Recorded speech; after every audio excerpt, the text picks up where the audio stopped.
The Adventures of Sherlock Holmes. A Scandal in Bohemia. To Sherlock Holmes, she is always the woman. I have seldom heard him mention her under any other name. In his eyes she eclipses and predominates the whole of her sex. It was not that he felt any emotion akin to love for Irene Adler. All emotions, and that one particularly, were abhorrent to his cold, precise, but admirably balanced mind.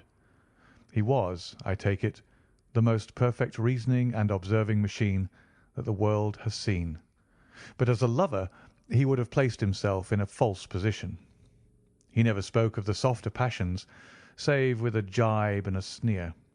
They were admirable things for the observer, excellent for drawing the veil from men's motives and actions, but for the trained reasoner to admit such intrusions into his own delicate and finely adjusted temperament was to introduce a distracting factor which might throw a doubt upon all his mental results.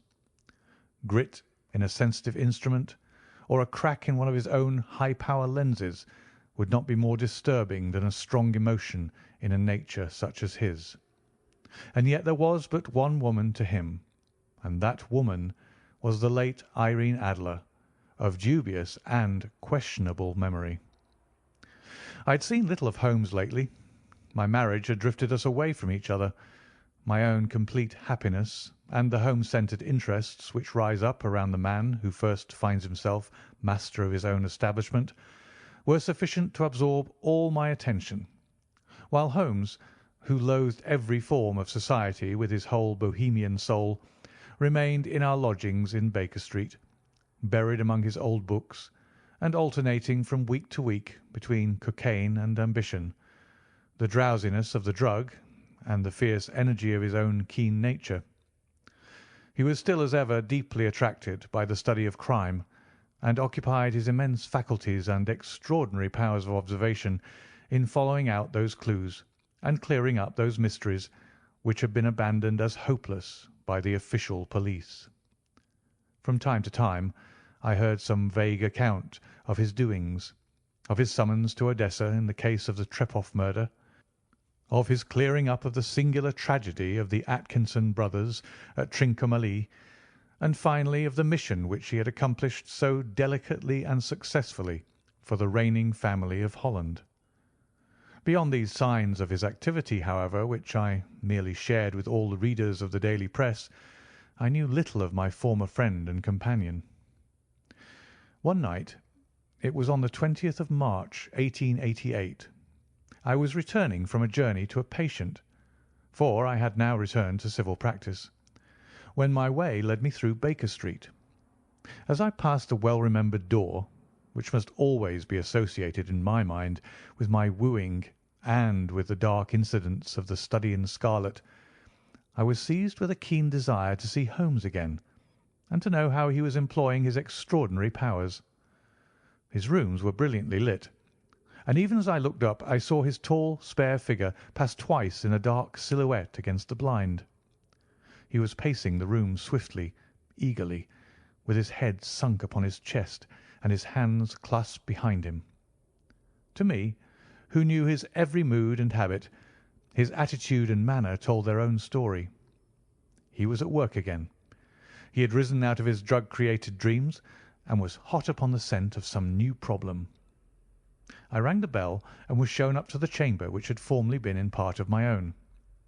His manner was not effusive. It seldom was. But he was glad, I think, to see me. With hardly a word spoken, but with a kindly eye, he waved me to an armchair, threw across his case of cigars, and indicated a spirit case and a gasogen in the corner, when he stood before the fire and looked me over in his singular introspective fashion. "Wedlock suits you," he remarked.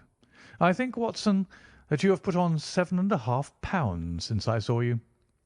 "7," I answered. "Indeed. I should have thought a little more, I fancy, Watson. And in practice again, I observe. You did not tell me that you intended to go into harness. Then how do you know?" "I see it. I deduce it. How do I know that you have been getting yourself very wet lately, and that you have a most clumsy and careless servant girl?" "My dear Holmes," said I, "this is too much. You would certainly have been burned had you lived a few centuries ago. It is true that I had a country walk on Thursday and came home in a dreadful mess, but as I have changed my clothes, I can't imagine how you deduce it. As to Mary Jane, she is incorrigible, and my wife has given her notice, but there again I fail to see how you work it out." He chuckled to himself and rubbed his long, nervous hands together. "It is simplicity itself," said he. "My eyes tell me that on the inside of your left shoe, just where the firelight strikes it, the leather is scored by 6 almost parallel cuts. Obviously they have been caused by someone who has very carelessly scraped around the edges of the sole in order to remove crusted mud from it. Hence you see my double deduction that you had been out in vile weather, and that you had a particularly malignant boot-slitting specimen of the London slavey. As to your practice, if a gentleman walks into my rooms smelling of iodoform, with a black mark of nitrate of silver upon his right forefinger, and a bulge on the right side of his top hat to show where he has secreted his stethoscope, I must be dull indeed if I do not pronounce him to be an active member of the medical profession." I could not help laughing at the ease with which he explained his process of deduction. "When I hear you give your reasons," I remarked, "the thing always appears to me so ridiculously simple that I could easily do it myself, though at each successive instance of your reasoning I am baffled until you explain your process. And yet I believe that my eyes are as good as yours." "Quite so," he answered, lighting a cigarette and throwing himself down into an armchair. "You see, but you do not observe. The distinction is clear. For example, you have frequently seen the steps which lead up from the hall to this room?" "Frequently." "How often?" "Well, some hundreds of times." "Then how many are there?" "How many? I don't know." "Quite so. You have not observed, and yet you have seen. That is just my point. Now, I know that there are 17 steps because I have both seen and observed. By the way, since you are interested in these little problems, and since you are good enough to chronicle one or two of my trifling experiences, you may be interested in this." He threw over a sheet of thick pink-tinted notepaper which had been lying upon the table. "It came by the last post," said he. "Read it aloud." The note was undated and without either signature or address. "There will call upon you tonight at 7:45 o'clock," it said, "a gentleman who desires to consult you upon a matter of the very deepest moment. Your recent services to one of the royal houses of Europe have shown that you are one who may safely be trusted with matters which are of an importance which can hardly be exaggerated. This account of you we have from all quarters received. Be in your chamber, then, at that hour, and do not take it amiss if your visitor wear a mask." "This is indeed a mystery," I remarked. "What do you imagine that it means?" "I have no data yet. It is a capital mistake to theorise before one has data. Insensibly one begins to twist facts to suit theories, instead of theories to suit facts. But the note itself, what do you deduce from it?" I carefully examined the writing and the paper upon which it was written. "The man who wrote it was presumably well-to-do," I remarked, endeavouring to imitate my companion's processes. "Such paper could not be bought under £0.5 a packet. It is peculiarly strong and stiff." "Peculiar. That is the very word," said Holmes. "It is not an English paper at all. Hold it up to the light." I did so and saw a large E with a small g, a P and a large G with a small t woven into the texture of the paper. "What do you make of that?" asked Holmes. "The name of the maker, no doubt, or his monogram, rather?" "Not at all. The G with the small t stands for Gesellschaft, which is the German for company. It is a customary contraction, like our Co. P, of course, stands for papier. Now for the E.G. Let us glance at our Continental Gazetteer. He took down a heavy brown volume from his shelves. Eglo, Eglonitz. Here we are. Egria. It is in a German-speaking country in Bohemia, not far from Carlsbad. Remarkable as being the scene of the death of Wallenstein, and for its numerous glass factories and paper mills. Aha, my boy, what do you make of that? His eyes sparkled, and he sent up a great blue triumphant cloud from his cigarette. The paper was made in Bohemia, I said. Precisely. And the man who wrote the note is a German. Do you note the peculiar construction of the sentence? This account of you we have from all quarters received. A Frenchman or Russian could not have written that. It is the German who is so uncourteous to his verbs. It only remains, therefore, to discover what is wanted by this German who writes upon Bohemian paper and prefers wearing a mask to showing his face. And here he comes, if I am not mistaken, to resolve all our doubts. As he spoke, there was the sharp sound of horses' hoofs and grating wheels against the curb, followed by a sharp pull at the bell. Holmes whistled. "A pair, by the sound," said he. "Yes," he continued, glancing out of the window. "A nice little brougham, and a pair of beauties. 150 guineas apiece. There's money in this case, Watson, if there's nothing else." "I think that I'd better go, Holmes." "Not a bit, Doctor. Stay where you are. I am lost without my Boswell, and this promises to be interesting. It would be a pity to miss it." "But your client?" "Never mind him. I may want your help, and so may he. Here he comes. Sit down in that armchair, Doctor, and give us your best attention." A slow and heavy step, which had been heard upon the stairs and in the passage, paused immediately outside the door. Then there was a loud and authoritative tap. "Come in," said Holmes. A man entered who could hardly have been less than 6 feet 6 inches in height, with the chest and limbs of a Hercules. His dress was rich, with a richness which would, in England, be looked upon as akin to bad taste. Heavy bands of astrakhan were slashed across the sleeves and fronts of his double-breasted coat, while the deep blue cloak, which was thrown over his shoulders, was lined with flame-coloured silk and secured at the neck with a brooch which consists of a single flaming beryl. Boots, which extended half-way up his calves, and which were trimmed at the tops with rich brown fur, completed the impression of barbaric opulence which was suggested by his whole appearance. He carried a broad-brimmed hat in his hand, while he wore across the upper part of his face, extending down past the cheekbones, a black vizard mask, which he had apparently adjusted that very moment, for his hand was still raised to it as he entered. From the lower part of the face he appeared to be a man of strong character, with a thick, hanging lip and a long, straight chin, suggestive of resolution pushed to the length of obstinacy. "You had my note?" he asked with a deep, harsh voice and a strongly marked German accent. "I told you that I would call." He looked from one to the other of us, as if uncertain which to address. "Pray take a seat," said Holmes. "This is my friend and colleague, Dr. Watson, who is occasionally good enough to help me in my cases. Whom have I the honour to address?" "You may address me as the Count von Kramm, a Bohemian nobleman." "I understand that this gentleman, your friend, is a man of honour and discretion, whom I may trust with a matter of most extreme importance. If not, I should much prefer to communicate with you alone." I rose to go, but Holmes caught me by the wrist and pushed me back into my chair.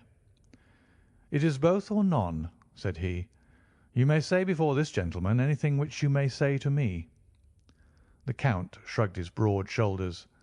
"Then I must begin," said he, "by binding you both to absolute secrecy for 2 years. At the end of that time the matter will be of no importance. At present, it is not too much to say that it is of such weight it may have an influence upon European history." "I promise," said Holmes. "And I." "You will excuse this mask," continued our strange visitor. "The august person who employs me wishes his agent to be unknown to you, and I may confess at once that the title by which I have just called myself is not exactly my own." "I was aware of it," said Holmes dryly.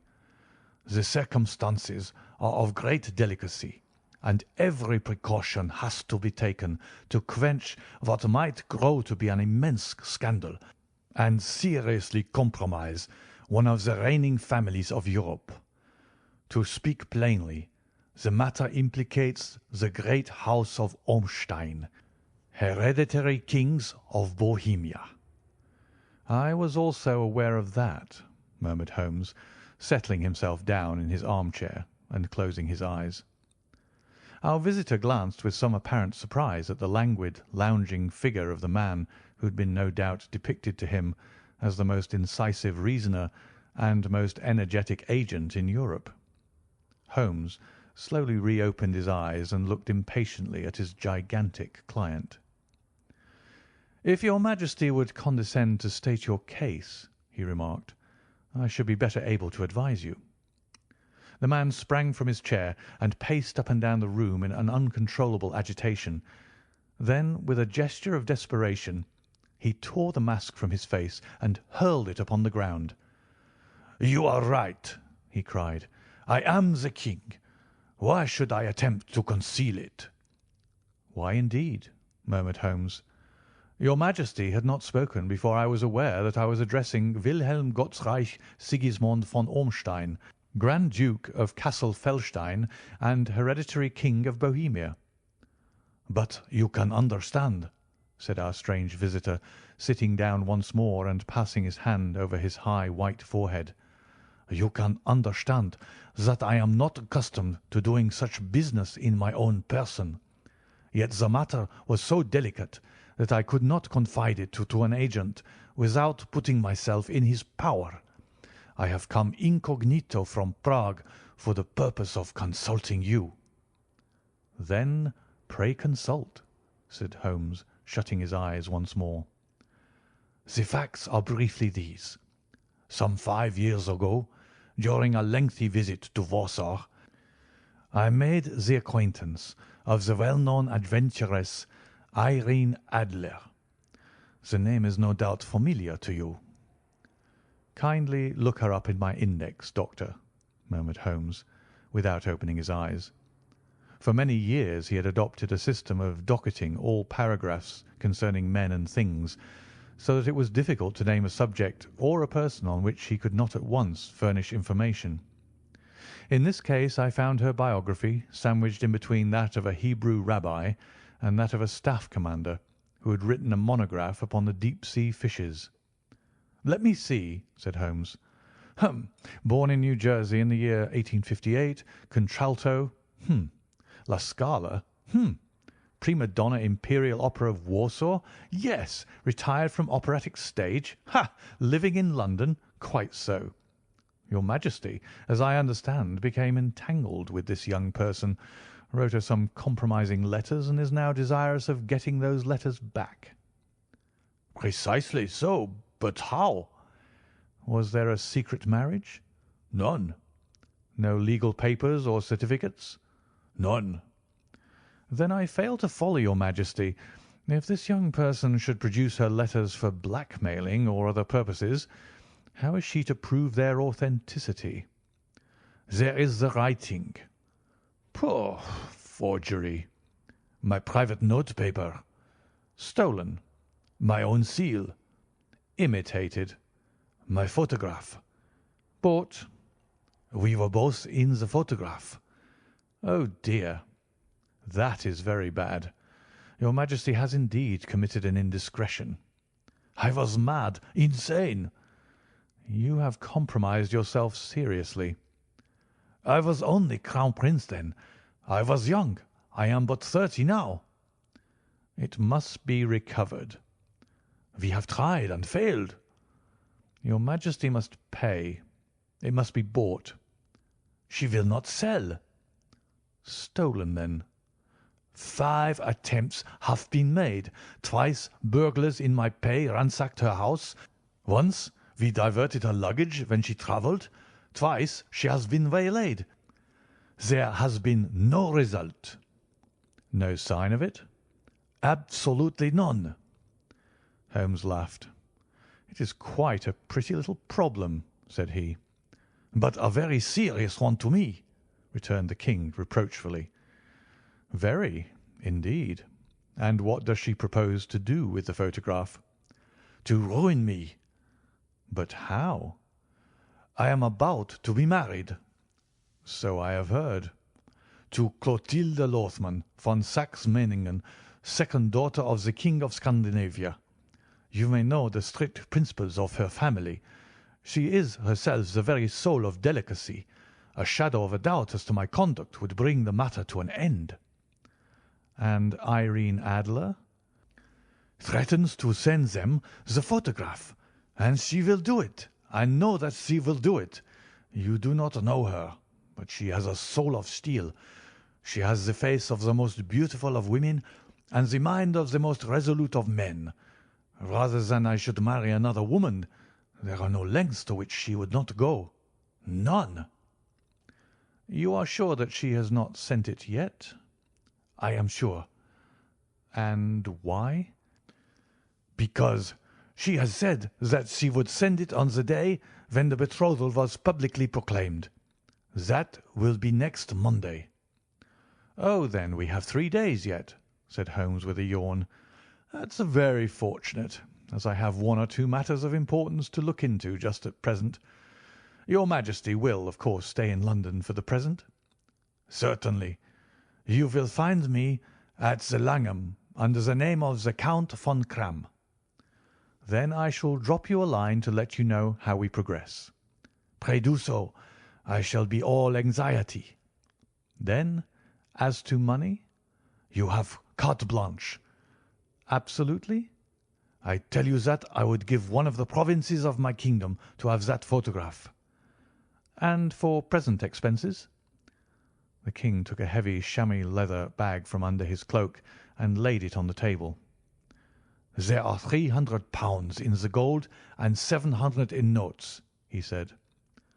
Holmes scribbled a receipt upon a sheet of his notebook and handed it to him.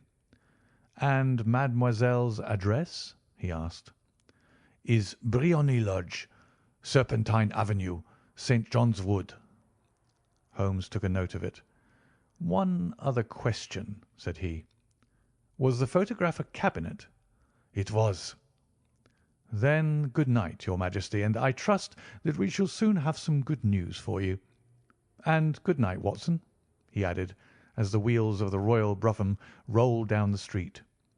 "If you'll be good enough to call to-morrow afternoon at 3 o'clock, I should like to chat this little matter over with you." 2. At 3 o'clock precisely I was at Baker Street, but Holmes had not yet returned. The landlady informed me that he had left the house shortly after 8 o'clock in the morning.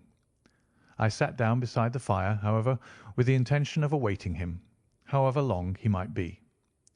I was already deeply interested in his inquiry, for though it was surrounded by none of the grim and strange features which were associated with the 2 crimes which I had already recorded, still the nature of the case and the exalted station of his client gave it a character of its own. Indeed, apart from the nature of the investigation which my friend had on hand, there was something in his masterly grasp of a situation and his keen, incisive reasoning which made it a pleasure to me to study his system of work, and to follow the quick, subtle methods by which he disentangled the most inextricable mysteries. So accustomed was I to his invariable success that the very possibility of his failing had ceased to enter into my head.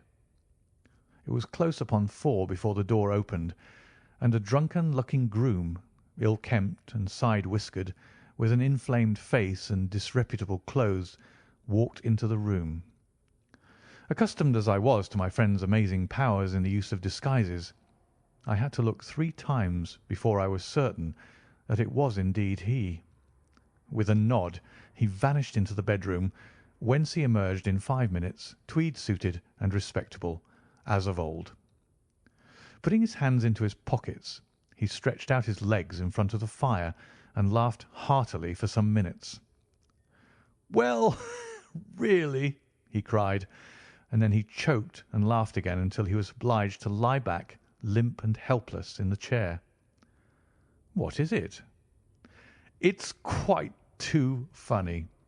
I am sure you could never guess how I employed my morning or what I ended by doing." "I can't imagine. I suppose that you have been watching the habits and perhaps the house of Miss Irene Adler." "Quite so. But the sequel was rather unusual. I will tell you, however. I left the house a little after 8 o'clock this morning in the character of a groom out of work. There is a wonderful sympathy and freemasonry among horsey men. Be one of them, and you will know all that there is to know. I soon found Briony Lodge. 'Tis a bijou villa with a garden at the back, but built out in front right up to the road, 2 stories. Chubb lock to the door, large sitting room on the right side, well furnished, with long windows almost to the floor, and those preposterous English window fasteners which a child could open.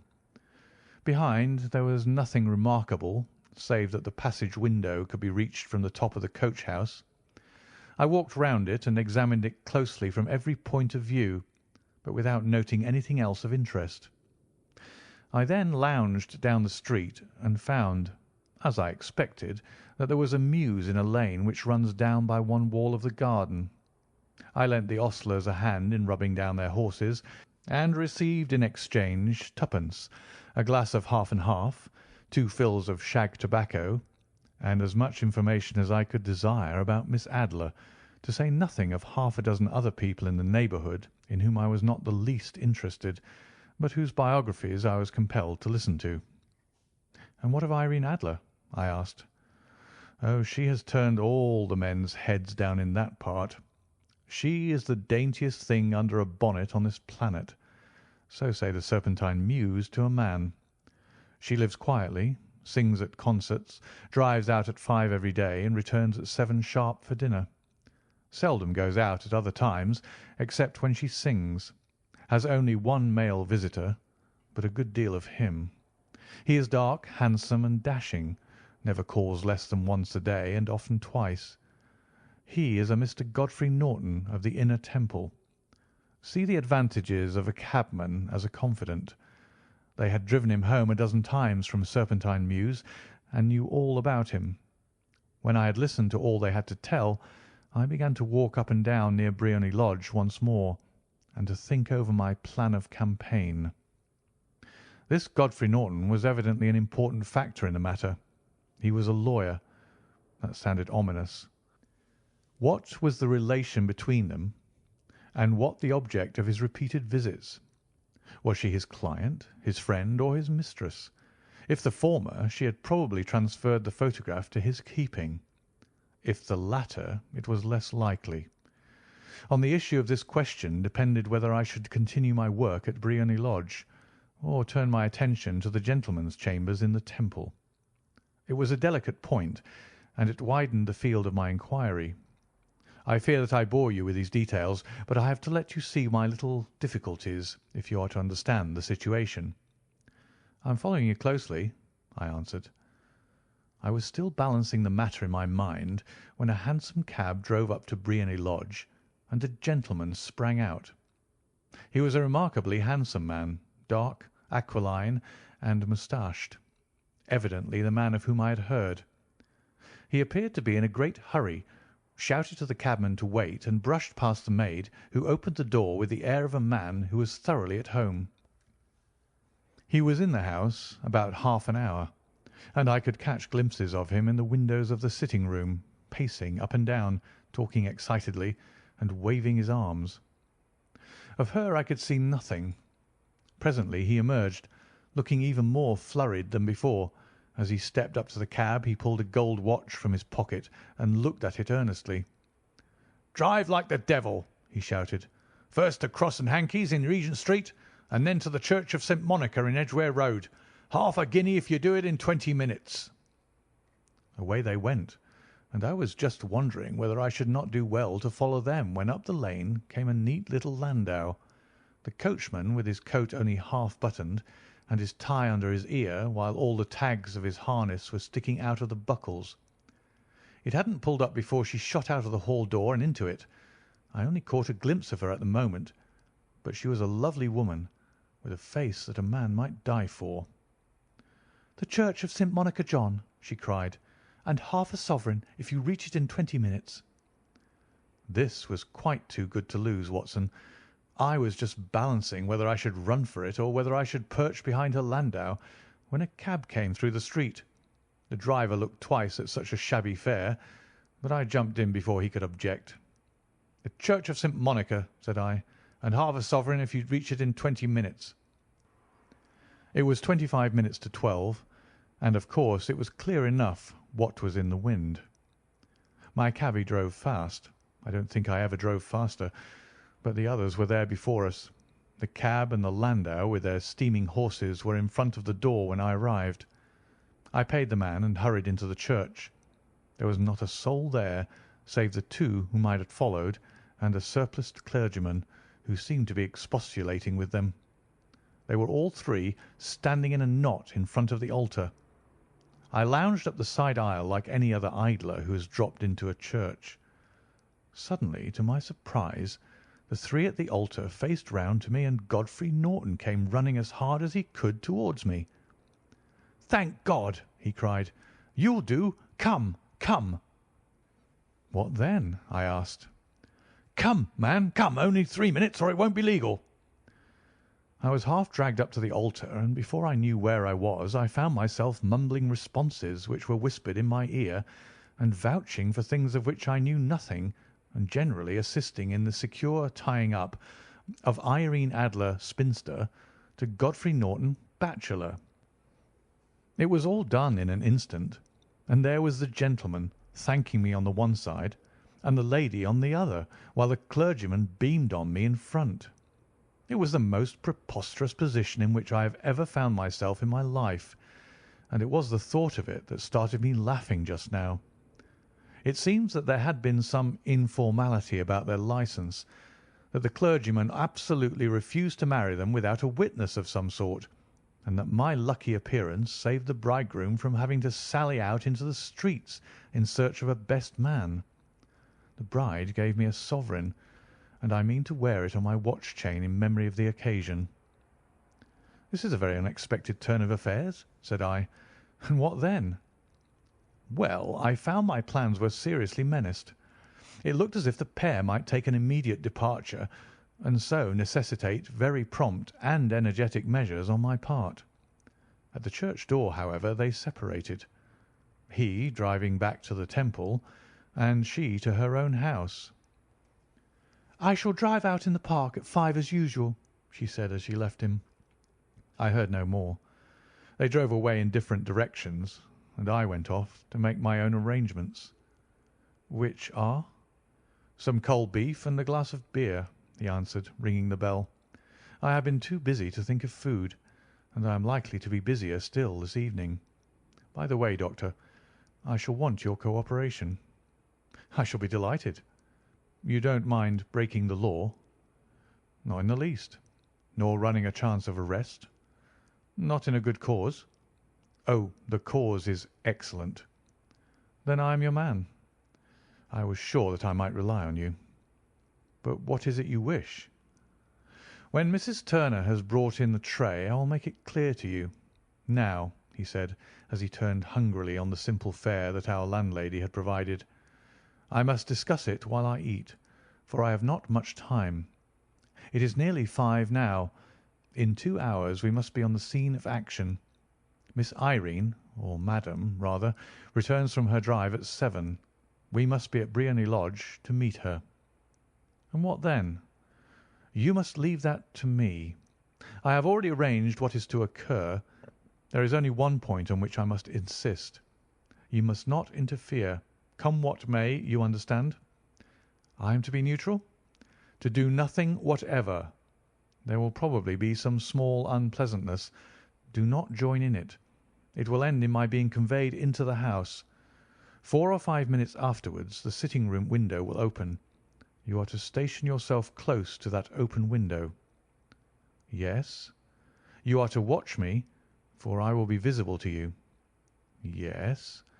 And when I raise my hand, so, you will throw into the room what I give you to throw, and will at the same time raise the cry of fire. You quite follow me? Entirely. It is nothing very formidable, he said, taking a long cigar-shaped roll from his pocket. It is an ordinary plumber's smoke rocket, fitted with a cap at either end to make it self-lighting. Your task is confined to that. When you raise your cry of fire, it will be taken up by quite a number of people. You may then walk to the end of the street, and I will rejoin you in 10 minutes. I hope that I have made myself clear.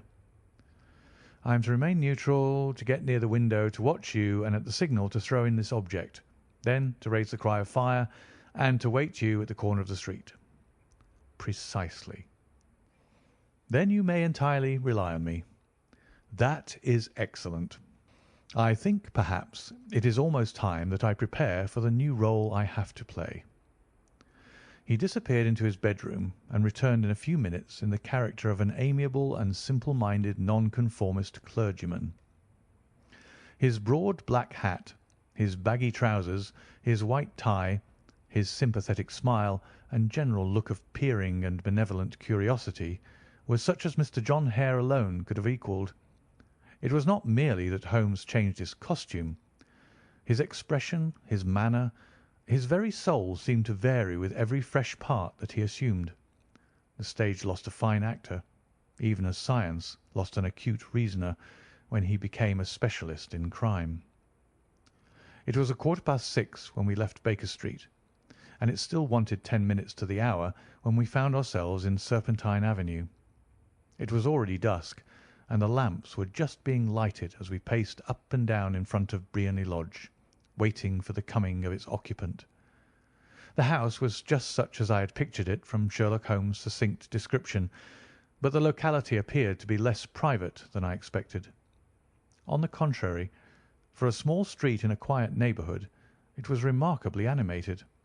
There was a group of shabbily dressed men smoking and laughing in a corner, a scissors grinder with his wheel, 2 guardsmen who were flirting with a nurse girl, and several well-dressed young men who were lounging up and down with cigars in their mouths. "You see," remarked Holmes, as we paced to and fro in front of the house, "this marriage rather simplifies matters. The photograph becomes a double-edged weapon now. The chances are that she would be as averse to its being seen by Mr. Godfrey Norton as our client is to its coming to the eyes of his princess. Now the question is, where are we to find the photograph?" "Where indeed?" "It is most unlikely that she carries it about with her. It is cabinet size, too large for easy concealment about a woman's dress. She knows that the king is capable of having her waylaid and searched. 2 attempts of the sort have already been made. We may take it, then, that she does not carry it about with her. Where, then? Her banker or her lawyer. There is that double possibility. But I am inclined to think neither. Women are naturally secretive, and they like to do their own secreting. Why should she hand it over to anyone else? She could trust her own guardianship, but she could not tell what indirect or political influence might be brought to bear upon a businessman. Besides, remember that she had resolved to use it within a few days. It must be where she can lay her hands upon it. It must be in her own house." "But it has twice been burgled." "They do not know how to look." "But how will you look?" "I will not look." "What then?" "I will get her to show me." "But she will refuse." "She will not be able to. But I hear the rumble of wheels. It is her carriage. Now carry out my orders to the letter." As he spoke, the gleam of the sidelights of a carriage came round the curve of the avenue. It was a smart little landau, which rattled up to the door of Briony Lodge. As it pulled up, One of the loafing men at the corner dashed forward to open the door in the hope of earning a copper, but was elbowed away by another loafer who had rushed up with the same intention. A fierce quarrel broke out, which was increased by the two guardsmen who took sides with one of the loungers and by the scissors grinder who was equally hot upon the other side. A blow was struck, and in an instant the lady who had stepped from her carriage was the centre of a little knot of flushed and struggling men who struck savagely at each other with their fists and sticks. Holmes dashed into the crowd to protect the lady, but just as he reached her, he gave a cry and dropped to the ground with the blood running freely down his face. At his fall, the guardsmen took to their heels in one direction and the loungers in the other, while a number of better-dressed people, who had watched the scuffle without taking part in it, crowded in to help the lady and to attend to the injured man. Irene Adler, as I will still call her, had hurried up the steps, but she stood at the top with her superb figure outlined against the lights of the hall, looking back into the street. "Is the poor gentleman much hurt?" she asked. "He is dead," cried several voices. "No, no, there's life in him," shouted another. "But he'll be gone before you can get him to hospital." "He's a brave fellow," said a woman. "They would have had the lady's purse and watch if it hadn't been for him. They were a gang, and a rough one, too. Ah, he's breathing now." "He can't lie in the street. May we bring him in, ma'am?" "Surely. Bring him into the sitting-room. There's a comfortable sofa. This way, please." Slowly and solemnly he was borne into Briony Lodge, and laid out in the principal room, while I still observed the proceedings from my post by the window. The lamps had been lit, but the blinds had not been drawn, so that I could see Holmes as he lay upon the couch. I do not know whether he was seized with compunction at that point for the part he was playing, but I know that I never felt more heartily ashamed of myself in my life than when I saw the beautiful creature against whom I was conspiring, or the grace and kindliness with which she waited upon the injured man.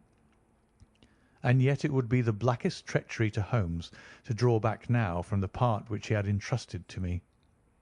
I hardened my heart and took the smoke rocket from under my ulster.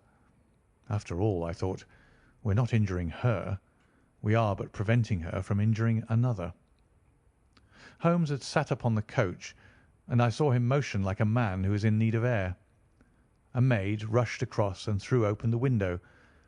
At the same instant I saw him raise his hand, and at the signal I tossed my rocket into the room with a cry of "Fire!" The word was no sooner out of my mouth than the whole crowd of spectators, well dressed and ill, gentlemen, ostlers, and servant maids, joined in a general shriek of "Fire!" Thick clouds of smoke curled through the room and out at the open window. I caught a glimpse of rushing figures, and a moment later the voice of Holmes from within, assuring them that it was a false alarm. Slipping through the shouting crowd, I made my way to the corner of the street, and in 10 minutes was rejoiced to find my friend's arm in mine, and to get away from the scene of uproar.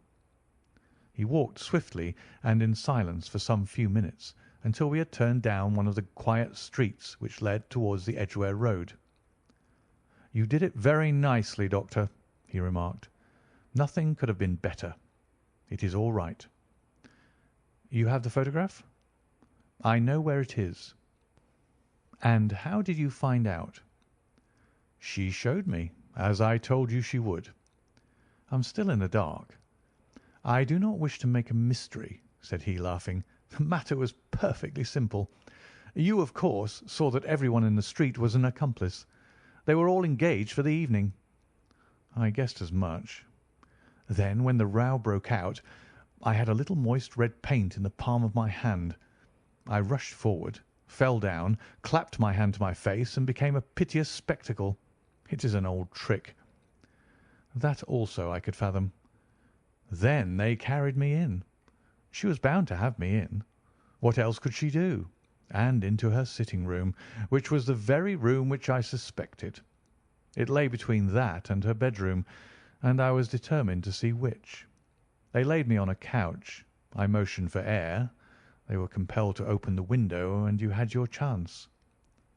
How did that help you? It was all important. When a woman thinks that her house is on fire, her instinct is at once to rush to the thing which she values most. It is a perfectly overpowering impulse, and I have more than once taken advantage of it.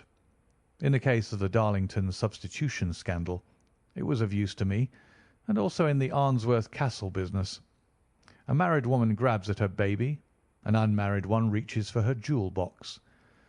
Now it was clear to me that our lady of to-day had nothing in the house more precious to her than what we are in quest of. She would rush to secure it. The alarm of fire was admirably done. The smoke and shouting were enough to shake nerves of steel. She responded beautifully. The photograph is in a recess behind a sliding panel just above the right bell pull. She was there in an instant, and I caught a glimpse of it as she half drew it out.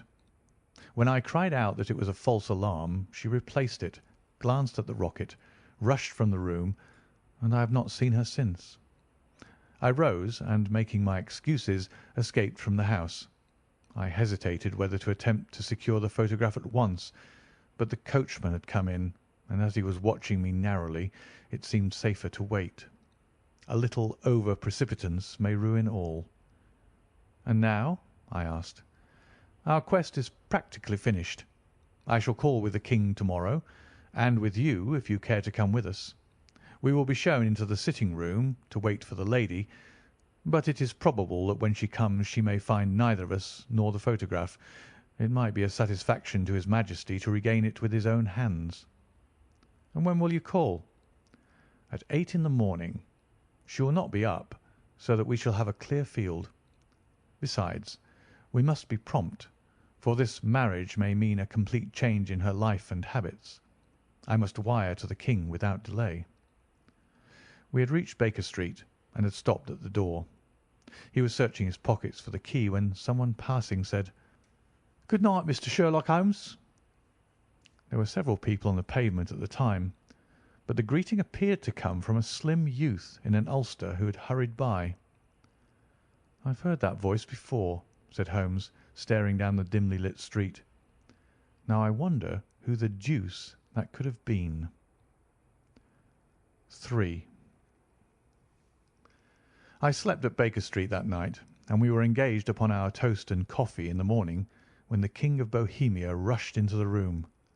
"You have really got it?" he cried, grasping Sherlock Holmes by either shoulder and looking eagerly into his face. "Not yet."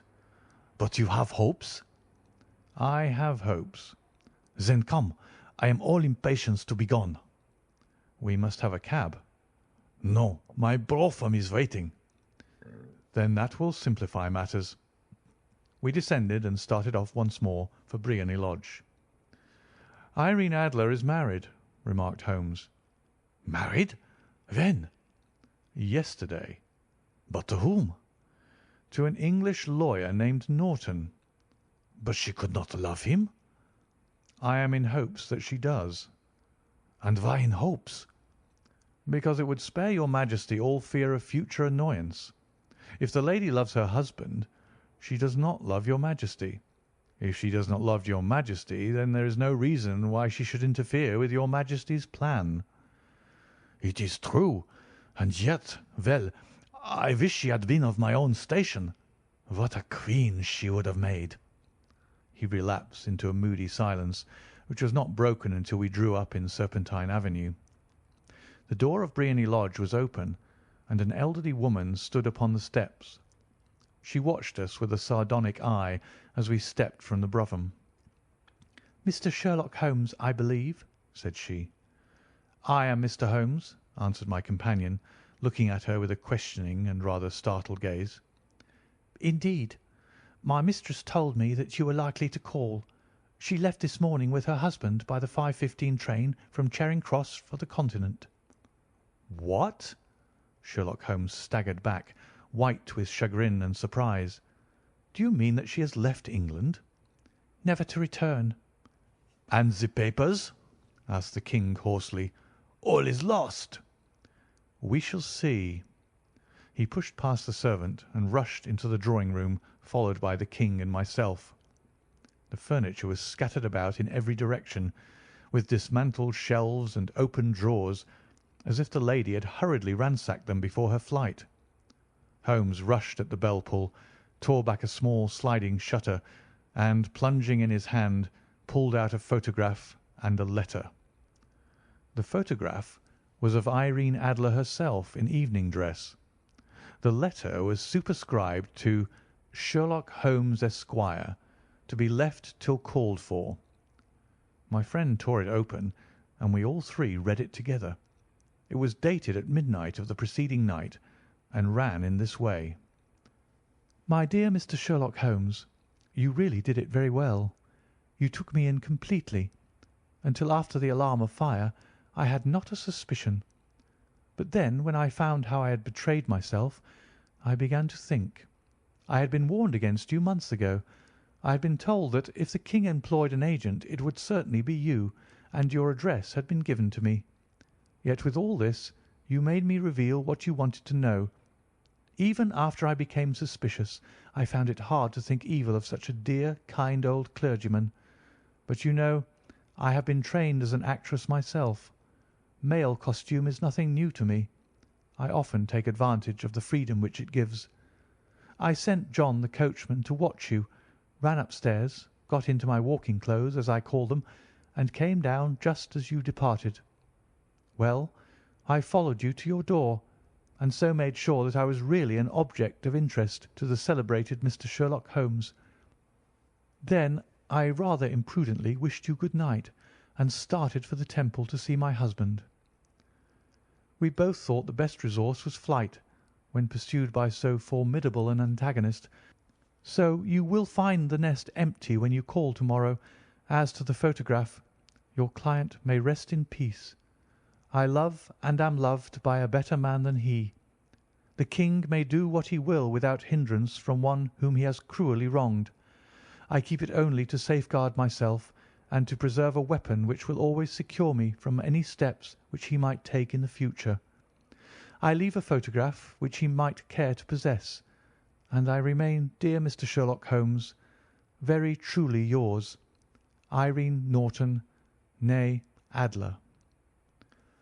"What a woman! Oh, what a woman!" cried the King of Bohemia, when we had all three read this epistle.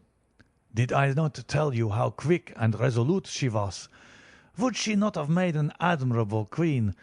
Is it not a pity that she was not on my level?" "From what I have seen of the lady, she seems, indeed, to be on a very different level to your Majesty," said Holmes coldly. "I am sorry that I have not been able to bring your Majesty's business to a more successful conclusion." "On the contrary, my dear sir," cried the King, "nothing could be more successful. I know that her word is inviolate. The photograph is now as safe as if it were in the fire." "I am glad to hear your Majesty say so." "I am immensely indebted to you. Pray tell me in what way I can reward you. This ring?" He slipped an emerald snake ring from his finger and held it out upon the palm of his hand. "Your Majesty has something which I should value even more highly," said Holmes. "You have but to name it." "This photograph." The King stared at him in amazement. "Irene's photograph?" he cried. "Certainly, if you wish it."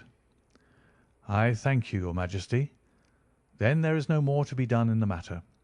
I have the honour to wish you a very good morning." He bowed, and turning away without observing the hand which the King had stretched out to him, he set off in my company for his chambers. And that was how a great scandal threatened to affect the kingdom of Bohemia, and how the best plans of Mr. Sherlock Holmes were beaten by a woman's wit. He used to make merry over the cleverness of women, but I have not heard him do it of late, and when he speaks of Irene Adler, or when he refers to her photograph, it is always under the honourable title of the woman. End of A Scandal in Bohemia. Number 2. The Red-Headed League. I had called upon my friend Mr. Sherlock Holmes one day in the autumn of last year, and found him in deep conversation with a very stout, florid-faced, elderly gentleman with fiery red hair. With an apology for my intrusion, I was about to withdraw when Holmes pulled me abruptly into the room and closed the door behind me. "You could not possibly have come at a better time, my dear Watson," he said cordially. "I was afraid that you were engaged." "So I am. Very much so." "Then I can wait in the next room." "Not at all. This gentleman, Mr. Wilson, has been my partner and helper in many of my most successful cases, and I have no doubt that he will be of the utmost use to me in yours also." The stout gentleman half rose from his chair and gave a bob of greeting, with a quick little questioning glance from his small, fat-encircled eyes. "Try the settee," said Holmes, relapsing into his armchair and putting his finger-tips together, as was his custom when in judicial moods. "I know, my dear Watson, that you share my love of all that is bizarre and outside the conventions and humdrum routine of everyday life. You have shown your relish for it by the enthusiasm which has prompted you to chronicle and, if you will excuse my saying so, somewhat to embellish so many of my own little adventures." "Your cases have indeed been one of the greatest interest to me," I observed. "You will remember that I remarked the other day, just before we went into the very simple problem presented by Miss Mary Sutherland, that for strange effects and extraordinary combinations we must go to life itself, which is always far more daring than any effort of the imagination." "A proposition which I took the liberty of doubting." "You did, Doctor. But none the less you must come round to my view, for otherwise I shall keep on piling fact upon fact on you, until your reason breaks down under them and acknowledges me to be right. Now, Mr. Jabez Wilson here has been good enough to call upon me this morning, and to begin a narrative which promises to be one of the most singular which I have listened to for some time. You have heard me remark that the strangest and most unique things are very often connected, not with the larger, but with the smaller crimes, and occasionally, indeed, where there is room for doubt whether any positive crime has been committed. As far as I have heard, it is impossible for me to say whether the present case is an instance of crime or not, but the course of events is certainly among the most singular that I have ever listened to. Perhaps, Mr. Wilson, you would have the great kindness to recommence your narrative. I ask you not merely because my friend Dr. Watson has not heard the opening part, but also because the peculiar nature of the story makes me anxious to have every possible detail from your lips. As a rule, when I have heard some slight indication of the course of events, I am able to guide myself by the thousands of other similar cases which occur to my memory. In the present instance, I am forced to admit that the facts are, to the best of my belief, unique." The portly client puffed out his chest with an appearance of some little pride, and pulled a dirty and wrinkled newspaper from the inside pocket of his greatcoat. As he glanced down the advertisement column, with his head thrust forward and the paper flattened out upon his knee, I took a good look at the man, and endeavoured, after the fashion of my companion, to read the indications which might be presented by his dress or appearance. I did not gain very much, however, by my inspection. Our visitor bore every mark of being an average, commonplace British tradesman, obese, pompous, and slow. He wore rather baggy grey shepherd's check trousers, a not over-clean black frock-coat, unbuttoned in the front, and a drab waistcoat with a heavy brassy Albert chain, and a square pierced bit of metal dangling down as an ornament. A frayed top hat and a faded brown overcoat with a wrinkled velvet collar lay upon a chair beside him. Altogether, look as I would, there was nothing remarkable about the man save his blazing red head and the expression of extreme chagrin and discontent upon his features. Sherlock Holmes' quick eye took in my occupation, and he shook his head with a smile as he noticed my questioning glances. Beyond the obvious facts that he has at some time done manual labour, that he takes snuff, that he is a Freemason, that he has been in China, and that he has done a considerable amount of writing lately, I can deduce nothing else." Mr. Jabez Wilson started up in his chair with his forefinger upon the paper, but his eyes upon my companion. "How in the name of good fortune did you know all that, Mr. Holmes?" he asked. "How did you know, for example, that I did manual labour? It's as true as gospel, for I began as a ship's carpenter." "Your hands, my dear sir. Your right hand is quite a size larger than your left. You have worked with it, and the muscles are more developed." "Well, the snuff, then, and the Freemasonry." "I won't insult your intelligence by telling you how I read that, especially as, rather against the strict rules of your order, you use an arc and compass breastpin." "Ah, of course, I forgot that. But the writing?" "What else can be indicated by that right cuff, so very shiny for 5 inches, and the left one with the smooth patch near the elbow, where you rest it upon the desk?" "Well, but China?" "The fish that you have tattooed immediately above your right wrist could only have been done in China. I have made a small study of tattoo marks, and have even contributed to the literature of the subject. That trick of staining the fish's scales of a delicate pink is quite peculiar to China. When, in addition, I see a Chinese coin hanging from your watch chain, the matter becomes even more simple." Mr. Jabez Wilson laughed heavily. "Ha, ha! Well, I never!" said he. "I thought at first that you had done something clever, but I see that there was nothing in it after all." "I begin to think, Watson," said Holmes, "that I make a mistake in explaining. Omne ignotum pro magnifico, you know, and my poor little reputation, such as it is, will suffer shipwreck if I am so candid. Can you not find the advertisement, Mr. Wilson?" Yes, I have got it now," he answered with his thick red finger planted halfway down the column. "Here it is. This is what began it all. You just read it for yourself, sir." I took the paper from him and read as follows: "To the Red-Headed League. On account of the bequest of the late Ezekiah Hopkins of Lebanon, Pennsylvania, USA, there is now another vacancy open which entitles a member of the League to a salary of £4 a week for purely nominal services. All red-headed men who are sound in body and mind and above the age of 21 years are eligible. Apply in person on Monday at 11 o'clock to Duncan Ross at the offices of the League, 7 Pope's Court, Fleet Street." "What on earth does this mean?" I ejaculated, after I had twice read over the extraordinary announcement.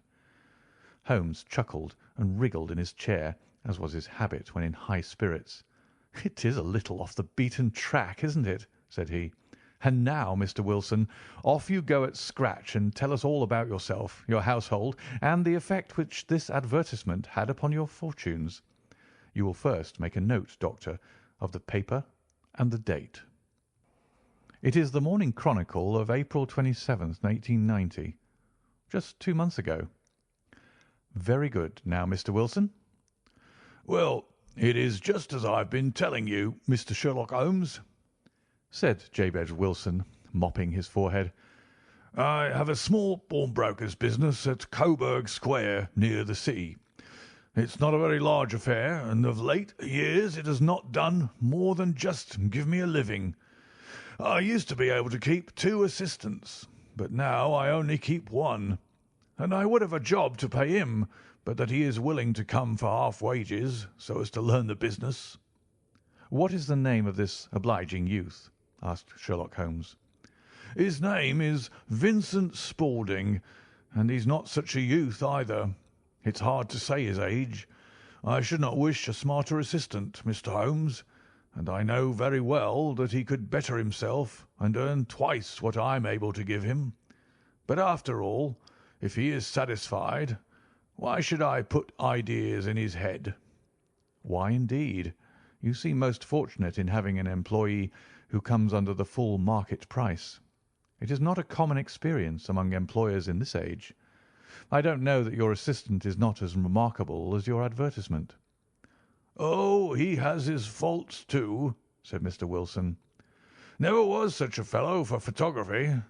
Snapping away with a camera when he ought to be improving his mind, and then diving down into the cellar like a rabbit into its hole to develop his pictures.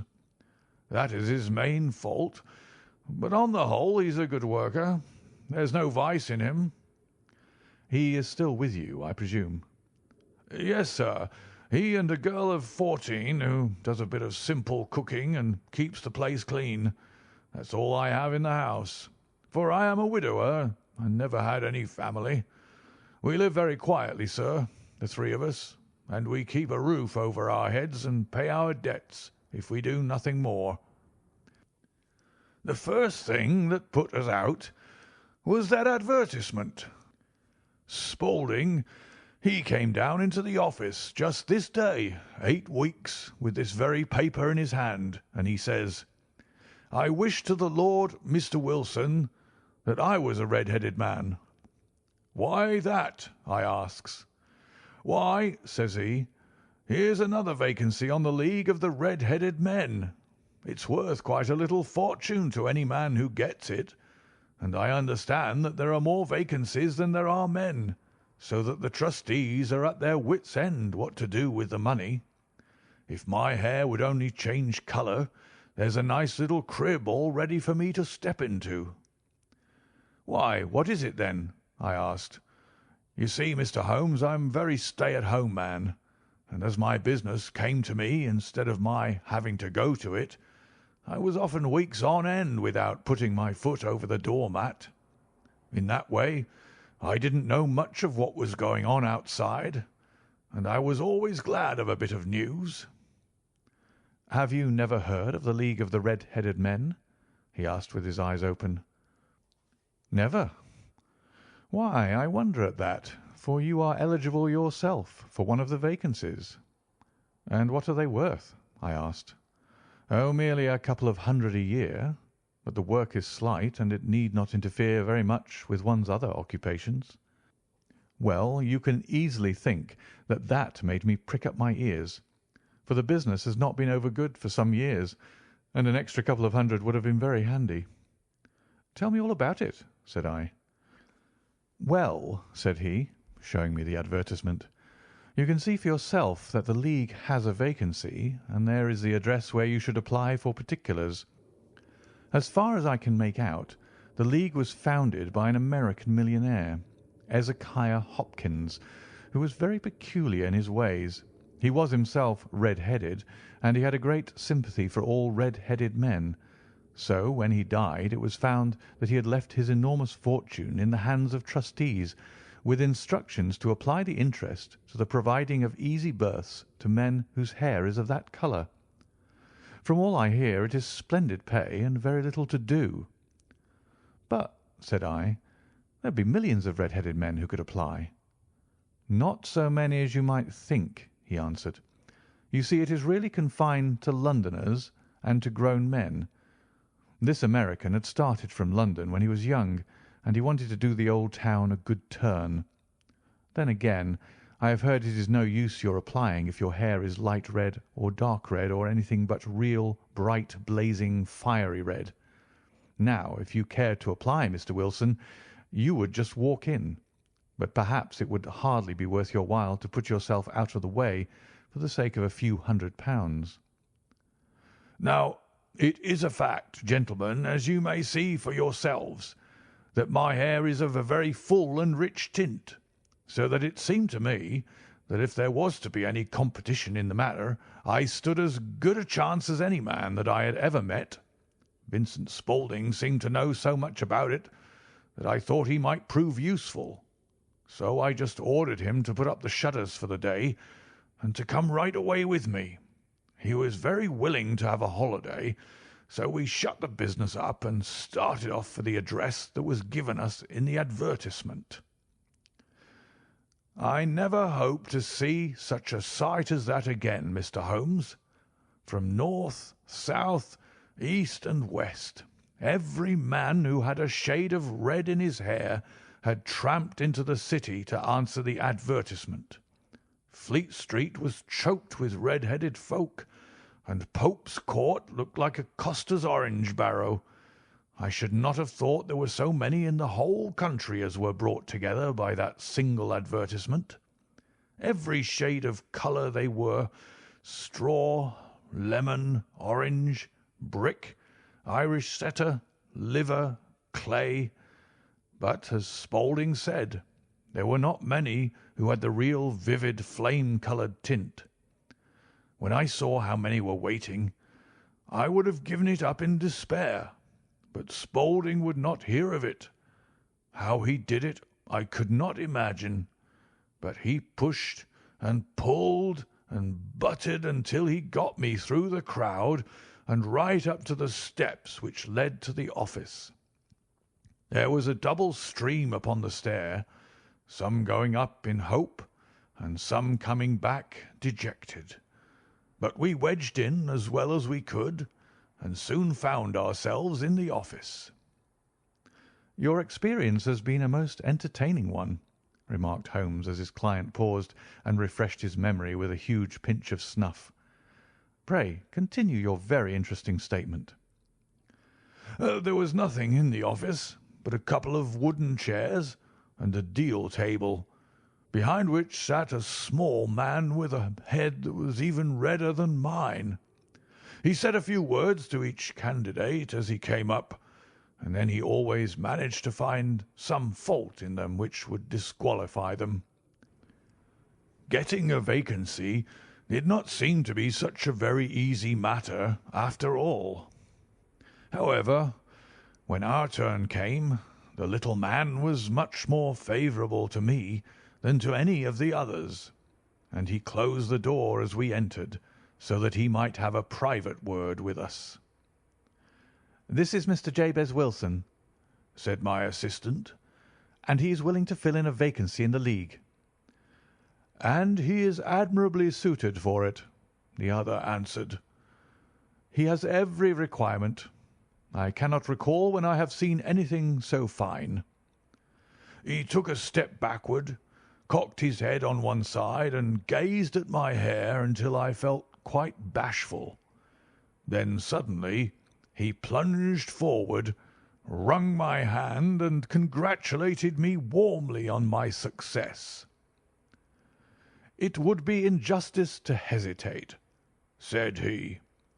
"You will, however, I am sure, excuse me for taking an obvious precaution." With that he seized my hair in both his hands and tugged until I yelled with the pain. "There is water in your eyes," said he as he released me. "I perceive that all is as it should be, but we have to be careful, for we have twice been deceived by wigs and once by paint. I could tell you tales of cobbler's wax which would disgust you with human nature." He stepped over to the window and shouted through it at the top of his voice that the vacancy was filled. A groan of disappointment came up from below, and the folk all trooped away in different directions until there was not a red head to be seen, except my own and that of the manager. "My name," said he, "is Mr. Duncan Ross, and I am myself one of the pensioners upon the fund left by our noble benefactor. Are you a married man, Mr. Wilson? Have you a family?" I answered that I had not. His face fell immediately. "Dear me," he said gravely, "that is very serious indeed. I am sorry to hear you say that. The fund was, of course, for the propagation and spread of the red heads as well as for their maintenance. It is exceedingly unfortunate that you should be a bachelor." My face lengthened at this, Mr. Holmes, for I thought that I was not to have the vacancy after all. But after thinking it over for a few minutes, he said that it would be all right. "In the case of another," said he, "the objection might be fatal, but we must stretch a point in favour of a man with such a head of hair as yours. When shall you be able to enter upon your new duties?" "Well, it is a little awkward, for I have a business already," said I. "Oh, never mind about that, Mr. Wilson," said Vincent Spaulding. "I shall be able to look after that for you." "What would be the hours?" I asked. 10 to 2. "Now, a pawnbroker's business is mostly done of an evening, Mr. Holmes, especially Thursday and Friday evening, which is just before pay-day, so it would suit me very well to earn a little in the mornings. Besides, I knew that my assistant was a good man, and that he would see to anything that turned up." "That would suit me very well," said I. "And the pay?" "Is £4 a week." "And the work?" "Is purely nominal." "What do you call purely nominal?" "Well, you have to be in the office, or at least in the building, the whole time. If you leave, you forfeit your whole position for ever. The will is very clear upon that point. You don't comply with the conditions if you budge from the office during that time." "It's only 4 hours a day, and I should not think of leaving," said I. "No excuse will avail," said Mr. Duncan Ross. "Neither sickness nor business nor anything else. There you must stay, or you lose your billet." "And the work?" "Is to copy out the Encyclopaedia Britannica. There is the first volume of it in that press. You must find your own ink, pens, and blotting paper, but we provide this table and chair. Will you be ready to-morrow?" "Certainly," I answered. "Then good-bye, Mr. Jabez Wilson, and let me congratulate you once more on the important position which you have been fortunate enough to gain." He bowed me out of the room, and I went home with my assistant, hardly knowing what to say or do, I was so pleased at my own good fortune. Well, I thought over the matter all day, and by evening I was in low spirits again, for I had quite persuaded myself that the whole affair must be some great hoax or fraud, though what its object might be I could not imagine. It seemed altogether past belief that anyone could make such a will, or that they should pay such a sum for doing anything so simple as copying out the Encyclopaedia Britannica. Vincent Spaulding did what he could do to cheer me up, but by bedtime I had reasoned myself out of the whole thing. However, in the morning I determined to have a look at it anyhow, so I bought a penny bottle of ink, and with a quill pen and 7 sheets of foolscap paper I started off for Pope's Court. Well, to my surprise and delight, everything was as right as possible. The table was set out ready for me, and Mr. Duncan Ross was there to see that I got fairly to work. He started me off upon the letter A, and then he left me, but he would drop in from time to time to see that all was right with me. At 2 o'clock he bade me good day, complimented me upon the amount that I had written, and locked the door of the office after me. This went on day after day, Mr. Holmes, and on Saturday the manager came in and planked down 4 gold sovereigns for my week's work. It was the same next week, and the same the week after.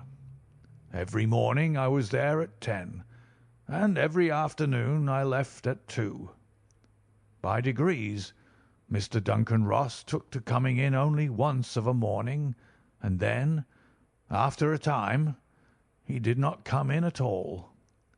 Still, of course, I never dared to leave the room for an instant, for I was not sure when he might come, and the billet was such a good one and suited me so well that I would not risk the loss of it.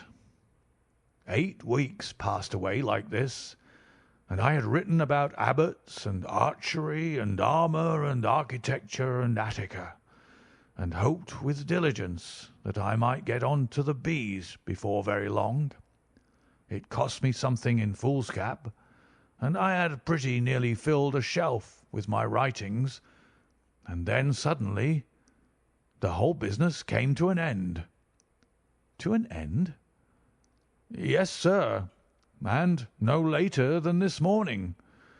I went to my work as usual at 10 o'clock, but the door was shut and locked with a little square of cardboard hammered onto the middle of the panel with a tack.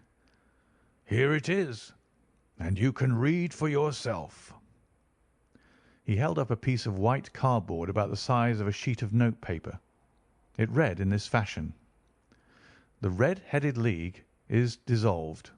October 9th, 1890." Sherlock Holmes and I surveyed this curt announcement and the rueful face behind it until the comical side of the affair so completely overtopped every other consideration that we both burst out into a roar of laughter. "I cannot see that there is anything very funny," cried our client, flushing up to the roots of his flaming head. "If you can do nothing better than laugh at me, I can go elsewhere." "No, no," cried Holmes, shoving him back into the chair from which he had half risen. "I really wouldn't miss your case for the world. It is most refreshingly unusual, but there is, if you will excuse me saying so, something just a little funny about it. Pray, what steps did you take when you found the card upon the door?" "I was staggered, sir. I did not know what to do. Then I called at the offices round, but none of them seemed to know anything about it.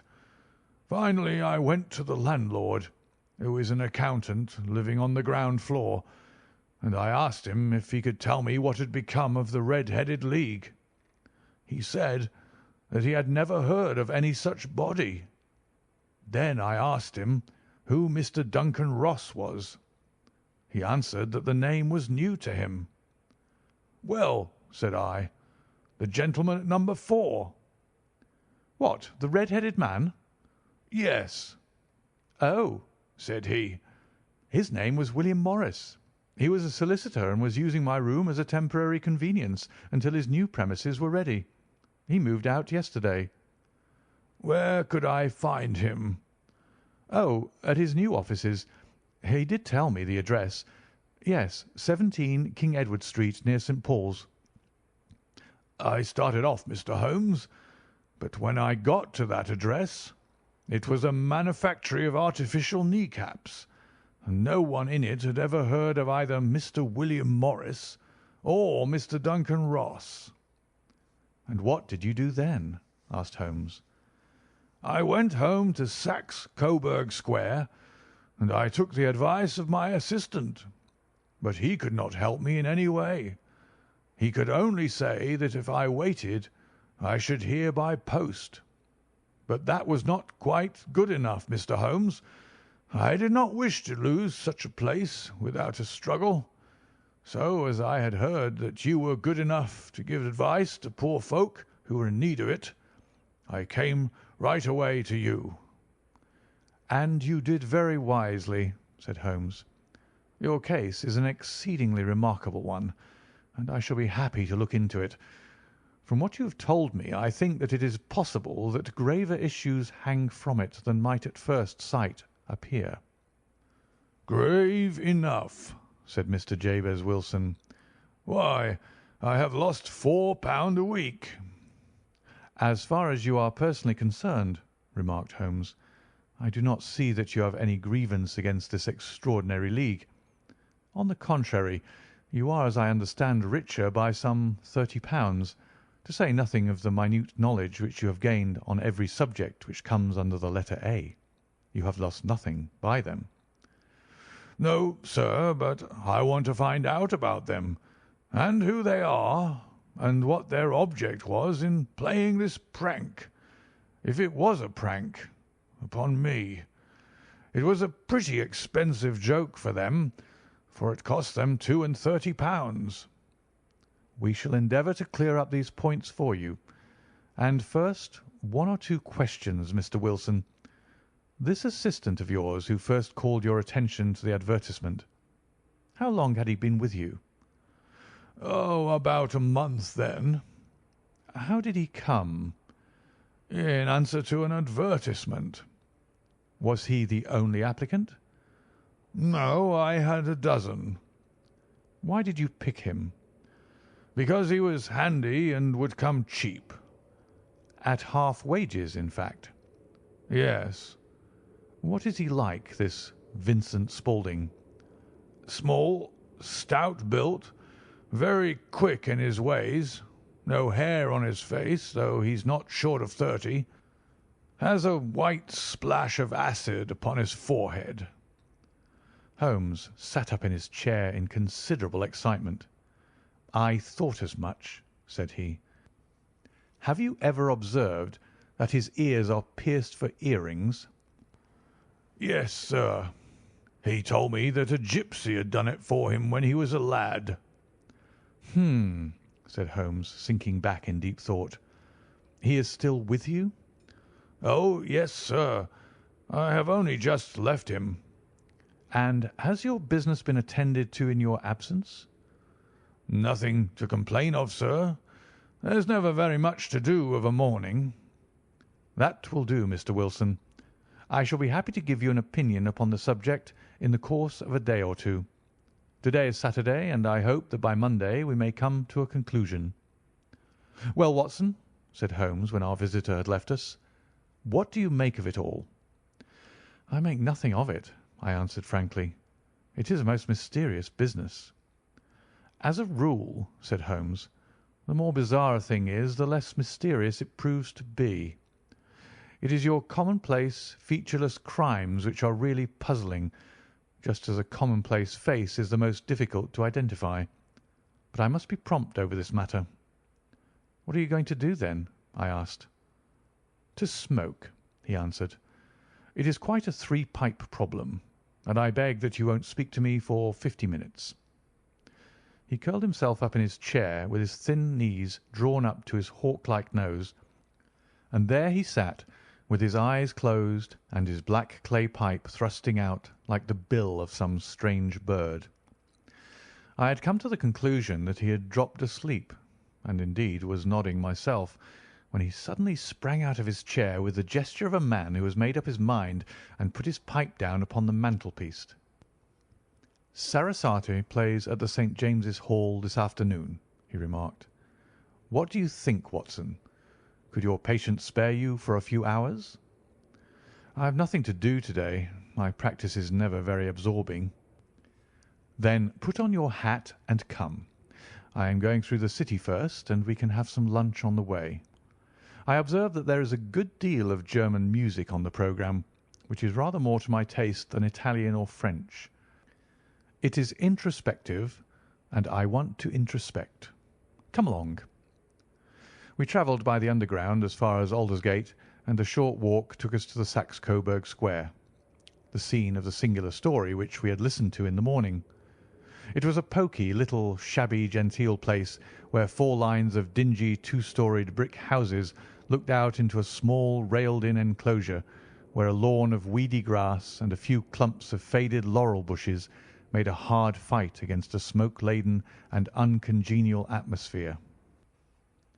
3 gilt balls and a brown board with Jabez Wilson in white letters upon a corner house announced the place where our red-headed client carried on his business. Sherlock Holmes stopped in front of it with his head on one side and looked it all over with his eyes shining brightly between puckered lids. Then he walked slowly up the street and then down again to the corner, still looking keenly at the houses. Finally he returned to the pawnbroker's, and having thumped vigorously upon the pavement with his stick 2 or 3 times, he went up to the door and knocked. It was instantly opened by a bright-looking, clean-shaven young fellow, who asked him to step in. "Thank you," said Holmes. "I only wished to ask you how you would go from here to the Strand." "3rd right and 4th left," answered the assistant promptly, closing the door. "Smart fellow, that," observed Holmes as we walked away. "He is, in my judgment, the 4th smartest man in London, and for daring I am not sure that he has not a claim to be 3rd. I have known something of him before." "Evidently," said I. "Mr. Wilson's assistant counts for a good deal in the mystery of the Red-headed League. I am sure that you inquired your way merely in order that you might see him." "Not him." "What then?" "The knees of his trousers." "And what did you see?" "What I expected to see." "Why did you beat the pavement?" "My dear doctor, this is a time for observation, not for talk. We are spies in an enemy's country. We know something of Saxe Coburg Square. Let us now explore the parts which lie behind it." The road in which we found ourselves as we turned round the corner from the retired Saxe Coburg Square presented as great a contrast to it as the front of a picture does to the back. It was one of the main arteries which conveyed the traffic of the city to the north and west. The roadway was blocked with the immense stream of commerce flowing in a double tide inward and outward, while the footpaths were black with the hurrying swarm of pedestrians. It was difficult to realize, as we looked at the line of fine shops and stately business premises, that they really abutted on the other side upon the faded and stagnant square which we had just quitted. "Let me see," said Holmes, standing at the corner and glancing along the line. "I should like just to remember the order of the houses here. It is a hobby of mine to have an exact knowledge of London.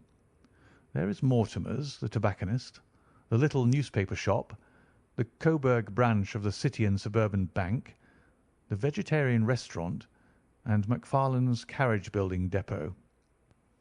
That carries us right on to the other block. And now, Doctor, we've done our work, so it's time we had some play. A sandwich and a cup of coffee, and then off to Violin Land, where all is sweetness and delicacy and harmony, and there are no red-headed clients to vex us with their conundrums." My friend was an enthusiastic musician, being himself not only a very capable performer, but a composer of no ordinary merit.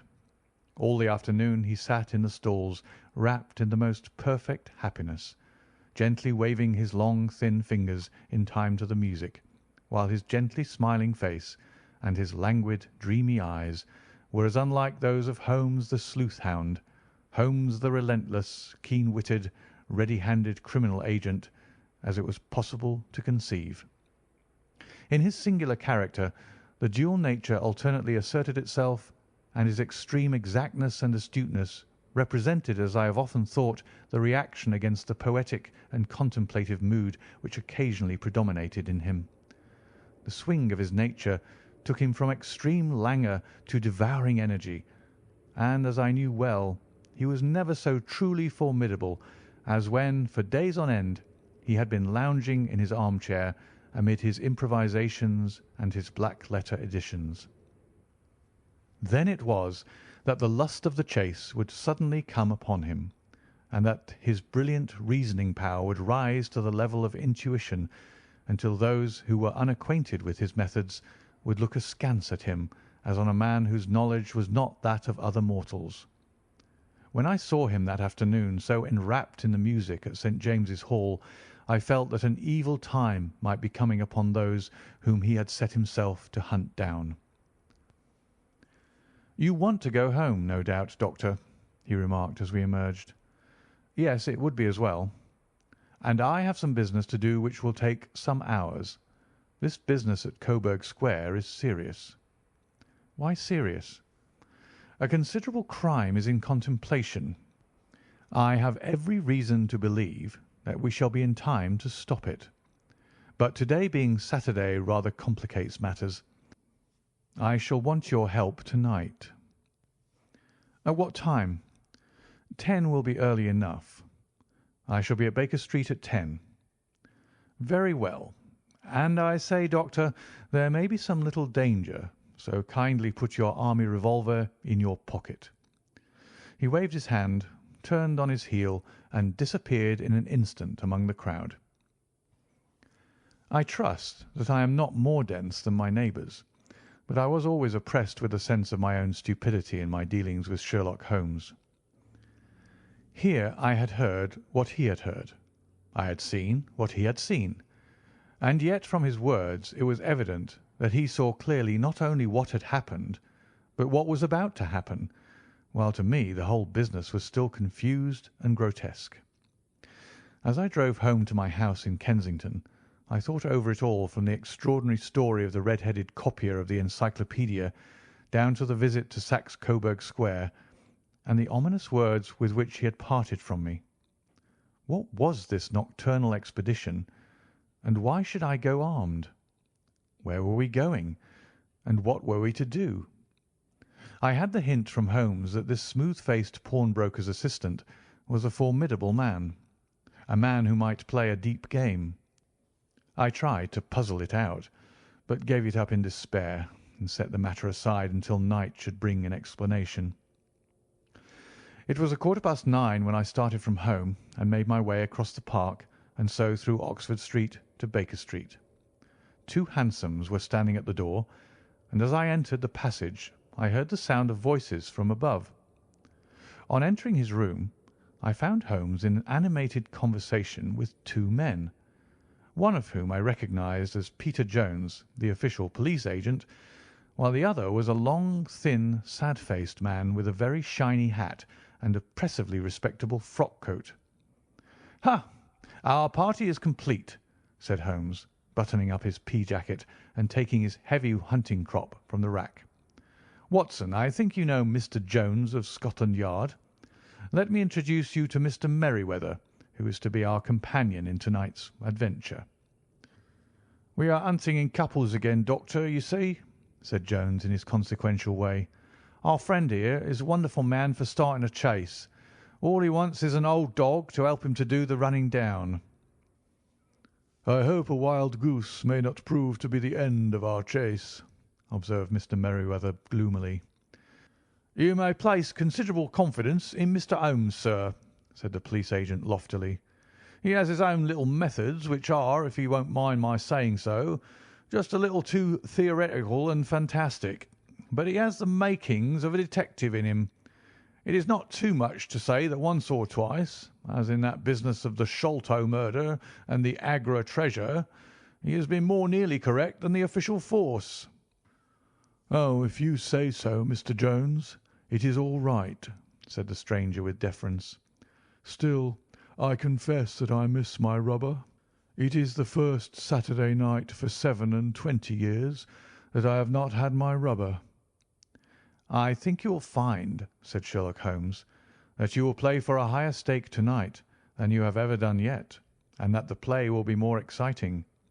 For you, Mr. Merryweather, the stake will be some £30,000, and for you, Jones, it will be the man upon whom you wish to lay your hands."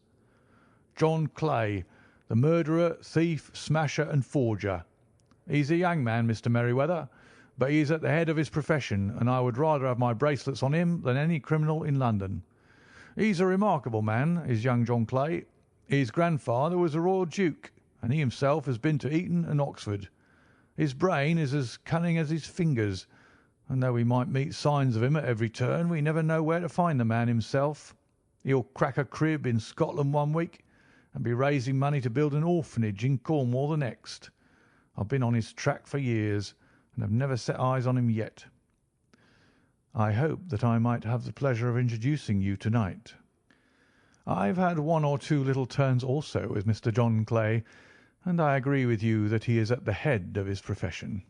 It is past 10, however, and quite time that we started. If you two will take the first hansom, Watson and I will follow in the second." Sherlock Holmes was not very communicative during the long drive, and lay back in the cab humming the tunes which he had heard in the afternoon. We rattled through an endless labyrinth of gas-lit streets until we emerged into Farrington Street. "We are close there now," my friend remarked. "This fellow Merryweather is a bank director, and personally interested in the matter. I thought it as well to have Jones with us also. He's not a bad fellow, though an absolute imbecile in his profession. He has one positive virtue. He's as brave as a bulldog and as tenacious as a lobster if he gets his claws upon anyone. Here we are, and they are waiting for us." We had reached the same crowded thoroughfare in which we had found ourselves in the morning. Our cabs were dismissed, and following the guidance of Mr. Merryweather, we passed down a narrow passage and through a side door which he opened for us. Within there was a small corridor which ended in a very massive iron gate. This also was opened, and led down a flight of winding stone steps, which terminated at another formidable gate. Mr. Merryweather stopped to light a lantern, and then conducted us down a dark, earth-smelling passage, and so, after opening a third door into a huge vault or cellar, which was piled all round with crates and massive boxes. "You are not very vulnerable from above," Holmes remarked, as he held up the lantern and gazed about him. "Nor from below," said Mr. Merryweather, striking his stick upon the flags which lined the floor. "Why, dear me, it sounds quite hollow," he remarked, looking up in surprise. "I must really ask you to be a little more quiet," said Holmes severely. "You have already imperilled the whole success of our expedition. Might I beg that you would have the goodness to sit down upon one of these boxes, and not to interfere?" The solemn Mr. Merryweather perched himself upon a crate, with a very injured expression upon his face, while Holmes fell upon his knees upon the floor, and with the lantern and a magnifying lens began to examine minutely the cracks between the stones. A few seconds sufficed to satisfy him, for he sprang to his feet again and put his glass in his pocket. "We have at least an hour before us," he remarked, "for they can hardly take any steps until the good pawnbroker is safely in bed. Then they will not lose a minute, for the sooner they do their work, the longer time they will have for their escape. We are at present, Doctor, as no doubt you have divined, in the cellar of the City branch of one of the principal London banks. Mr. Merryweather is the chairman of directors, and he will explain to you that there are reasons why the more daring criminals of London should take a considerable interest in this cellar at present." "It is our French gold," whispered the director. "We have had several warnings that an attempt might be made upon it." "Your French gold?" "Yes. We had occasion some months ago to strengthen our resources, and borrowed for that purpose 30,000 napoleons from the Bank of France. It has become known that we have never had occasion to unpack the money, and that it is still lying in our cellar. The crate upon which I sit contains 2,000 napoleons packed between layers of lead foil. Our reserve of bullion is much larger at present than is usually kept in a single branch office, and the directors have had misgivings upon the subject." "Which were very well justified," observed Holmes. "And now it is time that we arranged our little plans. I expect that within an hour matters will come to a head. In the meantime, Mr. Merryweather, we must put that screen over that dark lantern." "And sit in the dark?" "I am afraid so. I had brought a pack of cards in my pocket, and I thought that as we were a partie carrée you might have your rubber after all. But I see that the enemy's preparations have gone so far that we cannot risk the presence of a light. And first of all we must choose our positions. These are daring men, and though we shall take them at a disadvantage, they may do us some harm unless we are careful. I shall stand behind this crate, and do you conceal yourselves behind those. Then, when I flash a light upon them, close in swiftly. If they fire, Watson, have no compunction about shooting them down." I placed my revolver, cocked, upon the top of the wooden case behind which I crouched. Holmes shot the slide across the front of his lantern and left us in pitch darkness. Such an absolute darkness as I had never before experienced. The smell of hot metal remained to assure us that the light was still there, ready to flash out at a moment's notice. To me, with my nerves worked up to a pitch of expectancy, there was something depressing and subduing in the sudden gloom and in the cold, dank air of the vault. "They have but one retreat," whispered Holmes. "That is back through the house into Saxe Coburg Square. I hope that you have done what I asked you, Jones." "I have an inspector and 2 officers waiting at the front door." "Then we have stopped all the holes, and now we must be silent and wait." What a time it seemed! From comparing notes afterwards, it was but an hour and a quarter. Yet it appeared to me that the night must have almost gone and the dawn be breaking above us. My limbs were weary and stiff, for I feared to change my position. Yet my nerves were worked up to the highest pitch of tension, and my hearing was so acute that I could hear the gentle breathing of my companions, but I could distinguish the deeper, heavier in-breath of the bulky Jones from the thin, sighing note of the bank director. From my position I could look over the case in the direction of the floor. Suddenly my eyes caught the glint of a light. At first it was but a lurid spark upon the stone pavement. Then it lengthened out until it became a yellow line, and then, without any warning or sound, a gash seemed to open, and a hand appeared, a white, almost womanly hand, which felt about in the centre of the little area of the light. For a minute or more the hand, with its writhing fingers, protruded out of the floor. Then it was withdrawn as suddenly as it appeared, and all was dark again save the single lurid spark which marked a chink between the stones. Its disappearance, however, was but momentary. With a rending, tearing sound, one of the broad white stones turned over upon its side and left a square, gaping hole through which streamed the light of a lantern. Over the edge there peeped a clean-cut, boyish face, which looked keenly about it, and then, with a hand on either side of the aperture, drew itself shoulder-high and waist-high until one knee rested upon the edge. In another instant he stood at the side of the hole and was hauling after him a companion, lithe and small like himself, with a pale face and a shock of very red hair. "It is all clear," he whispered. "Have you the chisel and the bags? Great Scott! Jump, Archie, jump, and I'll swing for it." Sherlock Holmes had sprung out and seized the intruder by the collar. The other dived down the hole, and I heard the sound of rending cloth as Jones clutched at his skirts. The light flashed upon the barrel of a revolver, but Holmes' hunting crop came down on the man's wrist, and the pistol clinked upon the stone floor. "It's no use, John Clay," said Holmes blandly. "You have no chance at all." "So I see," the other answered with the utmost coolness. "I fancy that my pal is all right, though. I see you've got his coat-tails." "There are 3 men waiting for him at the door," said Holmes. "Oh, indeed, you seem to have done the thing very completely. I must compliment you." "And I you," Holmes answered. "Your red-headed idea was very new and effective." "You'll see your pal again presently," said Jones. "He's quicker at climbing down holes than I am. Just hold out while I fix the derbies." "I beg that you'll not touch me with your filthy hands," remarked our prisoner as the handcuffs clattered upon his wrists. "You may not be aware that I have royal blood in my veins. Have the goodness also, when you address me, always to say 'sir' and 'please.'" "All right," said Jones with a stare and a snigger. "Well, would you please, sir, march upstairs, where we can get a cab to carry your highness to the police station." "That is better," said John Clay serenely. He made a sweeping bow to the 3 of us, and walked quietly off in the custody of the detective. "Really, Mr. Holmes," said Mr. Merryweather as we followed them from the cellar, "I do not know how the bank can thank you or repay you.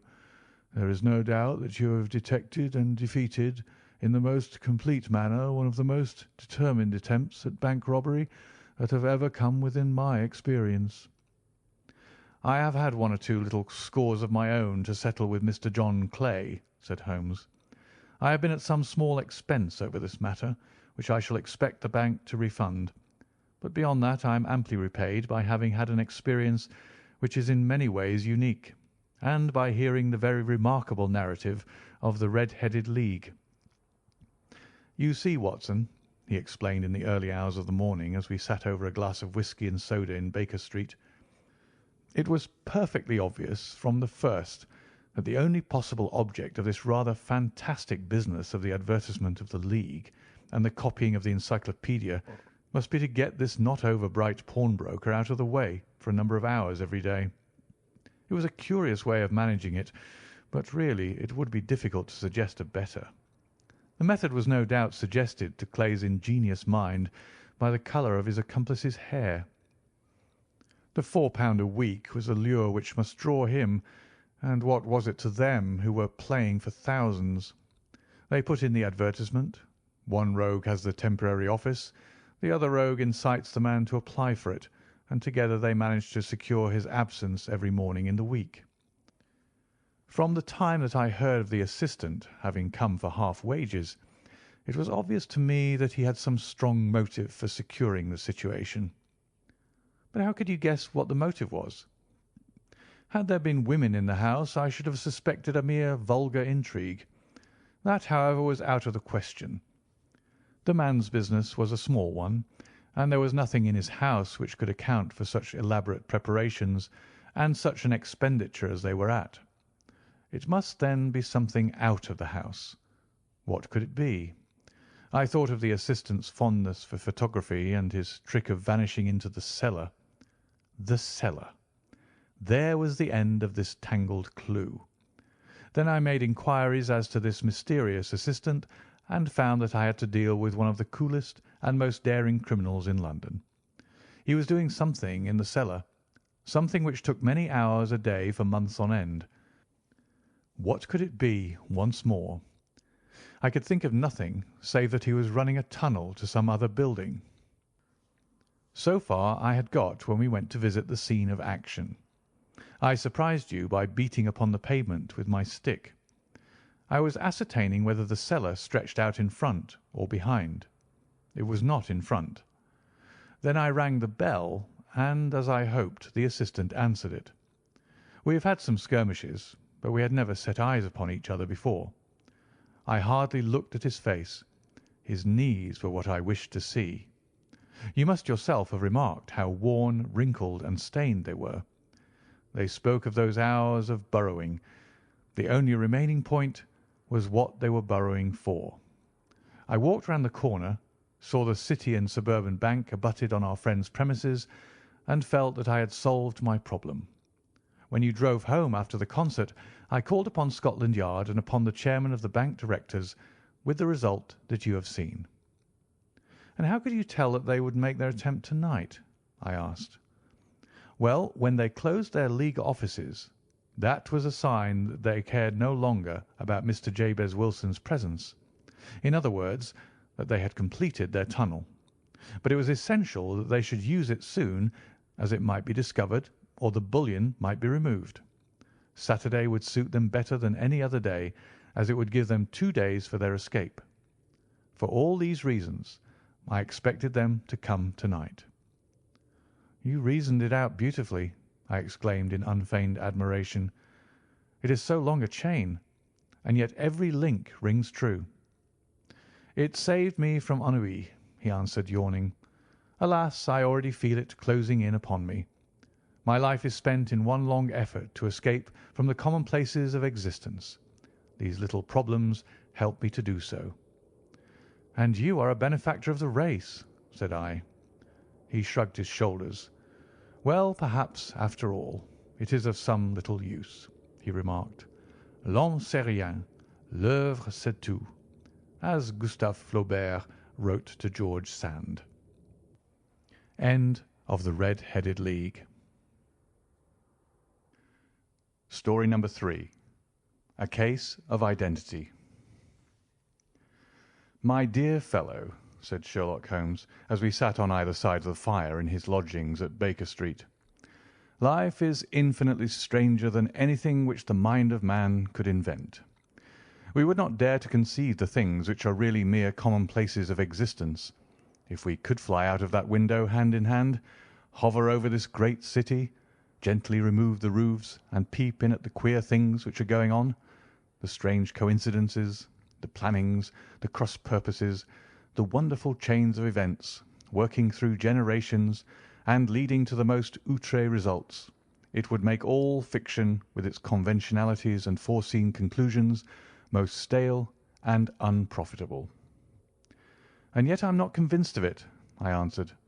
The cases which come to light in the papers are, as a rule, bald enough and vulgar enough. We have in our police reports realism pushed to its extreme limits, and yet the result is, it must be confessed, neither fascinating nor artistic. A certain selection and discretion must be used in producing a realistic effect, remarked Holmes. This is wanting in the police report. where more stress is laid, perhaps, upon the platitudes of the magistrate than upon the details which to an observer contain the vital essence of the whole matter. Depend upon it, there is nothing so unnatural as the commonplace." I smiled and shook my head. "I can quite understand your thinking so," I said. "Of course, in your position of unofficial adviser and helper to everybody who is absolutely puzzled throughout 3 continents, you are brought in contact with all that is strange and bizarre. But here—" I picked up the morning paper from the ground. "Let us put it to a practical test.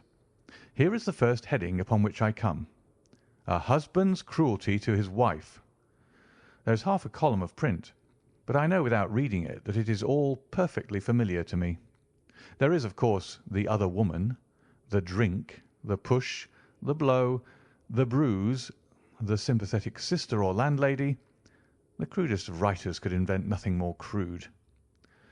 "Indeed, your example is an unfortunate one for your argument," said Holmes, taking the paper and glancing his eye down it. "This is the Dundas separation case, and, as it happens, I was engaged in clearing up some small points in connection with it. The husband was a teetotaler. There was no other woman, and the conduct complained of was that he had drifted into the habit of winding up every meal by taking out his false teeth and hurling them at his wife, which, you will allow, is not an action likely to occur to the imagination of the average story-teller. Take a pinch of snuff, Doctor, and acknowledge that I have scored over you in your example." He held out his snuff-box of old gold with a great amethyst in the centre of the lid. Its splendour was in such contrast to his homely ways and simple life that I could not help commenting upon it. "Ah," said he, "I forgot that I had not seen you for some weeks. It is a little souvenir from the King of Bohemia in return for my assistance in the case of the Irene Adler papers." "And the ring?" I asked, glancing at a remarkable brilliant which sparkled upon his finger. "It was from the reigning family of Holland, though the matter in which I served them was of such delicacy that I cannot confide it even to you, who have been good enough to chronicle 1 or 2 of my little problems." "And have you any on hand just now?" I asked with interest. "Some 10 or 12, but none which present any feature of interest. They are important, you understand, without being interesting. Indeed, I have found that it is usually in unimportant matters that there is a field for the observation and for the quick analysis of cause and effect which gives the charm to an investigation. The larger crimes are apt to be the simpler, for the bigger the crime, the more obvious, as a rule, is the motive. In these cases, save for one rather intricate matter which has been referred to me from Marseilles, there is nothing which presents any features of interest. It is possible, however, that I may have something better before very many minutes are over, for this is one of my clients, or I am much mistaken." He had risen from his chair and was standing between the parted blinds, gazing down into the dull, neutral-tinted London street. Looking over his shoulder, I saw that on the pavement opposite there stood a large woman with a heavy fur boa round her neck and a large curling red feather in a broad-brimmed hat which was tilted in a coquettish Duchess of Devonshire fashion over her ear. From under this great panoply she peeped up in a nervous, hesitating fashion at our windows, while her body oscillated backward and forward and her fingers fidgeted with her glove buttons. Suddenly, with a plunge, as of the swimmer who leaves the bank, she hurried across the road, and we heard the sharp clang of the bell. "I have seen those symptoms before," said Holmes, throwing his cigarette into the fire. "Oscillation upon the pavement always means an affaire de coeur. She would like advice, but is not sure that the matter is not too delicate for communication. And yet even here we may discriminate. When a woman has been seriously wronged by a man, she no longer oscillates, and the usual symptom is a broken bell wire. Here we may take it that there is a love matter, but that the maiden is not so much angry as perplexed or grieved. But here she comes in person to resolve our doubts."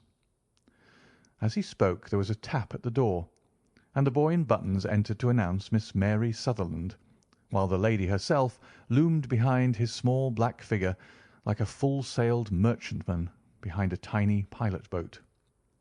Sherlock Holmes welcomed her with the easy courtesy for which he was remarkable, and having closed the door and bowed her into an armchair, he looked her over in the minute and yet abstracted fashion which was peculiar to him. "Do you not find," he said, "that with your short sight it is a little trying to do so much typewriting?" "I did at first," she answered, "but now I know where the letters are without looking." Then suddenly, realizing the full purport of his words, she gave a violent start and looked up with fear and astonishment upon her broad, good-humoured face. "You've heard about me, Mr. Holmes," she cried, "else how could you know all that?" "Never mind," said Holmes, laughing. "It is my business to know things. Perhaps I've trained myself to see what others overlook. If not, why should you come to consult me?" "I came to you, sir, because I heard of you from Mrs. Etheridge, whose husband you found so easy when the police and everyone had given him up for dead. Oh, Mr. Holmes, I wish you would do as much for me. I'm not rich, but still I have 100 a year in my own right, besides the little that I make by the machine, and I would give it all to know what has become of Mr. Hosmer Angel." "Why did you come away to consult me in such a hurry?" asked Sherlock Holmes, with his finger-tips together and his eyes to the ceiling. Again a startled look came over the somewhat vacuous face of Miss Mary Sutherland.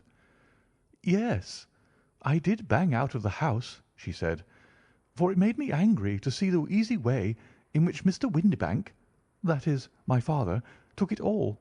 He would not go to the police, and he would not go to you, and so at last, as he would do nothing and kept on saying that there was no harm done, it made me mad, and I just on with my things and came right away to you." "Your father?" said Holmes. "Your stepfather, surely, since the name is different." "Yes, my stepfather. I call him father, though it sounds funny too, for he is only 5 years and 2 months older than myself." "And your mother is alive?" "Oh, yes, mother is alive and well. I wasn't best pleased, Mr. Holmes, when she married again so soon after father's death, and a man who was nearly 15 years younger than herself. Father was a plumber in the Tottenham Court Road, and he left a tidy business behind him which mother carried on with Mr. Hardy, the foreman. But when Mr. Windibank came, he made her sell the business, for he was very superior, being a traveller in wines. They got £4,700 for the goodwill and interest, which wasn't near as much as father could have got if he had been alive." I had expected to see Sherlock Holmes impatient under this rambling and inconsequential narrative, but on the contrary he had listened with the greatest concentration of attention. "Your own little income," he asked, "does it come out of the business?" "Oh, no, sir. It is quite separate, and was left me by my Uncle Ned in Auckland. It is in New Zealand stock, paying 4.5%. £2,500 was the amount, but I can only touch the interest." "You interest me extremely," said Holmes, "and since you draw so large a sum as 100 a year, with what you earn into the bargain, you no doubt travel a little and indulge yourself in every way. I believe that a single lady can get on very nicely upon an income of about £60. "I could do with much less than that, Mr. Holmes, but you understand that as long as I live at home I don't wish to be a burden to them, and so they have the use of the money just while I am staying with them. Of course, that is only just for the time. Mr. Windibank draws my interest every quarter and pays it over to my mother, and I found that I can do pretty well with what I earn at typewriting. It brings me 2d. a sheet, and I can often do from 15 to 20 sheets in a day." "You have made your position very clear to me," said Holmes. "This is my friend, Dr. Watson, before whom you can speak as freely as before myself. Kindly tell us now all about your connection with Mr. Hosmer Angel."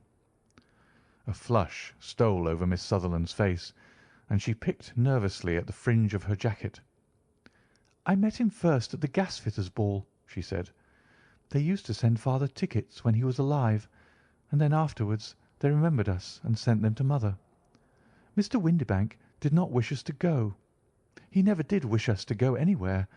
He would get quite mad if I wanted so much as to join a Sunday school treat.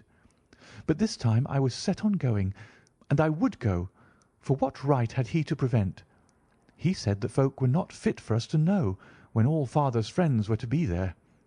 And he said that I had nothing fit to wear, when I had my purple plush that I had never so much as taken out of the drawer.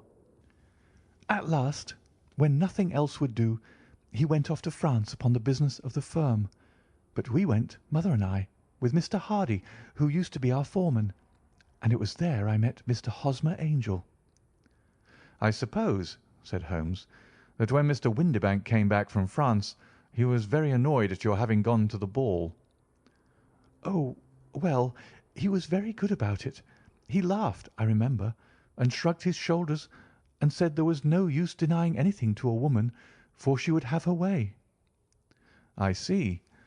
Then at the gasfitters' ball you met, as I understand, a gentleman called Mr. Hosmer Angel." "Yes, sir. I met him that night, and he called next day to ask if we had got home all safe, and after that we met him. That is to say, Mr. Holmes, I met him twice for walks. But after that father came back again, and Mr. Hosmer Angel could not come to the house any more." "No?" "Well, you know father didn't like anything of the sort. He wouldn't have any visitors if he could help it, and he used to say that a woman should be happy in her own family circle. But then, as I used to say to mother, a woman wants her own circle to begin with, and I had not got mine yet." "But how about Mr. Hosmer Angel? Did he make no attempt to see you?"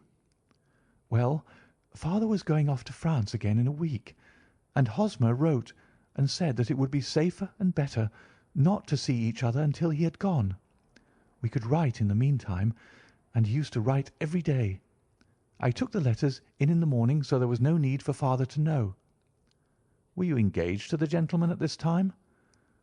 "Oh, yes, Mr. Holmes. We were engaged after the first walk that we took. Hosmer, Mr. Angel, was a cashier in an office in Leadenhall Street, and—" "What office?" "That's the worst of it, Mr. Holmes. I don't know." "Where did he live, then?" "He slept on the premises." "And you don't know his address?" "No, except that it was Leadenhall Street." "Where did you address your letters, then?" "To the Leadenhall Street post office, to be left till called for. He said that if they were sent to the office he would be chaffed by all the other clerks about having letters from a lady. So I offered to typewrite them, like he did his, but he wouldn't have that, for he said that when I wrote them they seemed to come from me, but when they were typewritten he always felt that the machine had come between us. That will just show you how fond he was of me, Mr. Holmes, and the little things that he would think of." "It was most suggestive," said Holmes. "It has long been an axiom of mine that the little things are infinitely the most important. Can you remember any other little things about Mr. Hosmer Angel?" "He was a very shy man, Mr. Holmes. He would rather walk with me in the evening than in the daylight, for he said that he hated to be conspicuous. Very retiring and gentlemanly he was. Even his voice was gentle. He'd had the quinsy and swollen glands when he was young, he told me, and it had left him with a weak throat and a hesitating, whispering fashion of speech. He was always well dressed, very neat and plain, but his eyes were weak, just as mine are, and he wore tinted glasses against the glare." "Well, and what happened when Mr. Windibank, your stepfather, returned to France?" "Mr. Hosmer Angel came to the house again and proposed that we should marry before father came back. He was in dreadful earnest, and made me swear with my hands on the Testament that whatever happened I would always be true to him. Mother said he was quite right to make me swear, and that it was a sign of his passion. Mother was all in his favour from the first, and was even fonder of him than I was. Then, when they talked of marrying within the week, I began to ask about father, but they both said never mind about father, but just to tell him afterwards, and mother said she would make it all right with him. I didn't quite like that, Mr. Holmes. It seemed funny that I should ask his leave, as he was only a few years older than me. But I didn't want to do anything on the sly, so I wrote to father at Bordeaux, where the company has its French offices. But the letter came back to me on the very morning of the wedding." "It missed him, then?" "Yes, sir, for he had started to England just before it arrived." "Ha! That was unfortunate. Your wedding was arranged, then, for the Friday. Was it to be in church?" "Yes, sir, but very quietly. It was to be at St. Saviour's, near King's Cross, and we were to have breakfast afterwards at the St. Pancras Hotel. Hosmer came for us in a hansom, but as there were two of us, he put us both into it and stepped himself into a four-wheeler, which happened to be the only other cab in the street.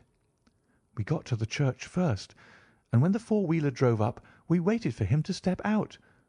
But he never did, and when the cabman got down from the box and looked, there was no one there. The cabman said he could not imagine what had become of him, for he had seen him get in with his own eyes. That was last Friday, Mr. Holmes, and I have never seen or heard anything since to throw any light upon what became of him." "It seems to me that you have been very shamefully treated," said Holmes. "Oh, no, sir. He was too good and kind to leave me so. Why, all the morning he was saying to me that whatever happened, it was to be true, and that even if something quite unforeseen occurred to separate us, I was always to remember that I was pledged to him and that he would claim his pledge sooner or later. It seems strange talk for a wedding morning, but what has happened since gives a meaning to it." "Most certainly it does. Your own opinion is, then, that some unforeseen catastrophe has occurred to him?" "Yes, sir. I believe that he foresaw some danger, or else he would not have talked so, and then I think that what he foresaw happened." "But you have no notion as to what it could have been?" "None." "One more question. How did your mother take the matter?" "She was angry, and said that I was never to speak of the matter again." "And your father? Did you tell him?" "Yes, and he seemed to think with me that something had happened, and that I should hear of Hosmer again. As he said, what interest could anyone have in bringing me to the doors of the church and then leaving me? Now, if he had borrowed my money, or if he had married me and got my money settled on him, there might be some reason. But Hosmer was very independent about money, and never would look at a shilling of mine. And yet, what could have happened, and why could he not write? Oh, it drives me half mad to think of it, and I can't sleep a wink at night." She pulled a little handkerchief out of her muff and began to sob heavily into it.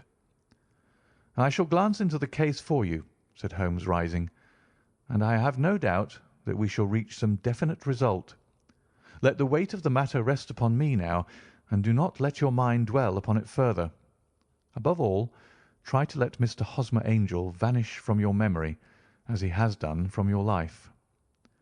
"Then you don't think I'll see him again?" "I fear not." "Then what has happened to him?" "You will leave that question in my hands. I should like an accurate description of him, and any letters of his which you can spare." "I advertised for him in last Saturday's Chronicle," said she. "Here is the slip, and here are 4 letters from him." "Thank you. And your address?" "No. 31 Lion Place, Camberwell." "Mr. Angel's address you never had, I understand. Where is your father's place of business?" "He travels for Westhouse and Marbank, the great claret importers of Fenchurch Street." "Thank you. You have made your statement very clearly. You will leave the papers here, and remember the advice which I have given you. Let the whole incident be a sealed book, and do not allow it to affect your life." "You are very kind, Mr. Holmes, but I cannot do that. I shall be true to Hosmer. He shall find me ready when he comes back." For all the preposterous hat and the vacuous face, there was something noble in the simple faith of our visitor which compelled our respect. She laid her little bundle of papers upon the table and went her way, with a promise to come again whenever she might be summoned. Sherlock Holmes sat silent for a few minutes with his finger-tips still pressed together, his legs stretched out in front of him, and his gaze directed upward to the ceiling. Then he took down from the rack the old and oily clay pipe which was to him as a counsellor, and, having lit it, he leaned back in his chair, with the thick blue cloud wreaths spinning up from him, and a look of infinite languor in his face. "Quite an interesting study, that maiden," he observed. "I found her more interesting than her little problem, which, by the way, is rather a trite one. You will find parallel cases if you consult my index. In Andover in '77, and there was something of the sort at The Hague last year. Old as is the idea, however, there were one or two details which were new to me, but the maiden herself was most instructive." "You appeared to read a good deal upon her which was quite invisible to me," I remarked. "Not invisible, but unnoticed, Watson. You did not know where to look, and so you missed all that was important. I can never bring you to realize the importance of sleeves, the suggestiveness of thumbnails, or the great issues that may hang from a bootlace. Now, what did you gather from that woman's appearance? Describe it." "Well, she had a slate-coloured, broad-brimmed straw hat, with a feather of brickish red. Her jacket was black, with black beads sewn upon it, and a fringe of little black jet ornaments. Her dress was brown, rather darker than coffee colour, with a little purple plush at the neck and sleeves. Her gloves were greyish, and were worn through at the right forefinger. Her boots I didn't observe. She had small round hanging gold earrings and a general air of being fairly well-to-do in a vulgar, comfortable, easy-going way." Sherlock Holmes clapped his hands softly together and chuckled. "Upon my word, Watson, you are coming along wonderfully. You have really done very well indeed. It is true that you have missed everything of importance, but you have hit upon the method, and you have a quick eye for colour. Never trust to general impressions, my boy, but concentrate yourself upon details. My first glance is always at a woman's sleeve. In a man it is perhaps better first to take the knee of the trouser. As you observe, this woman had plush upon her sleeves, which is a most useful material for showing traces. The double line a little above the wrist, where the typewritist presses against the table, was beautifully defined. The sewing machine of the hand type leaves a similar mark, but only on the left arm, and on the side of it farthest from the thumb, instead of being right across the broadest part, as this was. I then glanced at her face, and observed the dint of a pince-nez at either side of her nose. I ventured a remark upon short sight and typewriting, which seemed to surprise her. It surprised me. But surely it was obvious. I was then much surprised and interested, on glancing down, to observe that, though the boots which she was wearing were not unlike each other, they were really odd ones, the one having a slightly decorated toe-cap, and the other a plain one. One was buttoned only in the 2 lower buttons out of 5, and the other at the 1st, 3rd, and 5th. Now, when you see that a young lady, otherwise neatly dressed, has come away from home with odd boots, half buttoned, it is no great deduction to say that she came away in a hurry." "And what else?" I asked, keenly interested, as I always was, by my friend's incisive reasoning. "I noted in passing that she had written a note before leaving home, but after being fully dressed. You observed that her right glove was torn at the forefinger, but you did not apparently see that both glove and finger were stained with violet ink. She had written in a hurry, and dipped her pen too deep. It must have been this morning, or the mark would not remain clear upon the finger. All this is amusing, though rather elementary, but I must go back to business, Watson. Would you mind reading me the advertised description of Mr. Hosmer Angel?" I held the little printed slip to the light. Missing, it said. On the morning of the 14th, a gentleman named Hosmer Angel, about 5'7" in height, strongly built, sallow complexion, black hair, a little bald in the centre, bushy, black side whiskers and moustache, tinted glasses, slight infirmity of speech, was dressed when last seen in black frock coat faced with silk, black waistcoat, gold Albert chain and grey Harris tweed trousers, with brown gaiters over elastic-sided boots. Known to have been employed in an office in Leadenhall Street. Anybody bringing— "That will do," said Holmes. "As to the letters," he continued, glancing over them, "they are very commonplace. Absolutely no clue in them to Mr. Angel, save that he quotes Balzac once. There is one remarkable point, however, which will no doubt strike you." "They are typewritten," I remarked.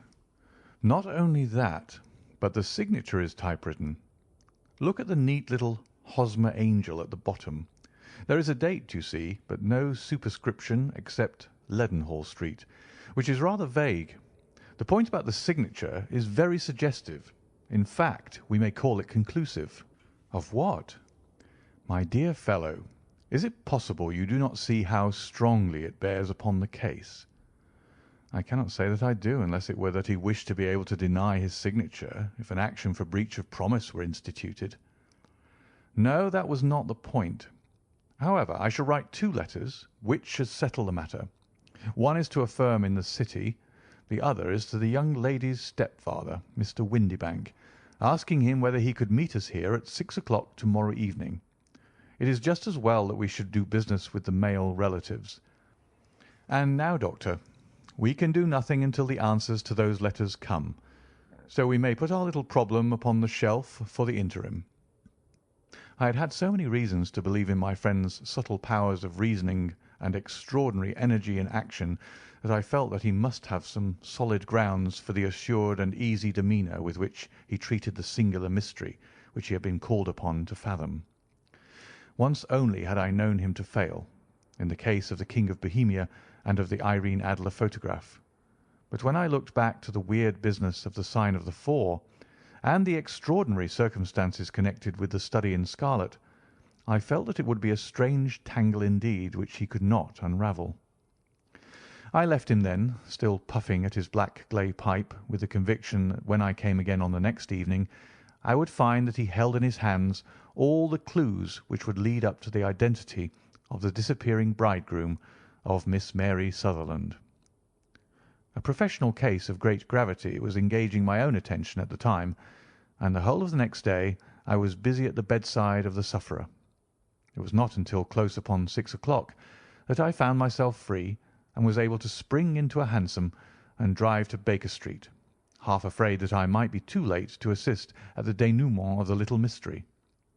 I found Sherlock Holmes alone, however, half asleep, with his long thin form curled up in the recesses of his armchair. A formidable array of bottles and test tubes, with the pungent, cleanly smell of hydrochloric acid, told me that he had spent his day in the chemical work which was so dear to him. "Well, have you solved it?" I asked as I entered.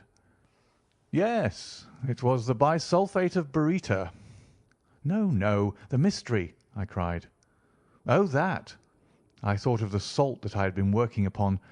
There was never any mystery in the matter, though, as I said yesterday, some of the details are of interest. The only drawback is that there is no law, I fear, that can touch the scoundrel." "Who was he, then, and what was his object in deserting Miss Sutherland?" The question was hardly out of my mouth, and Holmes had not yet opened his lips to reply, when we heard a heavy footfall in the passage and a tap at the door. "This is the girl's stepfather, Mr. James Windibank," said Holmes.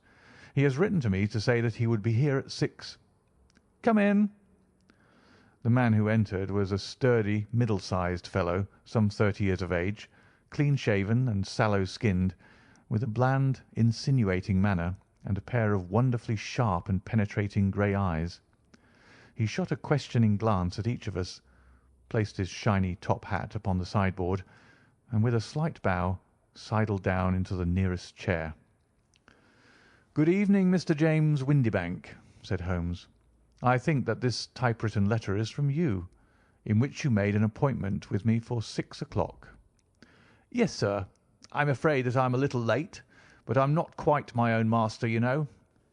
I am sorry that Miss Sutherland has troubled you about this little matter, for I think it is far better not to wash linen of the sort in public. It was quite against my wishes that she came, but she is a very excitable, impulsive girl, as you may have noticed, and she is not easily controlled when she's made up her mind on a point. Of course, I did not mind you so much, as you are not connected with the official police, but it is not pleasant to have a family misfortune like this noised abroad. Besides, it is a useless expense, for how could you possibly find this Hosmer Angel?" "On the contrary," said Holmes quietly, "I have every reason to believe that I will succeed in discovering Mr. Hosmer Angel." Mr. Windibank gave a violent start and dropped his gloves. "I'm delighted to hear it," he said. "It is a curious thing," remarked Holmes, "that a typewriter has really quite as much individuality as a man's handwriting. Unless they are quite new, no two of them write exactly alike. Some letters get more worn than others, and some wear only on one side.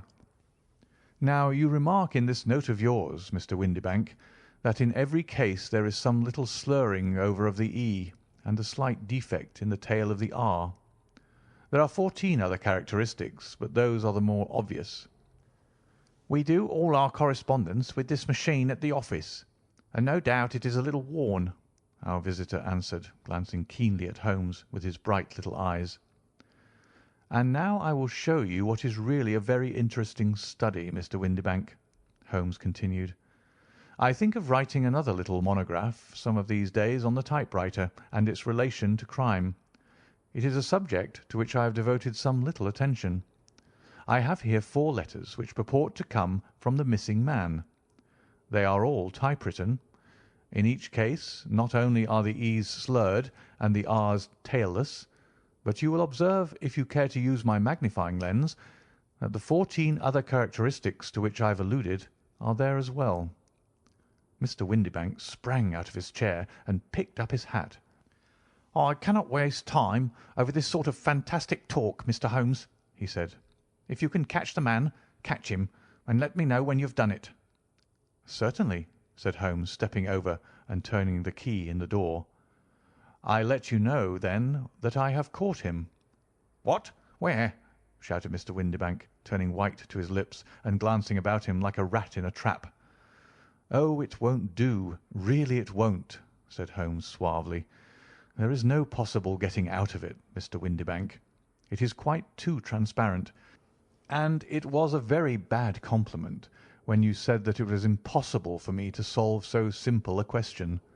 That's right. Sit down and let us talk it over." Our visitor collapsed into a chair with a ghastly face and a glitter of moisture on his brow.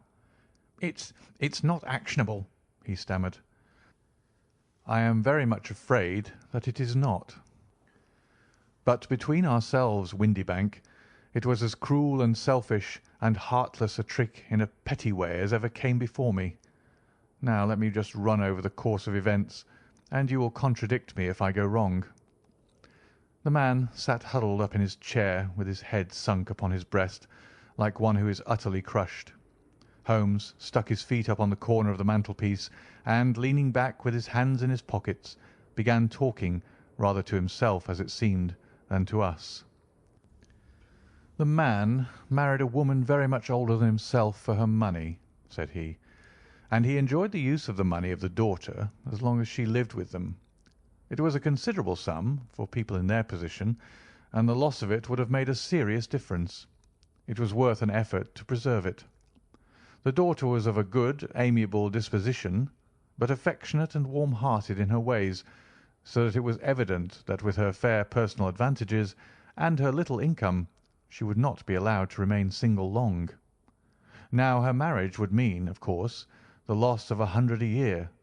So what does her stepfather do to prevent it? He takes the obvious course of keeping her at home and forbidding her to seek the company of people of her own age.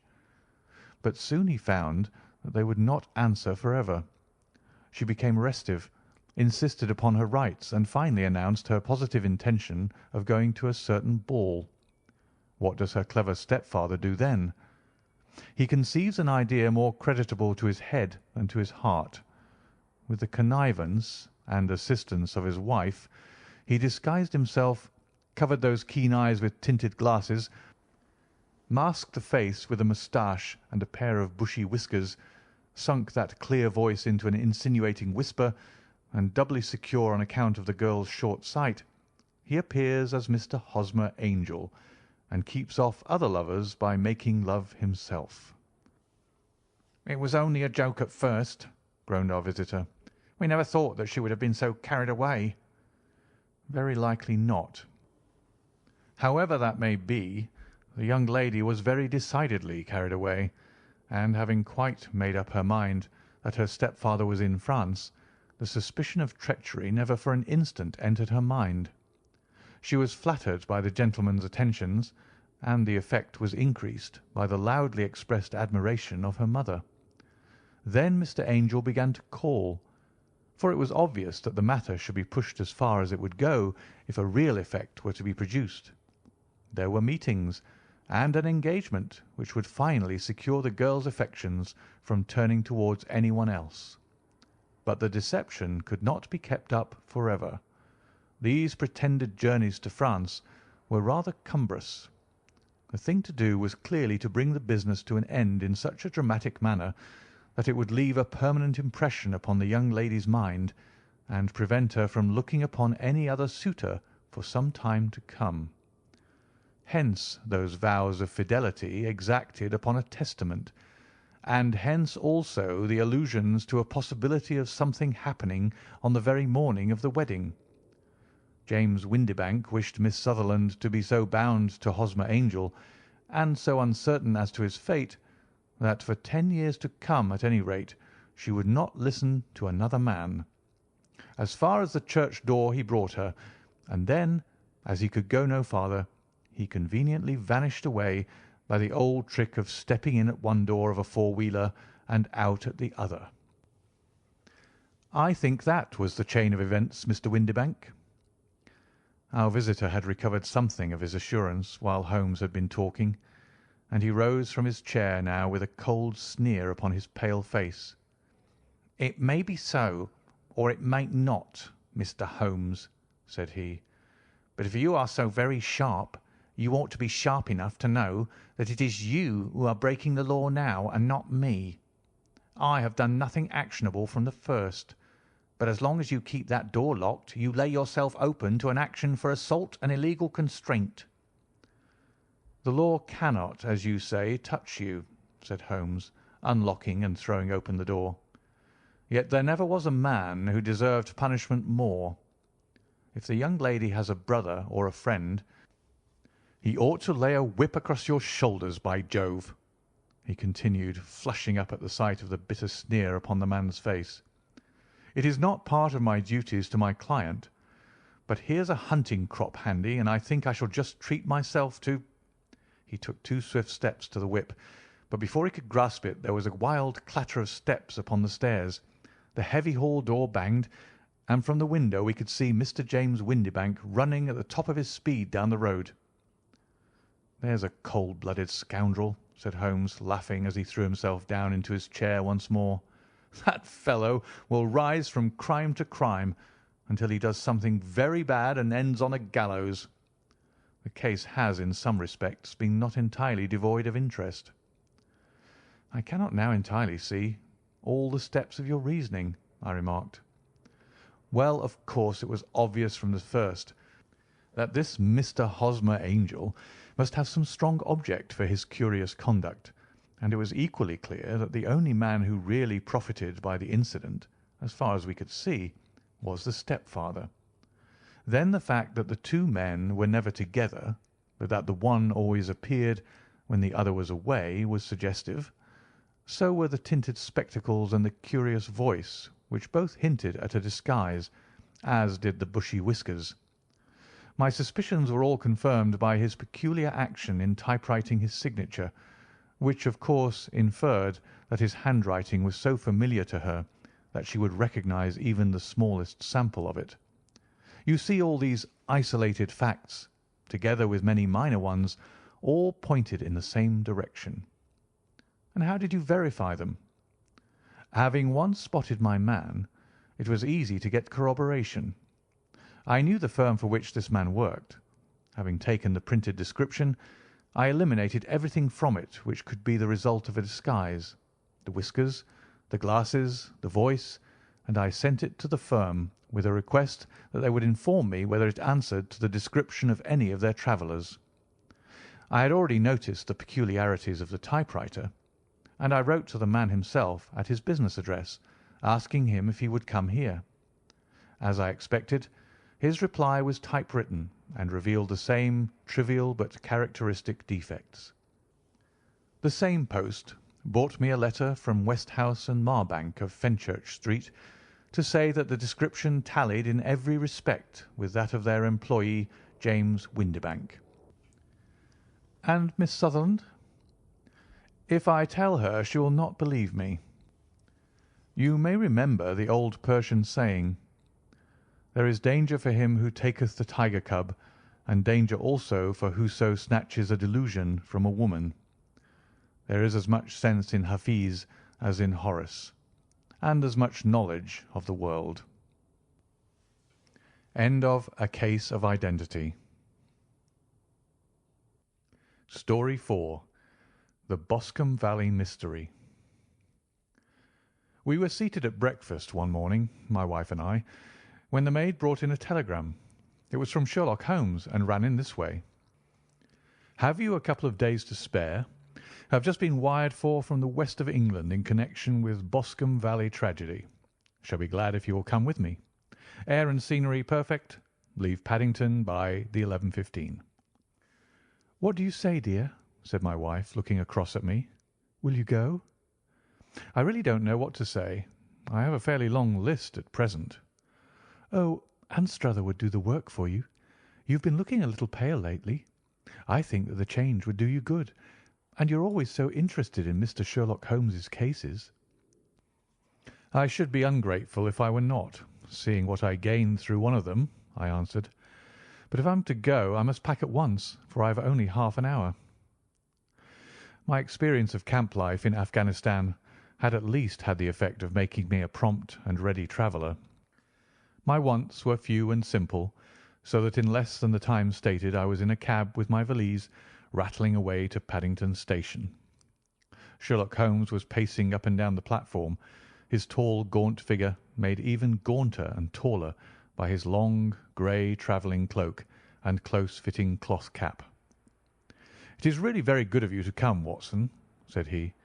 "It makes a considerable difference to me, having someone with me on whom I can thoroughly rely. Local aid is always either worthless or else biased.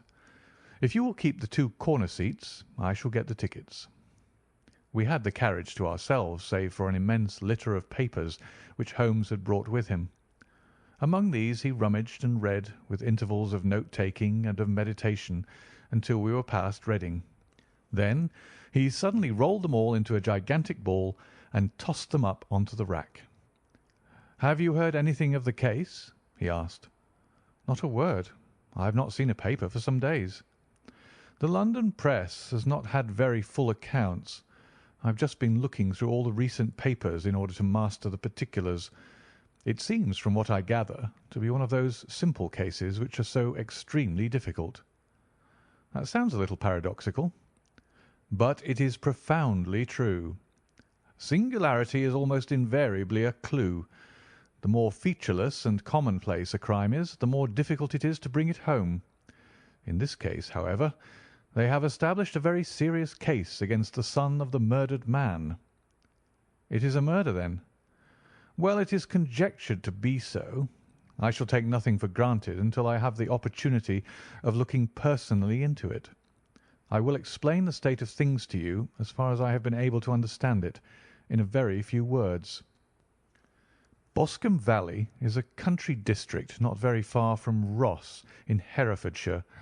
The largest landed proprietor in that part is a Mr. John Turner, who made his money in Australia and returned some years ago to the old country. One of the farms which he held, that of Hatherley, was let to Mr. Charles McCarthy, who was also an ex-Australian. The men had known each other in the colonies, so that it was not unnatural that when they came to settle down they should do so as near each other as possible. Turner was apparently the richer man, so McCarthy became his tenant, but still remained, it seems, upon terms of perfect equality, as they were frequently together. McCarthy had one son, a lad of 18, and Turner had an only daughter of the same age, but neither of them had wives living. They appear to have avoided the society of the neighbouring English families, and to have led retired lives, though both the McCarthys were fond of sport and were frequently seen at the race meetings of the neighbourhood. McCarthy kept 2 servants, a man and a girl. Turner had a considerable household, some half-dozen at the least. That is as much as I have been able to gather about the families. Now for the facts. On June 3rd, that is, on Monday last, McCarthy left his house at Hatherley about 3 in the afternoon and walked down to the Boscombe Pool, which is a small lake formed by the spreading out of the stream which runs down the Boscombe Valley. He had been out with his serving man in the morning at Ross, and he had told the man that he must hurry, as he had an appointment of importance to keep at 3. From that appointment he never came back alive. From Hatherley farmhouse to the Boscombe Pool is 1/4 mile, and 2 people saw him as he passed over this ground. One was an old woman whose name is not mentioned, and the other was William Crowder, a gamekeeper in the employ of Mr. Turner. Both these witnesses deposed that Mr. McCarthy was walking alone. The gamekeeper adds that within a few minutes of his seeing Mr. McCarthy pass, he had seen his son, Mr. James McCarthy, going the same way, with a gun under his arm. To the best of his belief, the father was actually in sight at the time, and the son was following him.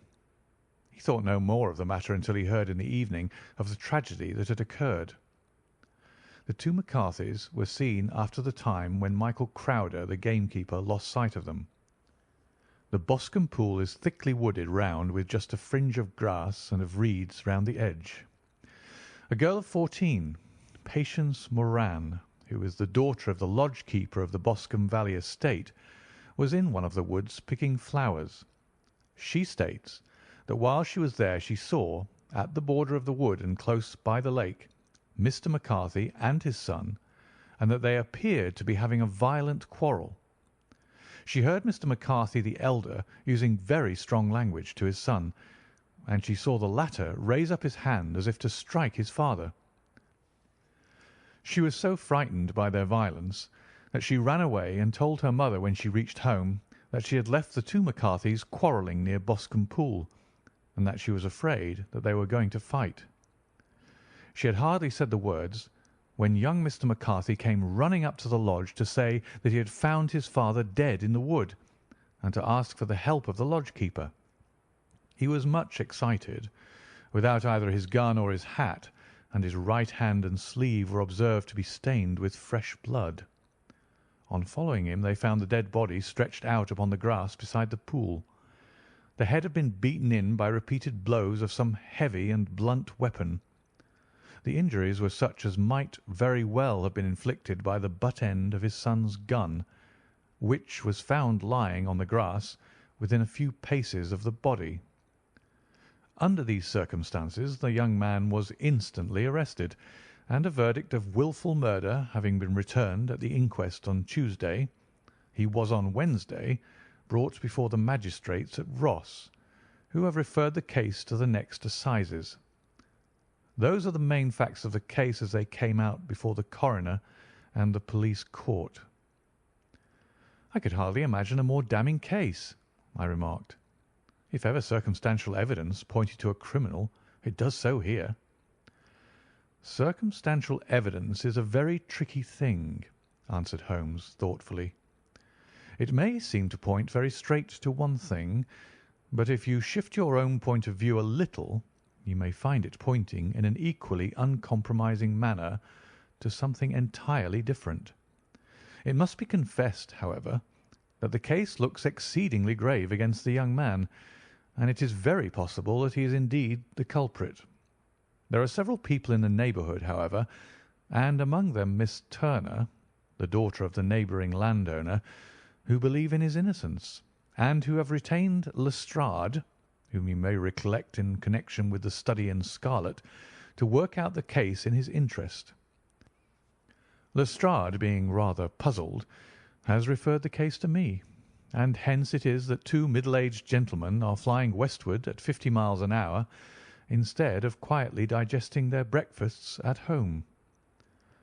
"I'm afraid," said I, "that the facts are so obvious that you'll find little credit to be gained out of this case." "There is nothing more deceptive than an obvious fact," he answered, laughing. "Besides, we may chance to hit upon some other obvious facts which may have been by no means obvious to Mr. Lestrade. You know me too well to think that I am boasting when I say that I shall either confirm or destroy his theory by means which he is quite incapable of employing, or even of understanding. To take the first example to hand, I very clearly perceive that in your bedroom the window is upon the right-hand side, and yet I question whether Mr. Lestrade would have noted even so self-evident a thing as that. How on earth? My dear fellow, I know you well. I know the military neatness which characterises you. You shave every morning, and in this season you shave by the sunlight. But since your shaving is less and less complete as we go farther back on the left side, until it becomes positively slovenly as we get round the angle of the jaw, it is surely very clear that that side is less illuminated than the other. I could not imagine a man of your habits looking at himself in an equal light and being satisfied with such a result. I only quote this as a trivial example of observation and inference. Therein lies my métier, and it is just possible that it may be of some service in the investigation which lies before us. There are one or two minor points which were brought out in the inquest, and which are worth considering. What are they? It appears that his arrest did not take place at once, but after the return to Hatherley Farm. On the Inspector of Constabulary informing him that he was a prisoner, he remarked that he was not surprised to hear it, and that it was no more than his deserts. This observation of his had the natural effect of removing any traces of doubt which might have remained in the minds of the coroner's jury. "It was a confession," I ejaculated.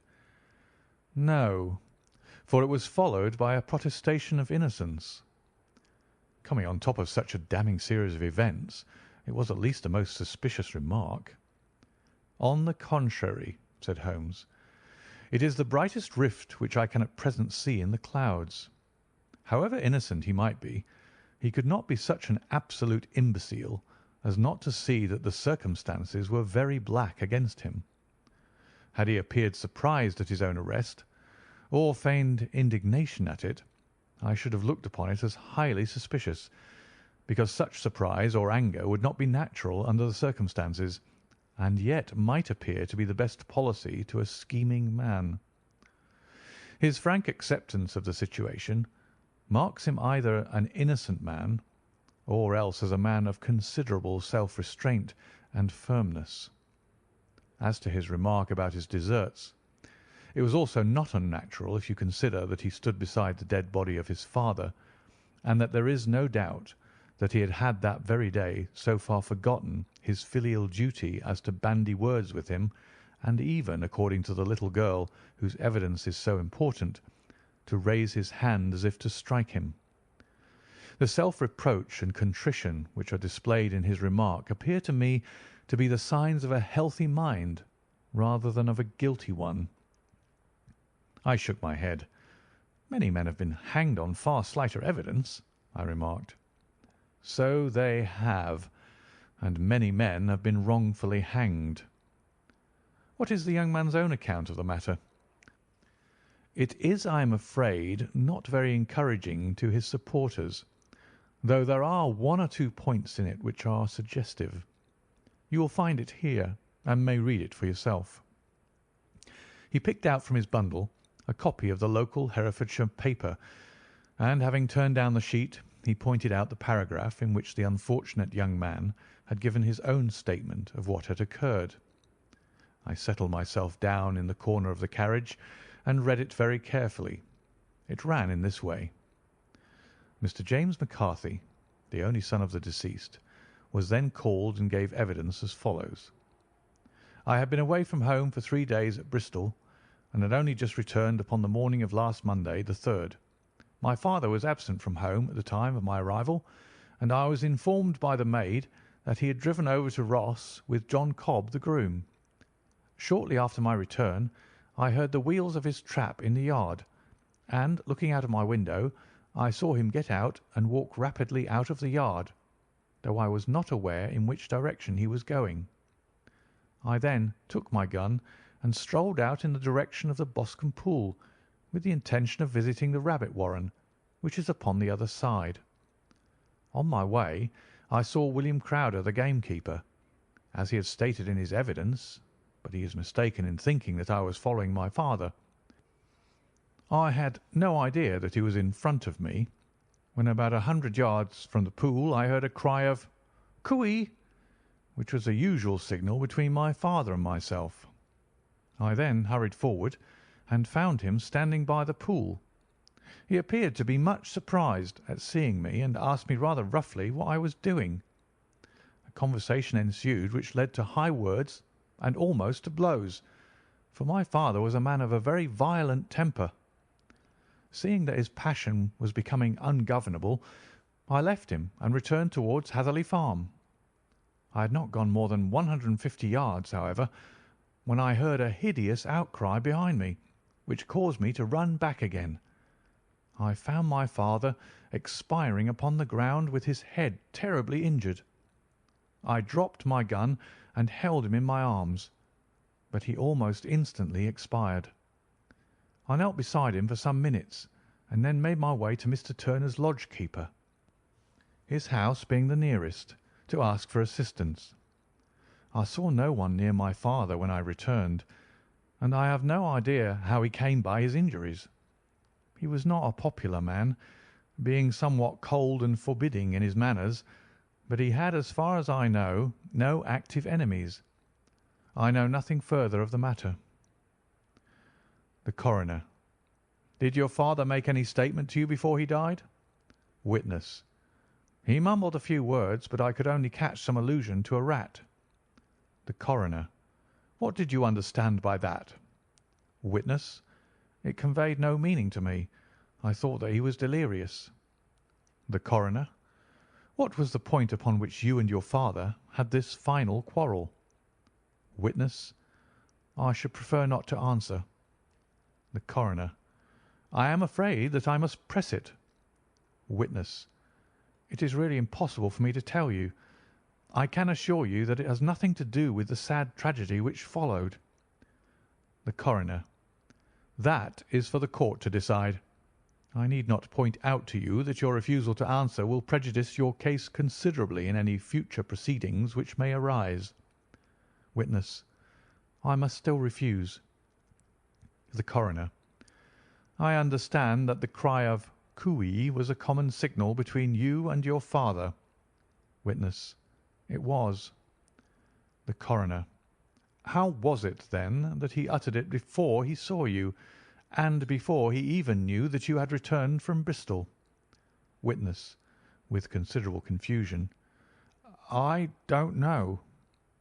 A Juryman: Did you see nothing which aroused your suspicions when you returned on hearing the cry and found your father fatally injured? Witness: Nothing definite. The Coroner: What do you mean? Witness: I was so disturbed and excited as I rushed out into the open that I could think of nothing except of my father. Yet I have a vague impression that as I ran forward something lay upon the ground to the left of me. It seemed to me to be something grey in colour, a coat of some sort, or plaid perhaps. When I rose from my father, I looked round for it, but it was gone. Do you mean that it disappeared before you went for help? Yes, it was gone.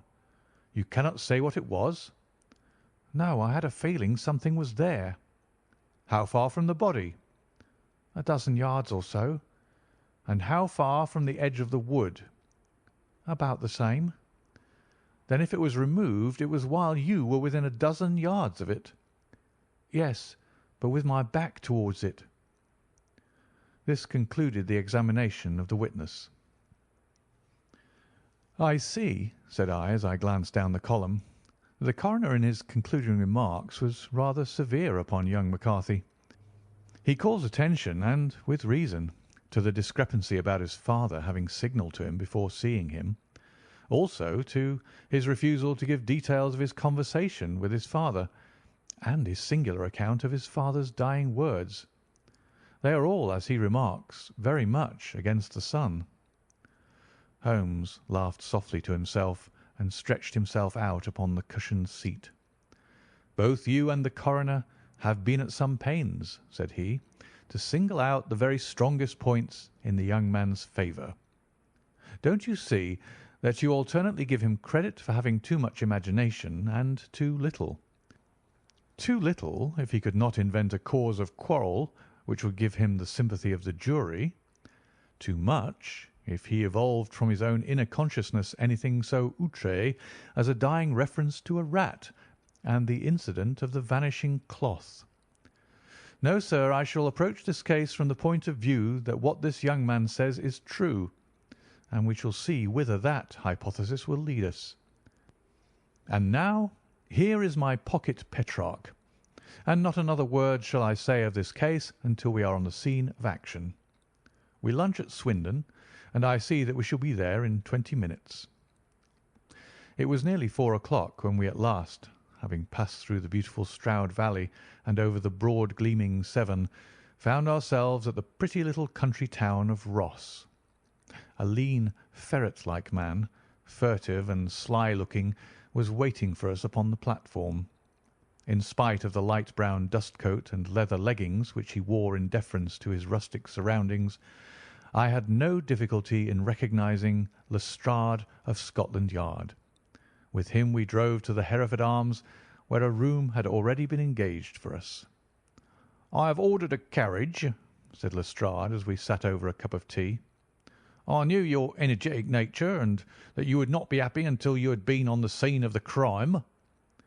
"It was very nice and complimentary of you," Holmes answered. "It is entirely a question of barometric pressure." Lestrade looked startled. "I do not quite follow," he said. "How is the glass?" 29, I see. No wind, and not a cloud in the sky. I have a caseful of cigarettes here which need smoking, and the sofa is very much superior to the usual country hotel abomination. I do not think that it is probable that I shall use the carriage to-night." Lestrade laughed indulgently. "You have, no doubt, already formed your conclusions from the newspapers," he said. "The case is as plain as a pikestaff, and the more one goes into it the plainer it becomes. Still, of course, one can't refuse a lady, and such a very positive one. She has heard of you, and would have your opinion, though I repeatedly told her that there was nothing which you could do which I had not already done. Why, bless my soul, here is her carriage at the door." He had hardly spoken before there rushed into the room one of the most lovely young women that I have ever seen in my life. Her violent eyes shining, her lips parted, a pink flush upon her cheeks, all thought of her natural reserve lost in her overpowering excitement and concern. "Oh, Mr. Sherlock Holmes!" she cried, glancing from one to the other of us, and finally, with a woman's quick intuition, fastening upon my companion. "I am so glad that you have come. I have driven down to tell you so. I know that James didn't do it. I know it. And I want you to start upon your work knowing it too. Never let yourself doubt upon that point. We have known each other since we were little children, and I know his faults as no one else does, but he is too tender-hearted to hurt a fly. Such a charge is absurd to anyone who really knows him." "I hope we may clear him, Miss Turner," said Sherlock Holmes. "You may rely upon my doing all that I can." "But you have read the evidence. You have formed some conclusions. Do you not see some loophole, some flaw? Do you not yourself think that he is innocent?" "I think that is very probable." "There now!" she cried, throwing back her head and looking defiantly at Lestrade. "You hear? He gives me hopes." Lestrade shrugged his shoulders. "I am afraid that my colleague has been a little quick in forming his conclusions," he said. "But he is right. Oh, I know that he is right. James never did it. And about his quarrel with his father, I am sure that the reason why he would not speak about it to the coroner was because I was concerned in it." "In what way?" asked Holmes. "It is no time for me to hide anything. James and his father had many disagreements about me. Mr. McCarthy was very anxious that there should be a marriage between us. James and I have always loved each other as brother and sister, but of course he is young and has seen very little of life yet, and, well, he naturally did not wish to do anything like that yet. So there were quarrels, and this, I am sure, was one of them." "And your father?" asked Holmes. "Was he in favour of such a union?" "No, he was averse to it also. No one but Mr. McCarthy was in favour of it." A quick blush passed over her fresh young face as Holmes shot one of his keen, questioning glances at her. "Thank you for this information," said he. "May I see your father if I call to-morrow?" "I'm afraid the doctor won't allow it." "The doctor?" "Yes. Have you not heard? Poor father has never been strong for years back, but this has broken him down completely. He has taken to his bed, and Dr. Willows says that he is a wreck and that his nervous system is shattered. Mr. McCarthy was the only man alive who had known Dad in the old days in Victoria." "Ha! In Victoria. That is important." "Yes, at the mines." "Quite so. At the gold mines, where, as I understand, Mr. Turner made his money." "Yes, certainly." "Thank you, Miss Turner. You have been of material assistance to me." "You will tell me if you have any news to-morrow. No doubt you will go to the prison to see James. Oh, if you do, Mr. Holmes, do tell him that I know him to be innocent." "I will, Miss Turner." "I must go home now, for Dad is very ill, and he misses me so if I leave him. Good-bye, and God help you in your undertaking."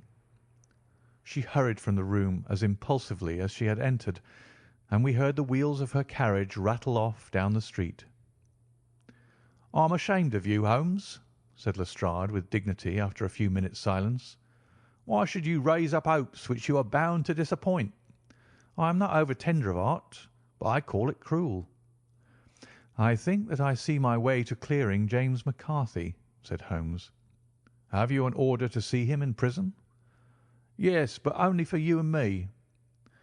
"Then I shall reconsider my resolution about going out.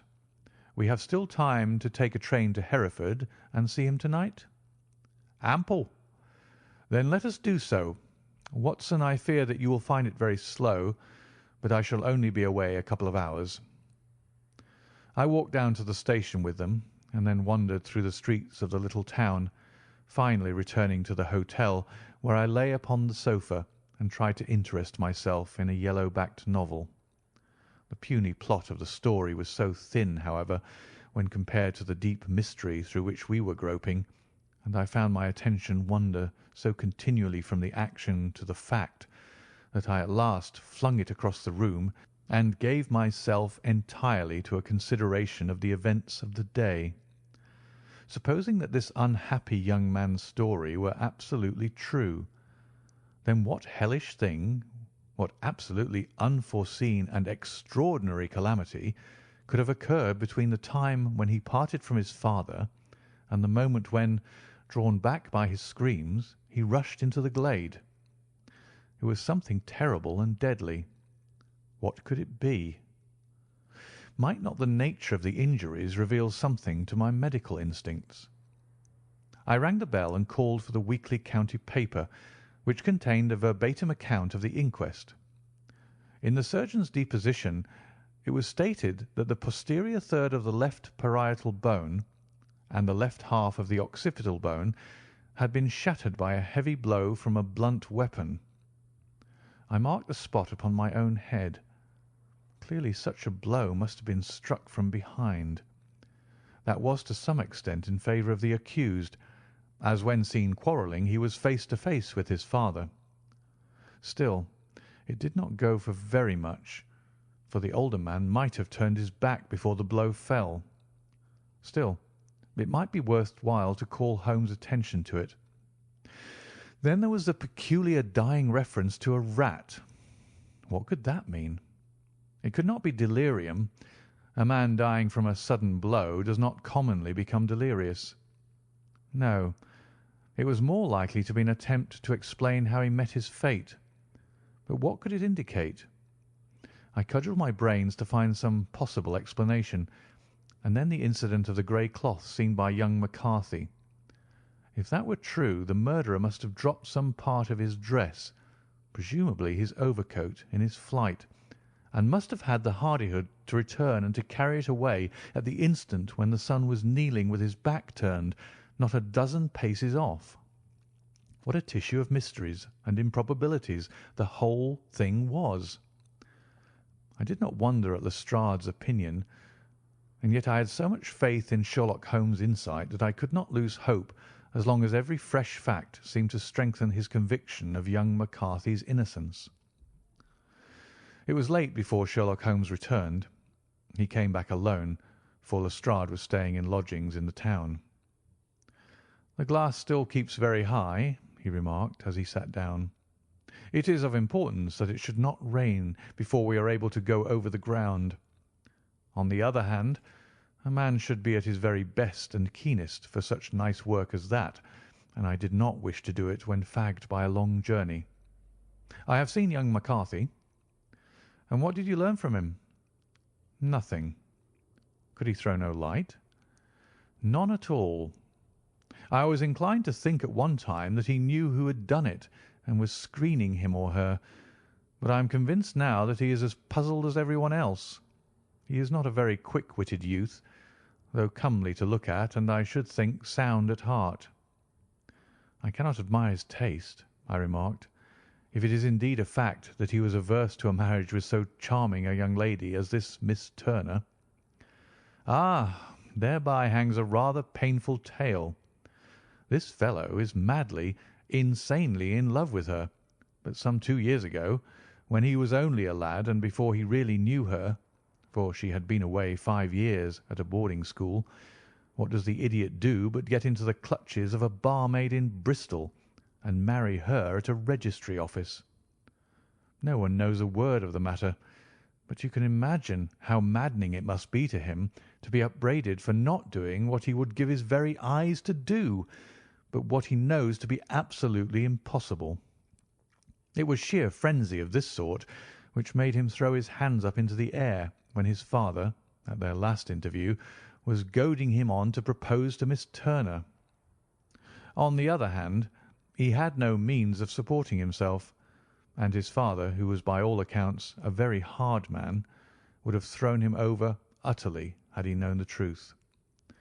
It was with his barmaid wife that he had spent the last 3 days in Bristol, and his father did not know where he was. Mark that point. It is of importance. Good has come out of evil, however, for the barmaid, finding from the papers that he is in serious trouble and likely to be hanged, has thrown him over utterly, and has written to him to say that she has a husband already in the Bermuda dockyard, so that there is really no tie between them. I think that that bit of news has consoled young McCarthy for all that he has suffered. But if he's innocent, who has done it? Ah, who? I would call your attention very particularly to 2 points. One is that the murdered man had an appointment with someone at the pool, and that the someone could not have been his son, for his son was away, and he did not know when he would return. The second is that the murdered man was heard to cry "Cooee" before he knew that his son had returned. Those are the crucial points upon which the case depends. And now let us talk about George Meredith, if you please, and we shall leave all minor matters until tomorrow." There was no rain, as Holmes had foretold, and the morning broke bright and cloudless.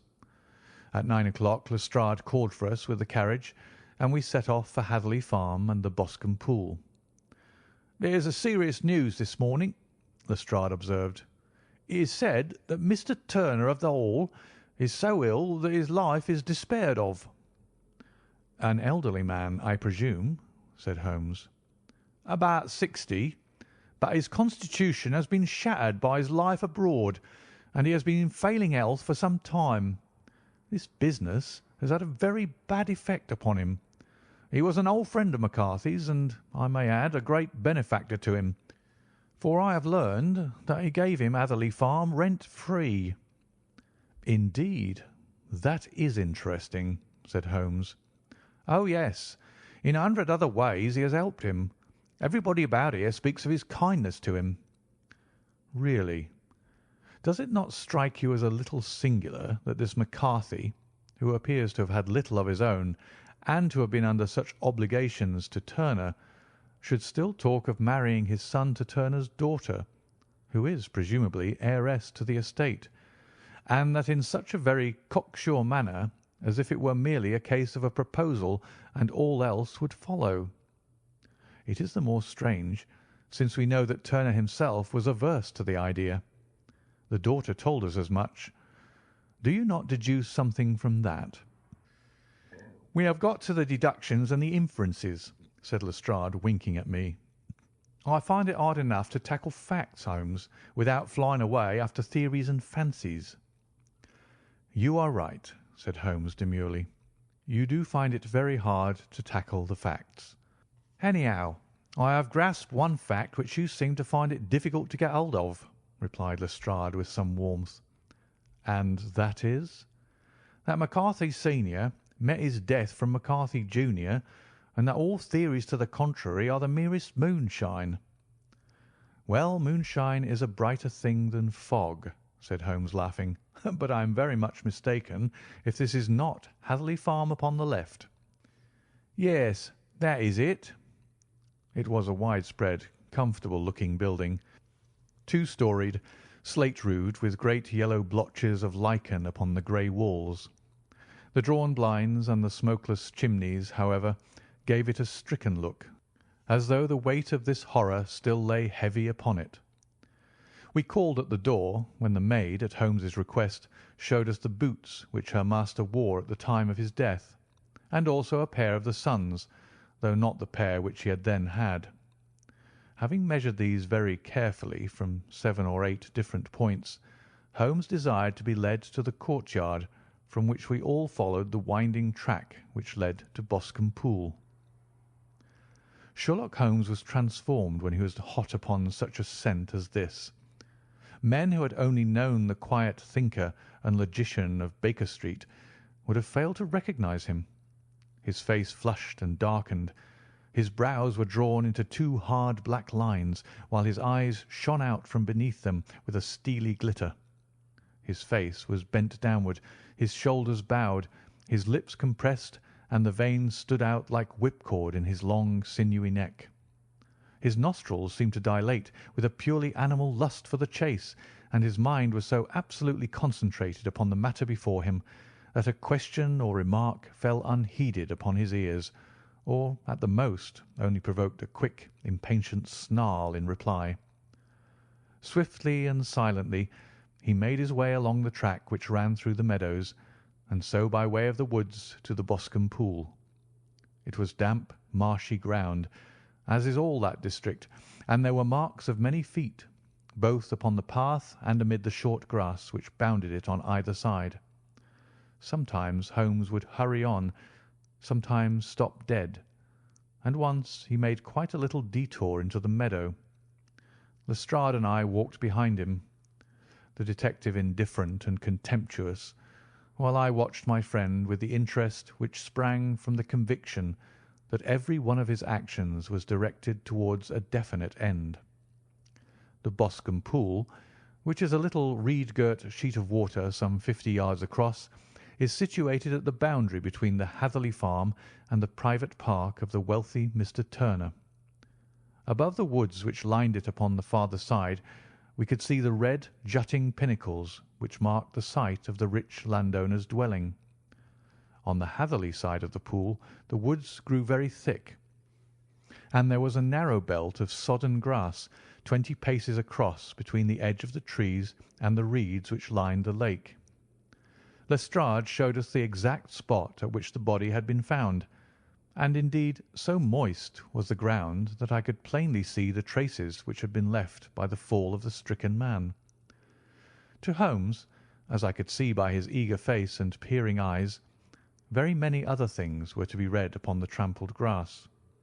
He ran round like a dog who is picking up a scent, and then turned upon my companion. "What did you go into the pool for?" he asked. "I fished about with a rake. I thought there might be some weapon or other trace. But how on earth—" "Oh, tut, tut! I have no time. That left foot of yours with its inward twist is all over the place. A mole could trace it, and there it vanishes among the reeds.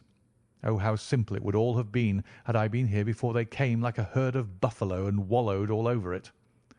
Here is where the party with the lodge-keeper came, and they have covered all tracks for 6 or 8 feet round the body. But here are 3 separate tracks of the same feet." He drew out a lens and lay down upon his waterproof to have a better view, talking all the time, rather to himself than to us. "These are young McCarthy's feet. Twice he was walking, and once he ran swiftly, so that the soles are deeply marked and the heels hardly visible. That bears out his story. He ran when he saw his father on the ground. Then here are the father's feet as he paced up and down. What is this, then? It is the butt end of the gun as the son stood listening. And this? Ha!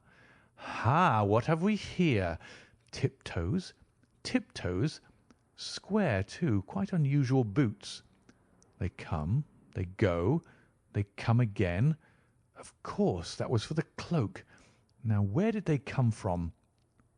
He ran up and down, sometimes losing, sometimes finding the track, until we were well within the edge of the wood and under the shadow of a great beech, the largest tree in the neighbourhood. Holmes traced his way to the farthest side of this and lay down once more upon his face, with a little cry of satisfaction.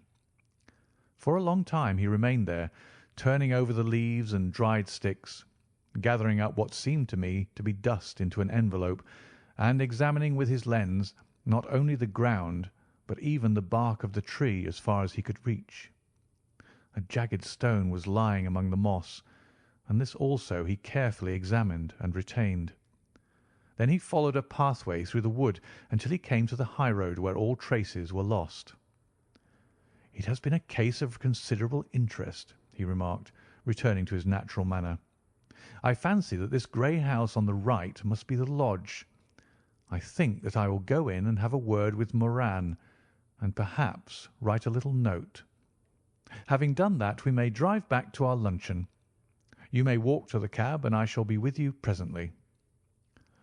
It was about 10 minutes before we regained our cab and drove back into Ross, Holmes still carrying with him the stone which he had picked up in the wood. "This may interest you, Lestrade," he remarked, holding it out. "The murder was done with it." "I see no marks." "There are none."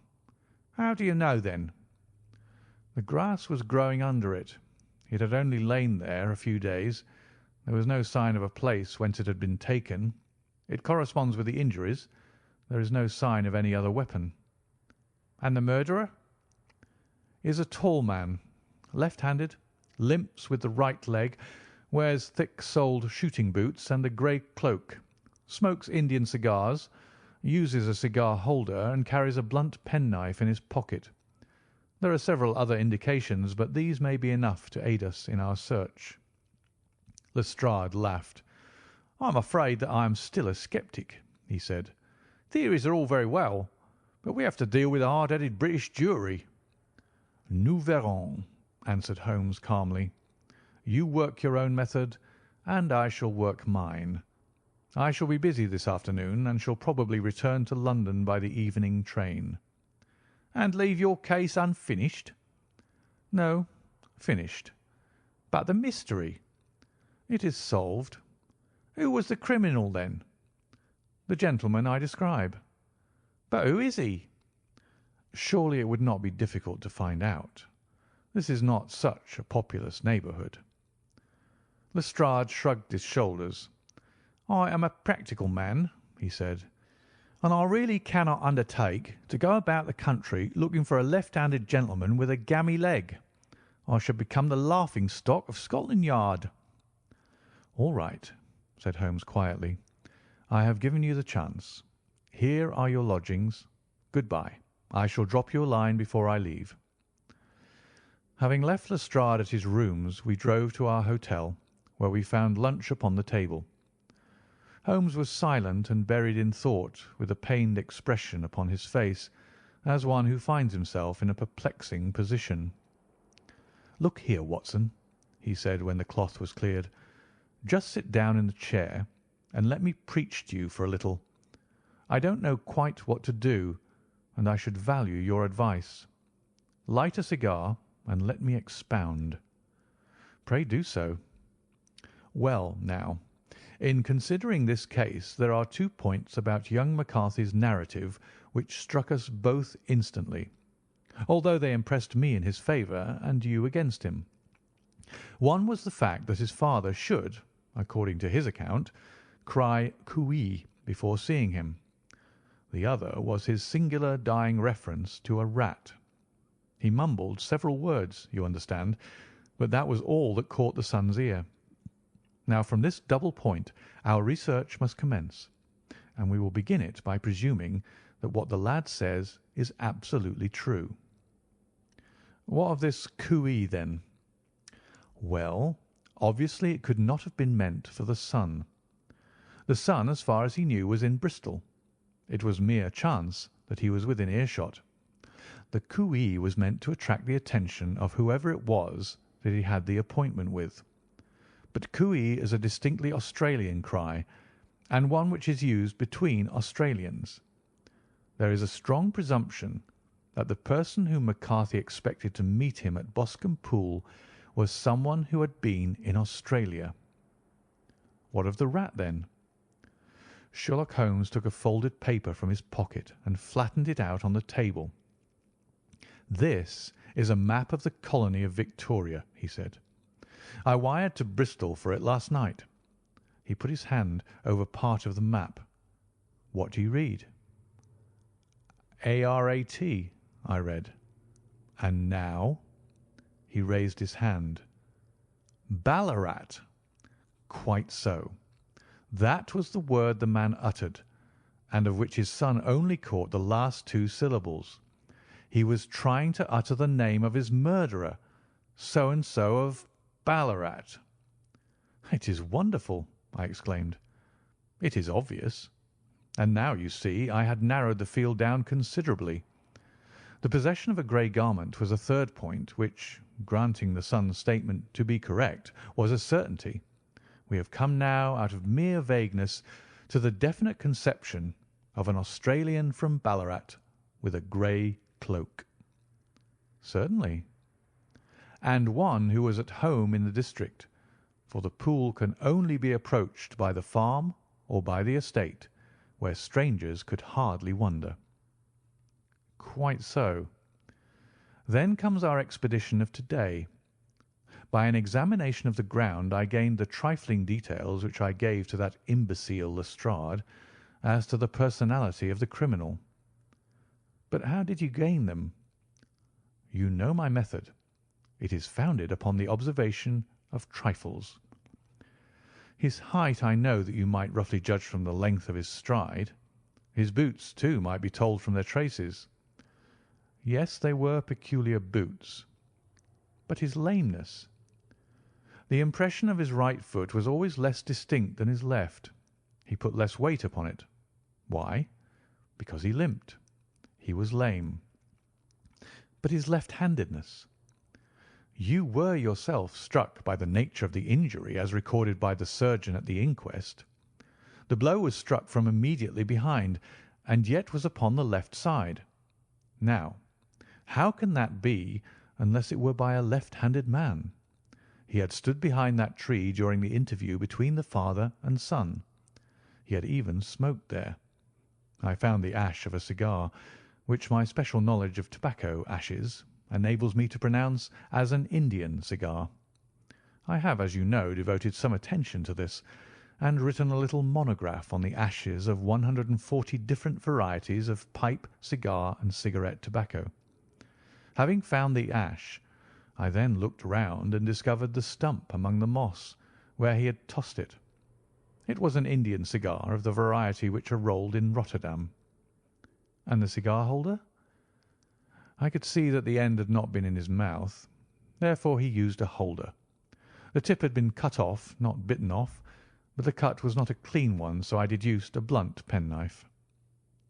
"Holmes," I said, "you have drawn a net round this man from which he cannot escape, and you have saved an innocent human life as truly as if you had cut the cord which was hanging him. I see the direction in which all this points. The culprit is—" "Mr. John Turner," cried the hotel waiter, opening the door of our sitting-room and ushering in a visitor. The man who entered was a strange and impressive figure.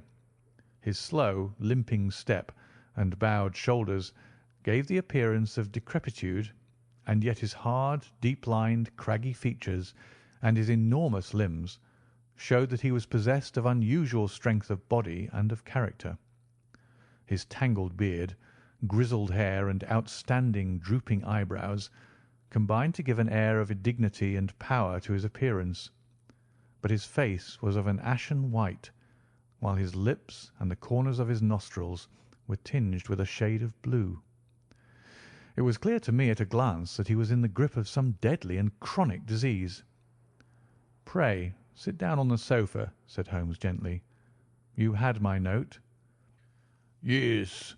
The lodge-keeper brought it up. You said that you wished to see me here to avoid scandal." "I thought people would talk if I went to the hall." "And why did you wish to see me?" He looked across at my companion with despair in his weary eyes, as though his question was already answered. "Yes," said Holmes, answering the look rather than the words. "It is so. I know all about McCarthy." The old man sank his face in his hands. "God help me!" he cried. "But I would not have let the young man come to harm. I give you my word that I would have spoken out if it went against him at the assizes." "I am glad to hear you say so," said Holmes gravely. "I would have spoken now had it not been for my dear girl. It would break her heart. It will break her heart when she hears that I am arrested." "It may not come to that," said Holmes. "What?" "I am no official agent. I understand that it was your daughter who required my presence here, and I am acting in her interests. Young McCarthy must be got off, however." "I am a dying man," said old Turner. "I have had diabetes for years. My doctor says it is a question whether I shall live a month. Yet I would rather die under my own roof than in a jail." Holmes rose and sat down at the table with his pen in his hand and a bundle of paper before him. "Just tell us the truth," he said. "I shall jot down the facts. You will sign it, and Watson here can witness it. Then I could produce your confession at the last extremity to save young McCarthy. I promise you that I shall not use it unless it is absolutely needed." "It is as well," said the old man. "It's a question whether I shall live to the assizes, so it matters little to me. But I should wish to spare Alice the shock, and now I will make the thing clear to you. It has been a long time in the acting, but will not take me long to tell. You didn't know this dead man, McCarthy. He was the devil incarnate. I tell you that. God keep you out of the clutches of such a man as he. His grip has been upon me these 20 years, and he has blasted my life. I'll tell you first how I came to be in his power. It was in the early 60s at the diggings. I was a young chap then, hot-blooded and reckless, ready to turn my hand at anything. I got among bad companions, took to drink, had no luck with my claim, took to the bush, and, in a word, became what you call over here a highway robber.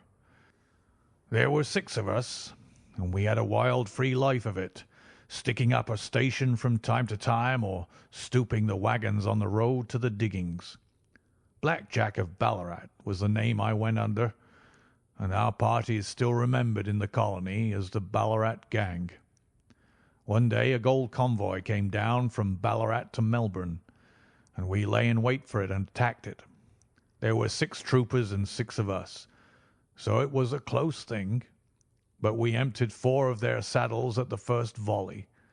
3 of our boys were killed, however, before we got the swag. I put my pistol to the head of the wagon driver, who was this very man McCarthy. I wished to the Lord that I had shot him then, but I spared him, though I saw his wicked little eyes fixed on my face, as though to remember every feature. We got away with the gold, became wealthy men, and made our way over to England without being suspected.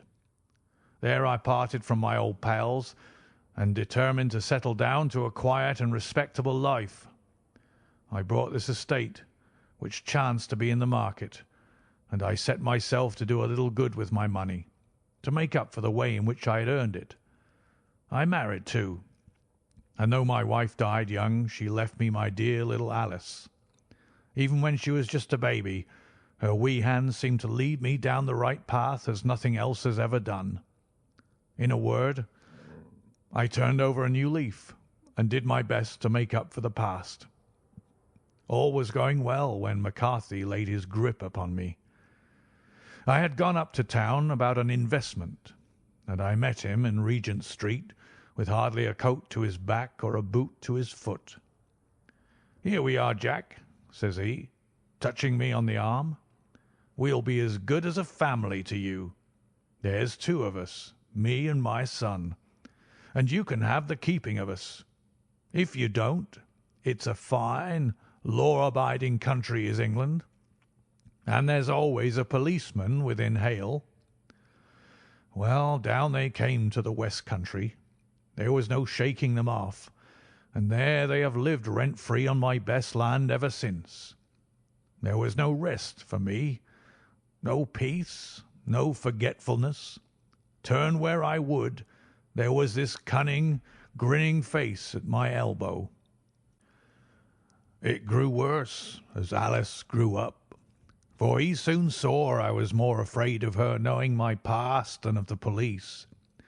Whatever he wanted he must have, and whatever it was I gave him without question. Land, money, houses, until at last he asked a thing which I could not give. He asked for Alice. His son, you see, had grown up, and so had my girl, and as I was known to be in weak health, it seemed a fine stroke to him that his lad should step into the whole property. But there I was firm. I would not have his cursed stock mixed with mine. Not that I had any dislike to the lad, but his blood was in him, and that was enough. I stood firm. McCarthy threatened. I braved him to do his worst. We were to meet at the pool midway between our houses to talk it over. When I went down there I found him talking with his son, so I smoked a cigar and waited behind a tree until he should be alone. But as I listened to his talk, all that was black and bitter in me seemed to come uppermost. He was urging his son to marry my daughter, with as little regard for what she might think as if she were a slut from off the streets. It drove me mad to think that I and all that I held most dear should be in the power of such a man as this. Could I not snap the bond? I was already a dying and a desperate man, though clear of mind and fairly strong of limb. I knew that my own fate was sealed, but my memory and my girl. Both could be saved if I could but silence that foul tongue. I did it, Mr. Holmes. I would do it again. Deeply as I have sinned, I have led a life of martyrdom to atone for it. But that my girl should be entangled in the same meshes which held me was more than I could suffer. I struck him down with no more compunction than if he had been some foul and venomous beast. His cry brought back his son, but I had gained the cover of the wood, though I was forced to go back to fetch the cloak which I had dropped in my flight. That is the true story, gentlemen, of all that occurred." "Well, it is not for me to judge you," said Holmes, as the old man signed the statement which had been drawn out. "I pray that we may never be exposed to such temptation." "I pray not, sir. And what do you intend to do?" "In view of your health, nothing. You are yourself aware that you will soon have to answer for your deed at a higher court than the assizes. I will keep your confession, and if McCarthy is condemned, I shall be forced to use it. If not, it shall never be seen by mortal eye, and your secret, whether you be alive or dead, shall be safe with us." "Farewell, then," said the old man solemnly. "Your own deathbeds, when they come, will be the easier for the thought of the peace which you have given to mine." Tottering and shaking in all his giant frame, he stumbled slowly from the room. "God help us," said Holmes after a long silence. "Why does fate play such tricks with poor helpless worms? I never hear of such a case as this that I do not think of Baxter's words and say, 'There but for the grace of God goes Sherlock Holmes.'" James McCarthy was acquitted at the assizes on the strength of a number of objections which had been drawn out by Holmes and submitted to the defending counsel. Old Turner lived for 7 months after our interview, but he is now dead, and there is every prospect that the son and daughter may come to live happily together in ignorance of the black cloud which rests upon their past. End of the Boscombe Valley Mystery. Story number 5. The 5 Orange Pips. When I glance over my notes and records of the Sherlock Holmes cases between the years 82 and 90, I am faced by so many which present strange and interesting features that it is no easy matter to know which to choose and which to leave. Some, however, have already gained publicity through the papers, and others have not offered a field for those peculiar qualities which my friend possessed in so high a degree, and which it is the object of these papers to illustrate.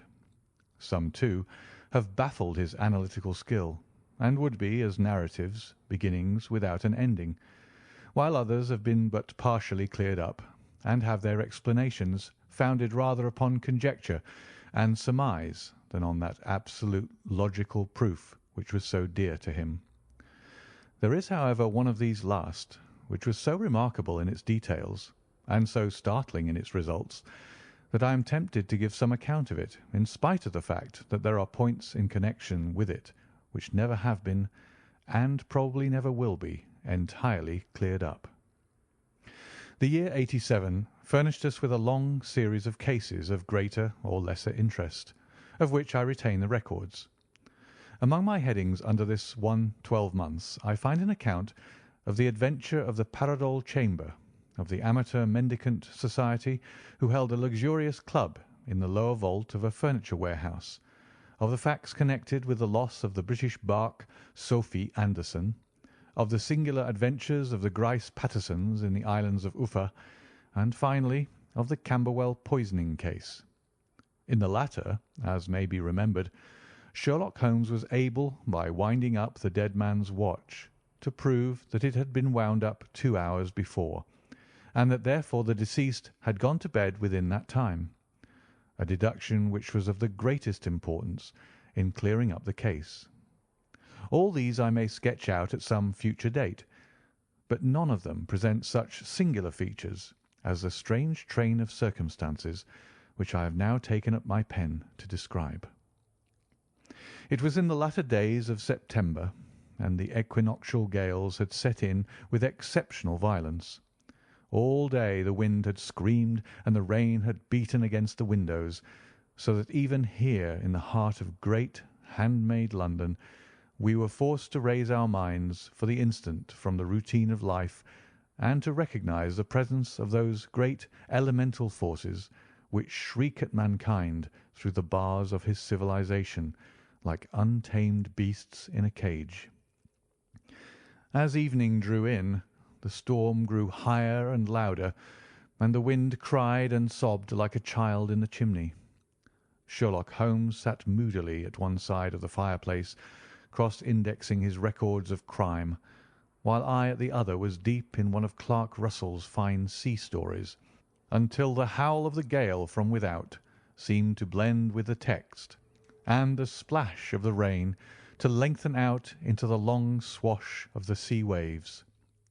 My wife was on a visit to her mother's, and for a few days I was a dweller once more in my old quarters at Baker Street. "Why?" said I, glancing up at my companion. "That was surely the bell. Who could come to-night? Some friend of yours, perhaps?" "Except yourself, I have none," he answered. "I do not encourage visitors." "A client, then?" "If so, it is a serious case. Nothing less would bring a man out on such a day and at such an hour, but I take it that it is more likely to be some crony of the landlady's." Sherlock Holmes was wrong in his conjecture, however, for there came a step in the passage and a tapping at the door. He stretched out his long arm to turn the lamp away from himself and towards the vacant chair upon which a newcomer must sit. "Come in," said he. The man who entered was young, some 22 at the outside, well-groomed and trimly clad, with something of refinement and delicacy in his bearing. The streaming umbrella which he held in his hand and his long, shining waterproof told of the fierce weather through which he had come. He looked about him anxiously in the glare of the lamp, and I could see that his face was pale and his eyes heavy, like those of a man who is weighed down with some great anxiety. "I owe you an apology," he said, raising his gold pince-nez to his eyes. "I trust that I am not intruding. I fear that I have brought some traces of the storm and rain into your snug chamber." "Give me your coat and umbrella," said Holmes. "They may rest here on the hook and will be dry presently. You have come up from the south-west, I see." "Yes, from Horsham." "That clay and chalk mixture which I see upon your toe-caps is quite distinctive." "I have come for your advice." "That is easily got." "And help." "That is not always so easy." "I have heard of you, Mr. Holmes. I heard from Major Prendergast how you saved him in the Tankerville Club scandal." "Ah, of course. He was wrongfully accused of cheating at cards." "He said that you could solve anything." "He said too much." "That you are never beaten." "I have been beaten 4 times, 3 times by men, and once by a woman." "But what is that compared with the number of your successes?" "It is true that I have been generally successful." "Then you may be so with me." "I beg that you will draw your chair up to the fire and favour me with some details as to your case." "It is no ordinary one." "None of those which come to me are. I am the last court of appeal." "And yet I question, sir, whether in all your experience you have ever listened to a more mysterious and inexplicable chain of events than those which have happened in my own family." "You fill me with interest," said Holmes. "Pray give us the essential facts from the commencement, and I can afterwards question you as to those details which seem to me the most important." The young man pulled his chair up and pushed his wet feet out towards the blaze. "My name," said he, "is John Openshaw, but my own affairs have, as far as I can understand, little to do with this awful business. It is a hereditary matter, so in order to give you an idea of the facts, I must go back to the commencement of the affair. You must know that my grandfather had 2 sons.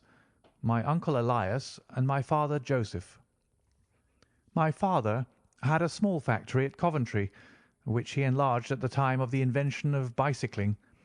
He was a patentee of the Openshaw unbreakable tyre, and his business met with such success that he was able to sell it and to retire upon a handsome competence.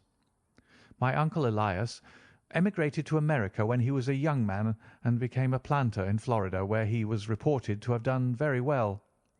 At the time of the war he fought in Jackson's army, and afterwards under Hood, where he rose to be a colonel. When Lee laid down his arms, my uncle returned to his plantation, where he remained for 3 or 4 years. About 1869 or 1870 he came back to Europe and took a small estate in Sussex, near Horsham. He had made a very considerable fortune in the States, and his reason for leaving them was his aversion to the negroes and his dislike of the Republican policy in extending the franchise to them. He was a singular man, fierce and quick-tempered, very foul-mouthed when he was angry, and of the most retiring disposition. During all the years that he lived at Horsham, I doubt if ever he set foot in the town. He had a garden and 2 or 3 fields round his house, and there he would take his exercise, though very often for weeks on end he would never leave his room. He drank a great deal of brandy and smoked very heavily, but he would see no society and did not want any friends, not even his own brother. He didn't mind me. In fact, he took a fancy to me, for at the time when he saw me first I was a youngster of 12 or so. This would be in the year 1878, after he had been 8 or 9 years in England.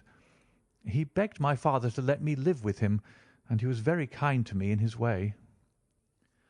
When he was sober, he used to be fond of playing backgammon and draughts with me, and he would make me his representative both with the servants and with the tradespeople, so that by the time that I was 16 I was quite master of the house. I kept all the keys, and could go where I liked and do what I liked, so long as I did not disturb him in his privacy. There was one singular exception, however, for he had a single room, a lumber room up among the attics, which was invariably locked, and which he would never permit either me or anyone else to enter. With a boy's curiosity I have peeped through the keyhole, but I was never able to see more than such a collection of old trunks and bundles as would be expected in such a room. One day, it was in March 1883, a letter with a foreign stamp lay upon the table in front of the colonel's plate. It was not a common thing for him to receive letters, for his bills were all paid in ready money, and he had no friends of any sort. "From India," said he, as he took it up. "Pondicherry postmark. What can this be?" Opening it hurriedly, out there jumped 5 little dried orange pips, which pattered down upon his plate. I began to laugh at this, but the laugh was struck from my lips at the sight of his face. His lip had fallen, his eyes were protruding, his skin the colour of putty, and he glared at the envelope, which he still held in his trembling hand. "K, K, K!" he shrieked, and then, my God, my sins have overtaken me." "What is it, uncle?" I cried. "Death," said he, and rising from the table he retired to his room, leaving me palpitating with horror. I took up the envelope and saw scrawled in red ink upon the inner flap, just above the gum, the letter K 3 times repeated. There was nothing else save the 5 dried pips. What could be the reason of his overpowering terror? I left the breakfast table, and as I ascended the stair I met him coming down with an old rusty key which must have belonged to the attic in one hand, and a small brass box like a cash box in the other. "They may do what they like, but I'll checkmate them still," said he with an oath. "Tell Mary that I shall want a fire in my room to-day, and send down to Fordham the Horsham lawyer." I did as he ordered, and when the lawyer arrived I was asked to step up to the room. The fire was burning brightly, and in the grate there was a mass of black fluffy ashes as of burned paper, while the brass box stood open and empty beside it. As I glanced at the box I noticed with a start that upon the lid was printed the treble K which I had read in the morning upon the envelope. "I wish you, John," said my uncle, "to witness my will.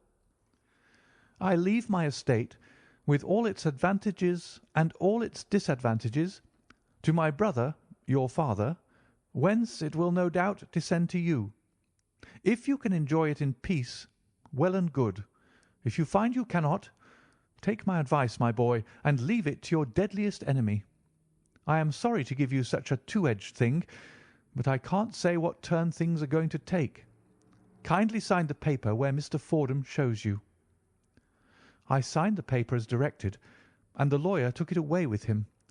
The singular incident made, as you may think, the deepest impression upon me, and I pondered over it and turned it every way in my mind without being able to make anything of it. Yet I could not shake off the vague feeling of dread which it left behind, though the sensation grew less keen as the weeks passed and nothing happened to disturb the usual routine of our lives. I could see a change in my uncle, however. He drank more than ever, and he was less inclined for any sort of society. Most of his time he would spend in his room, with the door locked upon the inside, but sometimes he would emerge in a sort of drunken frenzy, and would burst out of the house and tear about the garden with a revolver in his hand, screaming out that he was afraid of no man, and that he was not to be cooped up like a sheep in a pen by man or devil. When these hot fits were over, however, he would rush tumultuously in at the door and lock and bar it behind him, like a man who can brazen it out no longer against the terror which lies at the roots of his soul. At such times I have seen his face, even on a cold day, glisten with moisture, as though it were new raised from a basin. Well, to come to an end of the matter, Mr. Holmes, and not to abuse your patience, there came a night when he made one of those drunken sallies from which he never came back. We found him, when we went to search for him, face downward in a little green-scummed pool which lay at the foot of the garden. There was no sign of any violence, and the water was but 2 feet deep, so that the jury, having regard to his known eccentricity, brought in a verdict of suicide. But I, who knew how he winced from the very thought of death, had much ado to persuade myself that he had gone out of his way to meet it. The matter passed, however, and my father entered into possession of the estate, and of some £14,000 which lay to his credit at the bank. "One moment," Holmes interposed. "Your statement is, I foresee, one of the most remarkable to which I have ever listened. Let me have the date of the reception by your uncle of the letter, and the date of his supposed suicide." "The letter arrived on March 10th, 1883. His death was 7 weeks later, upon the night of May 2nd. "Thank you. Pray proceed." "When my father took over the Horsham property, he, at my request, made a careful examination of the attic, which had been always locked up. We found the brass box there, although its contents had been destroyed. On the inside of the cover was a paper label with the initials of K.K.K. repeated upon it, and letters, memoranda, receipts, and a register written beneath. These, we presume, indicated the nature of the papers which had been destroyed by Colonel Openshaw. For the rest, there was nothing of much importance in the attic, save a great many scattered papers and notebooks bearing upon my uncle's life in America. Some of them were of the war time, and showed that he had done his duty well, and had borne the repute of a brave soldier. Others were of a date during the reconstruction of the Southern States, and were mostly concerned with politics, for he had evidently taken a strong part in opposing the carpet-bag politicians who had been sent down from the north.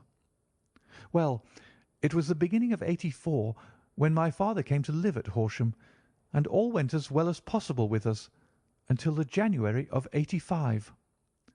On the 4th day after the New Year, I heard my father give a sharp cry of surprise as we sat together at the breakfast table. There he was, sitting with a newly opened envelope in one hand and 5 dried orange pips in the outstretched palm of the other one. He had always laughed at what he called my cock and bull story about the colonel, but he looked very scared and puzzled now that the same thing had come upon himself. "Why, what on earth does this mean, John?" he stammered. My heart had turned to lead. "It is K, K, K," said I. He looked inside the envelope. "So it is," he cried. "Here are the very letters. But what is this written above them?" "Put the papers on the sundial," I read, peeping over his shoulder. "What papers? What sundial?" he asked. "The sundial in the garden. There is no other," said I. "But the papers must be those that are destroyed." "Pooh!" said he, gripping hard at his courage. "We are in a civilized land here, and we can't have tomfoolery of this kind. Where does the thing come from?" "From Dundee," I answered, glancing at the postmark. "Some preposterous practical joke," said he. "What have I to do with sundials and papers? I shall take no notice of such nonsense." "I should certainly speak to the police," I said. "And be laughed at for my pains? Nothing of the sort." "Then let me do so." "No, I forbid you. I won't have a fuss made about such nonsense." It was in vain to argue with him, for he was a very obstinate man. I went about, however, with a heart which was full of forebodings. On the 3rd day after the coming of the letter, my father went from home to visit an old friend of his, Major Freebody, who is in command of one of the forts upon Portsdown Hill. I was glad that he should go, for it seemed to me that he was farther from danger when he was away from home. In that, however, I was in error. Upon the 2nd day of his absence, I received a telegram from the Major imploring me to come at once. My father had fallen over one of the deep chalk pits which abound in the neighbourhood, and was lying senseless with a shattered skull. I hurried to him, but he passed away without having ever recovered his consciousness.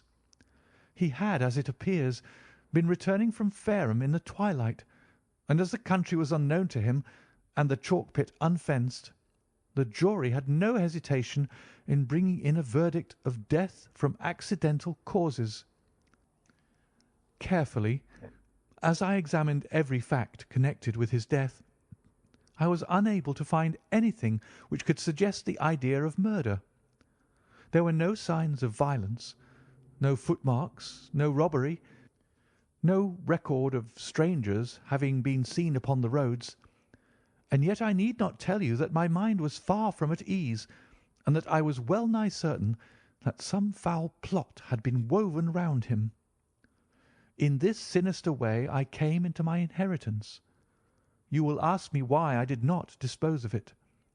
I answer because I was well convinced that our troubles were in some way dependent upon an incident in my uncle's life, and that the danger would be as pressing in one house as another.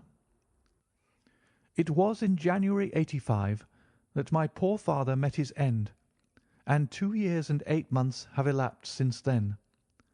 During that time I have lived happily at Horsham, and I had begun to hope that this curse had passed away from the family, and that it had ended with the last generation. I had begun to take comfort too soon, however. Yesterday morning the blow fell in the very shape in which it had come upon my father. The young man took from his waistcoat a crumpled envelope, and turning to the table he shook out upon it 5 little dried orange pips. "This is the envelope," he continued. "The postmark is London, Eastern Division. Within are the very words which were upon my father's last message, K, K, K. And then Put the papers on the sundial." "What have you done?" asked Holmes. "Nothing." "Nothing?" "To tell the truth," he sank his face into his thin white hands, "I have felt helpless. I have felt like one of those poor rabbits when the snake is writhing towards it. I seem to be in the grasp of some resistless, inexorable evil which no foresight and no precautions can guard against." "Tut, tut!" cried Sherlock Holmes. "You must act, man, or you are lost. Nothing but energy can save you. This is no time for despair." "I have seen the police." "Ah!"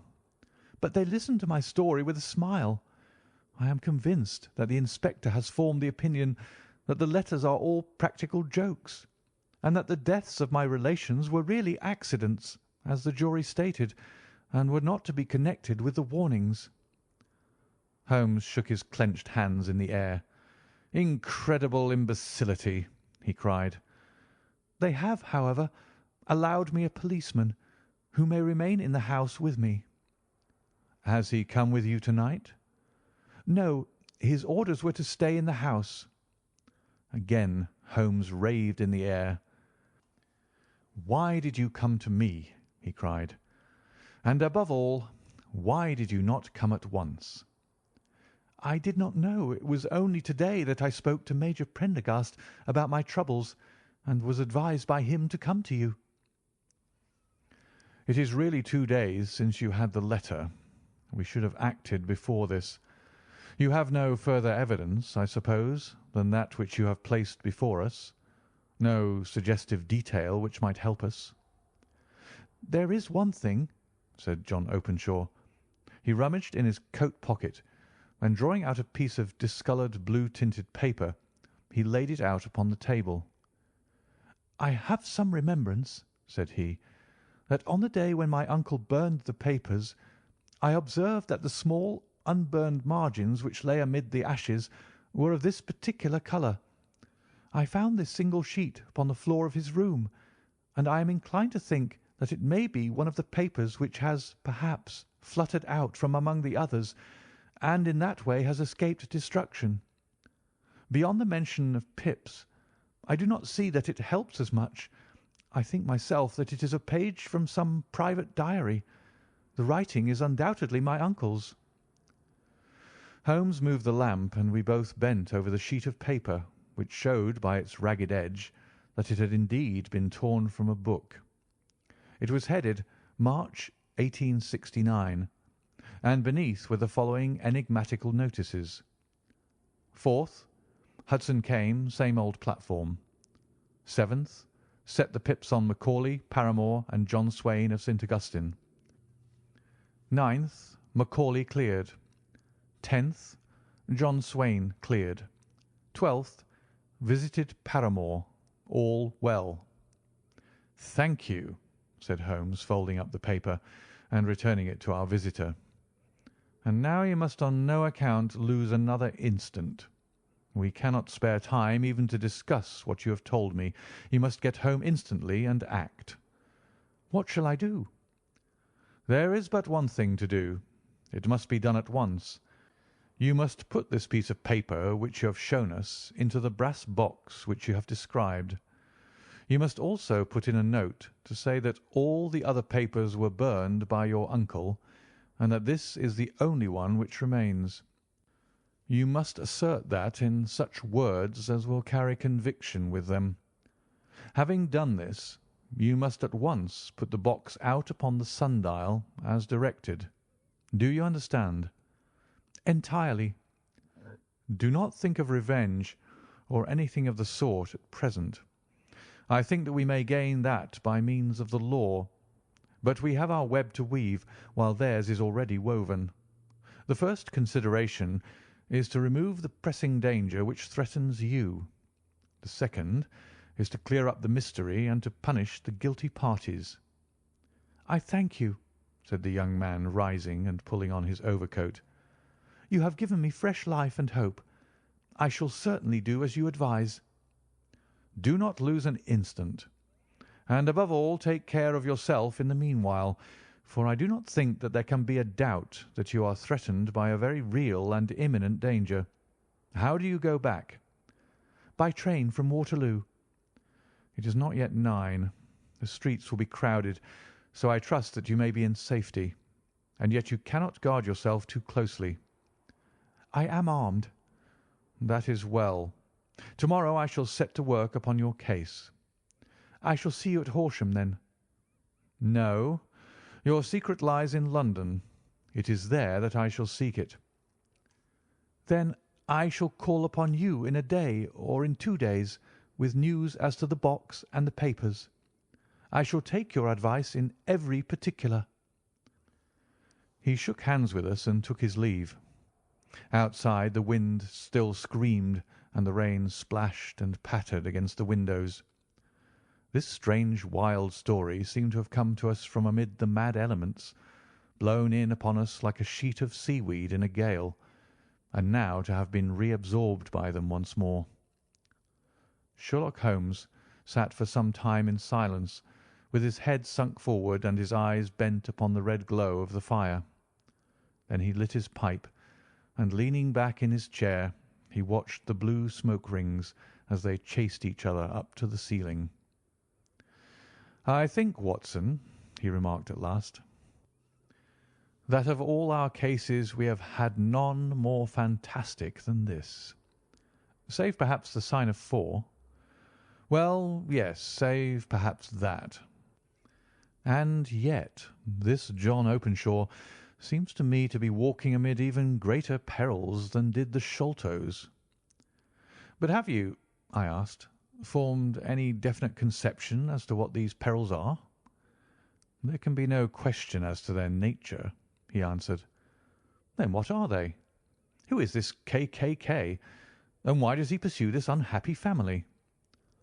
Sherlock Holmes closed his eyes and placed his elbows upon the arms of his chair with his finger-tips together. "The ideal reasoner," he remarked, "would, when he had once been shown a single fact in all its bearings, deduce from it not only the chain of events which led up to it, but also all the results which would follow from it. As Cuvier could correctly describe a whole animal by the contemplation of a single bone, so the observer, who has thoroughly understood one link in a series of incidents, should be able to accurately state all the other ones, both before and after. We have not yet grasped the results which the reason alone can attain to. Problems may be solved in the study which have baffled all those who have sought a solution by the aid of their senses. To carry the art, however, to its highest pitch, it is necessary that the reasoner should be able to utilize all the facts which have come to his knowledge, and this in itself implies, as you will readily see, a possession of all knowledge, which, even in these days of free education and encyclopedias, is a somewhat rare accomplishment. It is not so impossible, however, that a man should possess all knowledge which is likely to be useful to him in his work, and this I have endeavoured in my case to do. If I remember rightly, you on one occasion, in the early days of our friendship, defined my limits in a very precise fashion." "Yes," I answered, laughing. "It was a singular document. Philosophy, astronomy, and politics were marked at 0, I remember. Botany variable, geology profound as regards the mud stains from any region within 50 miles of town, chemistry eccentric, anatomy unsystematic, sensational literature and crime records unique, violin player, boxer, swordsman, lawyer, and self-poisoner by cocaine and tobacco. Those, I think, were the main points of my analysis." Holmes grinned at the last item. "Well," he said, "I say now, as I said then, that a man should keep his little brain attic stocked with all the furniture that he is likely to use, and the rest he can put away in the lumber room of his library, where he can get at it if he wants it. Now, for such a case as the one which has been submitted to us to-night, we need certainly to muster all our resources. kindly hand me down the letter K of the American Encyclopedia, which stands upon the shelf beside you. Thank you. Now, let us consider the situation and see what may be deduced from it.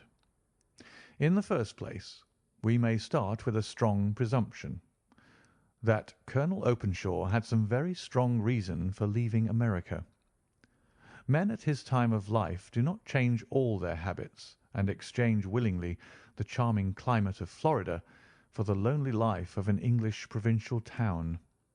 His extreme love of solitude in England suggests the idea that he was in fear of someone or something, so we may assume as a working hypothesis that it was fear of someone or something which drove him from America. As to what it was he feared, we can only deduce that by considering the formidable letters which were received by himself and his successors. Did you remark the postmarks of those letters? The first was from Pondicherry, the second from Dundee, and the third from London. From East London. What do you deduce from that? They're all seaports. That the writer was on board of a ship. Excellent. We have already a clue. There can be no doubt that the strong probability, is that the writer was on board of a ship. And now let us consider another point. In the case of Pondicherry, 7 weeks elapsed between the threat and its fulfilment. In Dundee it was only some 3 or 4 days. Does that suggest anything? A greater distance to travel? But the letter had also a greater distance to come. Then I do not see the point. There is at least a presumption that the vessel in which the man or men are is a sailing ship. It looks as if they always send their singular warning or token before them when starting upon their mission. You see how quickly the deed followed the sign when it came from Dundee. If they had come from Pondicherry in a steamer, they would have arrived almost as soon as their letter. But as a matter of fact, 7 weeks elapsed. I think that those 7 weeks represented the difference between the mail boat which brought the letter and the sailing vessel which brought the writer. It is possible. More than that, it is probable. And now you see the deadly urgency of this new case, and why I urged young Openshaw to caution. The blow has always fallen at the end of the time which it would take the senders to travel the distance. But this one comes from London, and therefore we cannot count upon delay. Good God! I cried. What can it mean, this relentless persecution? The papers which Openshaw carried are obviously of vital importance to the person or persons in the sailing ship. I think that it is quite clear that there must be more than one of them. A single man could not have carried out 2 deaths in such a way as to deceive a coroner's jury. There must have been several in it, and they must have been men of resource and determination. Their papers they mean to have, be the holder of them who it may. In this way, you see, KKK ceases to be the initials of an individual and becomes the badge of a society. But of what society? Have you never, said Sherlock Holmes, bending forward and sinking his voice, have you never heard of the Ku Klux Klan? I never have. Holmes turned over the leaves of the book upon his knee. Here it is, said he presently. Ku Klux Klan, a name derived from the fanciful resemblance to the sound produced by cocking a rifle. This terrible secret society was formed by some ex-Confederate soldiers in the Southern States after the Civil War, and it rapidly formed local branches in different parts of the country, notably in Tennessee, Louisiana, the Carolinas, Georgia, and Florida. Its power was used for political purposes, principally for the terrorizing of the negro voters and the murdering and driving from the country of those who were opposed to its views. Its outrages were usually preceded by a warning sent to the marked man in some fantastic but generally recognized shape: a sprig of oak leaves in some parts, melon seeds, or orange pips in others. On receiving this, the victim might either openly abjure his former ways, or might fly from the country. If he braved the matter out, death would unfailingly come upon him, and usually in some strange and unforeseen manner. So perfect was the organisation of the society, and so systematic its methods, that there is hardly a case upon record where any man succeeded in braving it with impunity, or in which any of its outrages were traced home to the perpetrators. For some years the organisation flourished in spite of the efforts of the United States Government and of the better classes of the community in the South. Eventually, in the year 1869, the movement rather suddenly collapsed, although there have been sporadic outbreaks of the same sort since that date. "You will observe," said Holmes, laying down the volume, "that the sudden breaking up of the society was coincident with the disappearance of Openshaw from America with their papers. It may well have been cause and effect. It is no wonder that he and his family have some of the more implacable spirits upon their track. You can understand that this register and diary may implicate some of the first men in the South, and that there may be many who will not sleep easy at night until it is recovered. Then the page we've seen is such as we might expect. It ran, if I remember right, sent the pips to A, B, and C, that is, sent the society's warning to them. Then there are successive entries that A and B cleared or left the country, and finally that C was visited with, I fear, a sinister result for C. Well, I think, Doctor, that we may let some light into this dark place, and I believe that the only chance young Openshaw has in the meantime is to do what I have told him. There is nothing more to be said or to be done to-night, so hand me over my violin, and let us try to forget for half an hour the miserable weather and the still more miserable ways of our fellow men." It had cleared in the morning, and the sun was shining with a subdued brightness through the dim veil which hangs over the great city.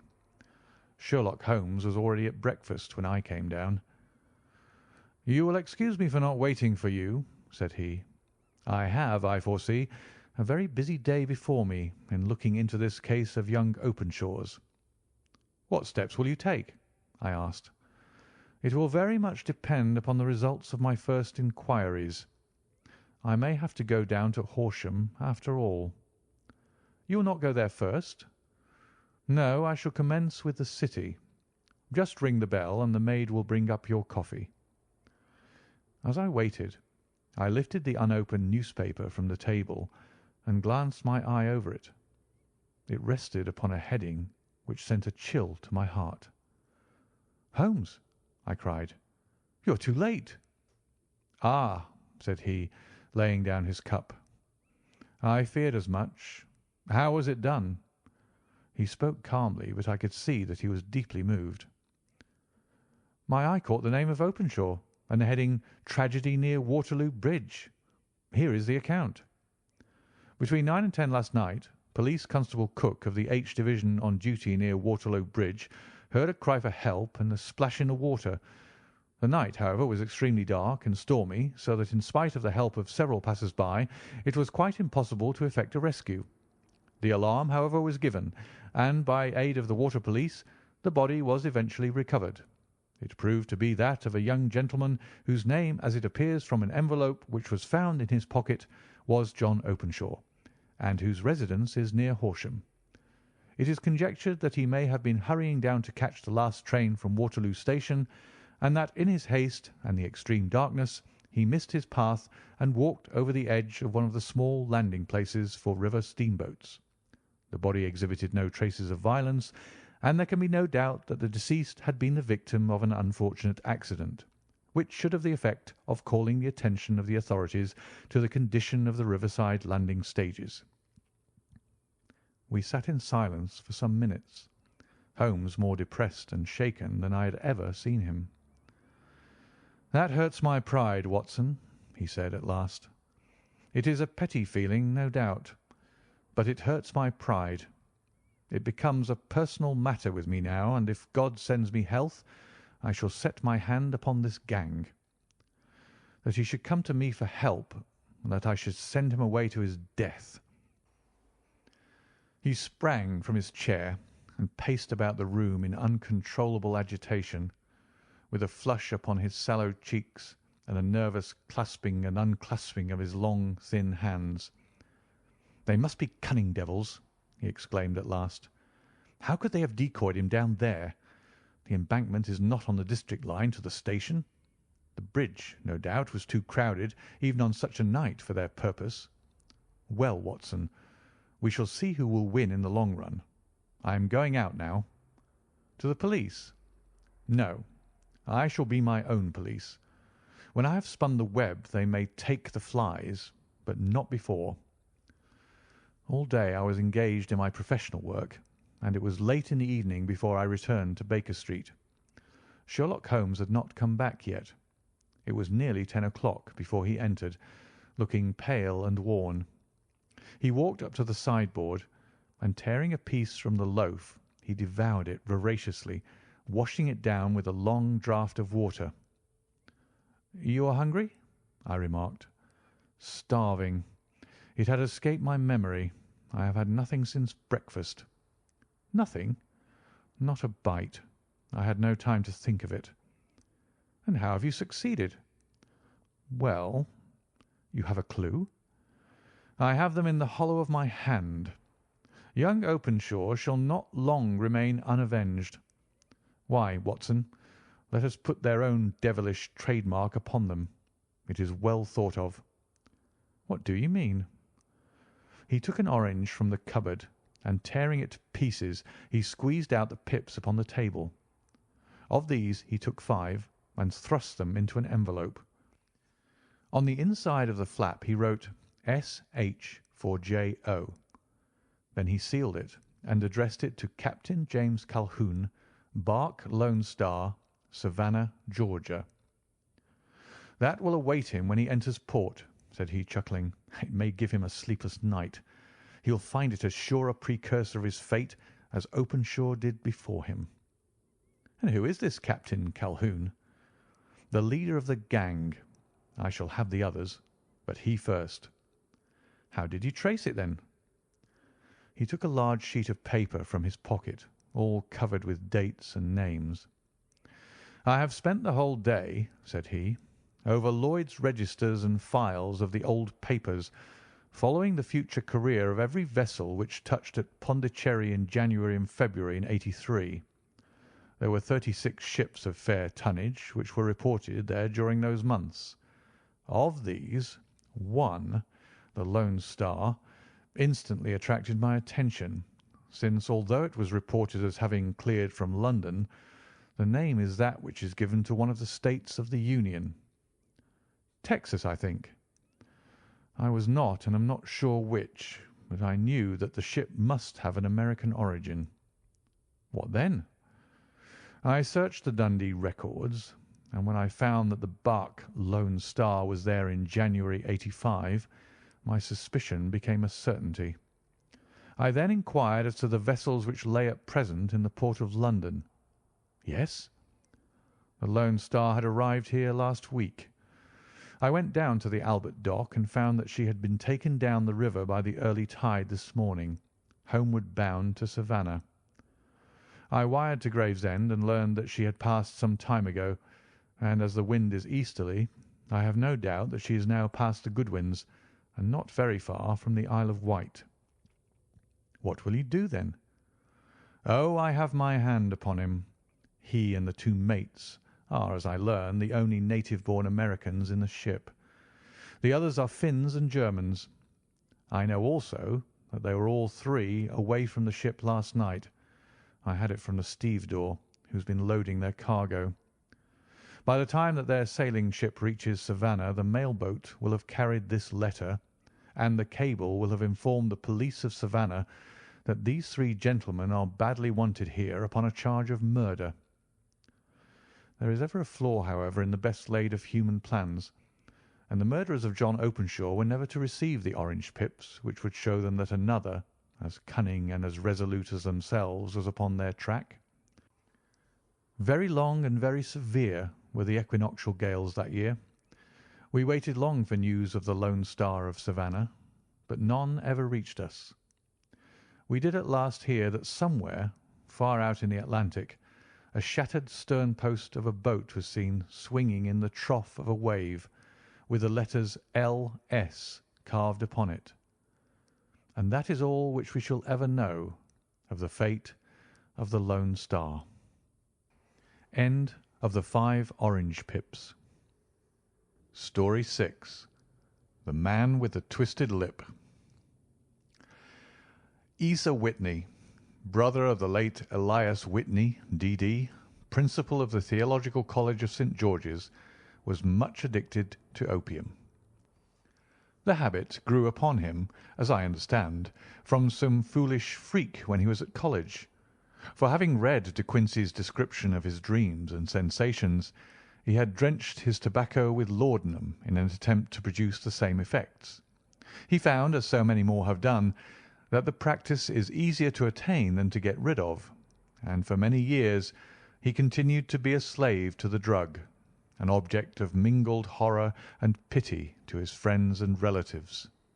I can see him now, with yellow, pasty face, drooping lips, and pinpoint pupils, all huddled in a chair, the wreck and ruin of a noble man. One night, it was in June, '89, there came a ring to my bell, about the hour when a man gives his first yawn and glances at the clock. I sat up in my chair, and my wife laid her needlework down in her lap and made a little face of disappointment. "A patient," said she. "You'll have to go out." I groaned, for I was newly come back from a weary day. We heard the door open, a few hurried words, and then quick steps upon the linoleum. Our own door flew open, and a lady, clad in some dark-coloured stuff, with a black veil, entered the room. "You will excuse my calling so late," she began, and then suddenly losing her self-control, she ran forward, threw her arms about my wife's neck, and sobbed upon her shoulder. "Oh, I'm in such trouble!" she cried. "I do so want a little help." "Why?" said my wife, pulling up her veil. "It is Kate Whitney. How you startled me, Kate! I had not an idea who you were when you came in." "I didn't know what to do, so I came straight to you." That was always the way. Folk who were in grief came to my wife like birds to a lighthouse. "It was very sweet of you to come. Now you must have some wine and water, and sit here comfortably and tell us all about it. Or should you rather that I sent James off to bed?" "Oh, no, no. I want the doctor's advice and help too. It's about Isa. He has not been home for 2 days. I am so frightened about him." It was not the first time that she had spoken to us of her husband's trouble, to me as a doctor, to my wife as an old friend and school companion. We soothed and comforted her by such words as we could find. Did she know where her husband was? Was it possible that we could bring him back to her? It seems that it was. She had the surest information that of late he had, when the fit was on him, made use of an opium den in the farthest east of the city. Hitherto his orgies had always been confined to one day, and he had come back, twitching and shattered, in the evening. But now the spell had been upon him 48 hours, and he lay there, doubtless among the dregs of the docks, breathing in the poison or sleeping off the effects. There he was to be found, she was sure of it, at the Bar of Gold in Upper Swandam Lane. But what was she to do? How could she, a young and timid woman, make her way into such a place and pluck her husband out from among the ruffians who surrounded him? There was the case, and of course there was but one way out of it. Might I not escort her to this place? And then, as a second thought, why should she come at all? I was Isa Whitney's medical adviser, and as such I had influence over him. I could manage it better if I were alone. I promised her on my word that I would send him home in a cab within 2 hours, if he were indeed at the address which she had given me, And so in 10 minutes I had left my armchair and cheery sitting-room behind me, and was speeding eastward in a hansom on a strange errand, as it seemed to me at the time, though the future only could show how strange it was to be. But there was no great difficulty in the first stage of my adventure. Upper Swandam Lane is a vile alley lurking behind the high wharves which line the north side of the river to the east of London Bridge. Between a slop shop and a gin shop, approached by a steep flight of steps leading down to a black gap like the mouth of a cave, I found the den of which I was in search. Ordering my cab to wait, I passed down the steps, worn hollow in the centre by the ceaseless tread of drunken feet, and by the light of a flickering oil lamp above the door I found the latch and made my way into a long, low room, thick and heavy with the brown opium smoke, and terraced with wooden berths like the forecastle of an emigrant ship. Through the gloom one could dimly catch a glimpse of bodies lying in strange, fantastic poses, bowed shoulders, bent knees, heads thrown back, and chins pointing upward, with here and there a dark, lack-lustre eye turned upon the newcomer. Out of the black shadows there glimmered little red circles of light, now bright, now faint, as the burning poison waxed or waned in the bowls of the metal pipes. The most lay silent, but some muttered to themselves and others talked together in a strange, low, monotonous voice, their conversation coming in gushes, and then suddenly tailing off into silence, each mumbling out his own thoughts and paying little heed to the words of his neighbour. At the farther end was a small brazier of burning charcoal, beside which, on a three-legged wooden stool, there sat a tall, thin old man, with his jaw resting upon his two fists and his elbows upon his knees, staring into the fire. As I entered, a sallow Malay attendant had hurried up with a pipe for me and a supply of the drug, beckoning me to an empty berth. "Thank you, I have not come to stay," said I. "There is a friend of mine here, Mr. Ezer Whitney, and I wish to speak with him." There was a movement and an exclamation from my right, and peering through the gloom, I saw Whitney, pale, haggard, and unkempt, staring out at me. "My God, it's Watson," said he. He was in a pitiable state of reaction, with every nerve in a twitter. "I say, Watson, what o'clock is it?" "Nearly 11. "Of what day?" "Of Friday, June 19th. "Good heavens! I thought it was Wednesday." "It is Wednesday. What do you want to frighten a chap for?" He sank his face onto his arms and began to sob in a high treble key. "I tell you that it is Friday, man. Your wife has been waiting this 2 days for you. You should be ashamed of yourself." "So I am. But you've got mixed, Watson, for I've only been here a few hours. 3 pipes, 4 pipes, I forgot how many. But I'll go home with you. I wouldn't frighten Kate. Poor little Kate. Give me your hand. Have you a cab?" "Yes, I have one waiting." "Then I shall go in it. But I must owe something. Find what I owe, Watson. I'm all off colour. I can do nothing for myself." I walked down the narrow passage between the double row of sleepers, holding my breath to keep out the vile, stupefying fumes of the drug, and looking about for the manager.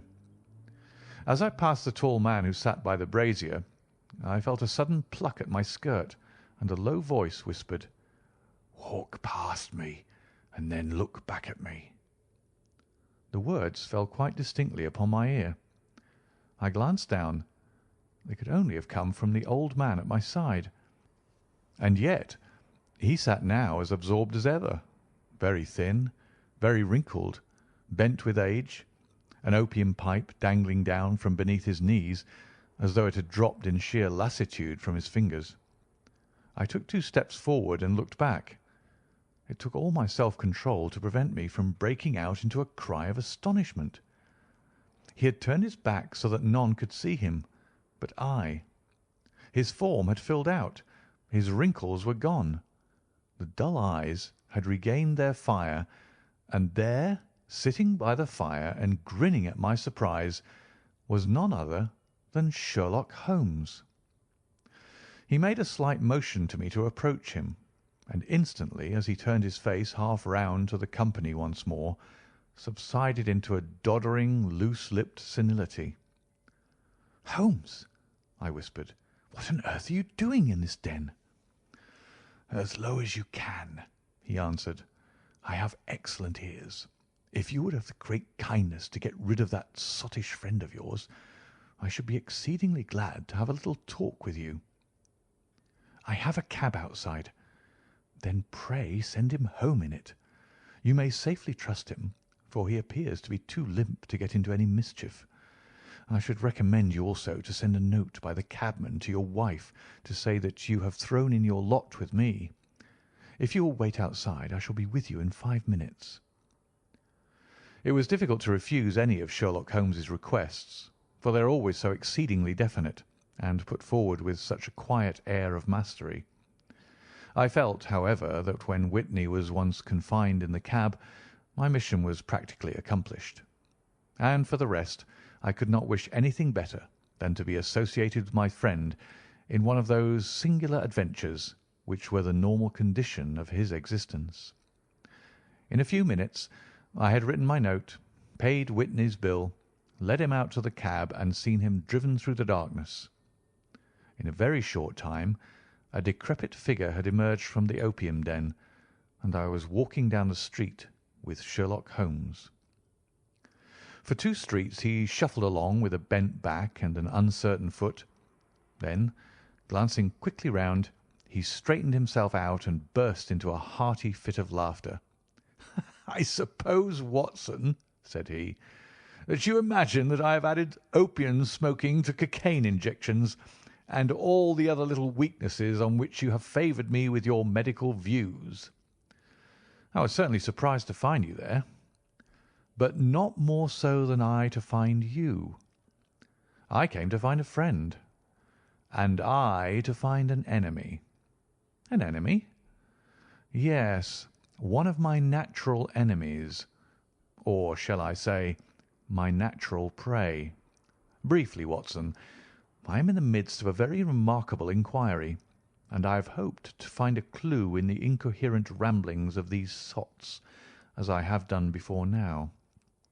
Had I been recognised in that den, my life would not have been worth an hour's purchase, for I have used it before now for my own purposes, and the rascally Lascar who runs it has sworn to have vengeance upon me. There is a trapdoor at the back of that building near the corner of Paul's Wharf, which could tell some strange tales of what has passed through it upon the moonless nights." "What? You don't mean bodies?" "Aye, bodies, Watson. We should be rich men if we had £1,000 for every poor devil who's been done to death in that den. It is the vilest murder trap on the whole riverside, and I fear that Neville St. Clair has entered it never to leave it more. But our trap should be here." He put his 2 forefingers between his teeth and whistled shrilly, a signal which was answered by a similar whistle from the distance, followed shortly by the rattle of wheels and the clink of horses' hoofs. "Now, Watson," said Holmes, as a tall dog-cart dashed up through the gloom, throwing out 2 golden tunnels of yellow light from its side lanterns, "you'll come with me, won't you?" "If I can be of use." "Oh, a trusty comrade is always of use, and a chronicler still more so. My room at the Cedars is a double-bedded one." "The Cedars?" "Yes, that is Mr. St. Clair's house.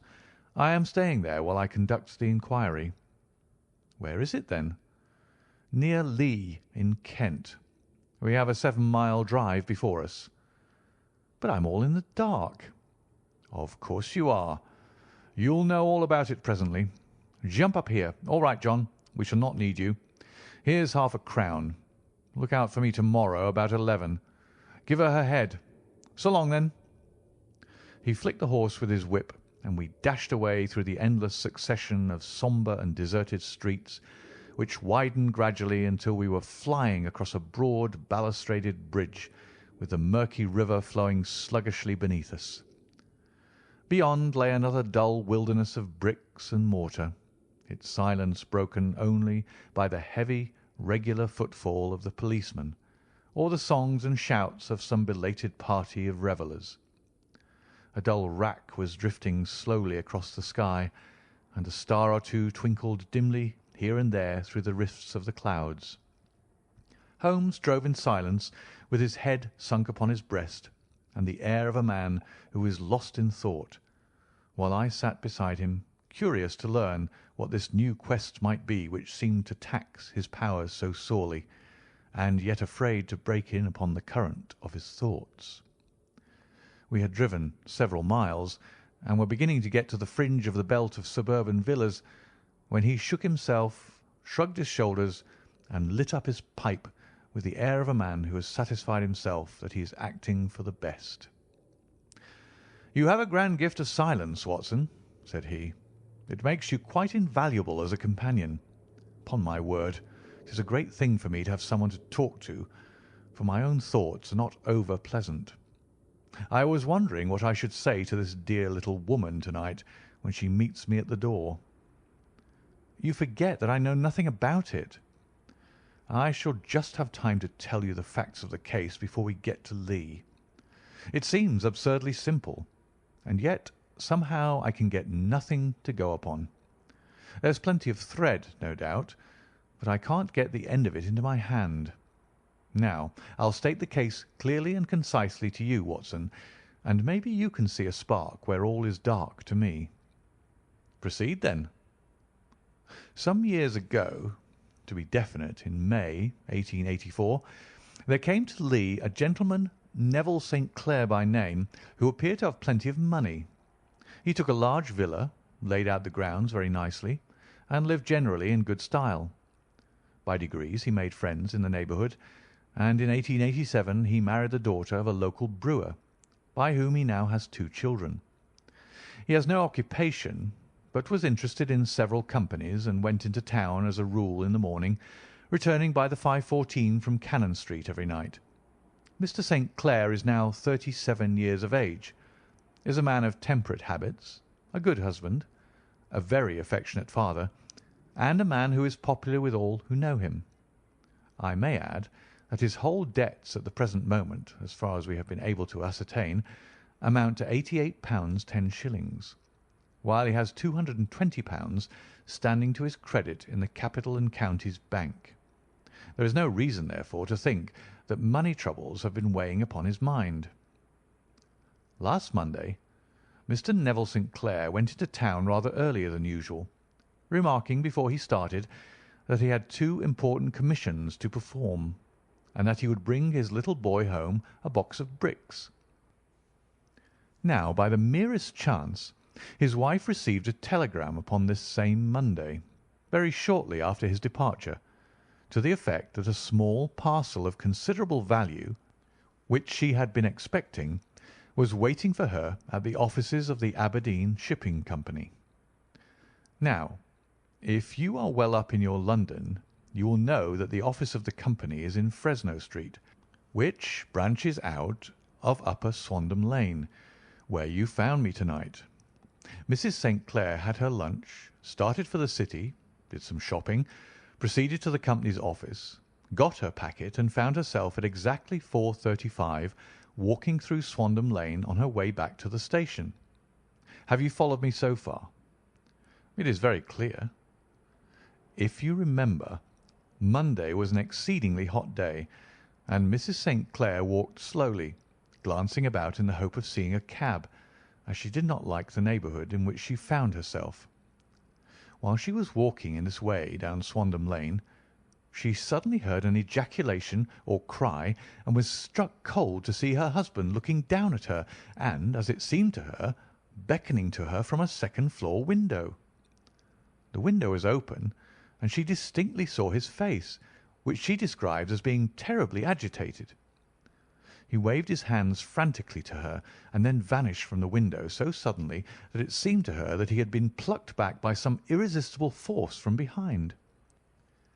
One singular point which struck her quick feminine eye was that although he wore some dark coat, such as he had started to town in, he had on neither collar nor necktie.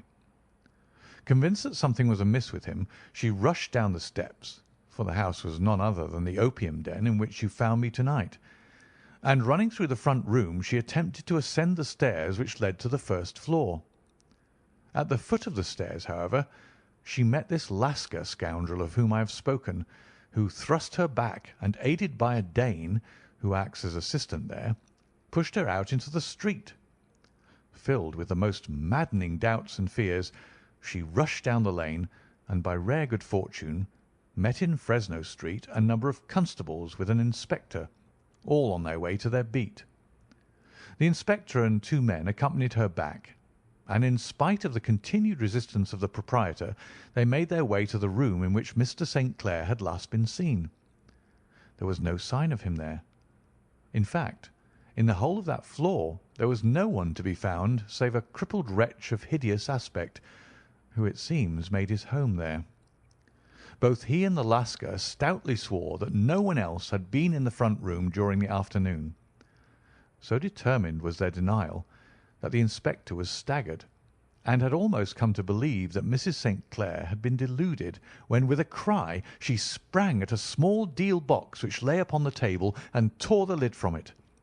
Out there fell a cascade of children's bricks. It was the toy which he had promised to bring home. This discovery, and the evident confusion which the cripple showed, made the inspector realize that the matter was serious. The rooms were carefully examined, and results all pointed to an abominable crime. The front room was plainly furnished as a sitting-room, and led into a small bedroom which looked out upon the back of one of the wharves. Between the wharf and the bedroom window is a narrow strip which is dry at low tide, but is covered at high tide with at least 4½ feet of water. The bedroom window was a broad one, and opened from below. On examination, traces of blood were to be seen upon the window-sill, and several scattered drops were visible upon the wooden floor of the bedroom. Thrust away behind a curtain in the front room were all the clothes of Mr. Neville St. Clair, with the exception of his coat. His boots, his socks, his hat, and his watch, all were there. There were no signs of violence upon any of these garments, and there were no other traces of Mr. Neville St. Clair. Out of the window he must apparently have gone, for no other exit could be discovered, and the ominous bloodstains upon the sill gave little promise that he could save himself by swimming, for the tide was at its very highest at the moment of the tragedy. And now, as to the villains who seemed to be immediately implicated in the matter. The Lascar was known to be a man of the vilest antecedents, but as, by Mrs. St. Clair's story, he was known to have been at the foot of the stair within a very few seconds of her husband's appearance at the window, he could hardly have been more than an accessory to the crime. His defence was one of absolute ignorance, and he protested that he had no knowledge as to the doings of Hugh Boone, his lodger, and that he could not account in any way for the presence of the missing gentleman's clothes. So much for the Lascar manager. Now for the sinister cripple who lives upon the second floor of the opium den, and who was certainly the last human being whose eyes rested upon Neville St. Clair. His name is Hugh Boone, and his hideous face is one which is familiar to every man who goes much to the city. He is a professional beggar, though in order to avoid the police regulations he pretends to a small trade in wax vestas. Some little distance down Threadneedle Street, upon the left-hand side, there is, as you may have remarked, a small angle in the wall. Here it is that this creature takes his daily seat, cross-legged, with his tiny stock of matches on his lap, and as he is a piteous spectacle, a small rain of charity descends into the greasy leather cap which lies upon the pavement beside him. I have watched the fellow more than once before ever I thought of making his professional acquaintance, and I have been surprised at the harvest which he has reaped in a short time. His appearance, you see, is so remarkable that no one can pass him without observing him.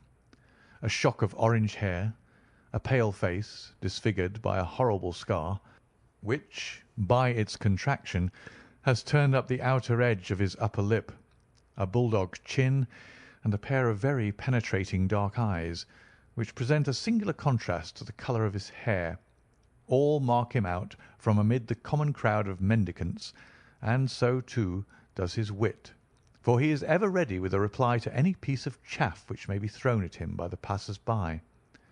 This is the man whom we now learn to have been the lodger at the opium den, and to have been the last man to see the gentleman of whom we are in quest. But a cripple, said I. What could he have done single-handed against a man in the prime of life? He is a cripple in the sense that he walks with a limp, but in other respects he appears to be a powerful and well-nurtured man. Surely your medical experience would tell you, Watson, that weakness in one limb is often compensated for by exceptional strength in the others. Pray continue your narrative. Mrs. St. Clair had fainted at the sight of the blood upon the window, and she was escorted home in a cab by the police, as her presence could be of no help to them in their investigations. Inspector Barton, who had charge of the case, made a very careful examination of the premises, but without finding anything which threw any light upon the matter. One mistake had been made in not arresting Boone instantly, as he was allowed some few minutes during which he might have communicated with his friend the Lascar, but this fault was soon remedied, and he was seized and searched without anything being found which could incriminate him. There were, it is true, some blood stains upon his right shirt sleeve, but he pointed to his ring finger, which had been cut near the nail, and explained that the bleeding came from there, adding that he had been to the window not long before, and that the stains which had been observed there came doubtless from the same source. He denied strenuously having ever seen Mr. Neville St. Clair, and swore that the presence of the clothes in his room was as much a mystery to him as to the police. As to Mrs. St. Clair's assertion that she had actually seen her husband at the window, he declared that she must have been either mad or dreaming. He was removed, loudly protesting, to the police station, while the inspector remained upon the premises in the hope that the ebbing tide might afford some fresh clue. And it did, though they hardly found upon the mud bank what they had feared to find. It was Neville St. Clair's coat, and not Neville St. Clair, which lay uncovered as the tide receded. And what do you think they found in the pockets? I cannot imagine. No, I don't think you would guess.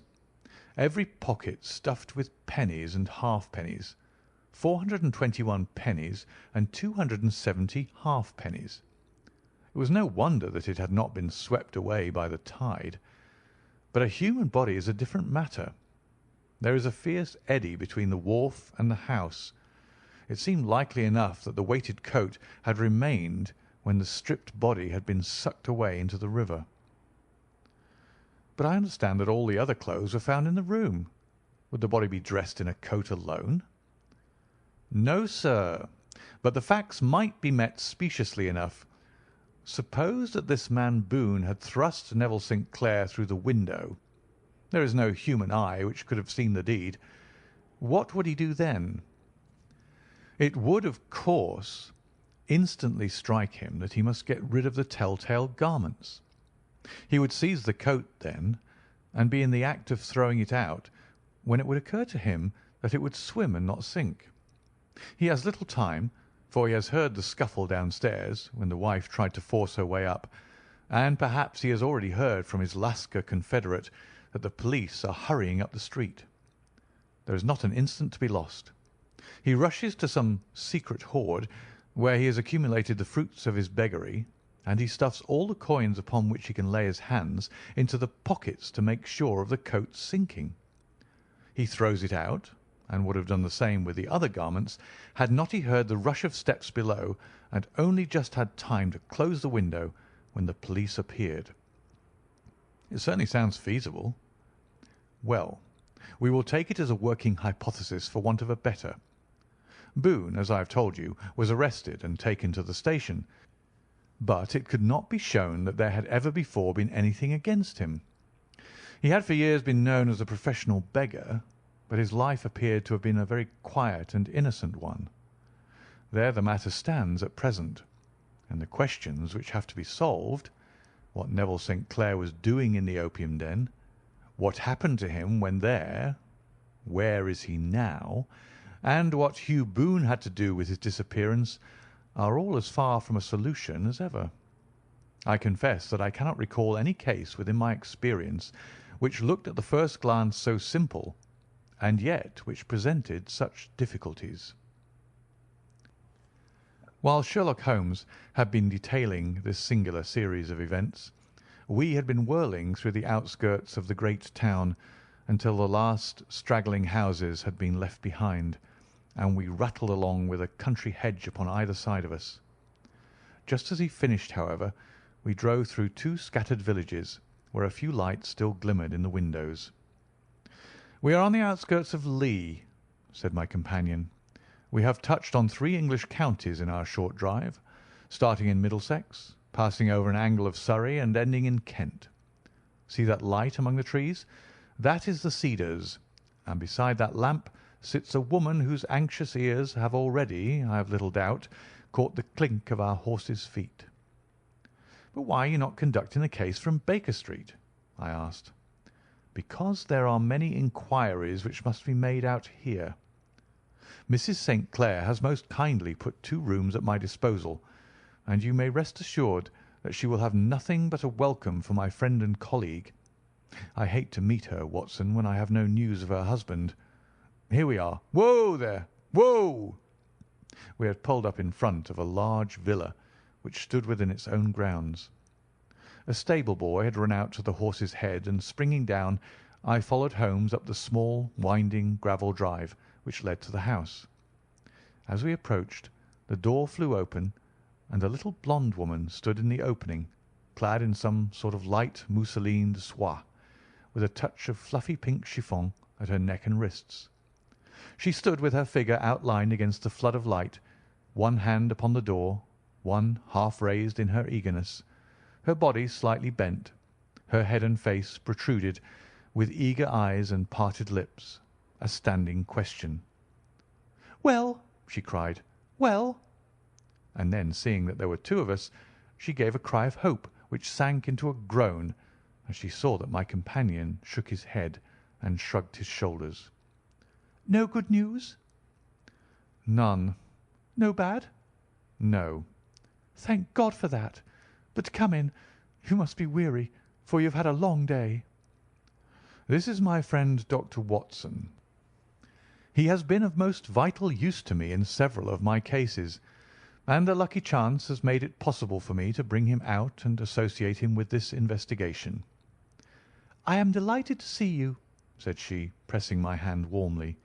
"You will, I am sure, forgive anything that you may be wanting in our arrangements when you consider the blow which has come so suddenly upon us." "My dear madam," said I am an old campaigner, and if I were not, I can very well see that no apology is needed. If I can be of any assistance, either to you or to my friend here, I shall be indeed happy." "Now, Mr. Sherlock Holmes," said the lady as we entered a well-lit dining-room, upon the table of which a cold supper had been laid out, "I should very much like to ask you 1 or 2 plain questions, to which I beg that you will give a plain answer." "Certainly, madam." "Do not trouble about my feelings. I am not hysterical, nor given to fainting. I simply wish to hear your real opinion." "Upon what point?" "In your heart of hearts, do you think that Neville is alive?" Sherlock Holmes seemed to be embarrassed by the question. "Frankly now," she repeated, standing upon the rug and looking keenly down at him as he leaned back in a basket chair. "Frankly, then, madam, I do not." "You think that he is dead?" "I do." "Murdered?" "I don't say that. Perhaps." "And on what day did he meet his death?" "On Monday." "Then perhaps, Mr. Holmes, You will be good enough to explain how it is that I have received a letter from him to-day." Sherlock Holmes sprang out of his chair as if he had been galvanized. "What?" he roared. "Yes, to-day." She stood smiling, holding up a little slip of paper in the air. "May I see it?" "Certainly." He snatched it from her in his eagerness, and smoothing it out upon the table, he drew over the lamp and examined it intently. I had left my chair and was gazing at it over his shoulder. The envelope was a very coarse one, and was stamped with the Gravesend postmark, and with the date of that very day, or rather of the day before, for it was considerably after midnight. "Coarse writing," murmured Holmes. "Surely this is not your husband's writing, madam?" "No, but the enclosure is." "I perceive also that whoever addressed the envelope had to go and inquire as to the address." "How can you tell that?" "The name, you see, is in perfectly black ink, which has dried itself. The rest is of the greyish colour, which shows that blotting paper had been used. If it had been written straight off and then blotted, none would be of a deep black shade. This man has written the name, and there has then been a pause before he wrote the address, which can only mean that he was not familiar with it. It is, of course, a trifle, but there is nothing so important as trifles. Let us now see the letter. Ha! There has been an enclosure here." "Yes, there was a ring, his signet ring." "And you are sure that this is your husband's hand?" "One of his hands." "One?" "His hand when he wrote hurriedly. It is very unlike his usual writing, and yet I know it well." "Dearest, do not be frightened. All will come well. There is a huge error which it may take some little time to rectify. Wait in patience. Neville." Written in pencil upon the fly-leaf of a book, octavo size, no watermark. Posted to-day in Gravesend by a man with a dirty thumb. Ha! And the flap has been gummed, if I am not very much in error, by a person who had been chewing tobacco. "And you have no doubt that it is your husband's hand, madam?" "None. Neville wrote those words." "And they were posted to-day at Gravesend. Well, Mrs. St. Clair, the clouds lighten, though I should not venture to say that the danger is over." "But he must be alive, Mr. Holmes." "Unless this is a clever forgery to put us on the wrong scent. The ring, after all, proves nothing. It may have been taken from him." "No, no, it is his very own writing." "Very well.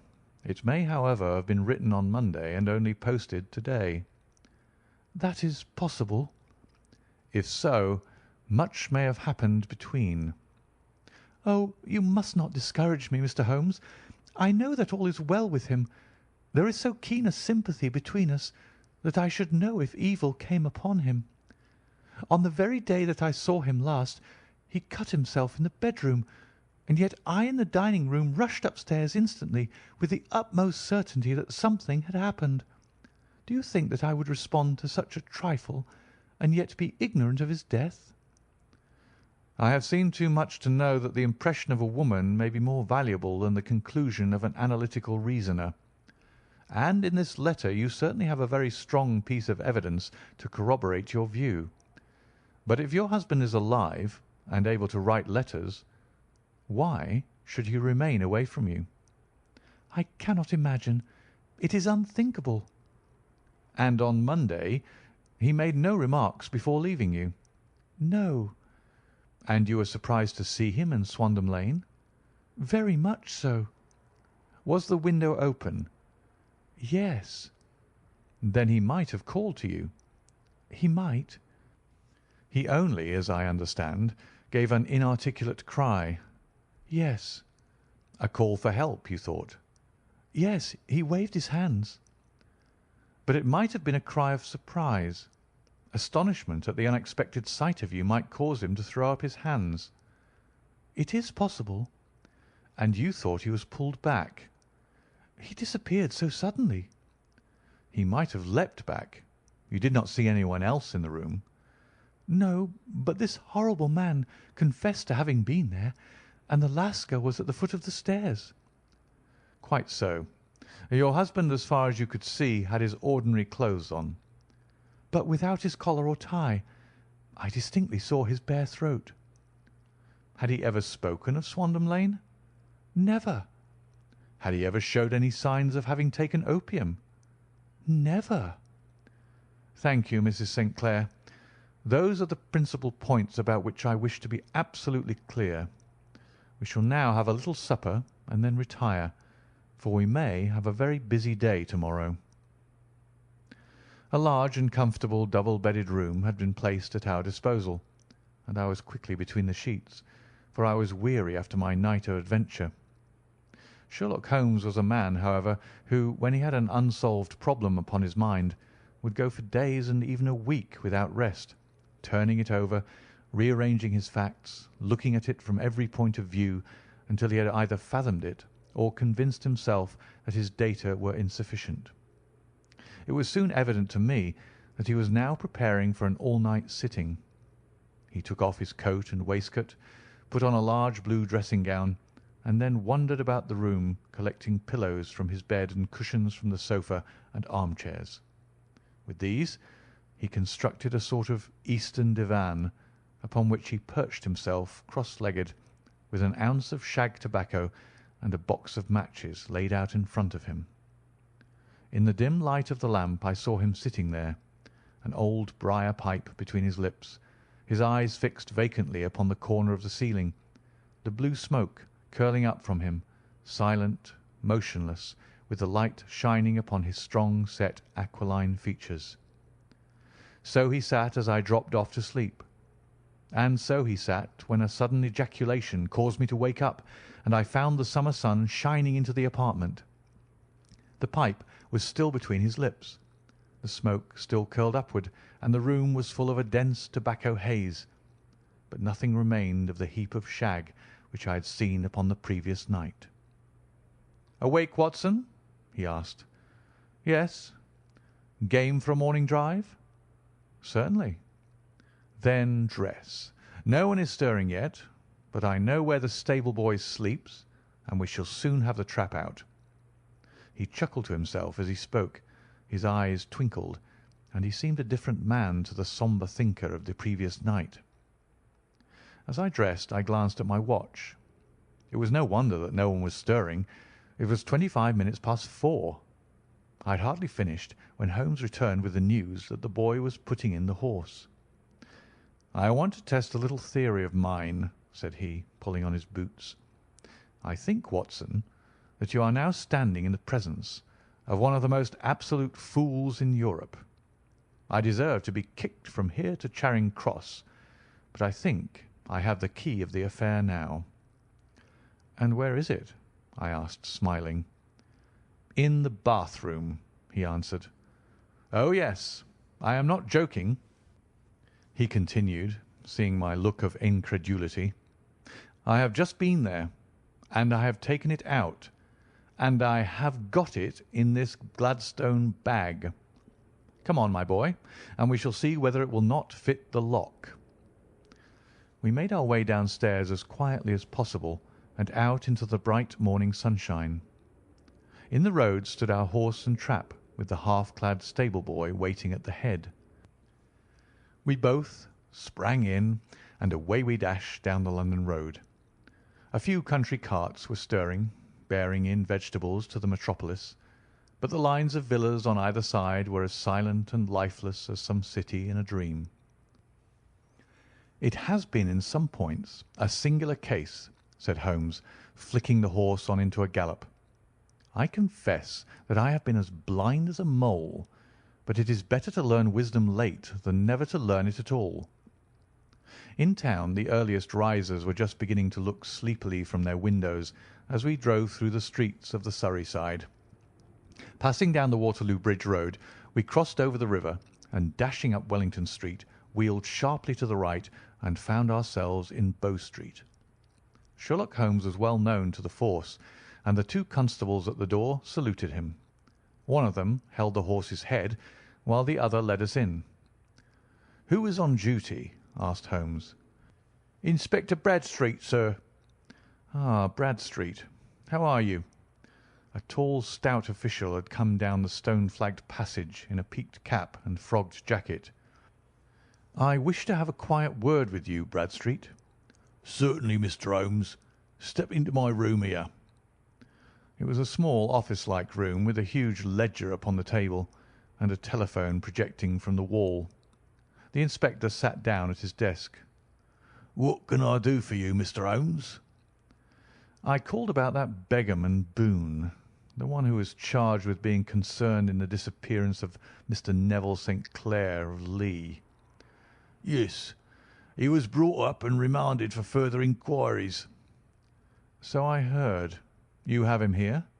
"In the cells." "Is he quiet?" "Oh, he gives no trouble, but he is a dirty scoundrel." "Dirty?" "Yes. It's all we can do to make him wash his hands, and his face is as black as a tinker's. Well, once his case has been settled, he'll have a regular prison bath, and I think, if you saw him, you'd agree with me that he needed it." "I should like to see him very much." "Would you? That's easily done. Come this way. You can leave your bag." "No, I think that I'll take it." "Very good. Come this way, if you please." He led us down a passage, opened a barred door, passed down a winding stair, and brought us to a whitewashed corridor with a line of doors on each side. "The third on the right is his," said the inspector. "Here it is." He quietly shot back a panel in the upper part of the door and glanced through. "He is asleep," said he. "You can see him very well." We both put our eyes to the grating. The prisoner lay with his face towards us, in a very deep sleep, breathing slowly and heavily. He was a middle-sized man, coarsely clad as becoming his calling, with a coloured shirt protruding through the rent in his tattered coat.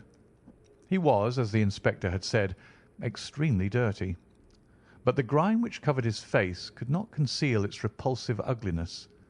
A broad wheal from an old scar ran right across it from eye to chin, and by its contraction had turned up one side of the upper lip, so that 3 teeth were exposed in a perpetual snarl. A shock of very bright red hair grew low over his eyes and forehead. "He's a beauty, isn't he?" said the inspector. "He certainly needs a wash," remarked Holmes. I had an idea that he might, and I took the liberty of bringing the tools with me. He opened the Gladstone bag as he spoke, and took out, to my astonishment, a very large bath sponge. He!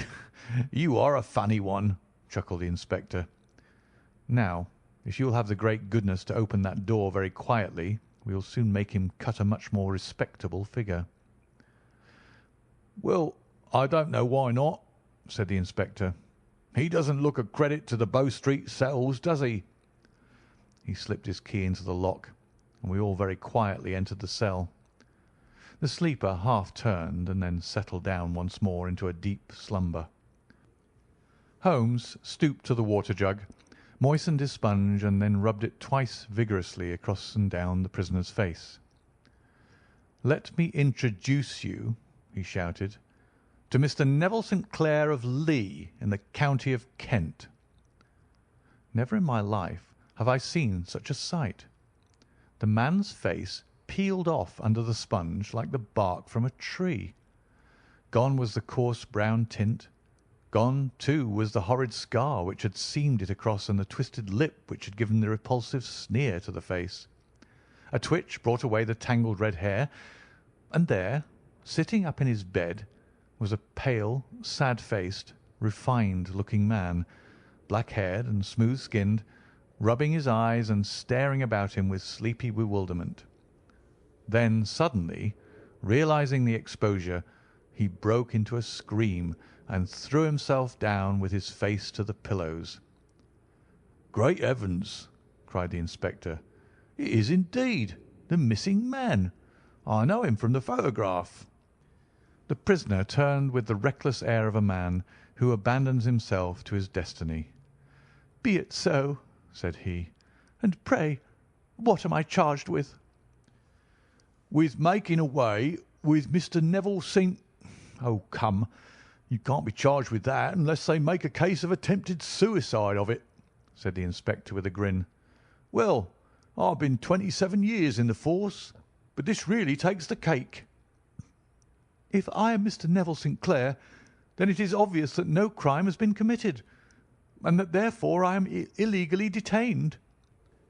"No crime, but a very great error has been committed," said Holmes. "You would have done better to have trusted your wife."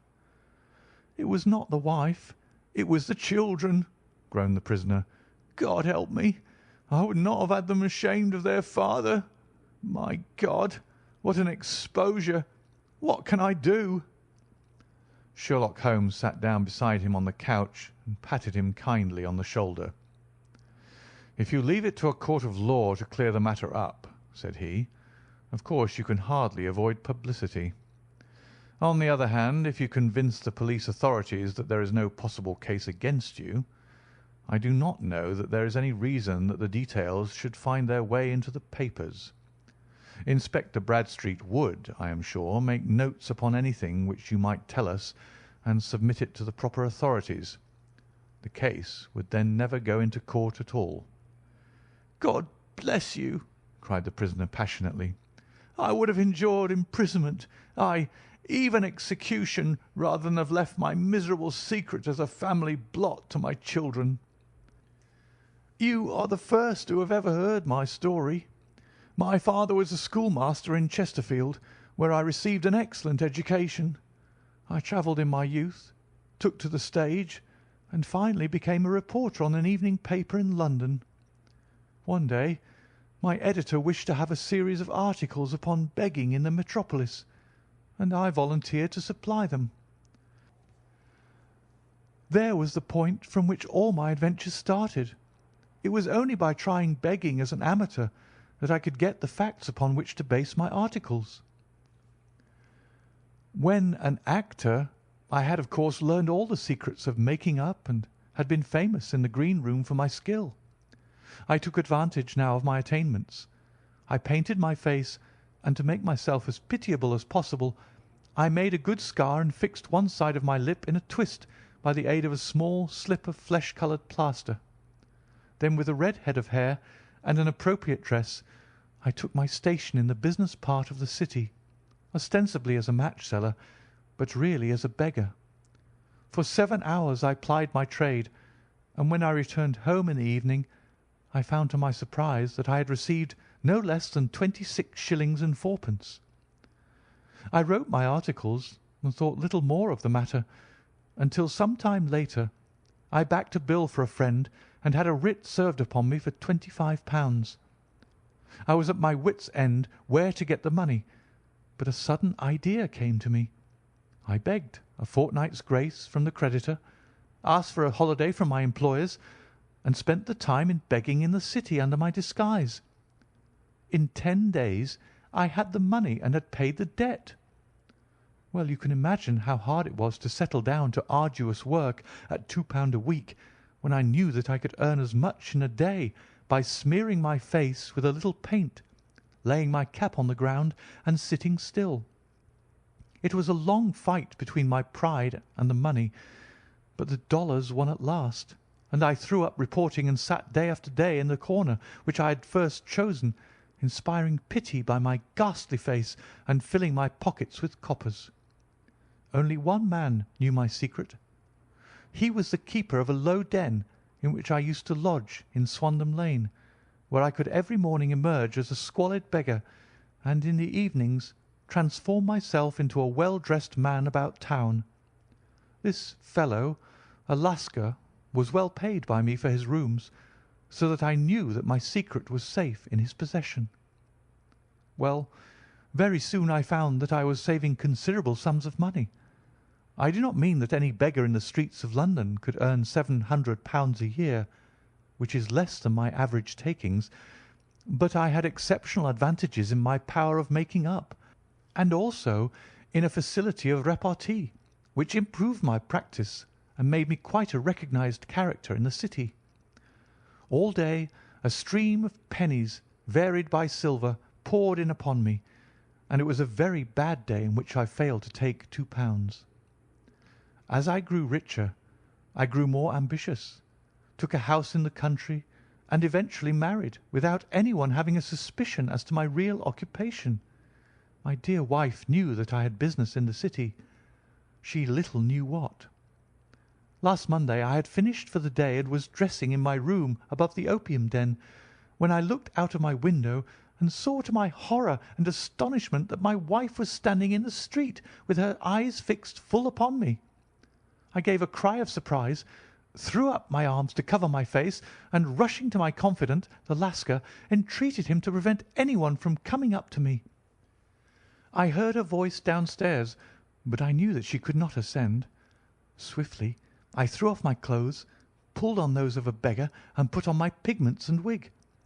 Even a wife's eyes could not pierce so complete a disguise. But then it occurred to me that there might be a search in the room, and that the clothes might betray me. I threw open the window, reopening by my violence a small cut which I had inflicted upon myself in the bedroom that morning. Then I seized my coat, which was weighted by the coppers which I had just transferred to it from the leather bag in which I carried my takings. I hurled it out of the window, and it disappeared into the Thames. The other clothes would have followed, but at that moment there was a rush of constables up the stair, and a few minutes after I found, rather, I confessed to my relief, that instead of being identified as Mr. Neville St. Clair, I was arrested as his murderer. I do not know that there is anything else for me to explain. I was determined to preserve my disguise as long as possible, and hence my preference for a dirty face. Knowing that my wife would be terribly anxious, I slipped off my ring and confided it to the Lascar at a moment when no constable was watching me, together with a hurried scrawl telling her that she had no cause to fear. "That note only reached her yesterday," said Holmes. Good God! What a week she must have spent! "The police have watched this Lascar," said Inspector Broadstreet, "and I can quite understand that he might find it difficult to post a letter unobserved. Probably he handed it to some sailor customer of his who forgot all about it for some days." "That was it," said Holmes, nodding approvingly. "I have no doubt of it. But have you never been prosecuted for begging?" Many times, but what was a fine to me? "It must stop here, however," said Broadstreet. "If the police are to hush this thing up, there must be no more of Hugh Boone." I have sworn it by the most solemn oaths which a man can take. "In that case, I think that it is probable that no further steps may be taken. But if you are found again, then all must come out. I am sure, Mr. Holmes, that we are very much indebted to you for having cleared the matter up. I wish I knew how you reached your results." "I reached this one," said my friend, "by sitting upon 5 pillows and consuming an ounce of shag. I think, Watson, that if we drive to Baker Street, we shall just be in time for breakfast." End of The Man with the Twisted Lip.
Story number 7.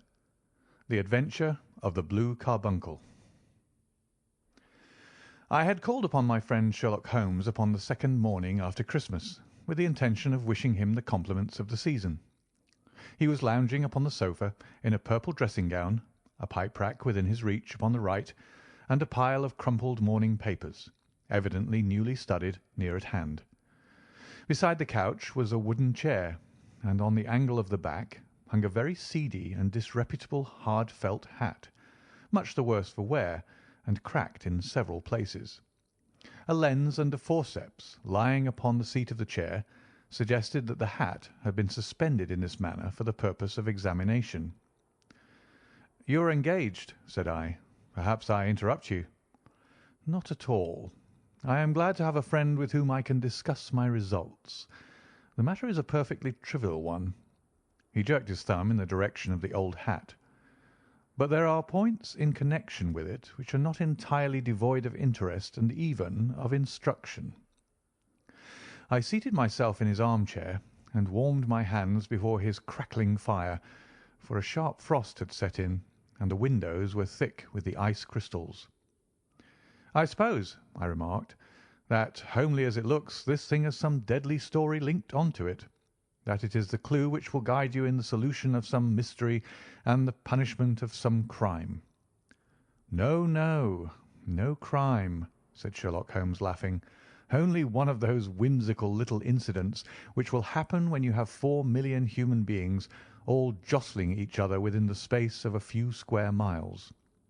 Amid the action and reaction of so dense a swarm of humanity, every possible combination of events may be expected to take place, and many a little problem will be presented which may be striking and bizarre without being criminal.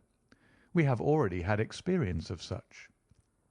"So much so," I remarked, "that of the last 6 cases which I have added to my notes, 3 have been entirely free of any legal crime." "Precisely.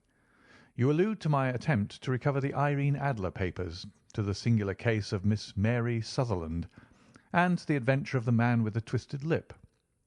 Well, I have no doubt that this small matter will fall into the same innocent category. You know Peterson, the commissionaire?" "Yes." "It is to him that this trophy belongs." "It is his hat." "No, no. He found it. Its owner is unknown. I beg that you will look upon it, not as a battered billycock, but as an intellectual problem. And first, as to how it came here. It arrived upon Christmas morning in company with a good fat goose, which is, I have no doubt, roasting at this moment in front of Peterson's fire. The facts are these. About 4 o'clock on Christmas morning, Peterson, who, as you know, is a very honest fellow, was returning from some small jollification, and was making his way homeward down Tottenham Court Road. In front of him he saw, in the gaslight, a tallish man walking with a slight stagger and carrying a white goose slung over his shoulder. As he reached the corner of Goodge Street, a row broke out between this stranger and a little knot of roughs. One of the latter knocked off the man's hat, on which he raised his stick to defend himself, and swinging it over his head, smashed the shop window behind him. Peterson had rushed forward to protect the stranger from his assailants, but the man, shocked at having broken the window, and seeing an official-looking person in uniform rushing towards him, dropped his goose, took to his heels, and vanished amid the labyrinth of small streets which lie at the back of Tottenham Court Road. The roughs had also fled at the appearance of Peterson, so that he was left in possession of the field of battle, and also of the spoils of victory in the shape of this battered hat and a most unimpeachable Christmas goose, which surely he restored to their owner. My dear fellow, there lies the problem. It is true that "For Mrs. Henry Baker" was printed upon a small card which was tied to the bird's left leg, and it is also true that the initials H.B. are legible upon the lining of this hat. But as there are some thousands of Bakers and some hundreds of Henry Bakers in this city of ours, it is not easy to restore lost property to any one of them. What then did Peterson do? He brought round both hat and goose to me on Christmas morning, knowing that even the smallest problems are of interest to me. The goose we retained until this morning, when there were signs that, in spite of the slight frost, it would be well that it should be eaten without unnecessary delay. Its finder has carried it off, therefore, to fulfil the ultimate destiny of a goose, while I continue to retain the hat of the unknown gentleman who lost his Christmas dinner. Did he not advertise? No. Then what clue could you have as to his identity? Only as much as we can deduce. From this hat? Precisely. But you're joking. What can you gather from this old battered felt? Here is my lens. You know my methods. What can you gather yourself as to the individuality of the man who has worn this article? I took the tattered object in my hands and turned it over rather ruefully. It was a very ordinary black hat of the usual round shape, hard and much the worse for wear. The lining had been of red silk, but was a good deal discoloured. There was no maker's name, but as Holmes had remarked, the initials H.B. were scrawled upon one side. It was pierced in the brim for a hat securer, but the elastic was missing. For the rest, it was cracked, exceedingly dusty, and spotted in several places, although there seemed to have been some attempt to hide the discoloured patches by smearing them with ink. "I can see nothing," said I, handing it back to my friend. "On the contrary, Watson, you can see everything. You fail, however, to reason from what you see. You are too timid in drawing your inferences." "Then pray tell me what it is that you can infer from this hat." He picked it up and gazed at it in the peculiar introspective fashion which was characteristic of him. "It is perhaps less suggestive than it might have been," he remarked, "and yet there are a few inferences which are very distinct, and a few others which represent at least a strong balance of probability. That the man was highly intellectual is of course obvious upon the face of it, and also that he was fairly well-to-do within the last 3 years, although he has now fallen upon evil days. He had foresight, but has less now than formerly, pointing to a moral retrogression which, when taken with the decline of his fortunes, seems to indicate that some evil influence, probably drink, at work upon him. This may account also for the obvious fact that his wife has ceased to love him." "My dear Holmes!" "He has, however, retained some degree of self-respect," he continued, disregarding my remonstrance. "He is a man who leads a sedentary life, goes out little, is out of training entirely, is middle-aged, has grizzled hair which he has had cut within the last few days, and which he anoints with lime cream. These are the more patent facts which are to be deduced from his hat. Also, by the way, that it is extremely improbable that he has gas laid on in his house." "You're certainly joking, Holmes." "Not in the least. Is it possible that even now, when I give you these results, you are unable to see how they are attained?" "I have no doubt that I am very stupid, but I must confess that I am unable to follow you. For example, how did you deduce that this man was intellectual?" For answer, Holmes clapped the hat upon his head. It came right over the forehead and settled upon the bridge of his nose. "It is a question of cubic capacity," said he. "A man with so large a brain must have something in it." "The decline of his fortunes, then?" "This hat is 3 years old. These flat brims curled at the edge came in then. It is a hat of the very best quality. Look at the band of ribbed silk and the excellent lining. If this man could afford to buy so expensive a hat 3 years ago, and has had no hat since, then he has assuredly gone down in the world."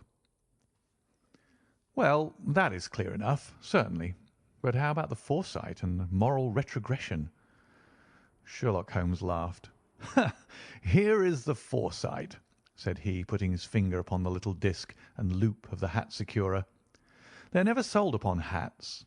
If this man ordered one, it is a sign of a certain amount of foresight, since he went out of his way to take this precaution against the wind. But since we see that he has broken the elastic, and has not troubled to replace it. It is obvious that he has less foresight now than formerly, which is a distinct proof of a weakening nature.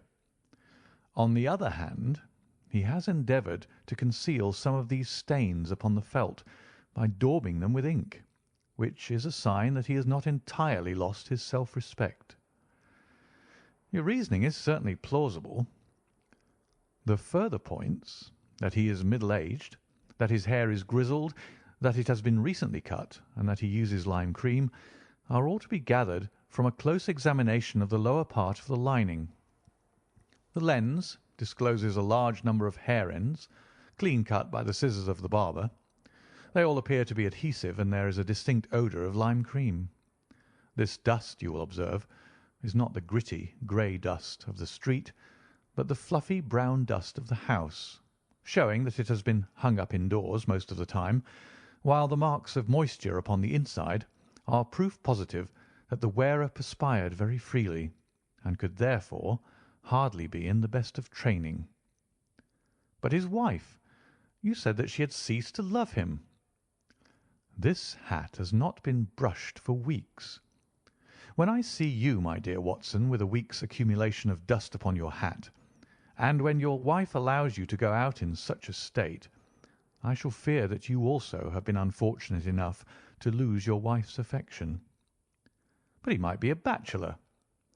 Nay, he was bringing home the goose as a peace offering to his wife.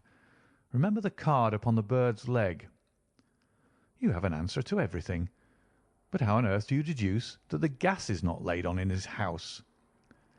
One tallow stain, or even two, might come by chance, but when I see no less than 5, I think that there can be little doubt that the individual must be brought into frequent contact with burning tallow. Walks upstairs at night, probably with his hat in one hand and a guttering candle in the other. Anyhow, he never got tallow stains from a gas jet. Are you satisfied? Well, it is very ingenious, said I, laughing. But since, as you said just now, there have been no crime committed, and no harm done save the loss of a goose, all this seems to be rather a waste of energy. Sherlock Holmes had opened his mouth to reply, when the door flew open, and Peterson, the commissionaire, rushed into the apartment with flushed cheeks and the face of a man who is dazed with astonishment. "The goose, Mr. Holmes! The goose, sir!" he gasped. "Eh? What of it, then? Has it returned to life and flapped off through the kitchen window?" Holmes twisted himself round upon the sofa to get a fairer view of the man's excited face. "See here, sir! See what my wife found in its crop!" He held out his hand and displayed upon the centre of the palm a brilliantly scintillating blue stone, rather smaller than a bean in size, but of such purity and radiance that it twinkled like an electric point in the dark hollow of his hand. Sherlock Holmes sat up with a whistle. "By Jove, Peterson," said he, "this is treasure trove indeed. I suppose you know what you've got." "A diamond, sir. A precious stone. It cuts into glass as though it were putty." "It's more than a precious stone. It is the precious stone." "Not the Countess of Morcar's blue carbuncle?" I ejaculated. "Precisely so. I ought to know its size and shape, seeing that I have read the advertisement about it in the Times every day lately. It is absolutely unique, and its value can only be conjectured, but the reward offered of £1,000 is certainly not within a 20th part of the market price." £1,000? Great Lord of mercy! The commissionaire plumped down into a chair and stared from one to the other of us. "That is the reward, and I have reason to know that there are sentimental considerations in the background which would induce the Countess to part with half her fortune if she could but recover the gem." "It was lost, if I remember aright, at the Hotel Cosmopolitan," I remarked. "Precisely so, on December 22nd, just 5 days ago. John Horner, a plumber, was accused of having abstracted it from the lady's jewel case. The evidence against him was so strong that the case had been referred to the assizes. I have some account of the matter here, I believe." He rummaged amid his newspapers, glancing over the dates, until at last he smoothed one out, doubled it over, and read the following paragraph: "Hotel Cosmopolitan, jewel robbery. John Horner, 26, plumber, was brought up upon the charge of having, upon the 22nd inst., abstracted from the jewel case of the Countess of Morcar the valuable gem known as the blue carbuncle. James Ryder, upper attendant at the hotel, gave his evidence to the effect that he had shown Horner up to the dressing-room of the Countess of Morcar upon the day of the robbery in order that he might solder the second bar of the grate, which was loose. He had remained with Horner some little time, but had finally been called away. On returning, he found that Horner had disappeared, that the bureau had been forced open, and that the small morocco casket, in which, as it afterwards transpired, the Countess was accustomed to keep her jewel, was lying empty upon the dressing-table. Ryder instantly gave the alarm, and Horner was arrested the same evening, but the stone could not be found either upon his person or in his rooms. Catherine Cusack, maid to the Countess, deposed to having heard Ryder's cry of dismay on discovering the robbery, and to having rushed into the room where she found matters as described by the last witness. Inspector Bradstreet, B Division, gave evidence as to the arrest of Horner, who struggled frantically and protested his innocence in the strongest terms. Evidence of a previous conviction for robbery having been given against the prisoner, the magistrate refused to deal summarily with the offence, but referred it to the assizes. Horner, who had shown signs of intense emotion during the proceedings, fainted away at the conclusion and was carried out of court.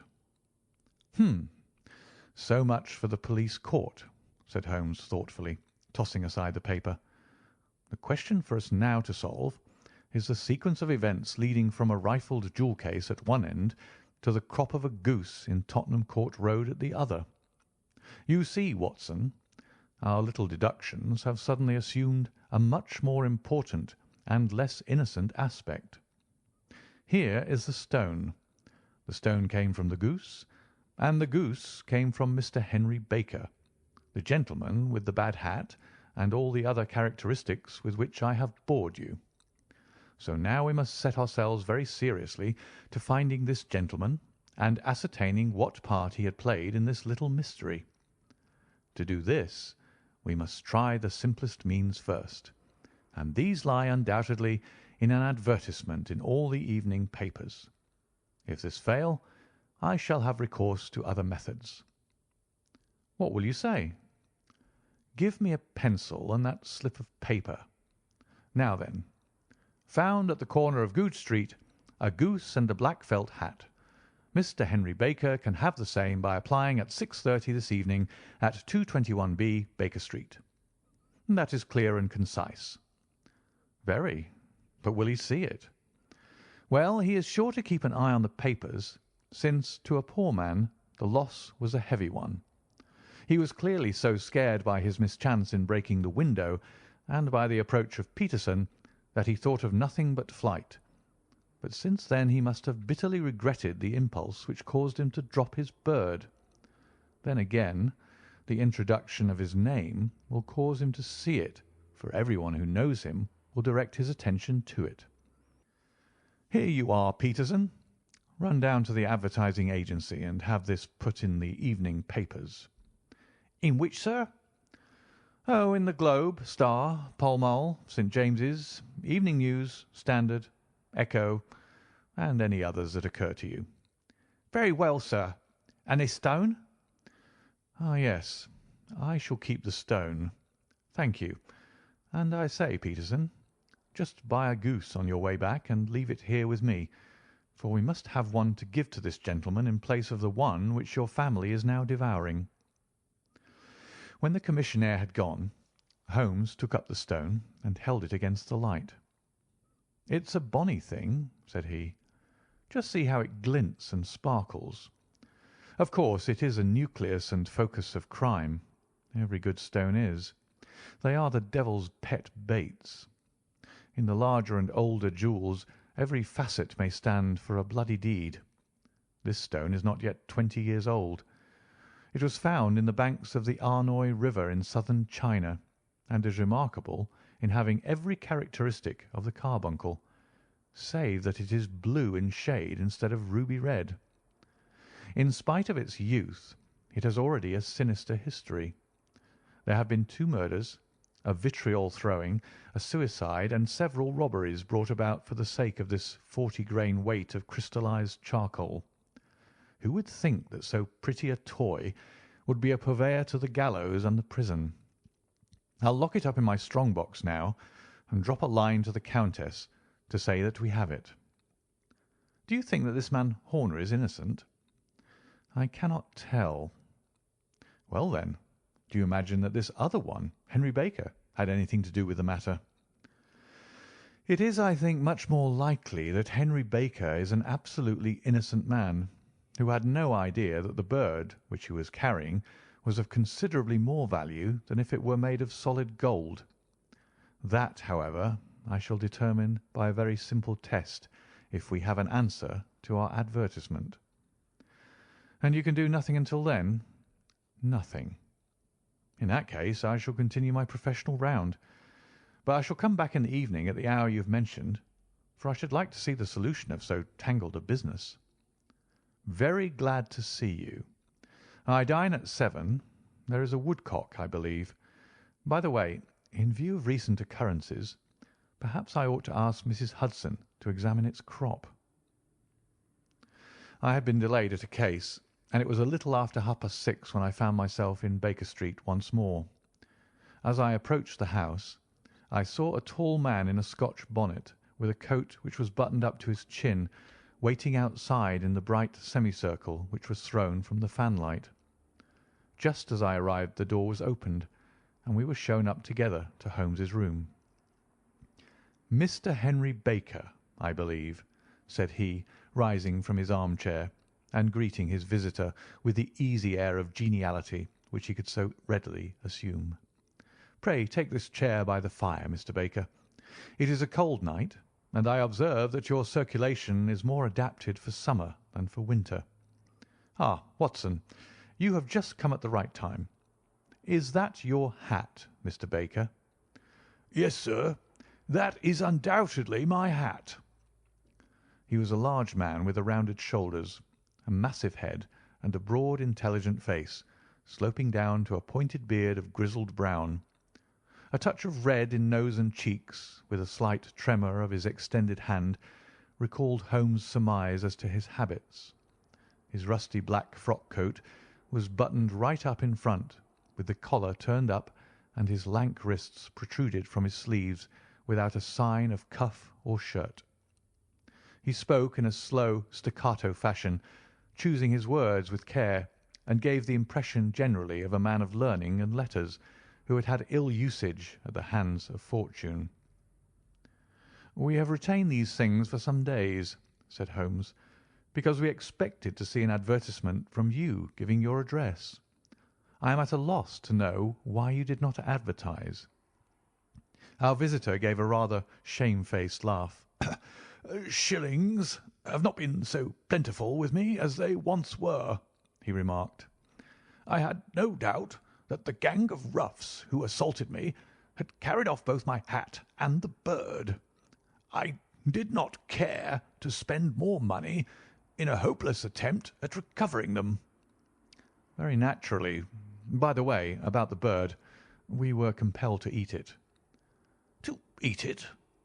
Our visitor half rose from his chair in his excitement. "Yes, it would have been of no use to anyone had we not done so. But I presume that this other goose upon the sideboard, which is about the same weight and perfectly fresh, will answer your purpose equally well." "Oh, certainly, certainly," answered Mr. Baker with a sigh of relief. "Of course, we still have the feathers, legs, crop, and so on of your own bird, so if you wish—" The man burst into a hearty laugh. "They might be useful to me as relics of my adventure," said he, "but beyond that I can hardly see what use the disjecta membra of my late acquaintance are going to be to me. No, sir, I think that, with your permission, I will confine my attentions to the excellent bird which I perceive upon the sideboard." Sherlock Holmes glanced sharply across at me with a slight shrug of his shoulders. "There is your hat, then, and there your bird," said he. "By the way, would it bore you to tell me where you got the other one from? I am somewhat of a fowl fancier, and I have seldom seen a better grown goose." "Certainly, sir," said Baker, who had risen and tucked his newly gained property under his arm. "There are a few of us who frequent the Alpha Inn, near the museum. We are to be found in the museum itself during the day, you understand. This year our good host, Windigate by name, instituted a goose club, by which, on consideration of some few pence every week, we were each to receive a bird at Christmas. My pence were duly paid, and the rest is familiar to you. I am much indebted to you, sir, for a Scotch bonnet is fitted neither to my years nor my gravity." With a comical pomposity of manner, he bowed solemnly to both of us and strode off upon his way. "So much for Mr. Henry Baker," said Holmes when he had closed the door behind him. "It is quite certain that he knows nothing whatever about the matter. Are you hungry, Watson?" "Not particularly." "Then I suggest that we turn our dinner into a supper, and follow up this clue while it is still hot." "By all means." It was a bitter night, so we drew on our ulsters and wrapped cravats about our throats.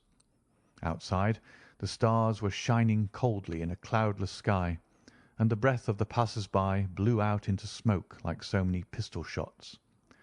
Our footfalls rang out crisply and loudly as we swung through the Doctor's Quarter, Wimpole Street, Harley Street, and so through Wigmore Street into Oxford Street.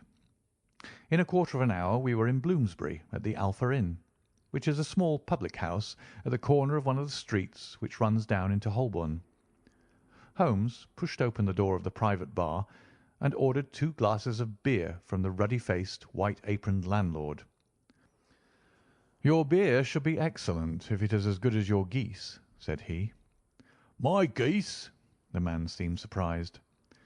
"Yes, I was speaking only half an hour ago to Mr. Henry Baker, who was a member of your goose club."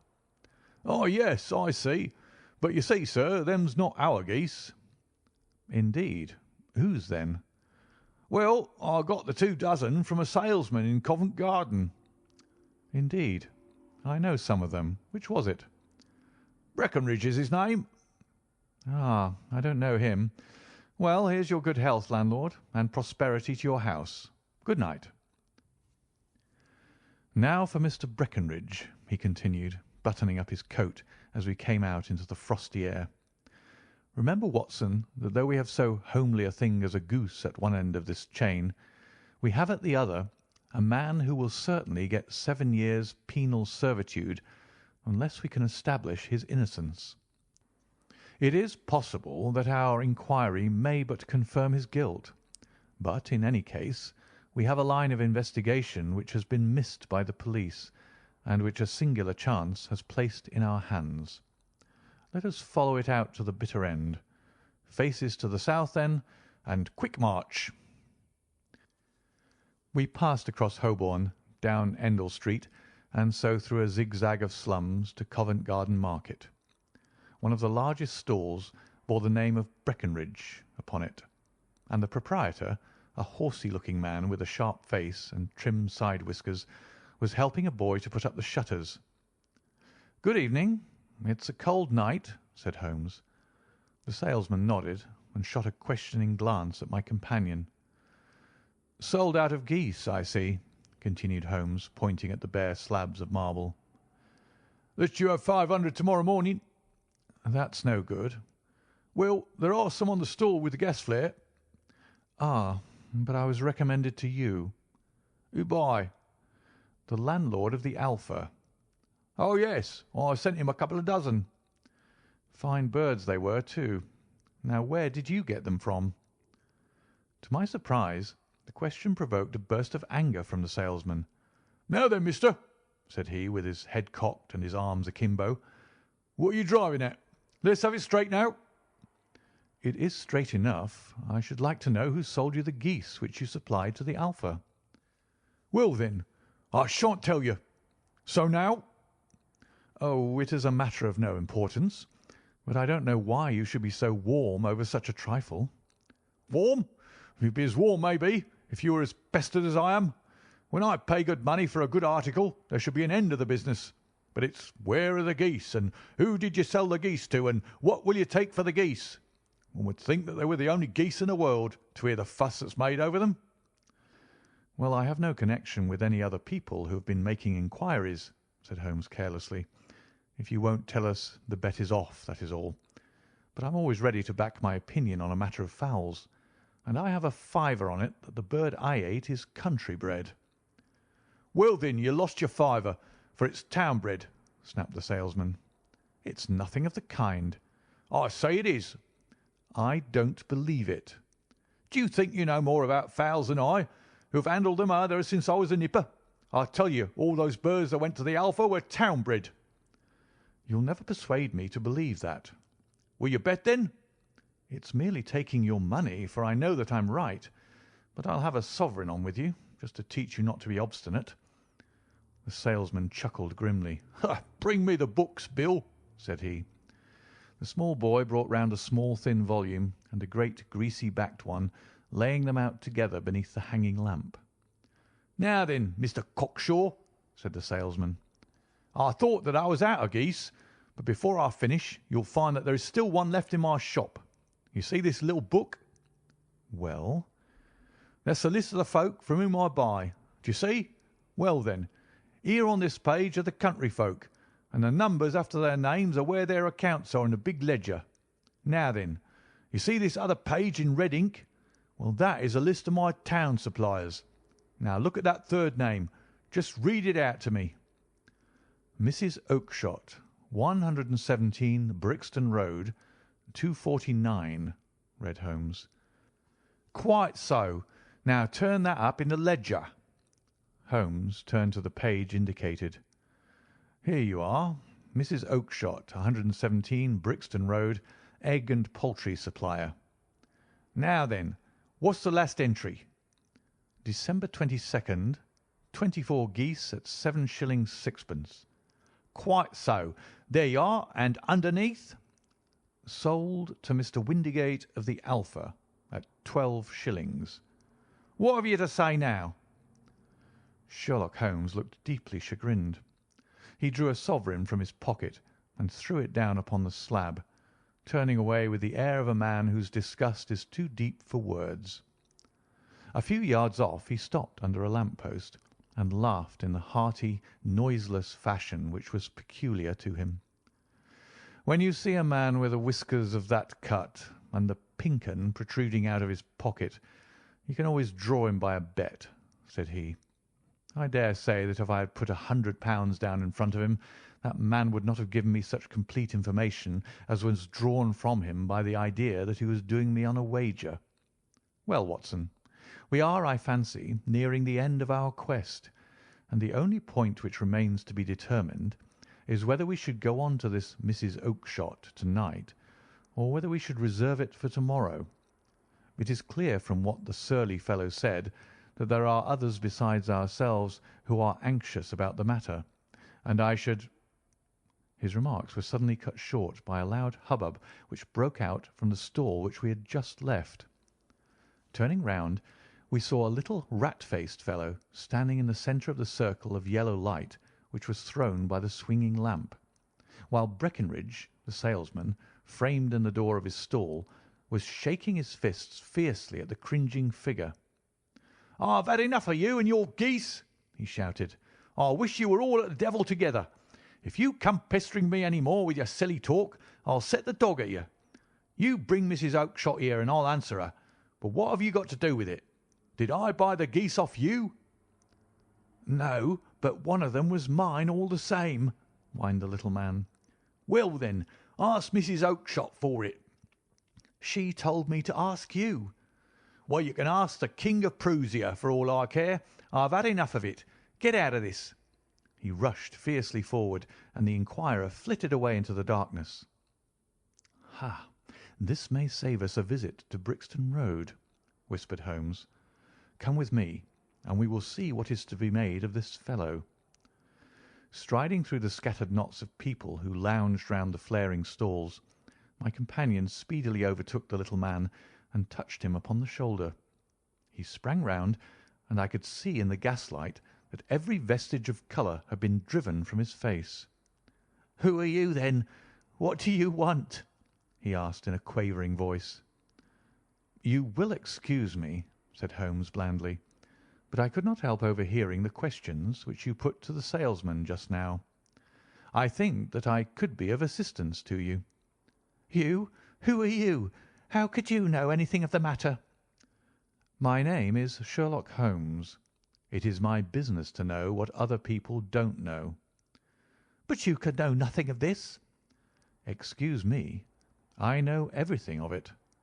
You are endeavouring to trace some geese which were sold by Mrs. Oakshott of Brixton Road to a salesman named Breckinridge, by him in turn to Mr. Windigate of the Alpha, and by him to his club of which Mr. Henry Baker is a member." "Oh, sir, you are the very man whom I have longed to meet," cried the little fellow with the outstretched hands and quivering fingers. "I can hardly explain to you how interested I am in this matter." Sherlock Holmes hailed a four-wheeler which was passing. "In that case we had better discuss it in a cosy room rather than in this wind-swept market-place," said he. "But pray tell me, before we go farther, who it is that I have the pleasure of assisting." The man hesitated for an instant. "My name is John Robinson," he answered with a sidelong glance. "No, no, the real name," said Holmes sweetly. "It is always awkward doing business with an alias." A flush sprang to the white cheeks of the stranger. "Well, then," said he, "my real name is James Ryder." "Precisely so. Head attendant at the Hotel Cosmopolitan. Pray step into the cab, and I shall soon be able to tell you everything which you would wish to know." The little man stood glancing from one to the other of us with half frightened, half hopeful eyes, as one who is not sure whether he is on the verge of a windfall or of a catastrophe. Then he stepped into the cab, and in half an hour we were back in the sitting-room at Baker Street. Nothing had been said during our drive, but the high, thin breathing of our new companion and the claspings and unclaspings of his hands spoke of the nervous tension within him. "Here we are," said Holmes cheerily as we filed into the room. "The fire looks very seasonable in this weather. You look cold, Mr. Ryder. Pray take the basket chair. I will just put on my slippers before we settle this little matter of yours. Now then, you want to know what became of those geese?" "Yes, sir." "Or rather, I fancy, of that goose. It was one bird, I imagine, in which you were interested. White with a black bar across the tail?" Ryder quivered with emotion. "Oh, sir," he cried, "can you tell me where it went to?" "It came here." "Here?" "Yes, and a most remarkable bird it proved. I don't wonder that you should take an interest in it. It laid an egg after it was dead, the bonniest, brightest little blue egg that ever was seen. I have it here in my museum." Our visitor staggered to his feet and clutched the mantelpiece with his right hand. Holmes unlocked his strong-box and held up the blue carbuncle, which shone out like a star with a cold, brilliant, many-pointed radiance. Ryder stood glaring with a drawn face, uncertain whether to claim or to disown it.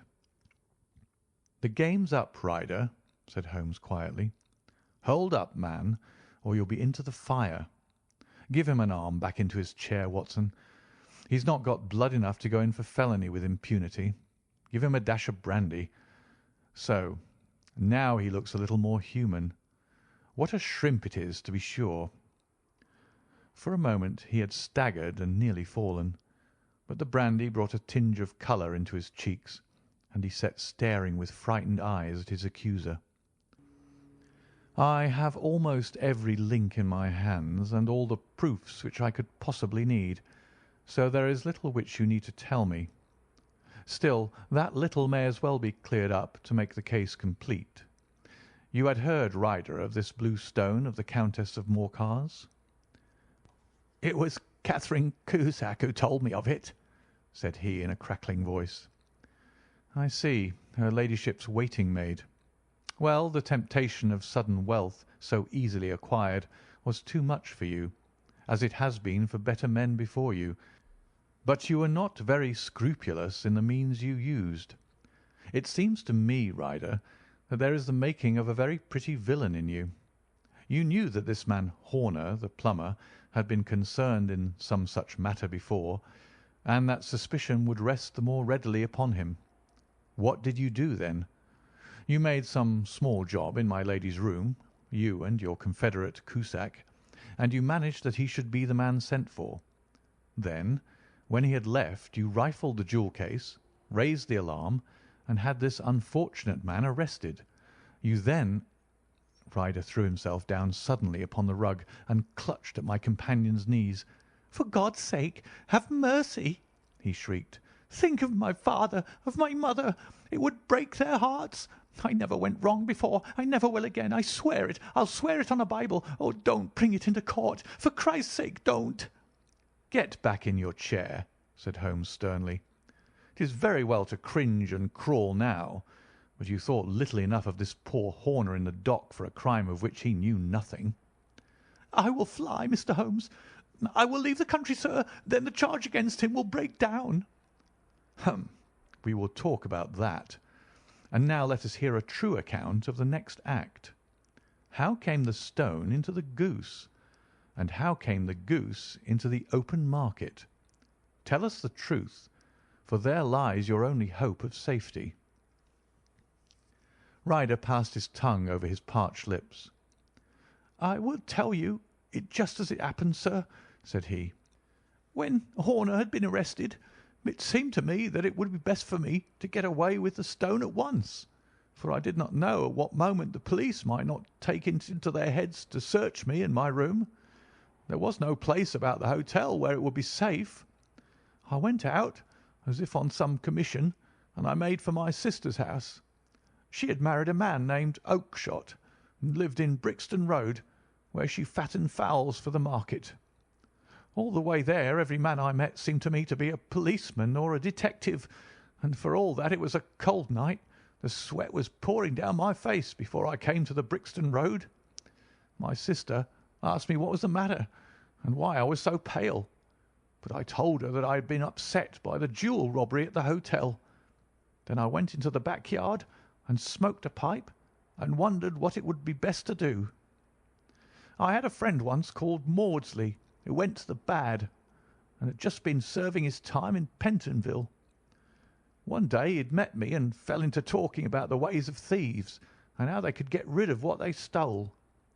I knew that he would be true to me, for I knew one or two things about him, so I made up my mind to go right on to Kilburn, where he lived, and take him into my confidence. He would show me how to turn the stone into money. But how to get to him in safety? I thought of the agonies I had gone through in coming from the hotel. I might at any moment be seized and searched, and there would be the stone in my waistcoat pocket.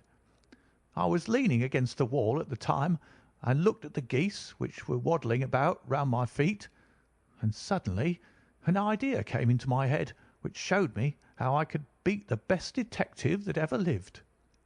My sister told me some weeks before that I might have the pick of her geese for a Christmas present, and I knew that she was always as good as her word. I would take my geese now, and in it I would carry my stone to Kilburn. There was a little shed in the yard, and behind this I drove one of the birds, a fine big one, white with a barred tail. I caught it, and prying its bill open, I thrust the stone down its throat as far as my finger could reach. The bird gave a gulp, and I felt the stone pass along its gullet and down into its crop. But the creature flapped and struggled, and out came my sister to know what was the matter. As I turned to speak to her, the brute broke loose and fluttered off among the others. "'Whatever were you doing with that bird, Jem?' says she. "'Well,' said I, 'you said you'd give me one for Christmas, and I was feeling which was the fattest.' "'Oh!' says she. We've set yours aside for you. Jem's bird, we call it. It's the big white one over there yonder. There's 26 of 'em, which makes one for you and one for us, and 2 dozen for the market.' "'Thank you, Maggie,' says I, 'but if it is all the same to you, I'd rather have that one I was handling just now.' "'The other one's as good 3 pound heavier,' said she, 'and we fattened it expressly for you.' "'Never mind, I'll have the other, and I'll take it now,' said I. "'Oh, just as you like,' said she, a little huffed. 'Which is it you want, then?' "'That white one with the barred tail right in the middle of the flock.' "'Oh, very well. Kill it and take it with you.' Well, I did what she said, Mr. Holmes, and I carried the bird all the way to Kilburn. I told my pal what I had done, for he was a man that it was easy to tell a thing like that to. He laughed until he choked, and we got a knife and opened the goose.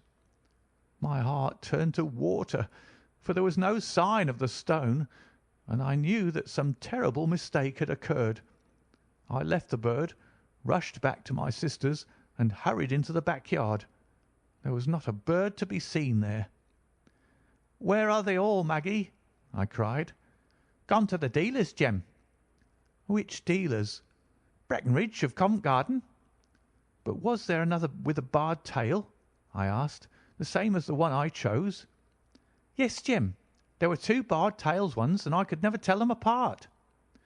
"Well, then, of course, I saw it all, and I ran off as hard as my feet would carry me to this man Breckenridge, but he had sold the lot at once, and not one word would he tell me as to where they had gone. You heard him yourselves to-night. Well, he has always answered me like that. My sister thinks that I am going mad. Sometimes I think that I am myself, and now I am myself a branded thief, without ever having touched the wealth for which I sold my character. God help me! God help me!' He burst into convulsive sobbing, with his face buried in his hands. There was a long silence, broken only by his heavy breathing and by the measured tapping of Sherlock Holmes's fingertips upon the edge of the table. Then my friend rose and threw open the door. "'Get out,' said he. "'What, sir? Oh, heaven bless you!' "'No more words. Get out.' And no more words were needed. There was a rush, a clatter upon the stairs, the bang of a door, and the crisp rattle of running footfalls from the street. "'After all, Watson,' said Holmes, reaching up his hand for his clay pipe, "I am not retained by the police to supply their deficiencies. If Horner were in danger it would be another thing, but this fellow will not appear against him, and the case must collapse. I suppose that I am commuting a felony, but it is just possible that I am saving a soul. This fellow will not go wrong again. He is too terribly frightened. Send him to jail now, and you make him a jail bird for life. Besides, it is the season of forgiveness. Chance has put in our way a most singular and whimsical problem, and its solution is its own reward. If you will have the goodness to touch the bell, Doctor, we will begin another investigation, in which also a bird will be the chief feature. End of The Adventure of the Blue Carbuncle. Story number 8. The Adventure of the Speckled Band. On glancing over my notes of the 70-odd cases in which I have during the last 8 years studied the methods of my friend Sherlock Holmes, I find many tragic, some comic, a large number merely strange, but none commonplace, for working as he did rather for the love of his art than for the acquirement of wealth, he refused to associate himself with any investigation which did not tend towards the unusual and even the fantastic.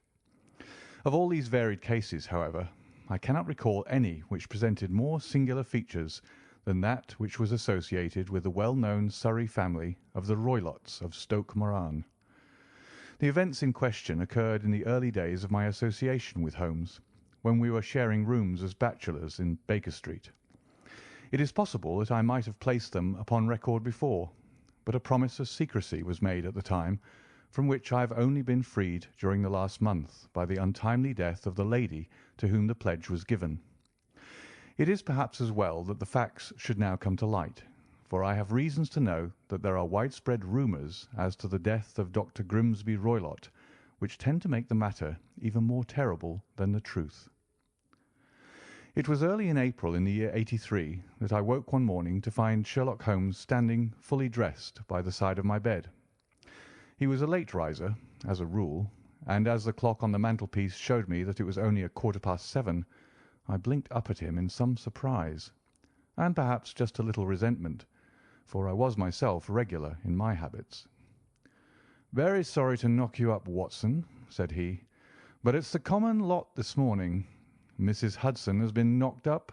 She retorted upon me, and I on you." "What is it, then? A fire?" "No, a client. It seems that a young lady has arrived in a considerable state of excitement, who insists upon seeing me.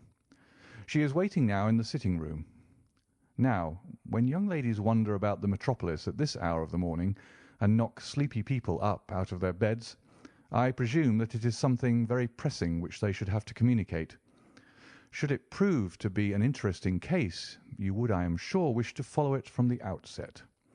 I thought at any rate that I should call you and give you the chance." "My dear fellow, I would not miss it for anything." I had no keener pleasure than in following Holmes in his professional investigations, and in admiring the rapid deductions, as swift as intuitions, and yet always founded on a logical basis with which he unravelled the problems which were submitted to him. I rapidly threw on my clothes, and was ready in a few minutes to accompany my friend down to the sitting-room.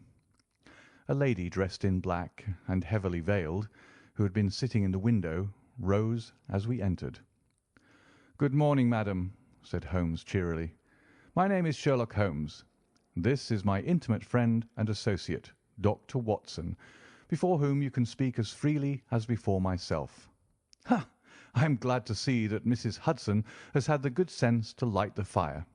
Pray draw up to it, and I shall order you a cup of hot coffee, for I observe that you are shivering." "It is not cold which makes me shiver," said the woman in a low voice, changing her seat as requested. "What then?" "It is fear, Mr. Holmes. It is terror." She raised her veil as she spoke, and we could see that she was indeed in a pitiable state of agitation, her face all drawn and grey, with restless, frightened eyes, like those of some hunted animal. Her features and figure were those of a woman of 30, but her hair was shot with premature grey, and her expression was weary and haggard. Sherlock Holmes ran her over with one of his quick, all-comprehensive glances. "You must not fear," said he soothingly, bending forward and patting her forearm. "We shall soon set matters right, I have no doubt. You have come in by train this morning, I see?"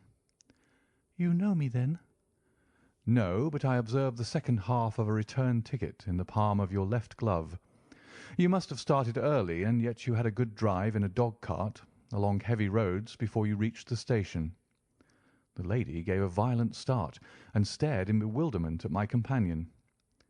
"There is no mystery, my dear madam," said he, smiling. "The left arm of your jacket is spattered with mud in no less than 7 places. The marks are perfectly fresh. There is no vehicle save a dog-cart which throws up mud in that way, and then only when you sit on the left-hand side of the driver." "Whatever your reasons may be, you are perfectly correct," said she. "I started from home before 6, reached Leatherhead at 20 past, and came in by the first train to Waterloo. Sir, I can stand this strain no longer. I shall go mad if it continues. I have no one to turn to, none, save only one who cares for me, and he, poor fellow, can be of little aid. I have heard of you, Mr. Holmes. I have heard of you from Mrs. Farintosh, whom you helped in the hour of her sore need. It was from her that I had your address. Oh, sir, do you not think that you could help me too, and at least throw a little light through the dense darkness which surrounds me? At present it is out of my power to reward you for your services, but in a month or 6 weeks I shall be married, with the control of my own income, and then at least you shall not find me ungrateful." Holmes turned to his desk, and unlocking it, drew out a small case-book, which he consulted. "Farintosh," said he. "Ah, yes, I recall the case. It was concerned with an opal tiara. I think it was before your time, Watson. I can only say, madam, that I shall be happy to devote the same care to your case as I did to that of your friend.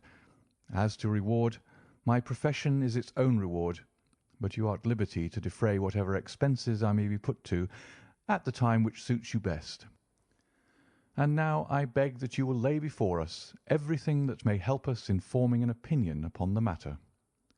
"Alas!" replied our visitor, "the very horror of my situation lies in the fact that my fears are so vague and my suspicions depend so entirely upon small points, which might seem trivial to another, that even he to whom of all others I have a right to look for help and advice looks upon all that I tell him about it as the fancies of a nervous woman. He does not say so, but I can read it from his soothing answers and averted eyes. But I have heard, Mr. Holmes, that you can see deeply into the manifold wickedness of the human heart. You may advise me how to walk amid the dangers which encompass me." "I am all attention, madam." "My name is Helen Stoner, and I am living with my stepfather, who is the last survivor of one of the oldest Saxon families in England, the Roylotts of Stoke Moran, on the western border of Surrey." Holmes nodded his head. "The name is familiar to me," said he. "The family was at one time among the richest in England, and the estates extended over the borders into Berkshire in the north and Hampshire in the west. In the last century, however, 4 successive heirs were of a dissolute and wasteful disposition, and the family ruin was eventually completed by a gambler in the days of the Regency. Nothing was left save a few acres of ground and the 200-year-old house, which is itself crushed under a heavy mortgage. The last squire dragged out his existence there, living the horrible life of an aristocratic pauper, but his only son, my stepfather, seeing that he must adapt himself to the new conditions, obtained an advance from a relative, which enabled him to take a medical degree, and went out to Calcutta, where by his professional skill and his force of character he established a large practice. In a fit of anger, however, caused by some robberies which had been perpetrated in the house, he beat his native butler to death and narrowly escaped a capital sentence. As it was, he suffered a long term of imprisonment, and afterwards returned to England a morose and disappointed man.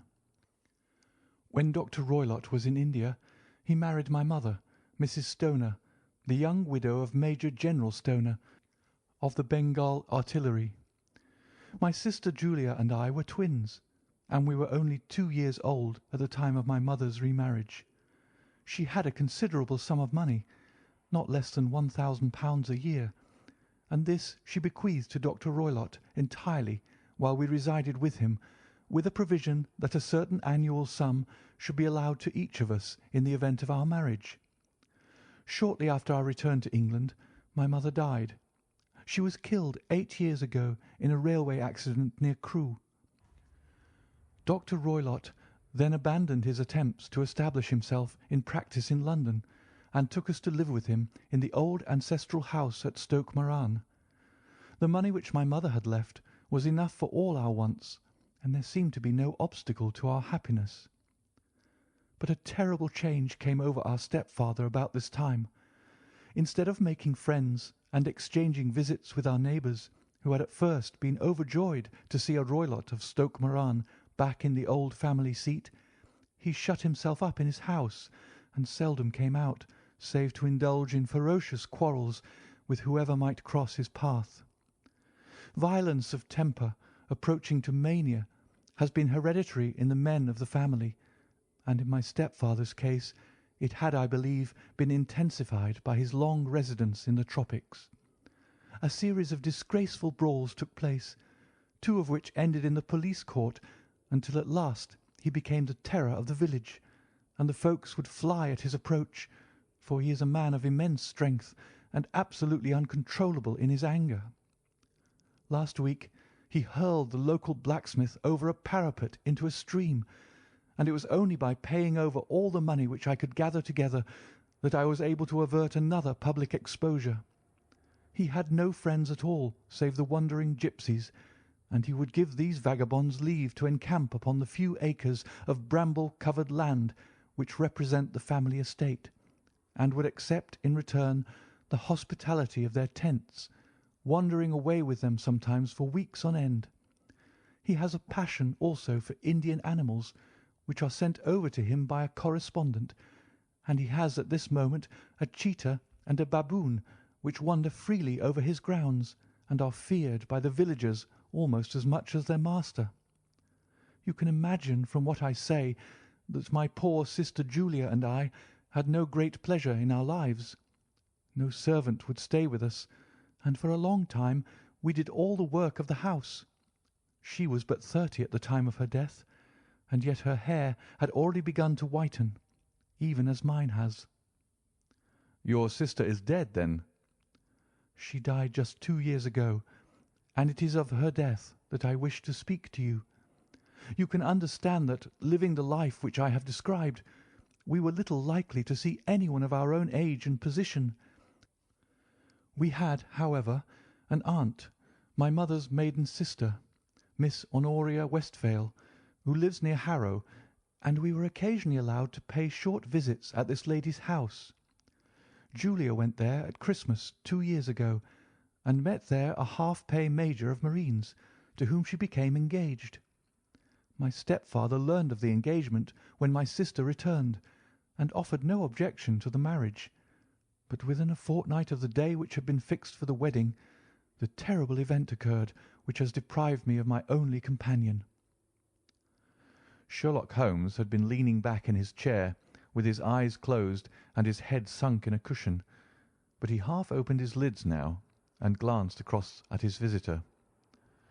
"Pray be precise as to details," said he. "It is easy for me to be so, for every event of that dreadful time is seared into my memory. The manor house is, as I have already said, very old, and only one wing is now inhabited. The bedrooms in this wing are on the ground floor, the sitting rooms being in the central block of the buildings.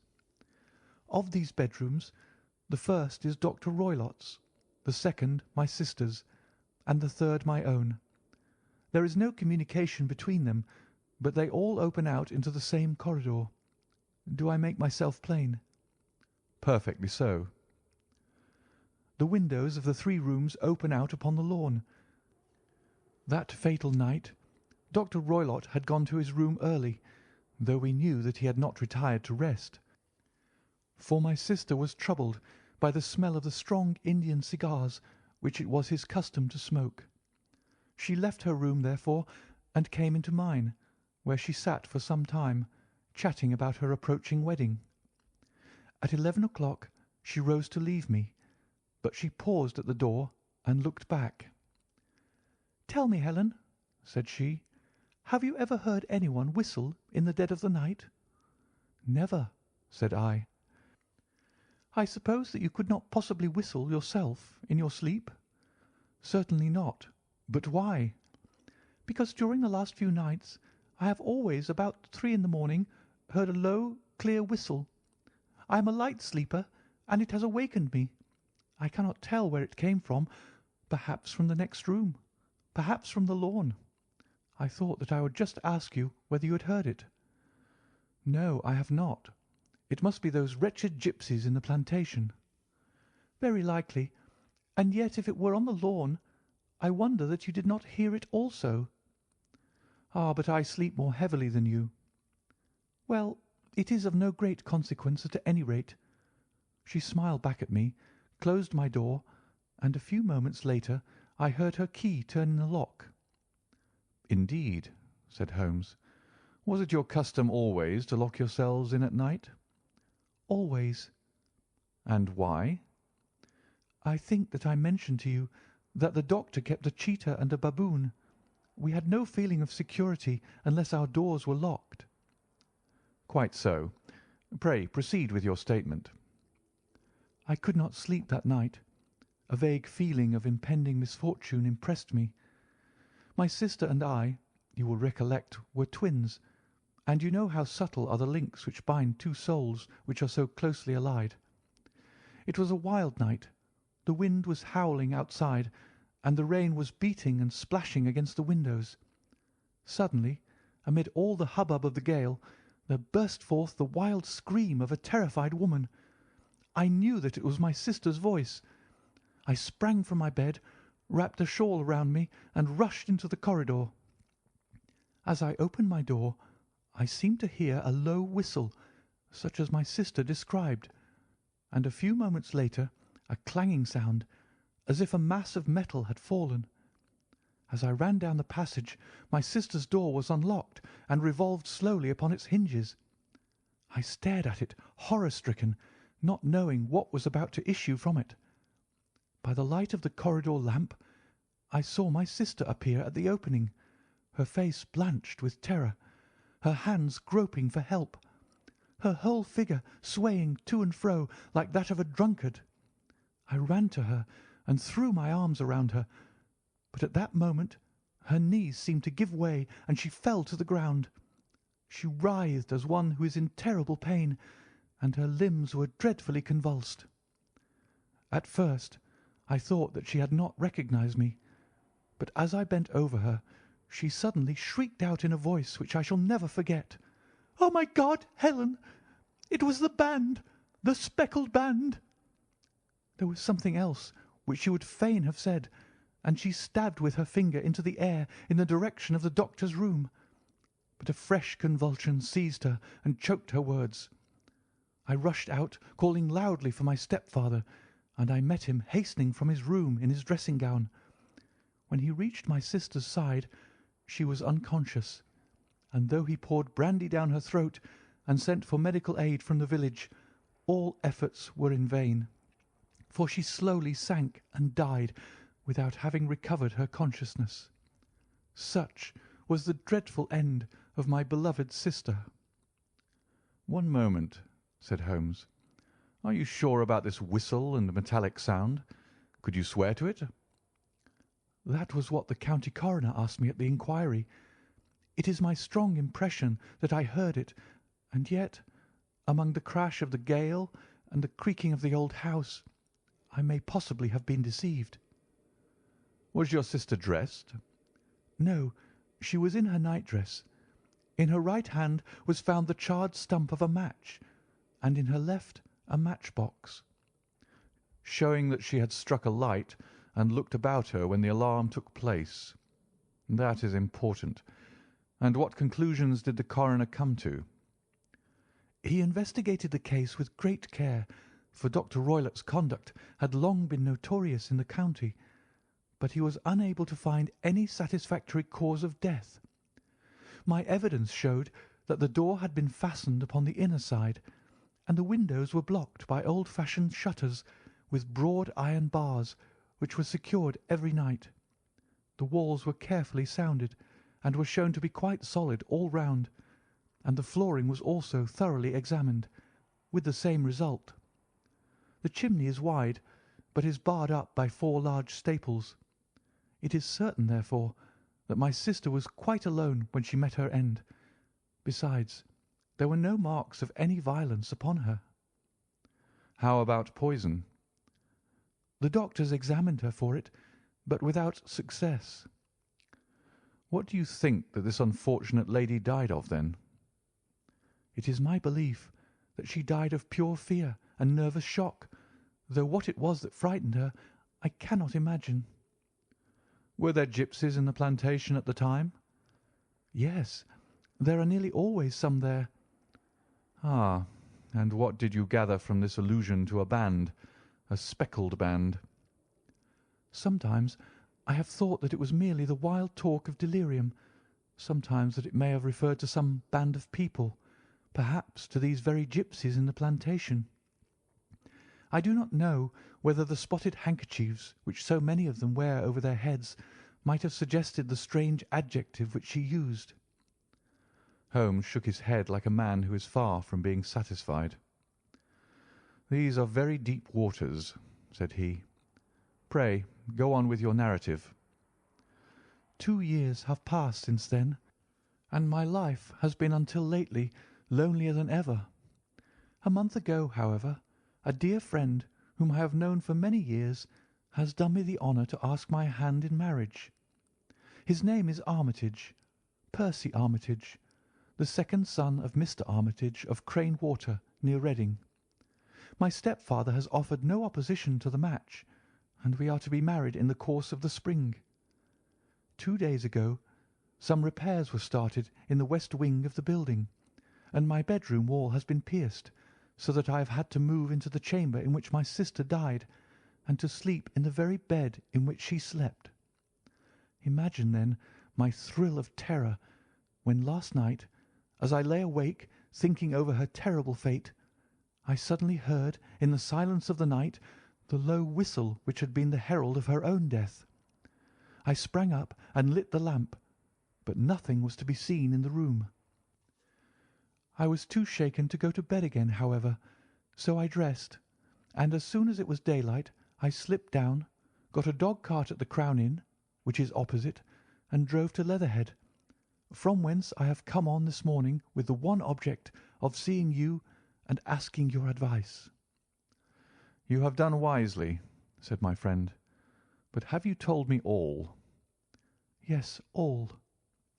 "Miss Roylott, you have not. You are screening your stepfather." "Why, what do you mean?" For answer Holmes pushed back the frill of black lace which fringed the hand that lay upon our visitor's knee. 5 little livid spots, the marks of 4 fingers and a thumb, were printed upon the white wrist. "You have been cruelly used," said Holmes. The lady coloured deeply and covered over her injured wrist. "He is a hard man," she said, "and perhaps he hardly knows his own strength." There was a long silence, during which Holmes leaned his chin upon his hands and stared into the crackling fire. "This is a very deep business," he said at last. "There are 1,000 details which I should desire to know before I decide upon our course of action. Yet we have not a moment to lose. If we were to come to Stoke Moran to-day, would it be possible for us to see over these rooms without the knowledge of your stepfather?" "As it happens, he spoke of coming into town to-day upon some most important business. It is probable that he will be away all day, and that there would be nothing to disturb you. We have a housekeeper now, but she is old and foolish, and I could easily get her out of the way." "Excellent. You are not averse to this trip, Watson?" "By no means." "Then we shall both come. What are you going to do yourself?" "I have 1 or 2 things which I would wish to do now that I am in town, but I shall return by the 12 o'clock train, so as to be there in time for your coming." "And you may expect us early in the afternoon. I have myself some small business matters to attend to. Will you not wait and breakfast?" "No, I must go. My heart is lightened already since I have confided my trouble to you. I shall look forward to seeing you again this afternoon." She dropped her thick black veil over her face and glided from the room. "And what do you think of it all, Watson?" asked Sherlock Holmes, leaning back in his chair. "It seems to me to be a most dark and sinister business." "Dark enough and sinister enough. Yet if the lady is correct in saying that the flooring and walls are sound, and that the door, window, and chimney are impassable, then her sister must have been undoubtedly alone when she met her mysterious end. What becomes, then, of these nocturnal whistles, and what of the very peculiar words of the dying woman? I cannot think.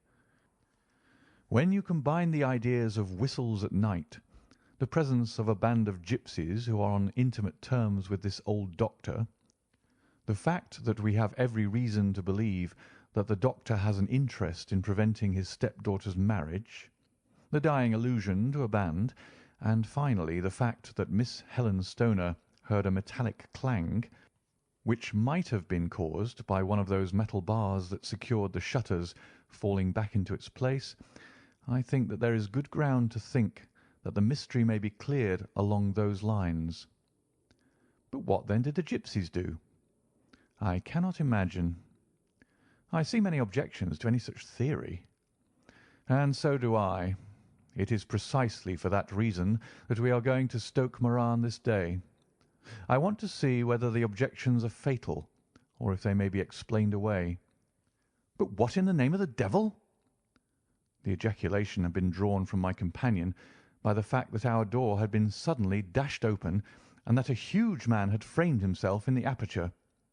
His costume was a peculiar mixture of the professional and of the agricultural, having a black top hat, a long frock coat, and a pair of high gaiters, with a hunting crop swinging in his hand. So tall was he that his hat actually brushed the crossbar of the doorway, and his breadth seemed to span it across from side to side. A large face, seared with 1,000 wrinkles, burned yellow with the sun, and marked with every evil passion, was turned from one to the other of us, while his deep-set, bile-shot eyes and his high, thin, fleshless nose gave him somewhat the resemblance to a fierce old bird of prey. "Which of you is Holmes?" asked this apparition. "My name, sir, but you have the advantage of me," said my companion quietly. "I am Dr. Grimesby Roylott, of Stoke Moran." "Indeed, doctor," said Holmes blandly. "Pray take a seat." "I will do nothing of the kind. My stepdaughter has been here. I have traced her. What has she been saying to you?" "It is a little cold for the time of year," said Holmes. "What has she been saying to you?" screamed the old man furiously. "But I have heard that the crocuses promise well," continued my companion imperturbably. "Huh! You put me off, do you?" said our new visitor, taking a step forward and shaking his hunting crop. "I know you, you scoundrel. I've heard of you before. You are Holmes the meddler." My friend smiled. "Holmes the busybody." His smile broadened. "Holmes the Scotland Yard Jack-in-Office." Holmes chuckled heartily. "Your conversation is most entertaining," said he. "When you go out, close the door, for there is a decided draught." "I will go when I've said my say. Don't you dare to meddle with my affairs. I know that Miss Stoner has been here. I traced her. I am a dangerous man to fall foul of. See here." He stepped swiftly forward, seized the poker, and bent it into a curve with his huge brown hands. "See that you keep yourself out of my grip," he snarled, and hurling the twisted poker into the fireplace, he strode out of the room. "He seems a very amiable person," said Holmes, laughing. "I'm not quite so bulky, but if he had remained, I might have shown him that my grip was not much more feeble than his own." As he spoke, he picked up the steel poker, and with a sudden effort straightened it out again. Fancy his having the insolence to confound me with the official detective force. This incident gives zest to our investigation, however, and I only trust that our little friend will not suffer from her imprudence in allowing this brute to trace her. And now, Watson, we shall order breakfast, and afterwards I shall walk down to Doctors' Commons, where I hope to get some data which may help us in this matter. It was nearly 1 o'clock when Sherlock Holmes returned from his excursion. He held in his hand a sheet of blue paper, scrawled over with notes and figures. "I have seen the will of the deceased wife," said he. "To determine its exact meaning, I have been obliged to work out the present prices of the investments with which it is concerned. The total income, which at the time of the wife's death was little short of £1,100, is now, through the fall of agricultural prices, not more than £750. Each daughter can claim an income of £250 in case of marriage. It is evident, therefore, that if both girls had married, this beauty would have had a mere pittance, while even one of them would cripple him to a very serious extent. My morning's work has not been wasted, since it has proved that he has the very strongest motives for standing in the way of anything of the sort. And now, Watson, this is too serious for dawdling, especially as the old man is aware that we are interesting ourselves in his affairs. So, if you are ready, we shall call a cab and drive to Waterloo. I should be very much obliged if you would slip your revolver into your pocket. An Ely's No. 2 is in an excellent argument with gentlemen who can twist steel pokers into knots. That and a toothbrush are, I think, all that we need. At Waterloo we were fortunate in catching a train for Leatherhead, where we hired a trap at the station inn and drove for 4 or 5 miles through the lovely Surrey lanes. It was a perfect day, with a bright sun and a few fleecy clouds in the heavens. The trees and wayside hedges were just throwing out their first green shoots, and the air was full of a pleasant smell of the moist earth. To me, at least, there was a strange contrast between the sweet promise of the spring and this sinister quest upon which we were engaged. My companion sat in the front of the trap, his arms folded, his hat pulled down over his eyes, and his chin sunk upon his breast, buried in the deepest thought.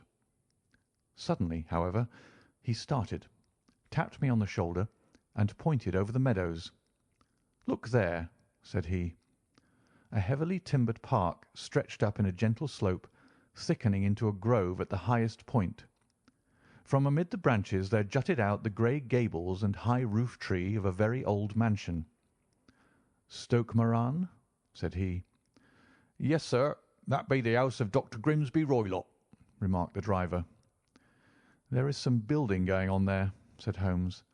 "That is where we are going." "There's the village," said the driver, pointing to a cluster of roofs some distance to the left. "But if you want to get to the house, you'll find it shorter to get over this stile, and so by the footpath over the fields. There it is, where the lady is walking." "And the lady, I fancy, is Miss Stoner," observed Holmes, shading his eyes. "Yes, I think we had better do as you suggest." We got off, paid our fare, and the trap rattled back on its way to Leatherhead. "I thought it as well," said Holmes as we climbed the stile, "that this fellow should think we had come here as architects, or on some definite business. It may stop his gossip. Good afternoon, Miss Stoner. You see that we had been as good as our word." Our client of the morning had hurried forward to meet us with a face which spoke her joy. "I have been waiting so eagerly for you," she cried, shaking hands with us warmly. "All has turned out splendidly. Dr. Roylott has gone to town, and it is unlikely that he will be back before evening." "We have had the pleasure of making the doctor's acquaintance," said Holmes, and in a few words he sketched out what had occurred. Miss Stoner turned white to the lips as she listened. "Good heavens!" she cried. "He has followed me, then?" "So it appears." "He is so cunning that I never know when I am safe from him. What will he say when he returns?" "He must guard himself, for he may find that there is someone more cunning than himself upon his track. You must lock yourself up from him to-night. If he is violent, we shall take you away to your aunt's at Harrow. Now, we must make the best use of our time, so kindly take us at once to the rooms which we are to examine." The building was of grey, lichen-blotched stone, with a high central portion and 2 curving wings, like the claws of a crab, thrown out on each side. In one of these wings the windows were broken and blocked with wooden boards, while the roof was partly caved in, a picture of ruin. The central portion was in little better repair, but the right-hand block was comparatively modern, and the blinds in the windows, with the blue smoke curling up from the chimneys, showed that this was where the family resided. Some scaffolding had been erected against the end wall, and the stonework had been broken into, but there were no signs of any workmen at the moment of our visit. Holmes walked slowly up and down the ill-trimmed lawn, and examined with deep attention the outsides of the windows. "This, I take it, belongs to the room in which you used to sleep, the centre one to your sister's, and the one next to the main building to Dr. Roylott's chamber." "Exactly so, but I am now sleeping in the middle one." "Pending the alterations, as I understand. By the way, there does not seem to be any very pressing need for repairs at that end wall." "There were none. I believe that it was an excuse to move me from my room." "Ah, that is suggestive. Now, on the other side of this narrow wing runs the corridor from which these 3 rooms open. There are windows in it, of course." "Yes, but very small ones, too narrow for anyone to pass through." "As you both locked your doors at night, your rooms were unapproachable from that side. Now, would you have the kindness to go into your room and bar your shutters?" Miss Stoner did so, and Holmes, after a careful examination through the open window, endeavoured in every way to force the shutter open, but without success. There was no slit through which a knife could be passed to raise the bar. Then with his lens he tested the hinges, but they were of solid iron, built firmly into the massive masonry. "Hum," said he, scratching his chin in some perplexity. "My theory certainly presents some difficulties. No one could pass these shutters if they were bolted. Well, we shall see if the inside throws any light upon the matter." A small side door led into the whitewashed corridor from which the 3 bedrooms opened. Holmes refused to examine the 3rd chamber, so we passed at once to the 2nd, that in which Miss Stoner was now sleeping, and in which her sister had met with her fate. It was a homely little room, with a low ceiling and a gaping fireplace, after the fashion of old country houses. A brown chest of drawers stood in one corner, a narrow white counterpaned bed in another, and a dressing-table on the left-hand side of the window. These articles, with 2 small wicker-work chairs, made up all the furniture in the room, save for a square of Wilton carpet in the centre. The boards round and the panelling of the walls were of brown, worm-eaten oak, so old and discoloured that it may have dated from the original building of the house. Holmes drew one of the chairs into a corner and sat silent, while his eyes travelled round and up and down, taking in every detail of the apartment. "Where does that bell communicate with?" he asked at last, pointing to a thick bell-rope which hung down beside the bed, the tassel actually lying upon the pillow. "It goes to the housekeeper's room." "It looks newer than the other things." "Yes, it was only put there a couple of years ago." "Your sister asked for it, I suppose?" "No, I never heard of her using it. We used always to get what we wanted for ourselves." "Indeed.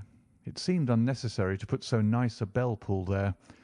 You will excuse me for a few minutes while I satisfy myself as to this floor." He threw himself down upon his face with his lens in his hand, and crawled swiftly backward and forward, examining minutely the cracks between the boards. Then he did the same with the woodwork with which the chamber was panelled. Finally, he walked over to the bed, and spent some time in staring at it and in running his eye up and down the wall. Finally, he took the bell-rope in his hand and gave it a brisk tug. "Why, it's a dummy," said he. "Won't it ring?" "No, it is not even attached to a wire. This is very interesting. You can see now that it is fastened to a hook just above where the little opening for the ventilator is." "How very absurd! I never noticed that before." "Very strange," muttered Holmes, pulling at the rope. "There are 1 or 2 very singular points about this room. For example, what a fool a builder must be to open a ventilator into another room when with the same trouble he might have communicated with the outside, sir." "That is also quite modern," said the lady. "Done about the same time as the bell-rope?" remarked Holmes. "Yes, there were several little changes carried out about that time." "They seem to have been of a most interesting character. Dummy bell-ropes and ventilators which do not ventilate. With your permission, Miss Stoner, we shall now carry our researches into the inner apartment." Dr. Grimesby Roylott's chamber was larger than that of his stepdaughter, but was as plainly furnished. A camp bed, a small wooden shelf full of books, mostly of a technical character, an armchair beside the bed, a plain wooden chair against the wall, a round table, and a large iron safe were the principal things which met the eye. Holmes walked slowly round and examined each and all of them with the keenest interest. "What's in here?" he asked, tapping the safe. "My stepfather's business papers." "Oh, you have been inside, then?" "Only once, some years ago. I remember that it was full of papers." "There isn't a cat in it, for example?" "No. What a strange idea."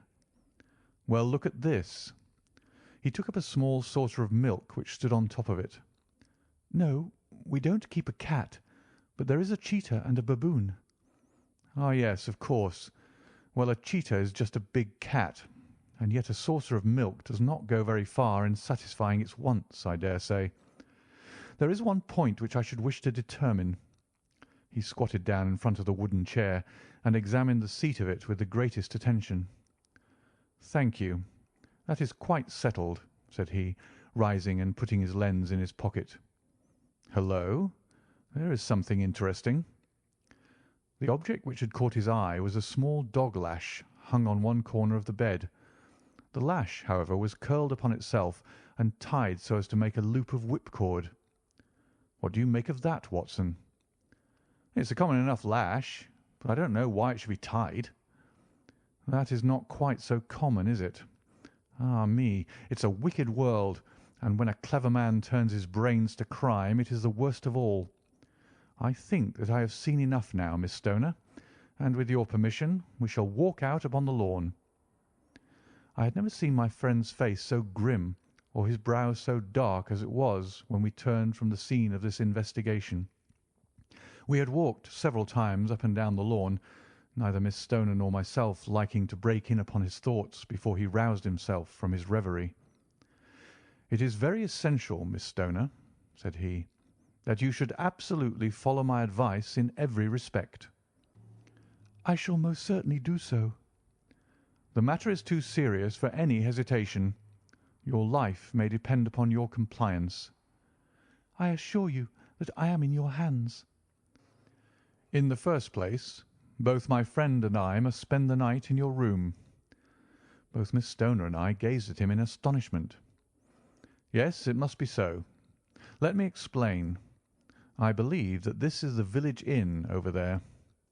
"Yes, that is the Crown." "Very good. Your windows will be visible from there." "Certainly." "You must confine yourself to your room on pretence of a headache when your stepfather comes back. Then, when you hear him retire for the night, you must open the shutters of your window, undo the hasp, put your lamp there as a signal to us, and then withdraw quietly with everything which you are likely to want into the room which you used to occupy. I have no doubt that, in spite of the repairs, you could manage there for one night." "Oh, yes, easily." "The rest you will leave in our hands." "But what will you do?" "We shall spend the night in your room, and we shall investigate the cause of this noise which has disturbed you." "I believe, Mr. Holmes, that you have already made up your mind," said Miss Stoner, laying her hand upon my companion's sleeve. "Perhaps I have." "Then, for pity's sake, tell me what was the cause of my sister's death." "I should prefer to have clearer proofs before I speak." "You can at least tell me whether my own thought is correct, and if she died from some sudden fright." "No, I do not think so. I think that there was probably some more tangible cause.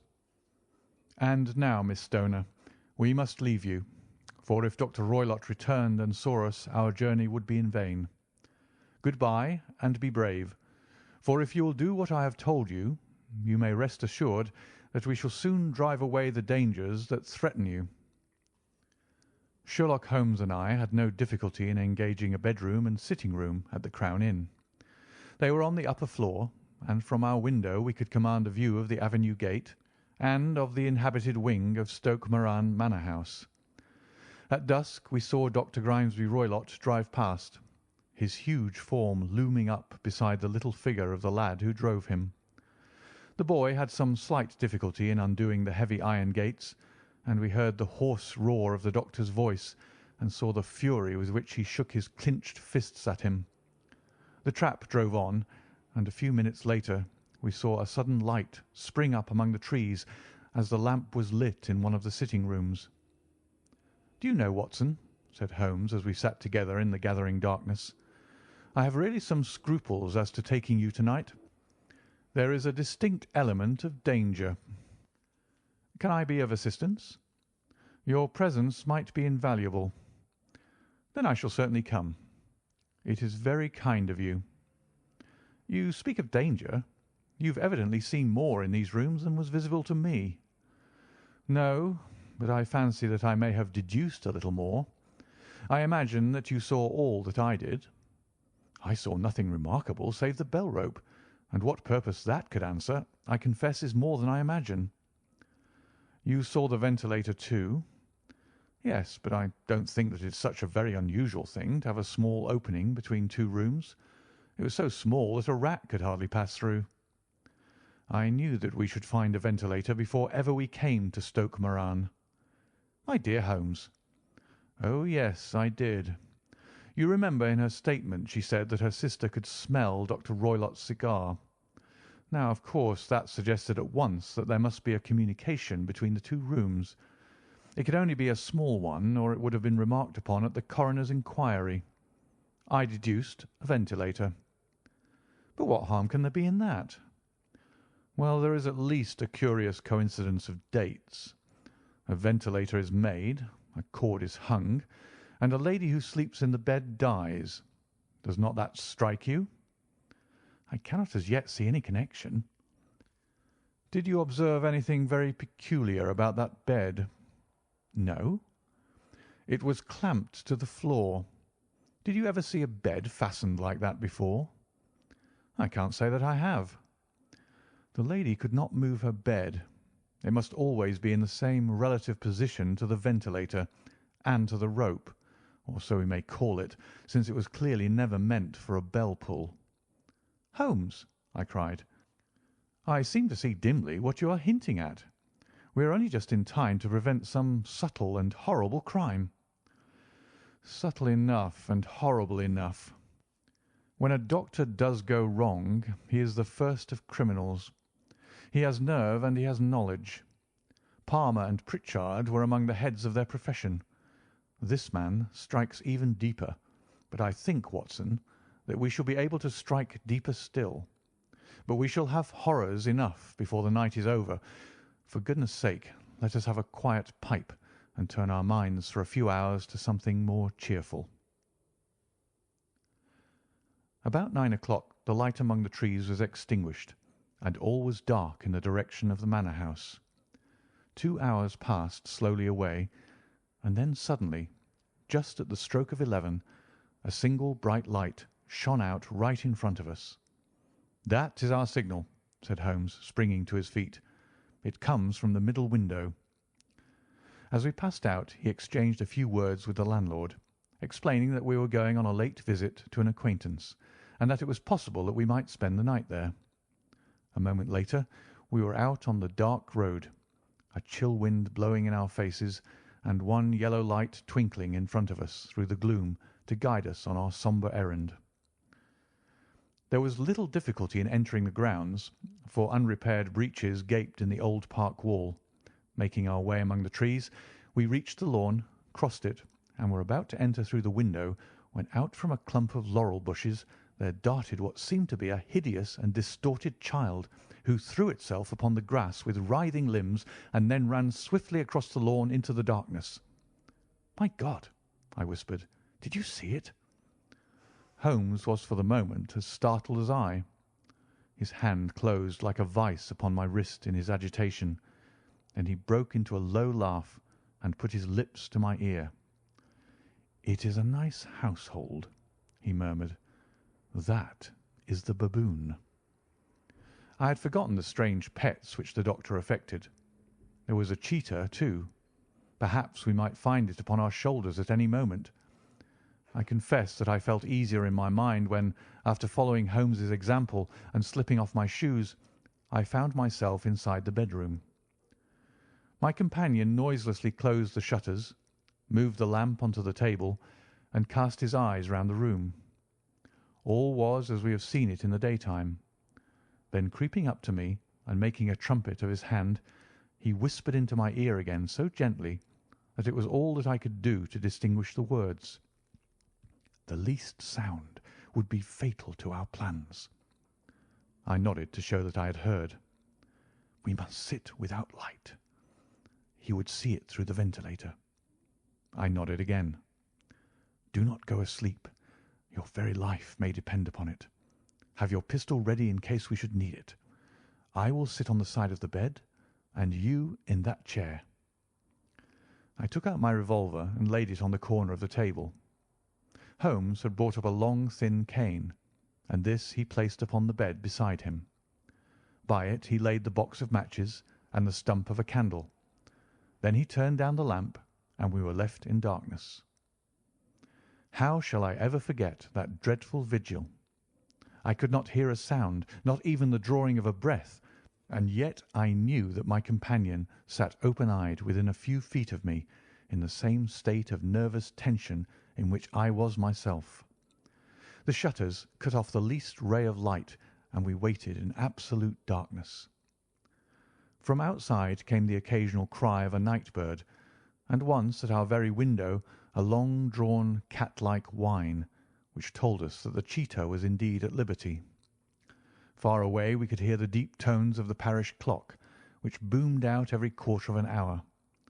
How long they seemed, those quarters! 12 struck, and 1, and 2, and 3, and still we sat waiting silently for whatever might befall. Suddenly there was the momentary gleam of a light up in the direction of the ventilator, which vanished immediately, but was succeeded by a strong smell of burning oil and heated metal. Someone in the next room had lit a dark lantern. I heard a gentle sound of movement, and then all was silent once more, though the smell grew stronger. For half an hour I sat with straining ears. Then suddenly another sound became audible, a very gentle, soothing sound, like that of a small jet of steam escaping continually from a kettle. The instant that we heard it, Holmes sprang from the bed, struck a match, and lashed furiously with his cane at the bell-pull. "You see it, Watson?" he yelled. "You see it?" But I saw nothing. At the moment when Holmes struck the light, I heard a low, clear whistle, but the sudden glare flashing into my weary eyes made it impossible for me to tell what it was at which my friend lashed so savagely. I could, however, see that his face was deadly pale and filled with horror and loathing. He had ceased to strike, and was gazing up at the ventilator, when suddenly there broke from the silence of the night the most horrible cry to which I have ever listened. It swelled up louder and louder, a hoarse yell of pain and fear and anger, all mingled in the one dreadful shriek. They say that away down in the village, and even in the distant parsonage, that cry raised the sleepers from their beds. It struck cold to our hearts, and I stood gazing at Holmes, and he at me, until the last echoes of it had died away into the silence from which it rose. "What can it mean?" I gasped. "It means that it is all over," Holmes answered, "and perhaps, after all, it is for the best. Take your pistol, and we will enter Dr. Roylott's room." With a grave face he lit the lamp and led the way down the corridor. Twice he struck at the chamber door without any reply from within. Then he turned the handle and entered, I at his heels with the cocked pistol in my hand. It was a singular sight which met our eyes. On the table stood a dark lantern with the shutter half open, throwing a brilliant beam of light upon the iron safe, the door of which was ajar. Beside this table, on the wooden chair, sat Dr. Grimesby Roylott, clad in a long grey dressing-gown, his bare ankles protruding beneath, and his feet thrust into red heelless Turkish slippers. Across his lap lay the short stock with the long lash which we had noticed during the day. His chin was cocked upward, and his eyes were fixed in a dreadful, rigid stare at the corner of the ceiling. Round his brow he had a peculiar yellow band, with brownish speckles, which seemed to be bound tightly around his head. As we entered, he made neither sound nor motion. "The band, the speckled band," whispered Holmes. I took a step forward. In an instant his strange headgear began to move, and there reared itself from among his hair the squat, diamond-shaped head and puffed neck of a loathsome servant. "It is a swamp adder," cried Holmes, "the deadliest snake in India. He has died within 10 seconds of being bitten. Violence does, in truth, recoil upon the violent, and the schemer falls into the pit which he digs for another. Let us thrust this creature back into its den, and we can then remove Miss Stoner to some place of shelter, and let the county police know what has happened." As he spoke, he drew the dog-whip swiftly from the dead man's lap, and throwing the noose round the reptile's neck, he drew it from its horrid perch, and carrying it at arm's length, threw it into the iron safe, which he closed upon it. Such are the true facts of the death of Dr. Grimesby Roylott of Stoke Moran. It is not necessary that I should prolong a narrative which has already run to too great a length by telling how we broke the sad news to the terrified girl, how we conveyed her by the morning train to the care of her good aunt at Harrow, of how the slow process of official inquiry came to the conclusion that the doctor met his fate while indiscreetly playing with a dangerous pet. The little which I had yet to learn of the case was told me by Sherlock Holmes as we travelled back next day. "I had," said he, "come to an entirely erroneous conclusion, which shows, my dear Watson, how dangerous it is always to reason from insufficient data. The presence of the gipsies, and the use of the word band, which was used by the poor girl no doubt to explain the appearance which she had caught a hurried glimpse of by the light of her match, were sufficient to put me upon an entirely wrong scent. I can only claim the merit that I instantly reconsidered my position when, however, it became clear to me that whatever danger threatened an occupant of the room could not come either from the window or the door. My attention was speedily drawn, as I have already remarked to you, to this ventilator, and to the bell rope which hung down to the bed. The discovery that this was a dummy, and that the bed was clamped to the floor, instantly gave rise to the suspicion that the rope was there as a bridge for something passing through the hole and coming to the bed. The idea of a snake instantly occurred to me, and when I coupled it with my knowledge that the doctor was furnished with a supply of creatures from India, I felt that I was probably on the right track. The idea of using a form of poison which could not possibly be discovered by any chemical test was just such a one as would occur to a clever and ruthless man who had had an Eastern training. The rapidity with which such a poison would take effect would also, from his point of view, be an advantage. It would be a sharp-eyed coroner, indeed, who could distinguish the two little dark punctures which would show where the poison fangs had done their work. Then I thought of the whistle. Of course, he must recall the snake before the morning light revealed it to the victim. He had trained it, probably by the use of the milk which we saw, to return to him when summoned. He would put it through this ventilator at the hour that he thought best, with the certainty that it would crawl down the rope and land on the bed. It might or might not bite the occupant. Perhaps she might escape every night for a week, but sooner or later she must fall a victim. I had come to these conclusions before ever I had entered his room. An inspection of his chair showed me that he had been in the habit of standing on it, which of course would be necessary in order that he should reach the ventilator. The sight of the safe, the saucer of milk, and the loop of whipcord were enough to finally dispel any doubts which may have remained. The metallic clang heard by Miss Stoner was obviously caused by her stepfather hastily closing the door of his safe upon its terrible occupant. Having once made up my mind, you know the steps which I took in order to put the matter to the proof.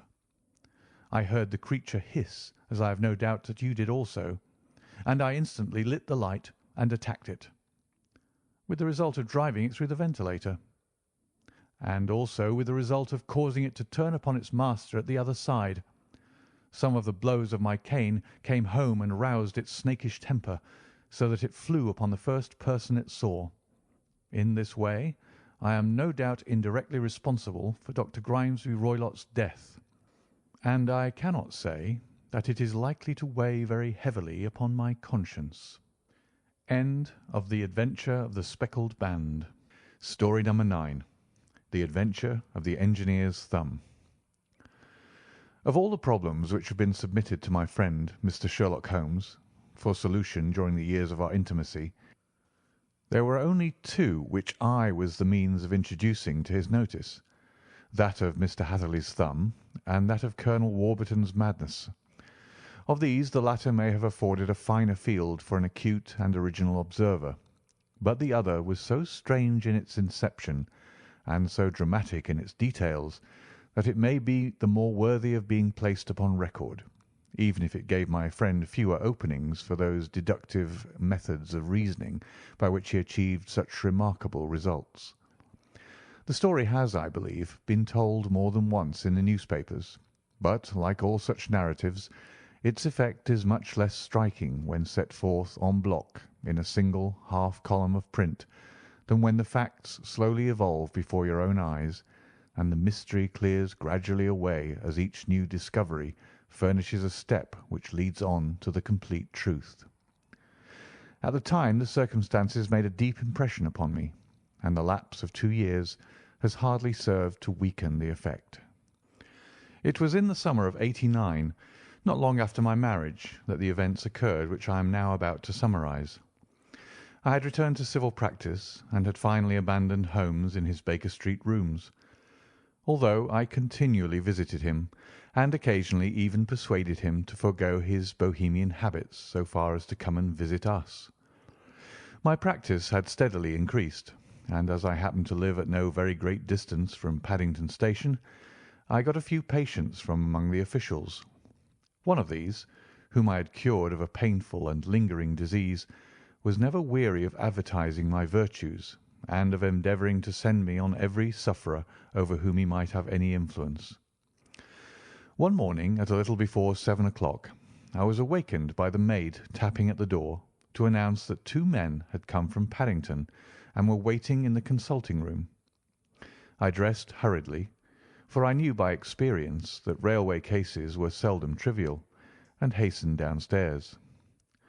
As I descended, my old ally, the guard, came out of the room and closed the door tightly behind him. "I've got him here," he whispered, jerking his thumb over his shoulder. "He's all right." "What is it, then?" I asked, for his manner suggested that it was some strange creature which he had caged up in my room. "It's a new patient," he whispered. "I thought I'd bring him round myself, then he couldn't slip away. There he is, all safe and sound. I must go now, Doctor. I have my duties, just the same as you." And off he went, this trusty tout, without even giving me time to thank him.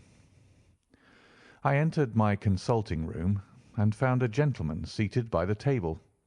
He was quietly dressed in a suit of heather tweed with a soft cloth cap which he had laid down upon my books. Round one of his hands he had a handkerchief wrapped which was mottled all over with bloodstains. He was young, not more than 25, I would say, with a strong masculine face, but he was exceedingly pale, and gave me the impression of a man who was suffering from some strong agitation which it took all his strength of mind to control. "I'm sorry to knock you up so early, Doctor," said he, "but I've had a very serious accident during the night. I came in by train this morning, and on inquiring at Paddington as to where I might find a doctor, a worthy fellow very kindly escorted me here. I gave the maid a card, but I see that she's left it upon the side table." I took it up and glanced at it. "Mr. Victor Hatherley, hydraulic engineer, 16A Victoria Street, 3rd floor." That was the name, style, and abode of my morning visitor. "I regret that I have kept you waiting," said I, sitting down in my library chair. "You are fresh from a night journey, I understand, which is in itself a monotonous occupation." "Oh, my night could not be called monotonous," said he, and laughed. He laughed very heartily, with a high, ringing note, leaning back in his chair and shaking his sides. All my medical instincts rose up against that laugh. "Stop it!" I cried. "Pull yourself together."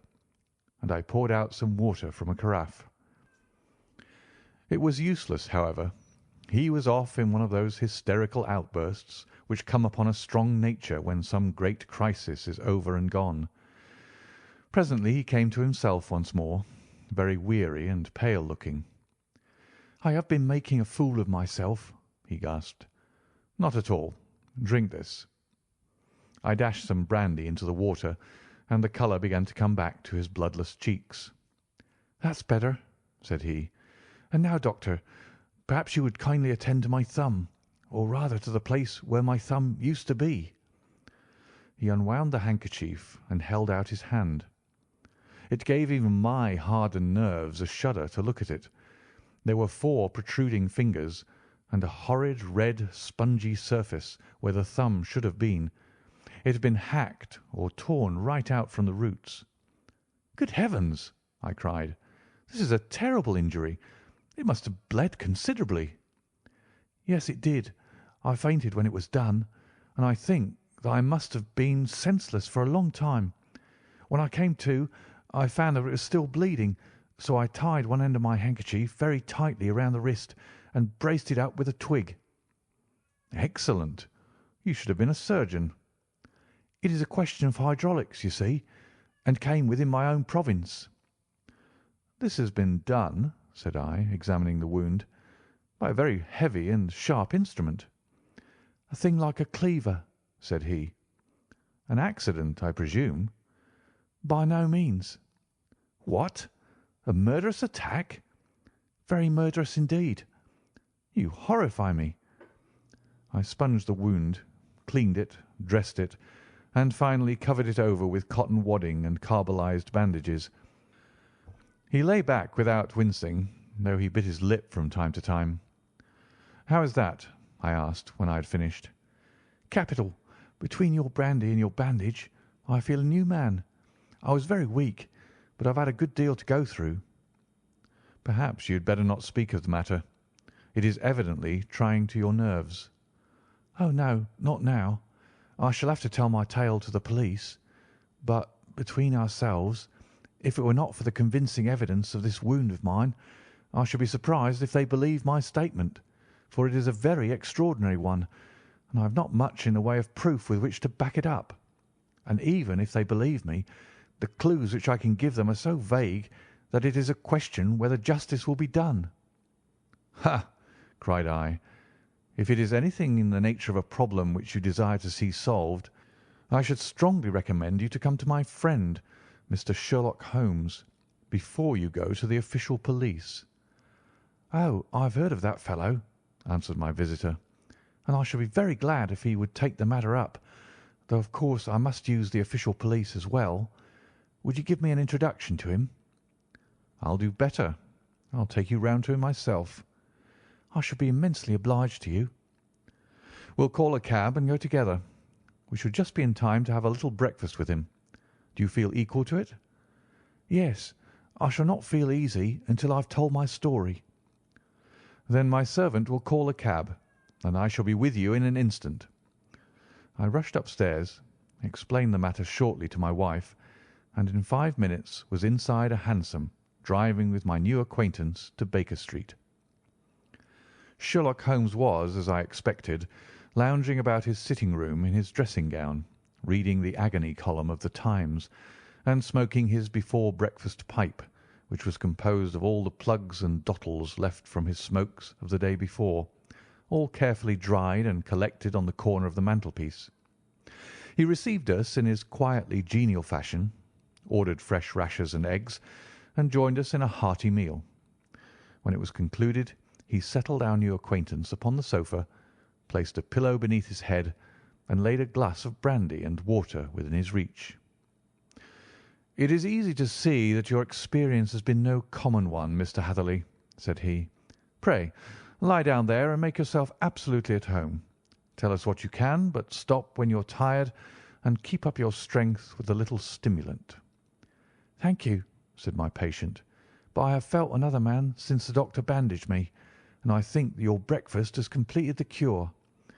I shall take up as little of your valuable time as possible, so I shall start at once upon my peculiar experiences."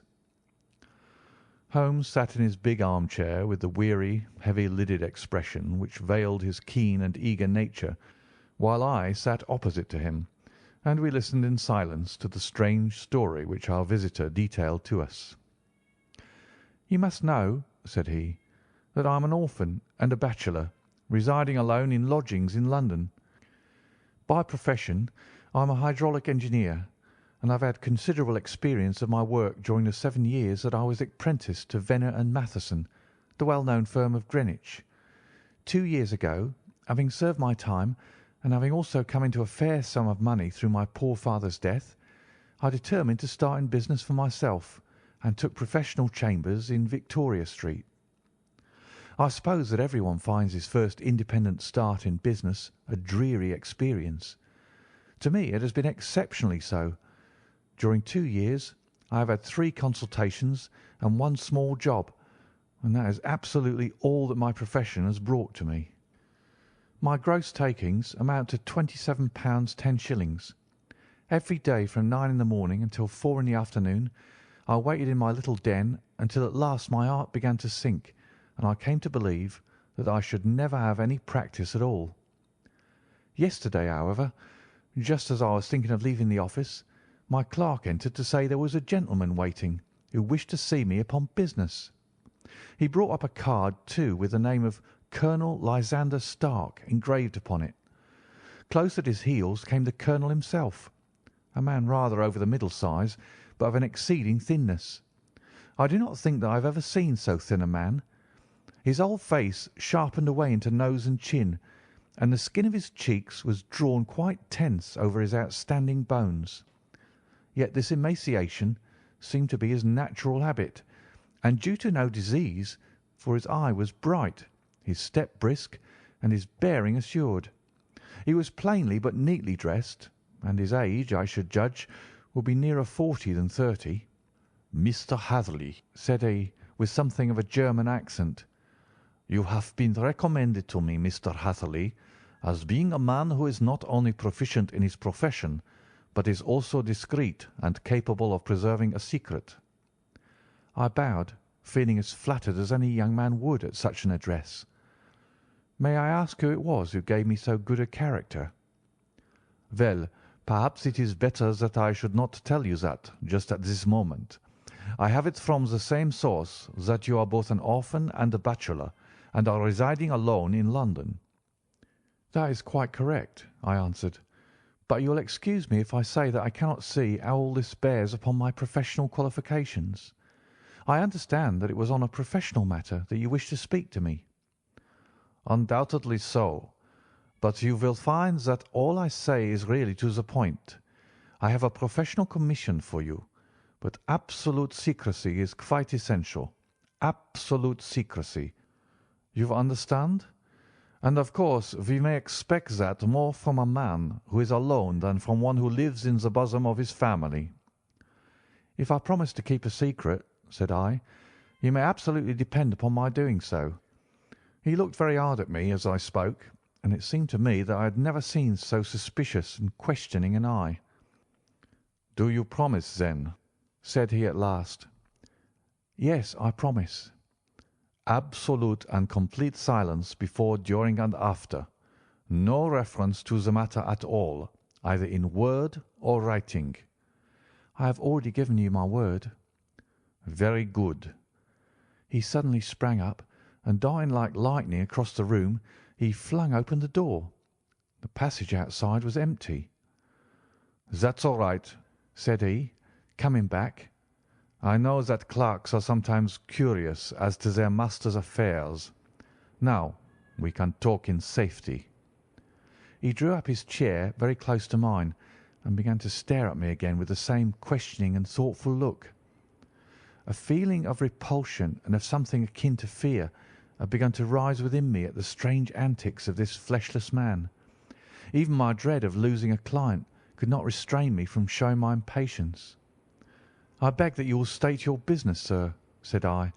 "My time is of value. Heaven forgive me for that last sentence, but the words came to my lips." "How would 50 guineas for a night's work suit you?" he asked. "Most admirably." "I say a night's work, but an hour's will be nearer the mark.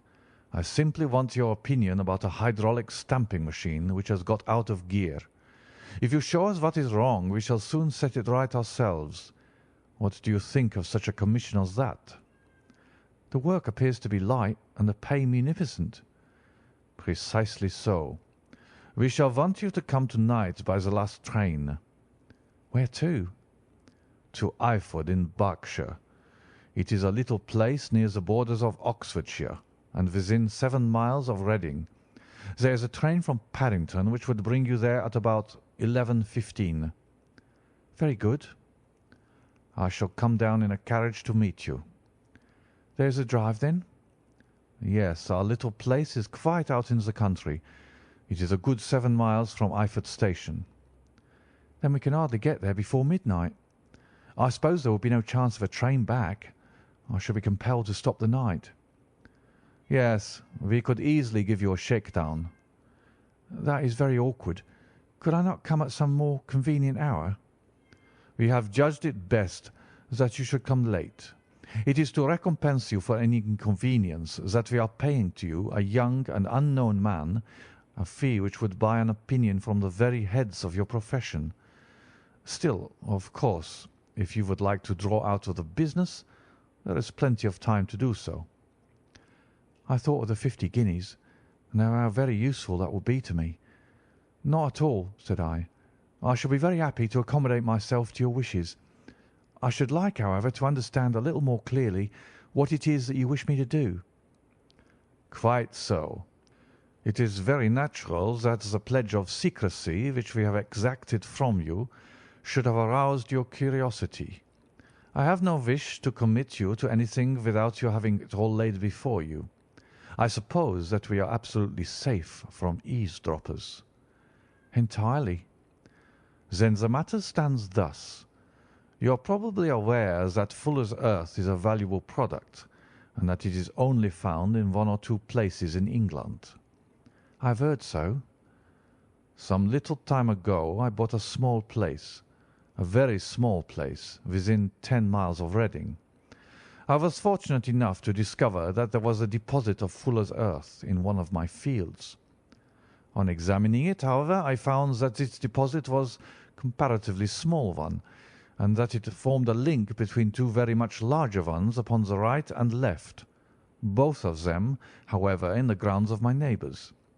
These good people are absolutely ignorant that their land contained that which was quite as valuable as a gold mine. Naturally, it was to my interest to buy their land before they discovered its true value, but unfortunately I had no capital by which I could do this. I took a few of my friends into the secret, however, and they suggested that we should quietly and secretly work our own little deposit, and that in this way we should earn the money which would enable us to buy the neighbouring fields. This we have now been doing for some time, and in order to help us in our operations we erected a hydraulic press. This press, as I have already explained, has got out of order, and we wish your advice upon the subject. We guard our secret very jealously, however, and if it once become known that we had hydraulic engineers coming to our little house, it would soon rouse inquiry, and then, if the facts came out, it would be good-bye to any chance of getting those fields and carrying out our plans. That is why I have made you promise me that you will not tell a human being that you are going to Eyford tonight. I hope that I make it all plain." "I quite follow you," said I. "The only point which I could not quite understand was what use you could make of a hydraulic press in excavating Fuller's Earth, which, as I understand, is dug out like gravel from a pit." "Ah," said he carelessly, "we have our own process. We compress the earth into bricks so as to remove them without revealing what they are. But that is a mere detail. I have taken you fully into my confidence now, Mr. Hatherley, and I have shown you how I trust you." He rose as he spoke. "I shall expect you, then, at Eyford at 11:15. "I shall certainly be there." "And not a word to a soul." He looked at me with a last long, questioning gaze, and then, pressing my hand in a cold, dank grasp, he hurried from the room. Well, when I came to think it all over in cool blood, I was very much astonished, as you may both think, at this sudden commission which has been entrusted to me. On the other hand, of course, I was glad, for the fee was at least tenfold what I should have asked had I had set a price on my own services, and it was possible that this order might lead to other ones. On the other hand, the face and manner of my patron had made an unpleasant impression upon me, and I could not think that his explanation of the Fuller's Earth was sufficient to explain the necessity for my coming at midnight, and his extreme anxiety lest I should tell anyone of my errand. However, I threw all fears to the winds, ate a hearty supper, drove to Paddington, and started off, having obeyed to the letter the injunction as to holding my tongue. At Reading I had to change not only my carriage but my station. However, I was in time for the last train to Eyford, and I reached the little dim-lit station after 11 o'clock. I was the only passenger who got out there, and there was no one upon the platform save a single sleepy porter with a lantern. As I passed out through the wicket gate, however, I found my acquaintance of the morning waiting in the shadow upon the other side. Without a word, he grasped my arm and hurried me into a carriage, the door of which was standing open. He drew up the windows on either side, tapped on the woodwork, and away we went as fast as the horse could go. "One horse?" interjected Holmes. "Yes, only one." "Did you observe the colour?" "Yes, I saw it by the side lights when I was stepping into the carriage. It was a chestnut." "Tired looking or fresh?" "Oh, fresh and glossy." "Thank you. I am sorry to have interrupted you. Pray continue your most interesting statement."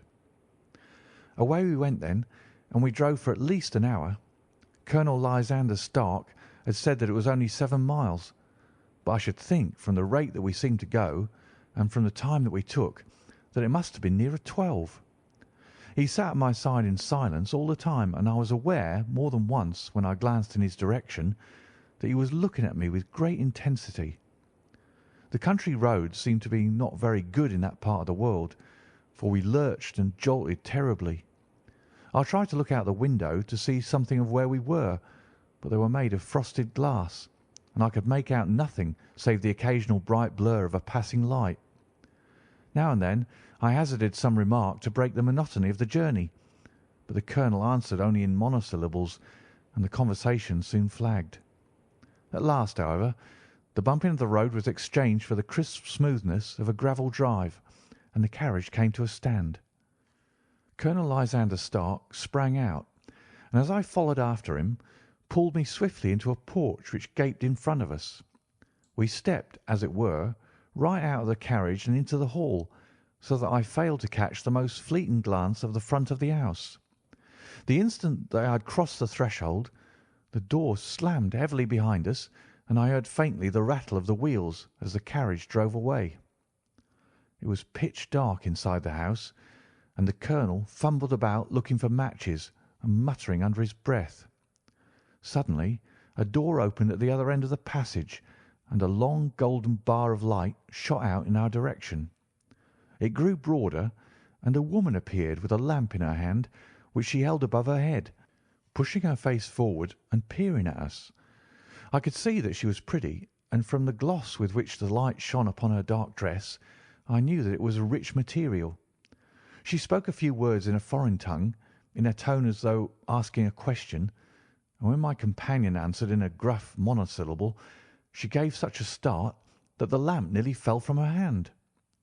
Colonel Stark went up to her, whispered something in her ear, and then, pushing her back into the room from whence she had come, he walked towards me again with the lamp in his hand. "Perhaps you will have the kindness to wait in this room for a few minutes," said he, throwing open another door. It was a quiet, little, plainly furnished room with a round table in the centre, on which several German books were scattered. Colonel Stark laid down the lamp on the top of a harmonium beside the door. "I shall not keep you waiting an instant," said he, and vanished into the darkness. I glanced at the books upon the table, and in spite of my ignorance of German, I could see that 2 of them were treatises on science, the others being volumes of poetry. Then I walked across to the window, hoping that I might catch some glimpse of the countryside, but an oak shutter, heavily barred, was folded across it. It was a wonderfully silent house. There was an old clock ticking loudly somewhere in the passage, but otherwise everything was deadly still. A vague feeling of uneasiness began to steal over me. Who were these German people, and what were they doing living in this strange out-of-the-way place? And where was the place?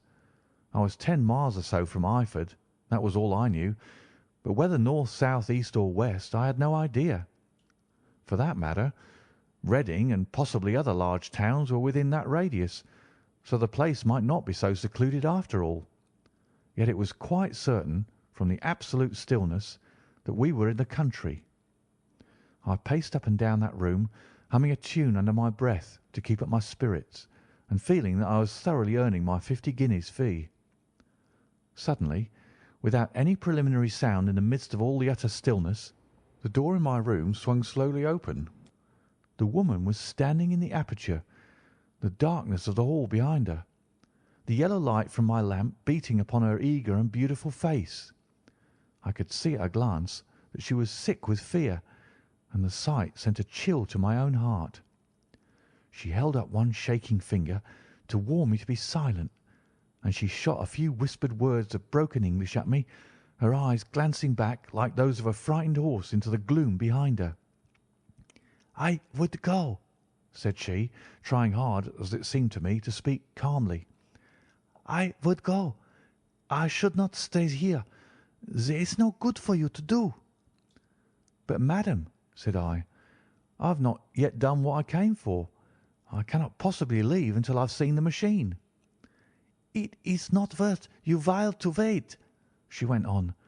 "You can pass through the door. No one hinders."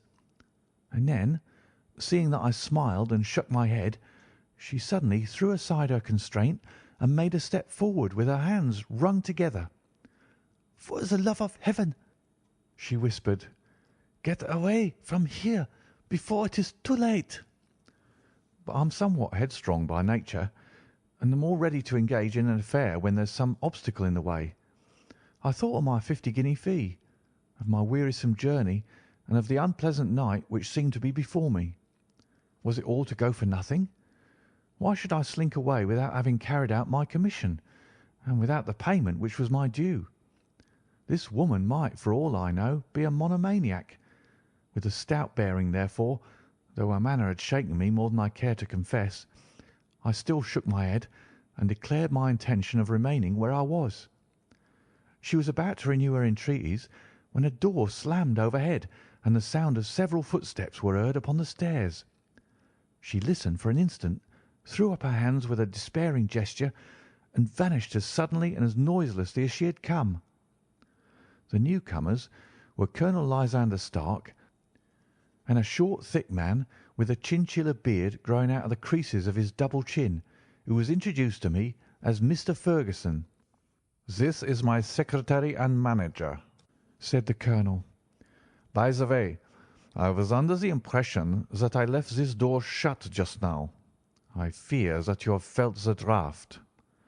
"On the contrary," said I opened the door myself because I felt the room to be a little close." He shot one of his suspicious looks at me. "Perhaps we had better proceed to business then," said he. "Mr. Ferguson and I will take you up to see the machine." "I'd better put my hat on, I suppose." "Oh, no, it is in the house." "What, you dig fuller's earth in the house?" "No, no, this is only where we compress it. But never mind that.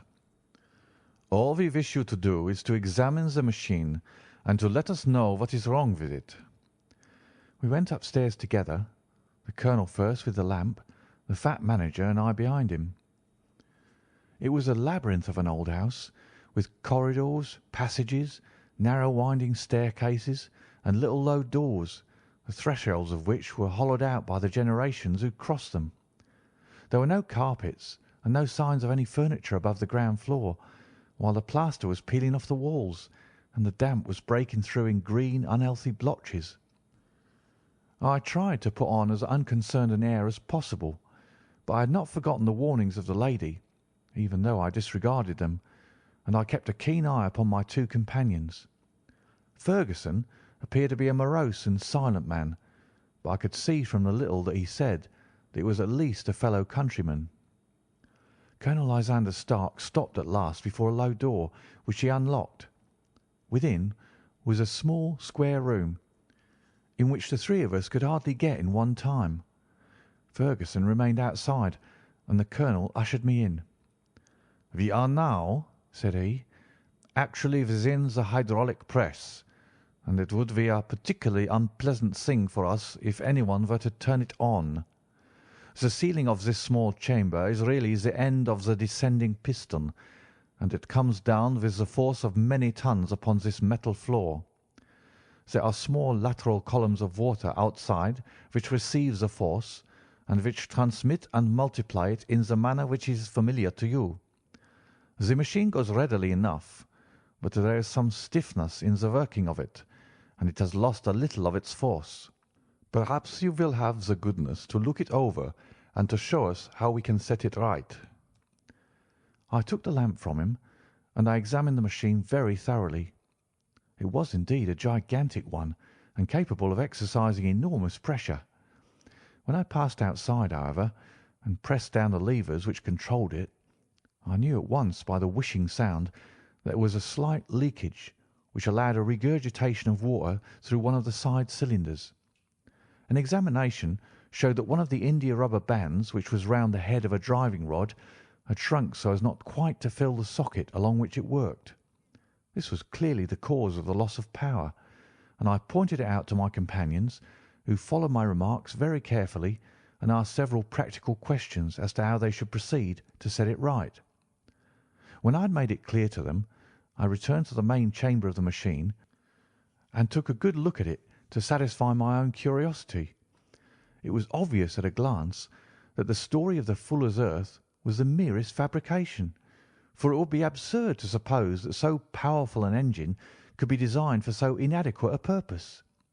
The walls were of wood, but the floor consisted of a large iron trough, and when I came to examine it, I could see a crust of metallic deposit all over it. I had stooped and was scraping at this to see exactly what it was, when I heard a muttered exclamation in German, and saw the cadaverous face of the colonel looking down at me. "What are you doing there?" he asked. I felt angry at having been tricked by so elaborate a story as that which he had told me. "I was admiring your fuller's earth," said I. "I think that I should be better able to advise you as to your machine if I knew what the exact purpose was for which it was used." The instant that I uttered the words, I regretted the rashness of my speech. His face set hard, and a baleful light sprang up in his grey eyes. "Very well," said he. "You shall know all about the machine." He took a step backward, slammed the little door, and turned the key in the lock. I rushed towards it and pulled at the handle, but it was quite secure and did not give in the least to my kicks and shoves. "Hullo!" I yelled. "Hullo, Colonel, let me out!" And then suddenly in the silence I heard a sound which sent my heart into my mouth. It was the clank of the levers and the swish of the leaking cylinder. He had set the engine at work. The lamp still stood upon the floor where I had placed it when examining the trough. By its light I saw that the black ceiling was coming down upon me, slowly, jerkily, but as none knew better than myself, with a force which must within a minute grind me to a shapeless pulp. I threw myself screaming against the door and dragged with my nails at the lock. I implored the colonel to let me out, but the remorseless clanking of the levers drowned my cries. The ceiling was only a foot or two above my head, and with my hand upraised I could feel its hard, rough surface. Then it flashed through my mind that the pain of my death would depend very much upon the position in which I met it. If I lay on my face, the weight would come upon my spine, and I shuddered to think of that dreadful snap. Easier the other way, perhaps, and yet had I the nerve to lie and look up at that deadly black shadow wavering down upon me? Already I was unable to stand erect, when my eye caught something which brought a gush of hope back to my heart. I have said that though the floor and ceiling were of iron, the walls were of wood. As I gave a last hurried glance around, I saw a thin line of yellow light between two of the boards, which broadened and broadened as a small panel was pushed backward. For an instant I could hardly believe that there was indeed a door which led away from death. The next instant I threw myself through and lay half fainting upon the other side. The panel had closed again behind me, but the crash of the lamp and a few moments afterwards the clang of the two slabs of metal told me how narrow had been my escape. I was recalled to myself by a frantic plucking at my wrist, and I found myself lying upon the stone floor of a narrow corridor, while a woman bent over me and tugged at me with her left hand, while she held a candle in her right. It was the same good friend whose warning I had so foolishly rejected. "Come, come!" she cried breathlessly. "They will be here in a moment. They will see that you are not here. Oh, do not waste so precious time, but come." This time, at least, I did not scorn her advice. I staggered to my feet and ran with her along the corridor and down a winding stair. The latter led to another broad passage, and just as we reached it we heard the sound of running feet and the shouting of two voices, one answering the other from the floor on which we were and from the one beneath. My guide stopped and looked about her like the one who is at her wit's end. Then she threw open a door which led into a bedroom, through the window of which the moon was shining brightly. "It is your only chance," said she. "It is high, but it may be that you can jump it." As she spoke, a light sprang into view at the further end of the passage, and I saw the lean figure of Colonel Lysander Stark rushing forward with a lantern in one hand and a weapon like a butcher's cleaver in the other. I rushed across the bedroom, flung open the window, and looked out. How quiet and sweet and wholesome the garden looked in the moonlight, and it could not be more than 30 feet down. I clambered out upon the sill, but I hesitated to jump until I should have heard what passed between my saviour and the ruffian who pursued me. If she were ill used, then at any risks I was determined to go back to her assistance. The thought had hardly flashed through my mind before he was at the door, pushing his way past her, but she threw her arms around him and tried to hold him back. "Fritz, Fritz!" she cried in English. "Remember your promise after the last time. You said it should not be again. He will be silent. Oh, he will be silent." "You are mad, Elise," he shouted, struggling to break away from her. "You will be the ruin of us. He has seen too much. Let me pass, I say." He dashed her to one side, and rushing to the window, cut at me with his heavy weapon. I had let myself go and was hanging by the hands to the sill when his blow fell. I was conscious of a dull pain. My grip loosened, and I fell into the garden below. I was shaken, but not hurt by the fall, so I picked myself up and rushed off among the bushes as hard as I could run, for I understood that I was far from being out of danger yet. Suddenly, however, as I ran, a deadly dizziness and sickness came over me. I glanced down at my hand, which was throbbing painfully, and then for the first time saw that my thumb had been cut off and that the blood was pouring from my wound. I endeavoured to tie my handkerchief around it, but there came a sudden buzzing in my ears, and next moment I fell in a dead faint among the rose bushes. How long I remained unconscious I cannot tell. It must have been a very long time, for the moon had sunk and a bright morning was breaking when I came to myself. My clothes were all sodden with dew, and my coat sleeve was drenched with blood from my wounded thumb. The smarting of it recalled in an instant all the particulars of my night's adventure, and I sprang to my feet with the feeling that I might hardly yet be safe from my pursuers. But to my astonishment, when I came to look round me, neither house nor garden were to be seen.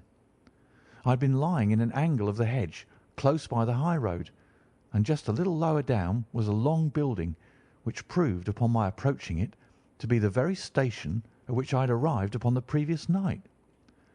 Were it not for the ugly wound upon my hand, all that had passed during those dreadful hours might have been an evil dream. Half dazed, I went into the station and asked about the morning train. There would be one to Reading in less than an hour. The same porter was on duty, I found, as had been there when I arrived. I inquired of him whether he had ever heard of Colonel Lysander Stark. The name was strange to him. Had he observed a carriage the night before waiting for me? No, he had not. Was there a police station anywhere near? There was one about 3 miles off. It was too far for me to go, weak and ill as I was. I determined to wait until I got back to town before telling my story to the police.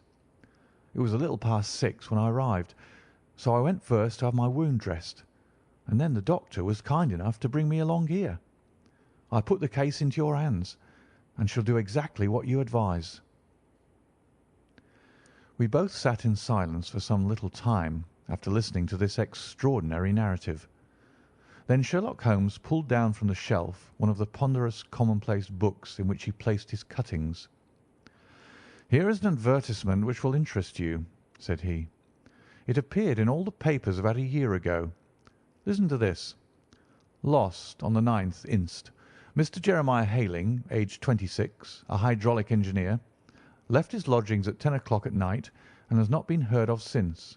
Was dressed in, etc., etc.' Ha! That represents the last time that the colonel needed to have his machine overhauled, I fancy." "Good heavens!" cried my patient. "Then that explains what the girl said." "Undoubtedly.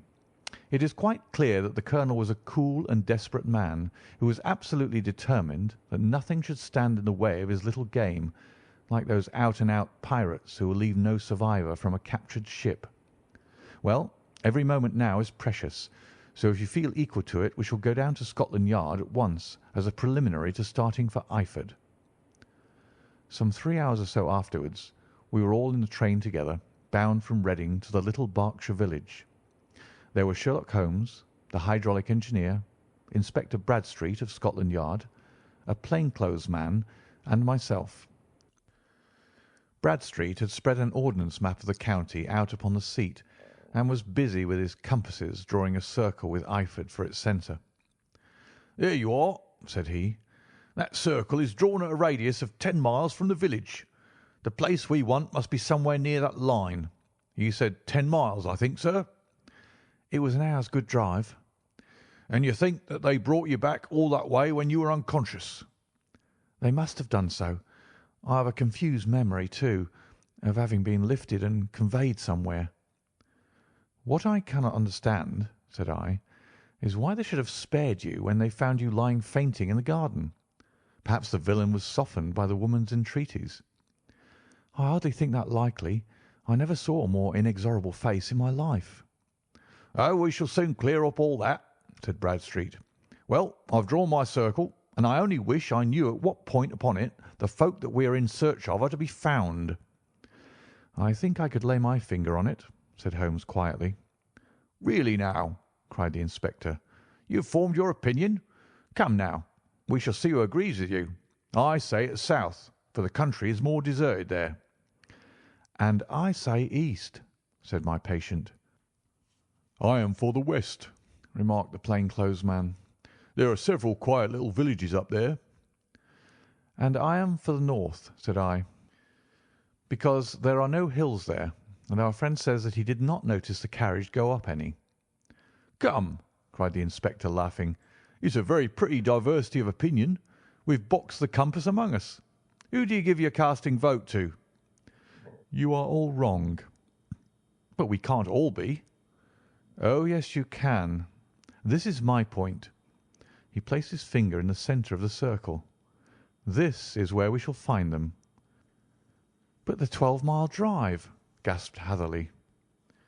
6 out and 6 back. Nothing simpler. You say yourself that the horse was fresh and glossy when you got in. How could it be that if it had gone 12 miles over heavy roads? "Indeed, it is a likely ruse enough," observed Bradstreet thoughtfully. "Of course, there can be no doubt as to the nature of this gang." "None at all," said Holmes. "They are coiners on a large scale, and have used the machine to form the amalgam which has taken the place of silver." "We have known for some time that a clever gang was at work," said the inspector. "They've been turning out half-crowns by the thousand. We even traced them as far as Reading, but could get no farther, for they have covered their traces in a way that showed that they were very old hands. But now, thanks to this lucky chance, I think that we should have got them right enough." But the inspector was mistaken, for those criminals were not destined to fall into the hands of justice. As we rolled into Eyford station, We saw a gigantic column of smoke which steamed up from behind a small clump of trees in the neighbourhood and hung like an immense ostrich feather over the landscape. "A house on fire?" asked Bradstreet as the train steamed off again on its way. "Yes, sir," said the station master. "When did it break out?" "I hear that it was during the night, sir, but it's got worse, and the whole place is in a blaze." "Whose house is it?" "Dr. Beecher's." "Tell me," broke in the engineer, "is Dr. Beecher a German, very thin, with a long, sharp nose?" The station master laughed heartily. "No, sir. Dr. Beecher is an Englishman, and there isn't a man in the parish who has a better lined waistcoat. But he has a gentleman staying with him, a patient, as I understand, who is a foreigner, and he looks as if a little good Berkshire beef would do him no harm." The station master had not finished his speech before we were all hastening in the direction of the fire. The road topped a low hill, and there was a great widespread whitewashed building in front of us, spouting fire at every chink and window, while in the garden in front 3 fire engines were vainly striving to keep the flames under. "That's it!" cried Hatherley in intense excitement. "There's the gravel drive, and there are the rose bushes where I lay. That second window is the one that I jumped from." "Well, at least," said Holmes, "you have had your revenge upon them. There can be no question that it was your oil lamp which, when it was crushed in the press, set fire to the wooden walls, though no doubt they were too excited in the chase after you to observe it at the time. Now keep your eyes open in this crowd for your friends of last night, though I very much fear that they are a good 100 miles off by now." And Holmes' fears came to be realized, for from that day to this no word has ever been heard either of the beautiful woman, the sinister German, or the morose Englishman. Early that morning a peasant had met a cart containing several people and some very bulky boxes driving rapidly in the direction of Reading, but there all traces of the fugitives disappeared, and even Holmes' ingenuity failed ever to discover the least clue as to their whereabouts. The firemen had been much perturbed at the strange arrangements which they had found within, and still more so by discovering a newly severed human thumb upon a window-sill of the second floor. About sunset, however, their efforts were at least successful, and they subdued the flames, but not before the roof had fallen in, and the whole place had been reduced to such absolute ruin that, save some twisted cylinders and iron piping, not a trace remained of the machinery which had cost our unfortunate acquaintance so dearly. Large masses of nickel and of tin were discovered stored in an outhouse, but no coins were to be found, which may have explained the presence of those bulky boxes which have been already referred to. How our hydraulic engineer had been conveyed from the garden to the spot where he recovered his senses might have remained for ever a mystery were it not for the soft mould which told us a very plain tale.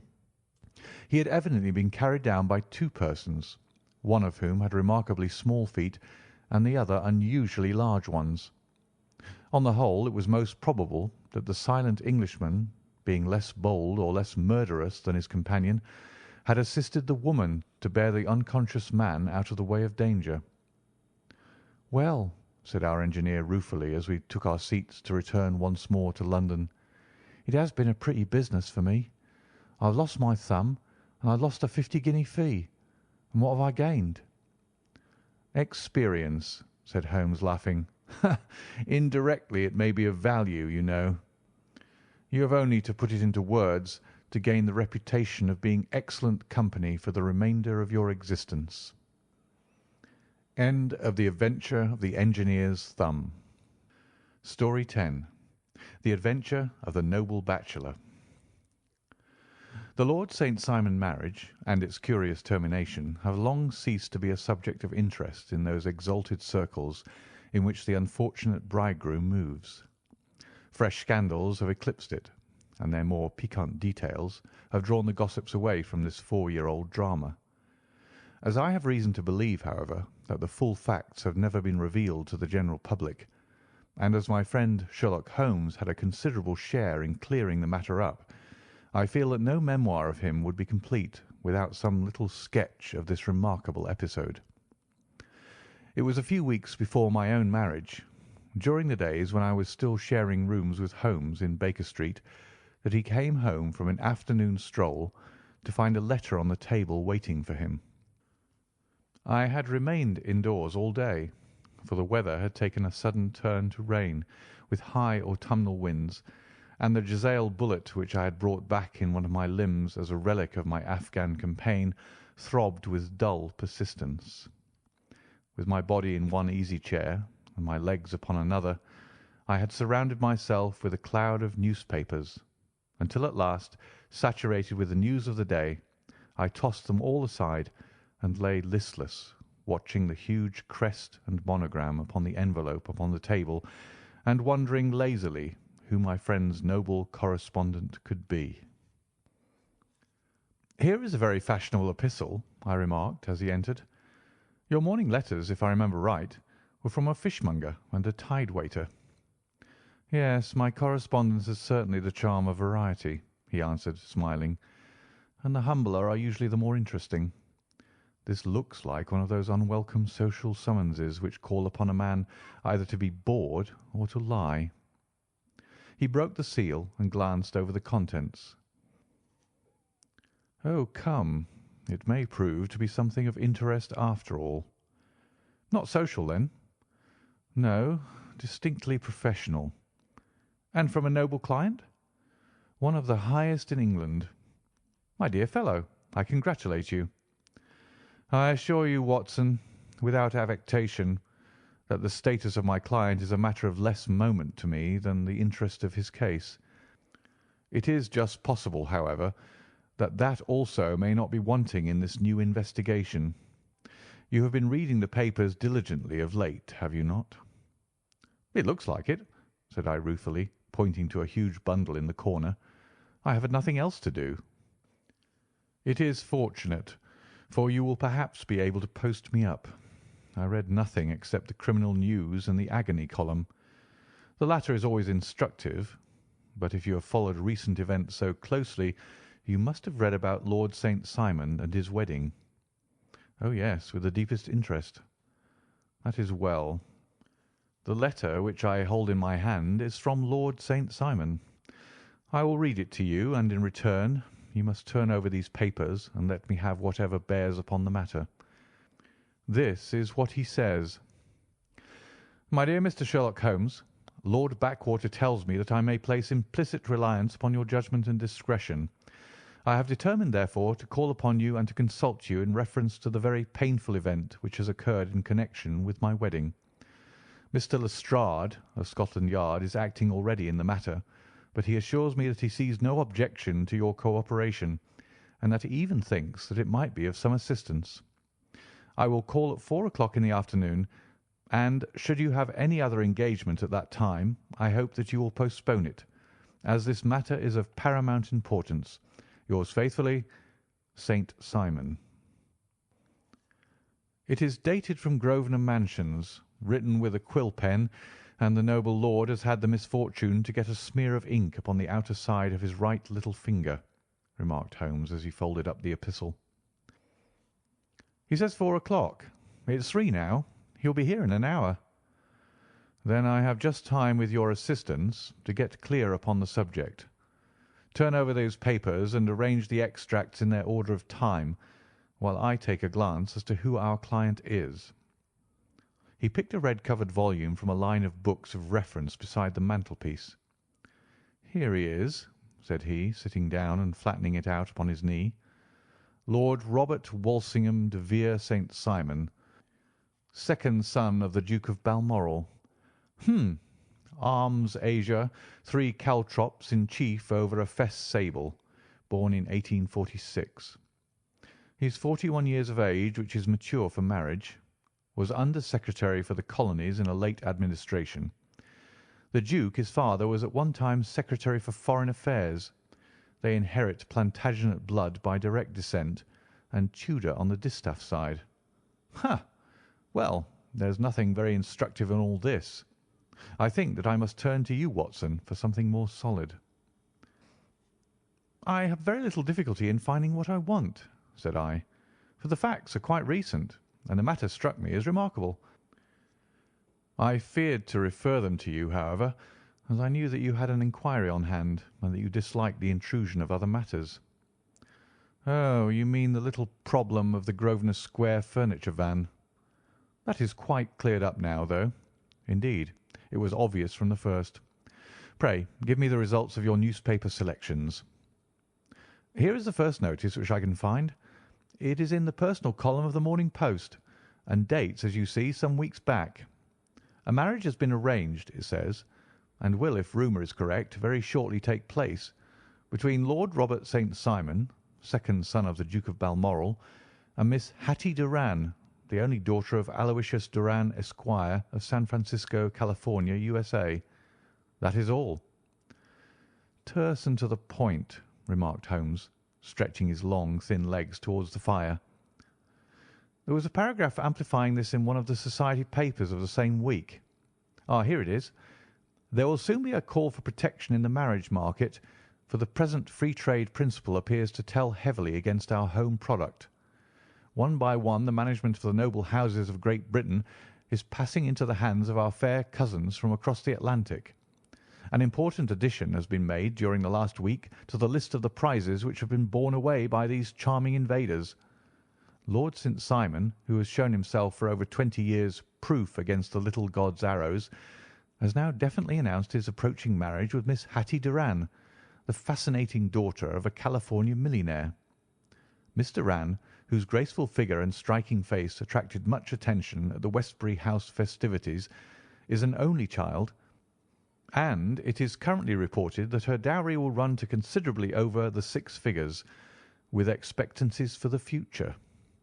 As it is an open secret that the Duke of Balmoral has been compelled to sell his pictures within the last few years, and as Lord St. Simon has no property of his own save the small estate of Birchmoor, it is obvious that the Californian heiress is not the only gainer by an alliance which will enable her to make the easy and common transition from a Republican lady to a British peeress.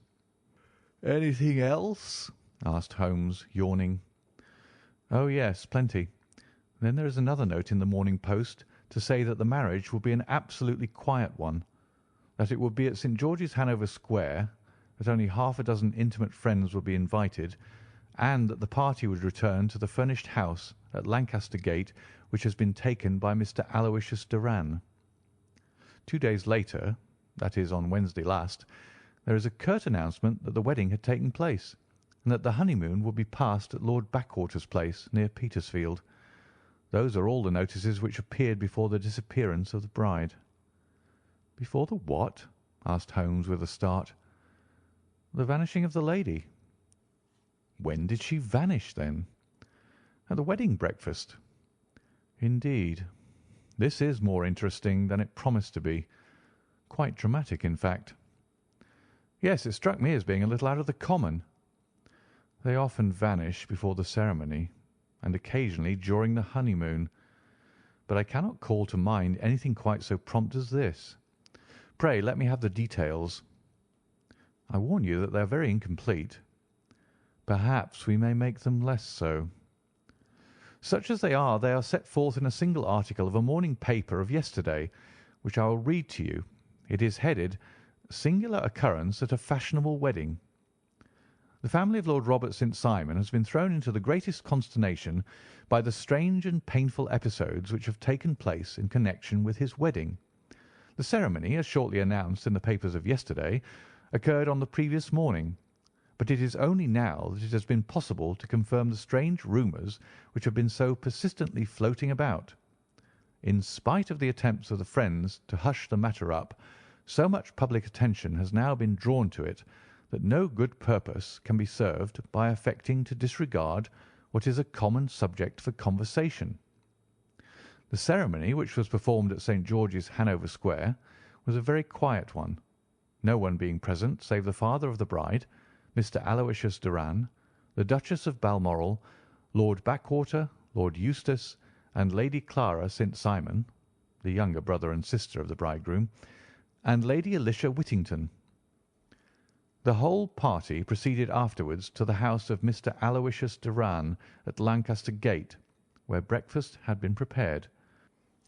It appears that some little trouble was caused by a woman whose name has not been ascertained, who endeavoured to force her way into the house after the bridal party, alleging that she had some claim upon Lord St. Simon. It was only after a painful and prolonged scene that she was ejected by the butler and the footman. The bride, who had fortunately entered the house before this unpleasant interruption, had sat down to breakfast with the rest, when she complained of a sudden indisposition and retired to her room.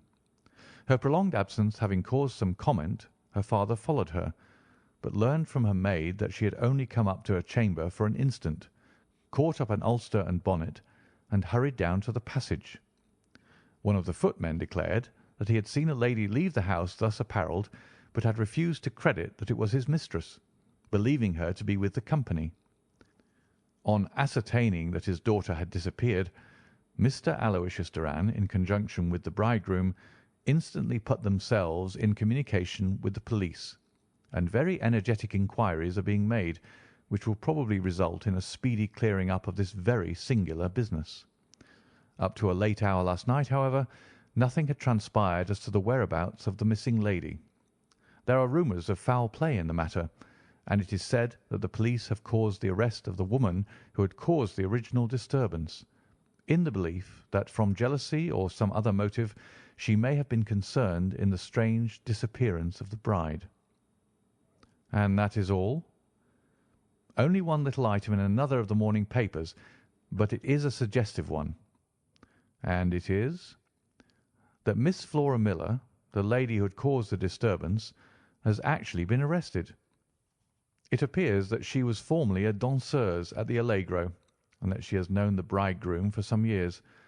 There are no further particulars, and the whole case is in your hands now, so far as it has been set forth in the public press. And an exceedingly interesting case it appears to be. I would not have missed it for worlds. But there is a ring at the bell, Watson, and as the clock makes it a few minutes after 4, I have no doubt that this will prove to be our noble client. Do not dream of going, Watson, for I very much prefer having a witness, if only as a check to my own memory." "Lord Robert St. Simon," announced our page boy, throwing open the door.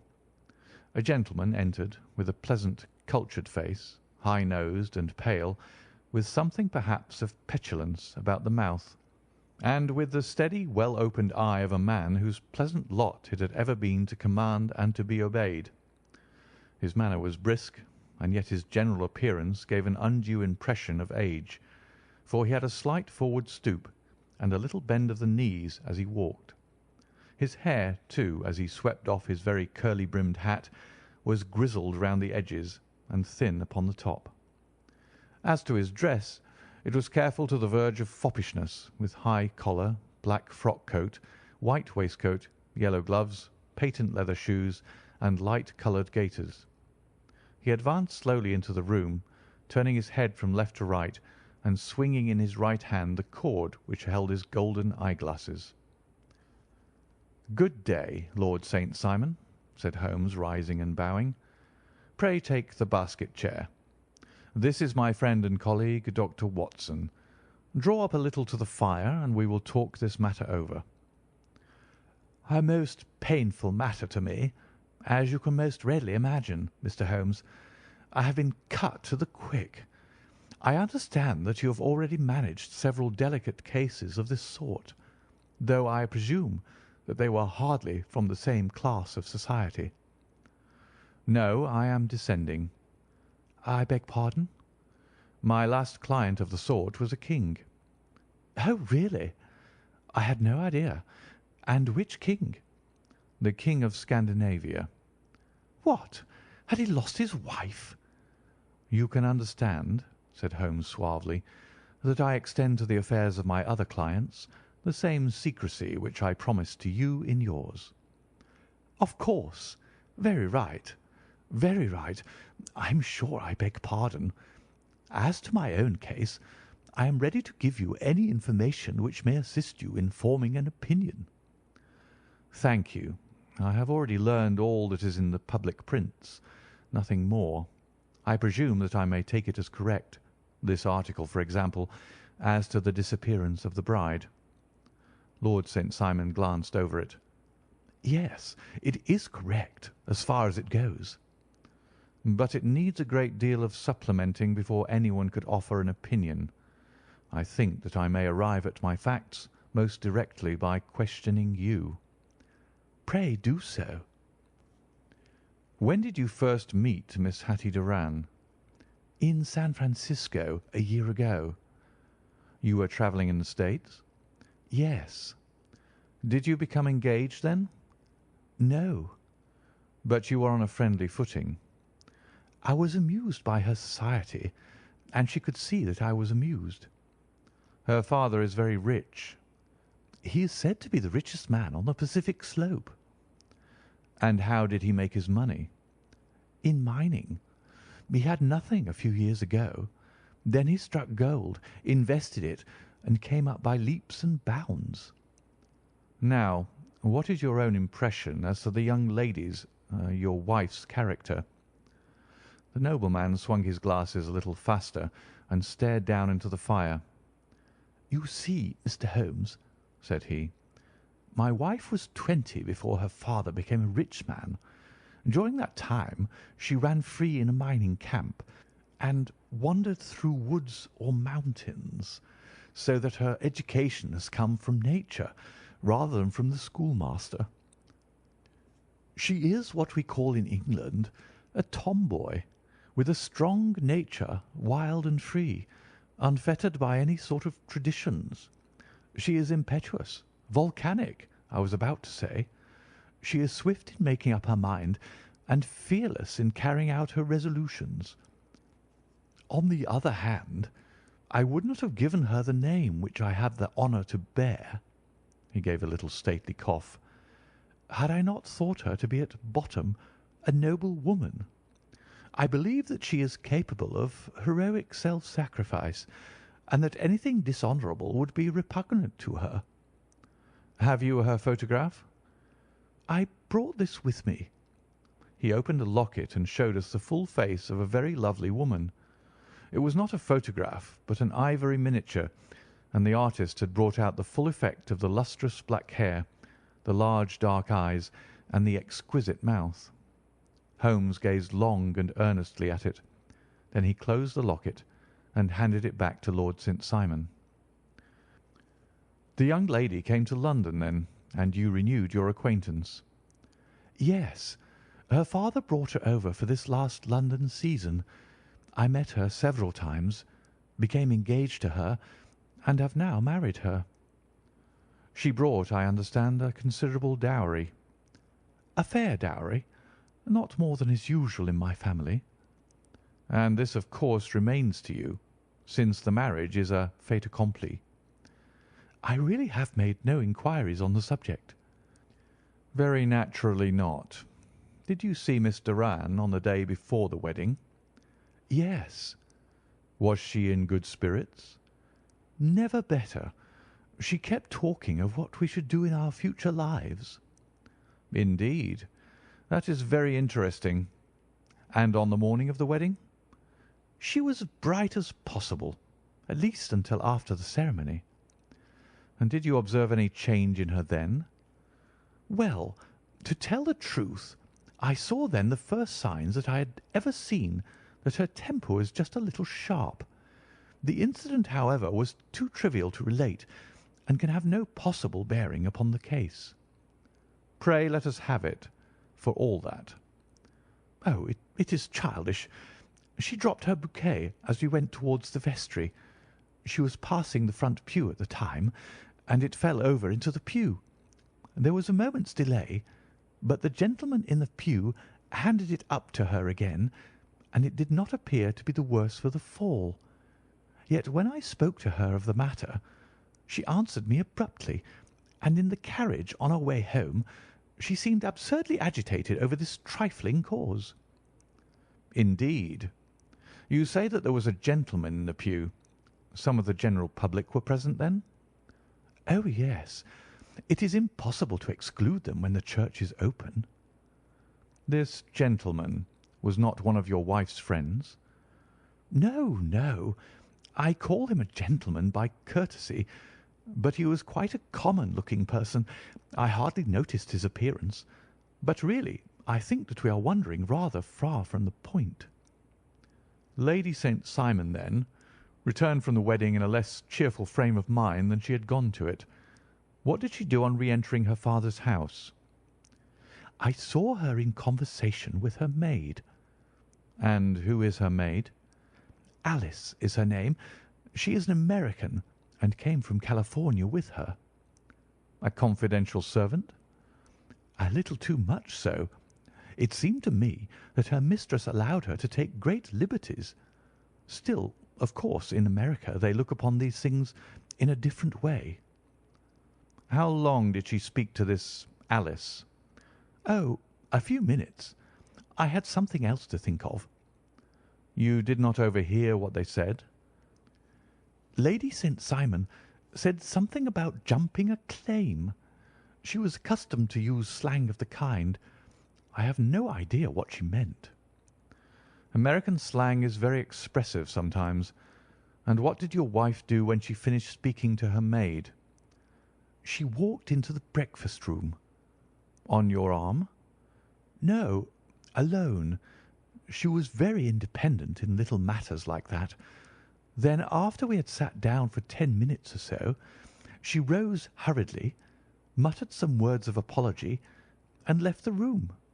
She never came back."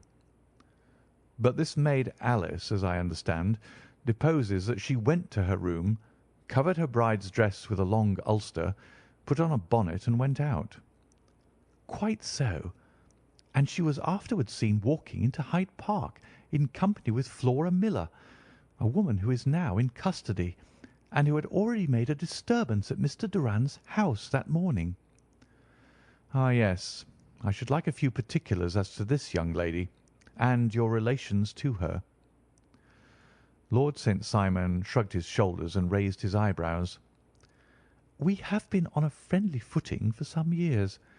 I may say on a very friendly footing. She used to be at the Allegro. I have not treated her ungenerously, and she had no just cause of complaint against me. But you know what women are, Mr. Holmes. Flora was a dear little thing, but exceedingly hot-headed and devotedly attached to me. She wrote me dreadful letters when she heard that I was about to be married, and, to tell the truth, the reason why I had the marriage celebrated so quietly was that I feared lest there might be a scandal in the church. She came to Mr. Doran's door just after we returned, and she endeavoured to push her way in, uttering very abusive expressions towards my wife, and even threatening her. But I had foreseen the possibility of something of the sort, and I had 2 police fellows there in private clothes, who soon pushed her out again. She was quiet when she saw that there was no good in making a row." "Did your wife hear all this?"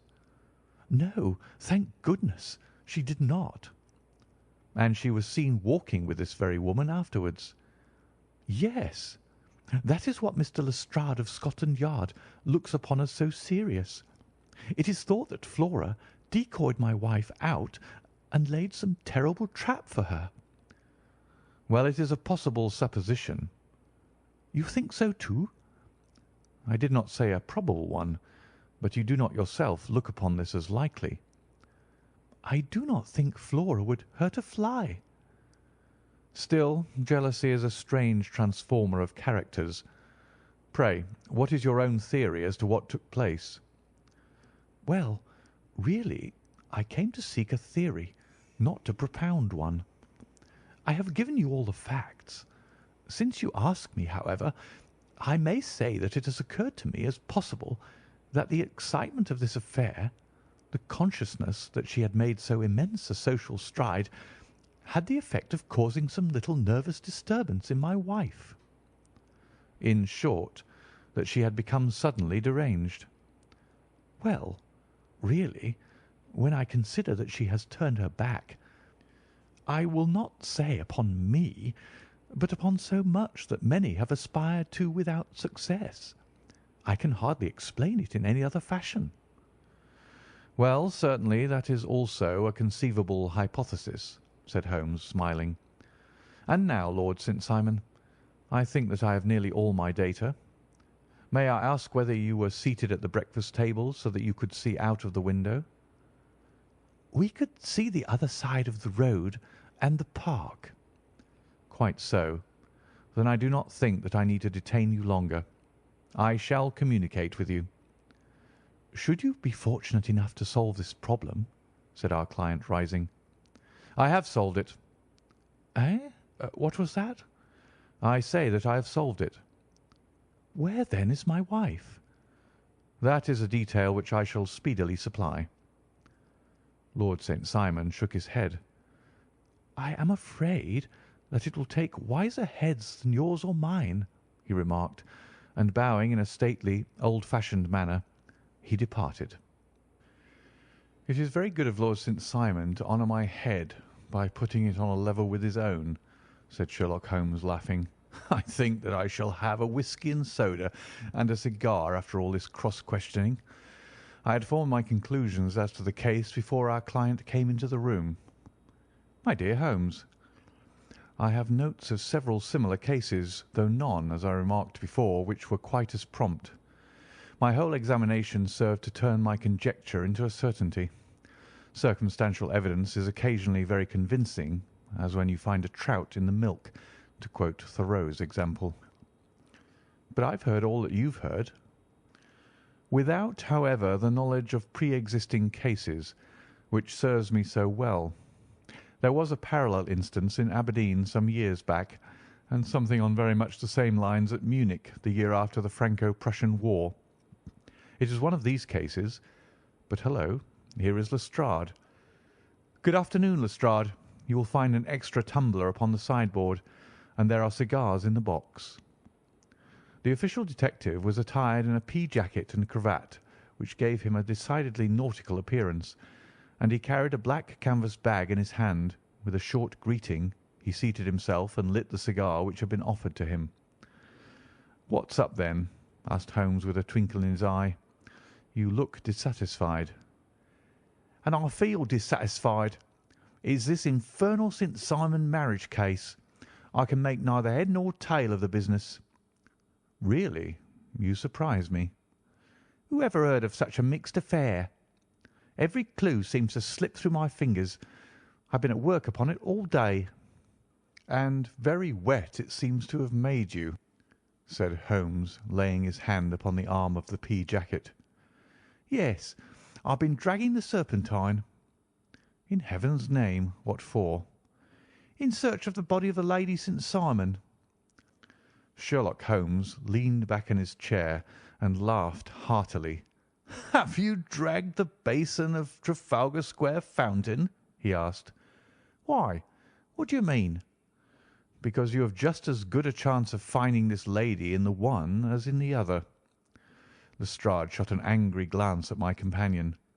"I suppose you know all about it," he snarled. "Well, I have only just heard the facts, but my mind is made up." "Oh, indeed. Then you think that the Serpentine plays no part in the matter?" "I think it very unlikely." "Then perhaps you will kindly explain how it is that we found this in it." He opened his bag as he spoke, and tumbled onto the floor a wedding dress of watered silk, a pair of white satin shoes, and a bride's wreath and veil, all discoloured and soaked in water. "There," said he, putting a new wedding ring upon the top of the pile. "There is a little nut for you to crack, Mr. Holmes." "Oh, indeed," said my friend, blowing blue rings into the air. "You dragged them from the Serpentine?" "No, they were found floating near the margin by a park keeper. They have been identified as her clothes, and it seemed to me that if the clothes were there, the body would not be far off." "By the same brilliant reasoning, every man's body is to be found in the neighbourhood of his wardrobe. And pray, what did you hope to arrive at through this?" "At some evidence implicating Flora Miller in the disappearance." "I am afraid that you will find it difficult." "Are you indeed now?" cried Lestrade with some bitterness. "I am afraid, Holmes, that you are not very practical with your deductions and your inferences. You have made 2 blunders in as many minutes. This dress does implicate Miss Flora Miller." "And how?" "In the dress is a pocket. In the pocket is a card case. In the card case is a note. And here is the very note." He slapped it down upon the table in front of him. "Listen to this. 'You will see me when all is ready. Come at once. F.H.M.' Now, my theory all along has been that Lady St. Simon was decoyed away by Flora Miller, and that she, with confederates no doubt, was responsible for her disappearance. Here, signed with her initials, is the very note which was no doubt quietly slipped into her hand at the door and which lured her within their reach." "Very good, Lestrade," said Holmes, laughing. "You really are very fine indeed. Let me see it." He took up the paper in a listless way, but his attention instantly became riveted, and he gave a little cry of satisfaction. "This is indeed important," said he. "Ha! You find it so?" "Extremely so. I congratulate you warmly." Lestrade rose in his triumph and bent his head to look. "Why," he shrieked, "you're looking at the wrong side." "On the contrary, this is the right side."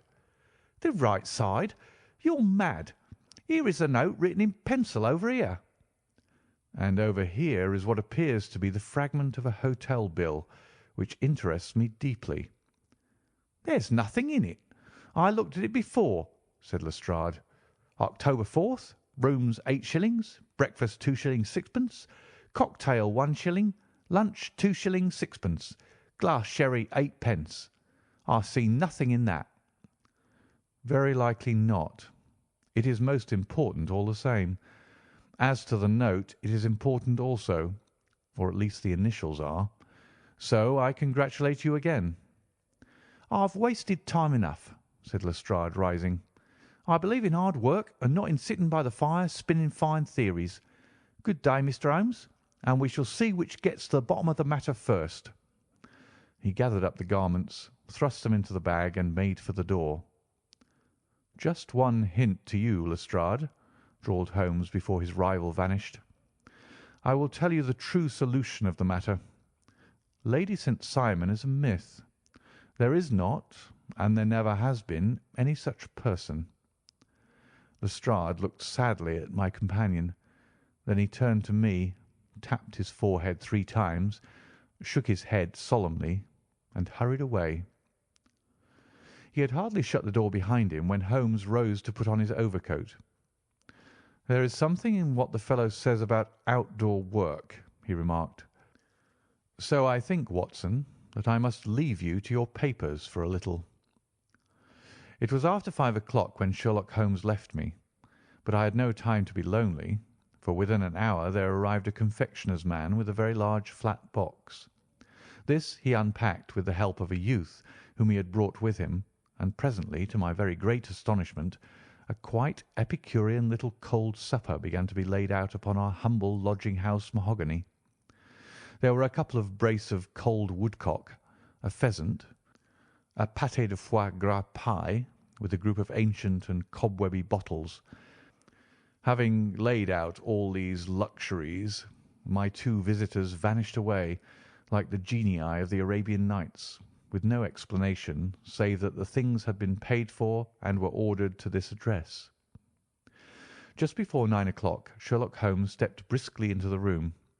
His features were gravely set, but there was a light in his eye which made me think that he had not been disappointed in his conclusions. "They have laid the supper, then?" he said, rubbing his hands. "You seem to expect company. They've laid for 5. "Yes, I fancy we may have some company dropping in," said he. "I am surprised that Lord St. Simon has not already arrived. Ha! I fancy that I hear his step now upon the stairs." It was indeed our visitor of the afternoon who came bustling in, dangling his glasses more vigorously than ever, and with a very perturbed expression upon his aristocratic features. "My messenger reached you, then?" asked Holmes. "Yes, and I confess that the contents startled me beyond measure. Have you good authority for what you say?" "The best possible." Lord St. Simon sank into a chair and passed his hand over his forehead. "What will the Duke say," he murmured, "when he hears that one of the family has been subjected to such humiliation?" "It is the pure accident. I cannot allow that there is any humiliation." "Ah, you look on these things from another standpoint." "I fail to see that anyone is to blame.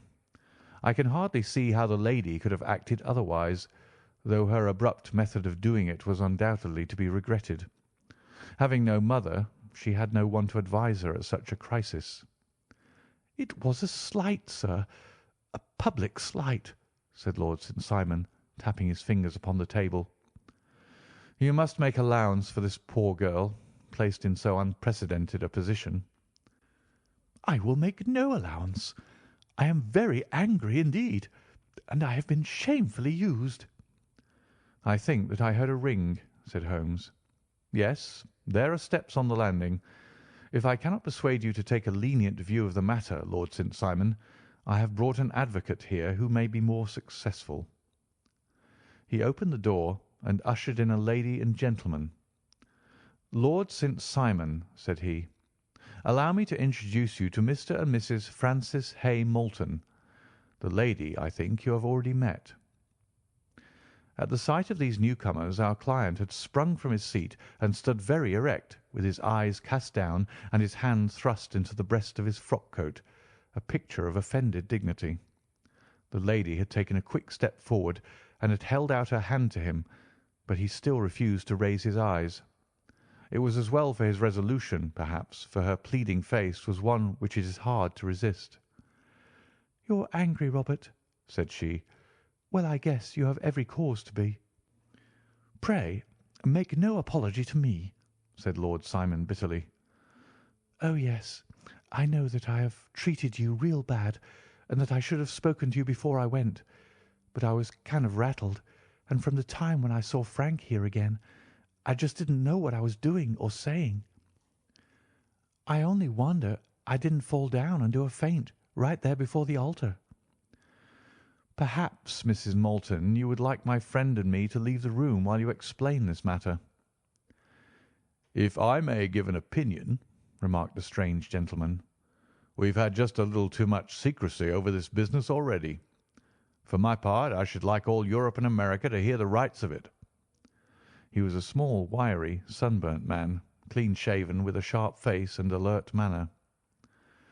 "Then I'll tell our story right away," said the lady. "Frank here and I met in '84 in Maguire's camp near the Rockies, where Pa was working a claim. We were engaged to each other, Frank and I, but then one day Father struck a rich pocket and made a pile, while poor Frank here had a claim that petered out and came to nothing. The richer Pa grew, the poorer was Frank. So at last Pa wouldn't hear of our engagement lasting any longer, and he took me away to Frisco. Frank wouldn't throw up his hand, though, so he followed me there, and he saw me without Pa knowing anything about it. It would only have made him mad to know, so we just fixed it all up for ourselves. Frank said that he would go and make his pile too, and never come back to claim me until he had as much as Pa. So then I promised to wait for him to the end of time and pledged myself not to marry anyone else while he lived. 'Why wouldn't we be married right away then?' said he, 'and then I will feel sure of you, and I won't claim to be your husband until I come back.' Well, we talked it over, and he had fixed it all up so nicely with a clergyman all ready and waiting that we just did it right there and then. Frank went off to seek his fortune, and I went back to Pa. The next I heard of Frank was that he was in Montana, and then he went prospecting in Arizona, and then I heard of him from New Mexico. After that came a long newspaper story about how a miners' camp had been attacked by Apache Indians, and there was my Frank's name among the killed. I fainted dead away, and I was very sick for months after. Pa thought I had a decline and took me to half the doctors in Frisco. Not a word of news came for a year and more, so that I never doubted that Frank was really dead. Then Lord St. Simon came to Frisco, and we came to London, and the marriage was arranged, and Pa was very pleased, but I felt all the time that no man on this earth would ever take the place in my heart that had been given to my poor Frank. Still, if I had married Lord St. Simon, of course I'd have done my duty by him. We can't command our love, but we can our actions. I went to the altar with him with the intention to make him just as good a wife as it was in me to be. But you may imagine what I felt when, just as I came to the altar rails, I glanced back and saw Frank standing and looking at me out of the first pew. I thought it was his ghost at first, but when I looked again, there he was still, with a kind of question in his eyes, as if to ask me whether I was glad or sorry to see him. I wonder I didn't drop. I know that everything was turning round, and the words of the clergyman were just like the buzz of a bee in my ear. I didn't know what to do. Should I stop the service and make a scene in the church? I glanced at him again, and he seemed to know what I was thinking, for he raised his finger to his lips to tell me to be still.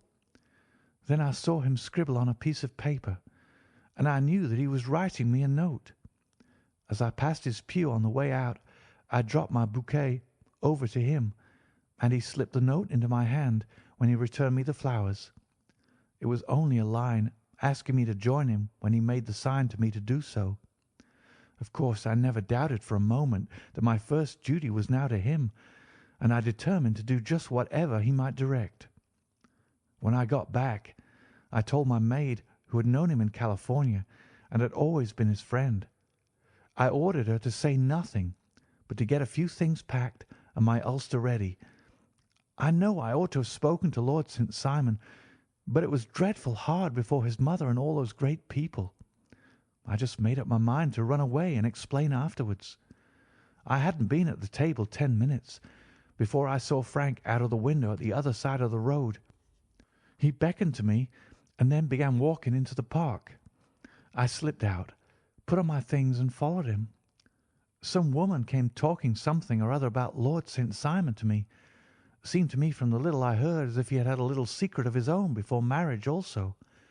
But I managed to get away from her and soon overtook Frank. We got into a cab together, and away we drove to some lodgings he had taken in Gordon Square. And that was my true wedding after those years of waiting.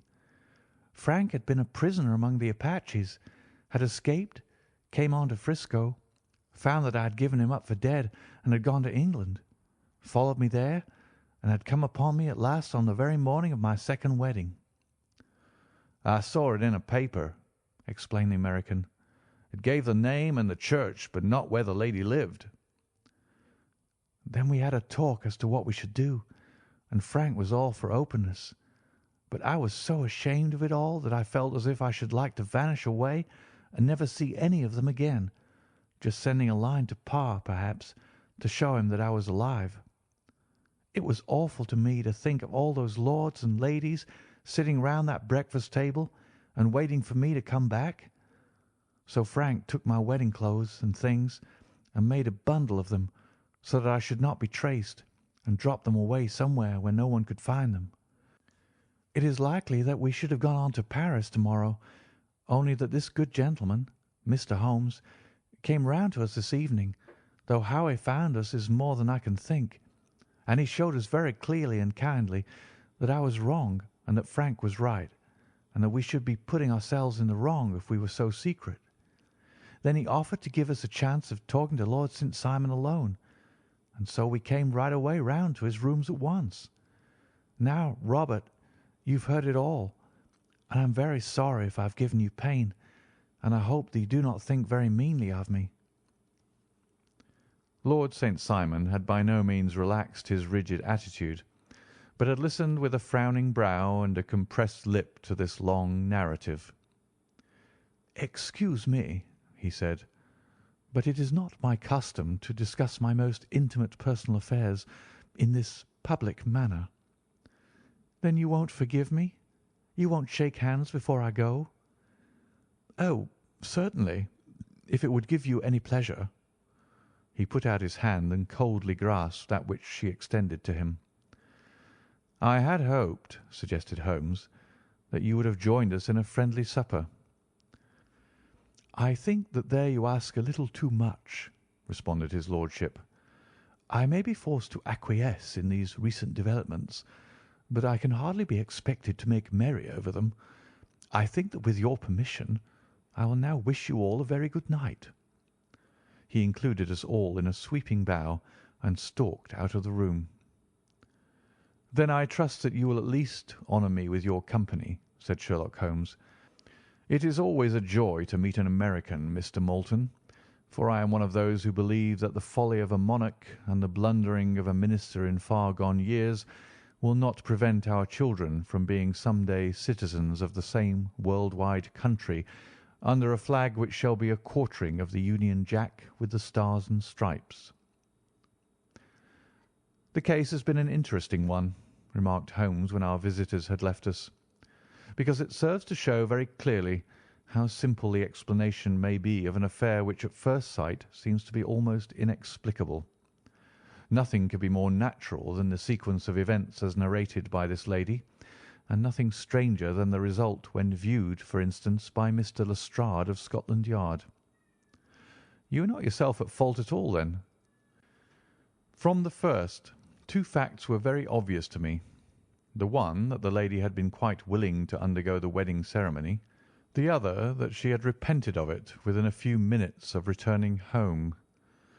Obviously something had occurred during the morning, then, to cause her to change her mind. What could that something be? She could not have spoken to anyone when she was out, for she had been in the company of the bridegroom.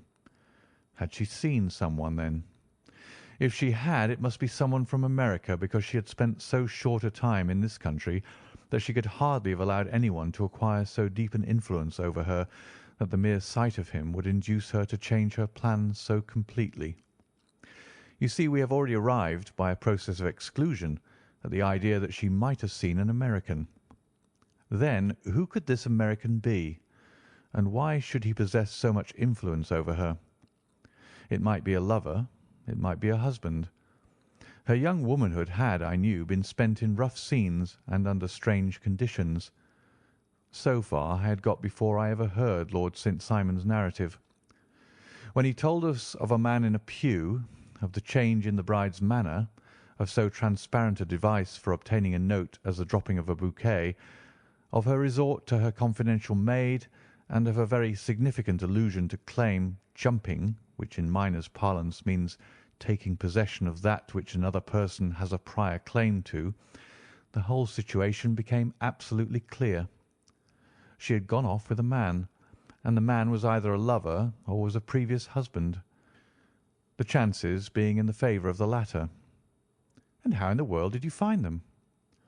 It might have been difficult, but friend Lestrade held information in his hands the value of which he did not himself know. The initials were, of course, of the highest importance, but more valuable still was it to know that within a week he had settled his bill at one of the most select London hotels.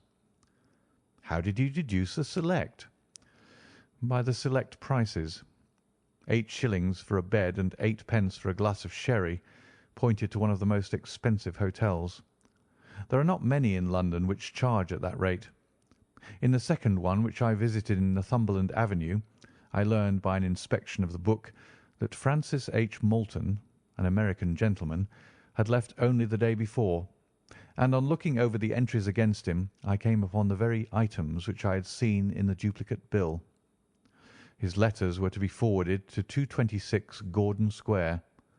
So thither I travelled, and being fortunate enough to find the loving couple at home, I ventured to give them some paternal advice, and to point out to them that it would be better in every way that they should make their position a little clearer both to the general public and to Lord St. Simon in particular. I invited them to meet him here, and, as you see, I made him keep the appointment. But with no very good result, I remarked. His conduct was certainly not very gracious. "Ah, Watson," said Holmes, smiling, "perhaps you would not be very gracious either, if, after all the trouble of wooing and wedding, you found yourself deprived in an instant of wife and of fortune. I think that we may judge Lord St. Simon very mercifully, and thank our stars that we are never likely to find ourselves in the same position. Draw your chair up and hand me my violin, for the only problem we still have to solve is how to while away these bleak autumnal evenings. End of The Adventure of the Noble Bachelor. Story 11. The Adventure of the Beryl Coronet. "Holmes," said I, as I stood one morning in our bow window looking down the street, "here is a madman coming along. It seems rather sad that his relatives should allow him to come out alone." My friend rose lazily from his armchair and stood with his hands in the pockets of his dressing gown, looking over my shoulder. It was a bright, crisp February morning, and the snow of the day before still lay deep upon the ground, shimmering brightly in the wintry sun. Down the centre of Baker Street it had been ploughed into a brown, crumbly band by the traffic, but at either side and on the heaped-up edges of the footpaths it still lay as white as when it fell. The grey pavement had been cleaned and scraped, but was still dangerously slippery, so that there were fewer passengers than usual. Indeed, from the direction of the Metropolitan Station no one was coming save the single gentleman whose eccentric conduct had drawn my attention. He was a man of about 50, tall, portly, and imposing, with a massive, strongly marked face and a commanding figure. He was dressed in a sombre yet rich style, in black frock coat, shining hat, neat brown gaiters, and well-cut pearl-grey trousers. Yet his actions were in absurd contrast to the dignity of his dress and features, for he was running hard, with occasional little springs such as weary man gives who is little accustomed to set any tax upon his legs. As he ran he jerked his hands up and down, waggled his head, and writhed his face into the most extraordinary contortions. "What on earth can be the matter with him?" I asked. "He's looking up at the numbers of the houses." "I believe that he's coming here," said Holmes, rubbing his hands. "Here?" "Yes. I rather think he is coming to consult me professionally. I think that I recognise the symptoms." "Ha! Did I not tell you?" As he spoke, the man, puffing and blowing, rushed at our door and pulled at our bell until the whole house resounded with the clanging. A few moments later he was in our room, still puffing, still gesticulating, but with so fixed a look of grief and despair in his eyes that our smiles were turned in an instant to horror and pity. For a while he could not get his words out, but swayed his body and plucked at his hair like one who has been driven to the extreme limits of his reason. Then, suddenly springing to his feet, he beat his head against the wall with such force that we both rushed upon him and tore him away to the centre of the room. Sherlock Holmes pushed him down into the easy-chair, and, sitting beside him, patted his hand and chatted with him in the easy, soothing tones which he knew so well how to employ. "You have come to me to tell your story, have you not?" said he. "You are fatigued with your haste. Pray wait until you have recovered yourself, and then I shall be most happy to look into any little problem which you may submit to me." The man sat for a minute or more with a heaving chest, fighting against his emotion. Then he passed his handkerchief over his brow, set his lips tight, and turned his face towards us. "No doubt you think me mad," said he. "I see that you've had some great trouble," responded Holmes. "God knows I have. A trouble which is enough to unseat my reason. So sudden and so terrible is it. Public disgrace I might have faced, although I am a man whose character has never yet borne a stain. Private affliction also is the lot of every man, but the two coming together, and in so frightful a form, have been enough to shake my very soul. Besides, it is not I alone. The very noblest in the land may suffer unless some way be found out of this horrible affair." "Pray compose yourself, sir," said Holmes, "and let me have a clear account of who you are and what it is that has befallen you." "My name," answered our visitor, "is probably familiar to your ears. I am Alexander Holder, of the banking firm of Holder and Stevenson, of Threadneedle Street." The name was indeed well known to us, as belonging to the senior partner in the second largest private banking concern in the City of London.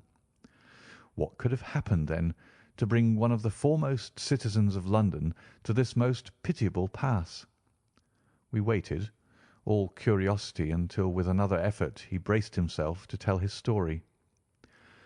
"I feel that time is of value," said he. "That is why I hastened here when the police inspector suggested that I should secure your cooperation. I came to Baker Street by the Underground, and hurried from there on foot, for the cabs go slowly through the snow. That is why I was so out of breath, for I'm a man who takes very little exercise. I feel better now, and I will put the facts before you as shortly and yet as clearly as I can. It is, of course, well known to you that in a successful banking business as much depends upon our being able to find remunerative investments for our funds as upon our increasing our connection and the number of our depositors. One of our most lucrative means of laying out money is in the shape of loans, where the security is unimpeachable. We have done a good deal in this direction during the last few years, and there are many noble families to whom we have advanced large sums upon the security of their pictures, libraries, or plate. Yesterday morning I was seated in my office at the bank when a card was brought in to me by one of the clerks. I started when I saw the name, for it was that of none other than— well, perhaps even to you I had better say no more than that it was a name which is a household word all over the earth, one of the highest, noblest, most exalted names in England. I was overwhelmed by the honour and tempted, when he entered, to say so, but he plunged at once into business with the air of a man who wishes to hurry quickly through a disagreeable task. "Mr. Holder," said he, "I have been informed that you are in the habit of advancing money." "The firm does so when the security is good," I answered. "It is absolutely essential to me," said he, "that I should have £50,000 at once. I could, of course, borrow so trifling a sum 10 times over from my friends, but I much prefer to make it a matter of business, and to carry out that business myself. In my position you can readily understand that it is unwise to place oneself under obligations." "For how long, may I ask, do you want this sum?" I asked. "Next Monday I have a large sum due to me, and I shall then most certainly repay what you advance, with whatever interest you think it right to charge. But it is very essential to me that the money should be paid at once." "I shall be happy to advance it without further parley from my own private purse," said I, "were it not that the strain would be rather more than it could bear. If, on the other hand, I am to do it in the name of the firm, then in justice to my partner I must insist that, even in your case, every business-like precaution should be taken." "I should prefer to have it so," said he, raising up a square black morocco case which he had laid beside his chair. "You have doubtless heard of the beryl coronet." "One of the most precious public possessions of the empire," said I. "Precisely." He opened the case, and there, embedded in soft flesh-coloured velvet, lay the magnificent piece of jewellery which he had named. "There are 39 enormous beryls," said he, "and the price of the gold chasing is incalculable. The lowest estimate would put the worth of the coronet at double the sum which I have asked. I am prepared to leave it with you as my security." I took the precious case into my hands and looked in some perplexity from it to my illustrious client. "You doubt its value?" he asked. "Not at all. I only doubt—" "The propriety of my leaving it. You may set your mind at rest about that. I should not dream of doing so were it not absolutely certain that I should be able in 4 days to reclaim it. It is a pure matter of form. Is the security sufficient?" "Ample." "You understand, Mr. Holder, that I am giving you a strong proof of the confidence which I have in you, founded upon all that I have heard of you. I rely upon you not only to be discreet and to refrain from all gossip upon the matter, but, above all, to preserve this coronet with every possible precaution, because I need not say that a great public scandal would be caused if any harm were to befall it. Any injury to it would be almost as serious as its complete loss, for there are no beryls in the world to match these, and it would be impossible to replace them. I leave it with you, however, with every confidence, and I shall call for it in person on Monday morning." Seeing that my client was anxious to leave, I said no more, but calling for my cashier, I ordered him to pay over 50 £1,000 notes. When I was alone once more, however, with the precious case lying upon the table in front of me, I could not but think with some misgivings of the immense responsibility which it entailed upon me. There could be no doubt that, as it was a national possession, a horrible scandal would ensue if any misfortune should occur to it. I already regretted having ever consented to take charge of it. However, it was too late to alter the matter now, so I locked it up in my private safe and turned once more to my work. When evening came, I felt that it would be an imprudence to leave so precious a thing in the office behind me. Bankers' safes have been forced before now, and why should not mine be? If so, how terrible would be the position in which I should find myself. I determined, therefore, that for the next few days I would always carry the case backward and forward with me, so that it might never be really out of my reach. With this intention, I called a cab and drove out to my house at Streatham, carrying the jewel with me. I did not breathe freely until I had taken it upstairs and locked it in the bureau of my dressing-room. And now a word as to my household, Mr. Holmes, for I wish you to thoroughly understand the situation. My groom and my page sleep out of the house and may be set aside altogether. I have 3 maidservants who have been with me a number of years and whose absolute reliability is quite above suspicion. Another, Lucy Parr, the second waiting maid, has only been in my service a few months. She came with an excellent character, however, and has always given me satisfaction.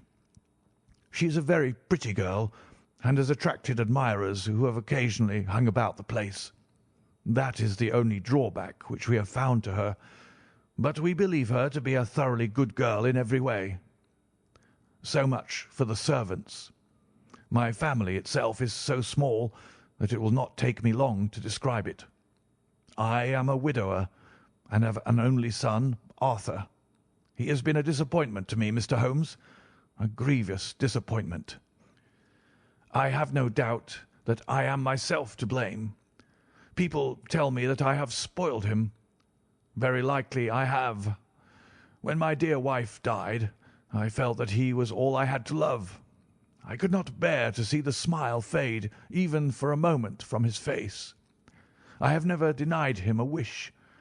Perhaps it would have been better for both of us had I been sterner, but I meant it for the best. It was naturally my intention that he should succeed me in my business, but he was not of a business turn. He was wild, wayward, and to speak the truth, I could not trust him in the handling of large sums of money. When he was young, he became a member of an aristocratic club, and there, having charmed manners, he was soon the intimate of a number of men with long purses and expensive habits. He learned to play heavily at cards and to squander money on the turf, until he had again and again to come to me and implore me to give him an advance upon his allowance, that he might settle his debts of honour. He tried more than once to break away from the dangerous company which he was keeping, but each time the influence of his friend, Sir George Burnwell, was enough to draw him back again. And, indeed, I could not wonder that such a man as Sir George Burnwell should gain an influence over him, for he has frequently brought him to my house, and I have found myself that I could hardly resist the fascination of his manner. He is older than Arthur, a man of the world to his fingertips, one who had been everywhere, seen everything, a brilliant talker, and a man of great personal beauty. Yet when I think of him in cold blood, far away from the glamour of his presence, I am convinced from his cynical speech and the look which I have caught in his eyes that he is one who should be deeply distrusted. So I think, and so too thinks my little Mary, who has a woman's quick insight into character. And now there is only she to be described. She is my niece, but when my brother died 5 years ago and left her alone in the world, I adopted her, and have looked upon her ever since as my daughter. She is a sunbeam in my house, sweet, loving, beautiful, a wonderful manager and housekeeper, yet as tender and quiet and gentle as a woman could be. She is my right hand. I do not know what I could do without her. In only one matter has she ever gone against my wishes. Twice my boy has asked her to marry him, for he loves her devotedly, but each time she has refused him. I think that if anyone could have drawn him into the right path, it would have been she, and that his marriage might have changed his whole life. But now, alas, it is too late, forever too late. Now, Mr. Holmes, you know the people who live under my roof, and I shall continue with my miserable story. When we were taking coffee in the drawing-room that night after dinner, I told Arthur and Mary my experience, and of the precious treasure which we had under our roof, suppressing only the name of my client. Lucy Parr, who had brought in the coffee, had, I am sure, left the room, but I cannot swear that the door was closed. Mary and Arthur were much interested and wished to see the famous coronet, but I thought it better not to disturb it. "Where have you put it?" asked Arthur. "In my own bureau." "Well, I hope to goodness the house won't be burgled during the night," said he. "It is locked up," I answered. "Oh, any old key will fit that bureau. When I was a youngster I have opened it myself with the key of the box-room cupboard." He often had a wild way of talking, so that I thought little of what he said. He followed me to my room, however, that night, with a very grave face. "Look here, Dad," said he, with his eyes cast down. "Can you let me have £200? "No, I cannot," I answered sharply. "I have been far too generous with you in money matters." "You have been very kind," said he. "but I must have this money, or else I can never show my face inside the club again." "And a very good thing, too," I cried. "Yes, but you would not have me leave it a dishonoured man," said he. "I could not bear the disgrace. I must raise the money in some way, and if you will not let me have it, then I must try other means." I was very angry, for this was the third demand during the month. "You shall not have a farthing from me," I cried, on which he bowed and left the room without another word. When he was gone, I unlocked my bureau, made sure that my treasure was safe, and locked it again. Then I started to go round the house to see that all was secure, a duty which I usually leave to Mary, but which I thought it well to perform myself that night. As I came down the stairs, I saw Mary herself at the side window of the hall, which she closed and fastened as I approached. "Tell me, Dad," said she, looking, I thought, a little disturbed. "Did you give Lucy, the maid, leave to go out tonight?" "Certainly not." "She came in just now by the back door. I have no doubt that she has only been to the side gate to see someone, but I think that it is hardly safe and should be stopped." "You must speak to her in the morning, or I will if you prefer it. Are you sure that everything is fastened?" "Quite sure, Dad." "Then good night."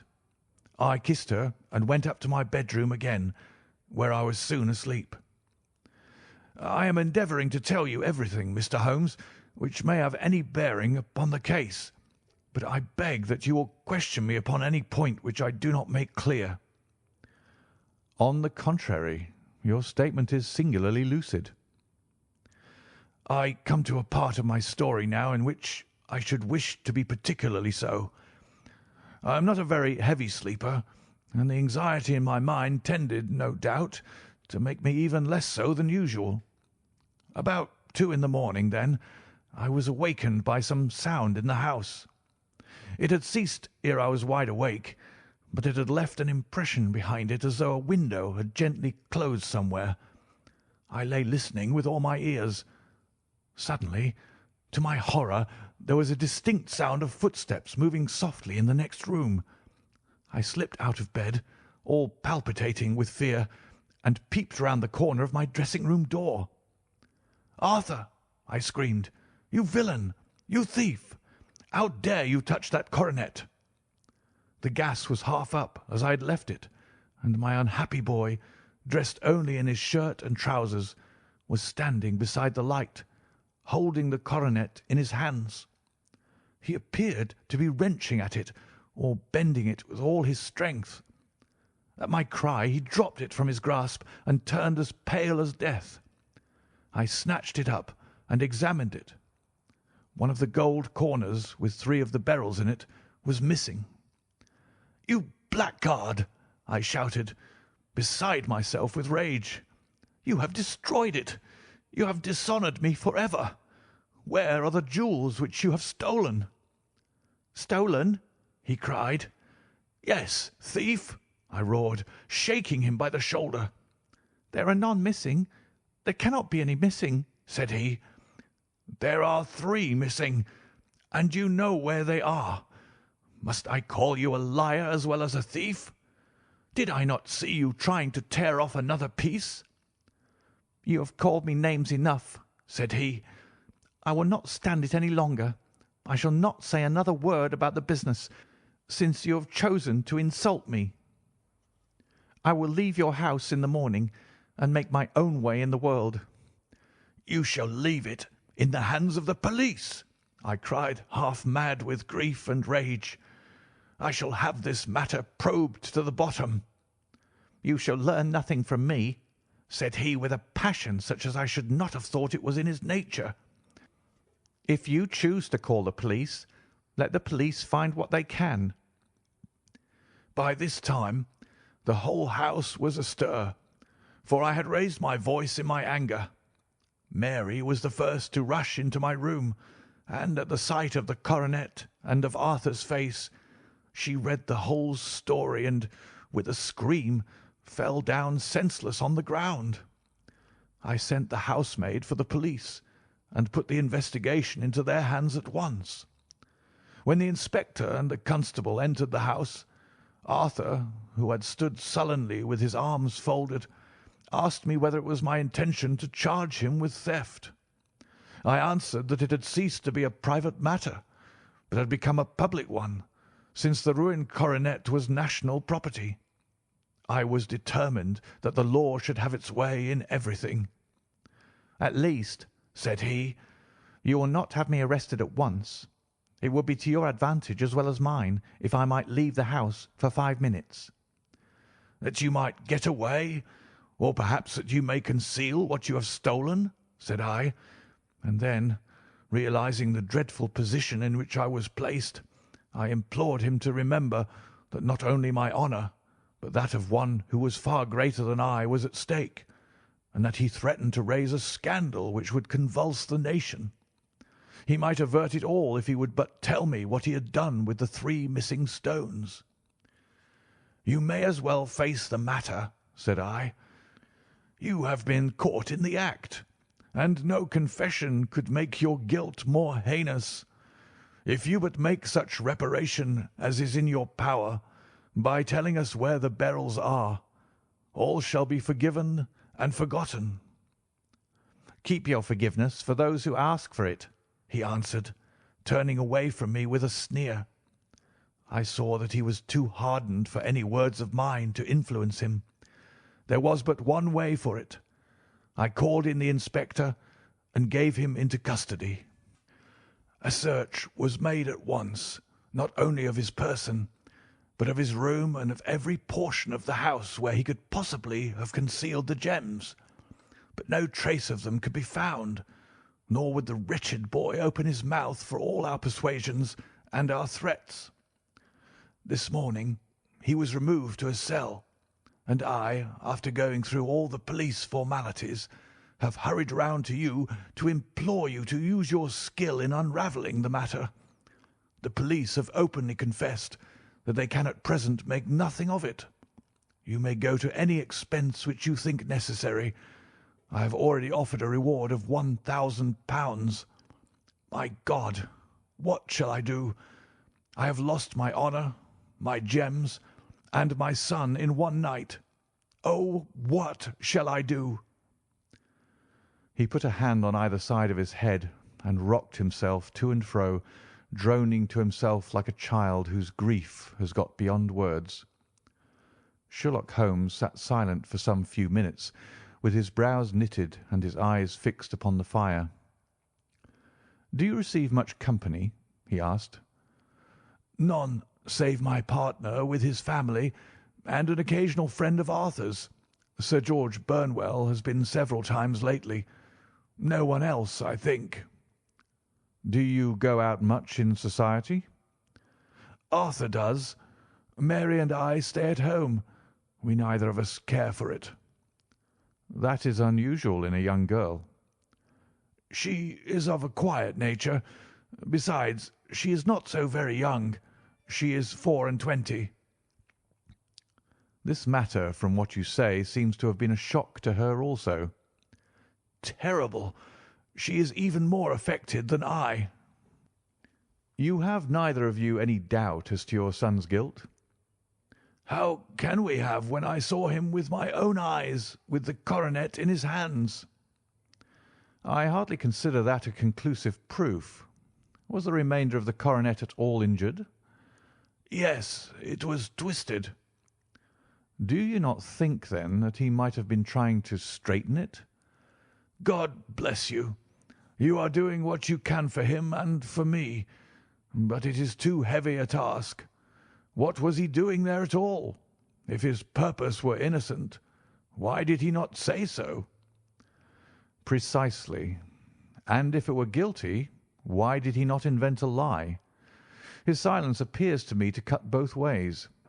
There are several singular points about the case.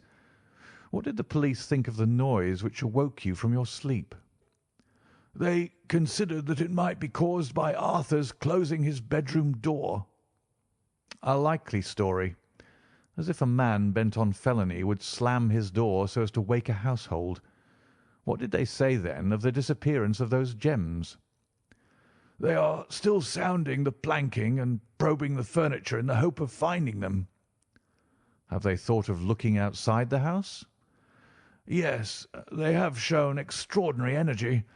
The whole garden has already been minutely examined." "Now, my dear sir," said Holmes, "is it not obvious to you now that this matter really strikes very much deeper than either you or the police were at first inclined to think? It appeared to you to be a simple case. To me it seems exceedingly complex. Consider what is involved by your theory. You suppose that your son came down from his bed, went at great risk to your dressing-room, opened your bureau, took out your coronet, broke off by main force a small portion of it, went off to some other place, concealed 3 gems out of the 39, with such skill that nobody can find them, and then returned with the other 36 into the room in which he exposed himself to the greatest danger of being discovered. I ask you now, is such a theory tenable?" "But what other is there?" cried the banker with a gesture of despair. "If his motives were innocent, why does he not explain them?" "It is our task to find that out," replied Holmes. "So now, if you please, Mr. Holder, we will set off for Streatham together, and devote an hour to glancing a little more closely into details." My friend insisted upon my accompanying them in their expedition, which I was eager enough to do, for my curiosity and sympathy were deeply stirred by the story to which we had listened. I confess that the guilt of the banker's son appeared to me to be as obvious as it did to his unhappy father, but still I had such faith in Holmes's judgment that I felt that there must be some grounds for hope as long as he was dissatisfied with the accepted explanation. He hardly spoke a word the whole way out to the southern suburb, but sat with his chin upon his breast and his hat drawn over his eyes, sunk in the deepest thought. Our client appeared to have taken fresh heart at the little glimpse of hope which had been presented to him, and he even broke into a desultory chat with me over his business affairs. A short railway journey and a shorter walk brought us to Fairbank, the modest residence of the great financier. Fairbank was a good-sized square house of white stone, standing back a little from the road. A double carriage sweep with a snow-clad lawn stretched down in front to two large iron gates which closed the entrance. On the right side was a small wooden thicket which led into a narrow path between two neat hedges stretching from the road to the kitchen door and forming the tradesmen's entrance. On the left ran a lane which led to the stables and was not itself within the grounds at all, being a public, though little used, thoroughfare. Holmes left us standing at the door and walked slowly all round the house, across the front, down the tradesmen's path, and so round by the garden behind into the stable lane. So long was he that Mr. Holder and I went into the dining-room and waited by the fire until he should return. We were sitting there in silence when the door opened, and a young lady came in. She was rather above the middle height, slim, with dark hair and eyes, which seemed the darker against the absolute pallor of her skin. I do not think that I have ever seen such deadly paleness in a woman's face. Her lips, too, were bloodless, but her eyes were flushed with crying. As she swept silently into the room, she impressed me with a greater sense of grief than the banker had done in the morning, and it was the more striking in her as she was evidently a woman of strong character, with immense capacity for self-restraint. Disregarding my presence, she went straight to her uncle and passed her hand over his head with a sweet womanly caress. "You have given orders that Arthur should be liberated, have you not, Dad?" she asked. No, no, my girl. The matter must be probed to the bottom. "But I am sure that he is innocent. You know what woman's instincts are. I know that he has done no harm, and that you will be sorry for having acted so harshly." Why is he silent, then, if he is innocent? "Who knows? Perhaps because he was so angry that you should suspect him." How could I help suspecting him when I actually saw him with the coronet in his hand? "Oh, but he had only picked it up to look at it. Oh, do take my word for it that he is innocent. Let the matter drop and say no more. It is so dreadful to think of our dear Arthur in prison." I shall never let it drop until the gems are found. Never, Mary. Your affection for Arthur blinds you as to the awful consequences to me. Far from hushing the thing up, I have brought a gentleman down from London to inquire more deeply into it." "This gentleman?" she asked, facing round to me. "No, his friend. He wished us to leave him alone. He is round in the stable lane now." "The stable lane?" She raised her dark eyebrows. "What can he hope to find there? Ah, this, I suppose, is he.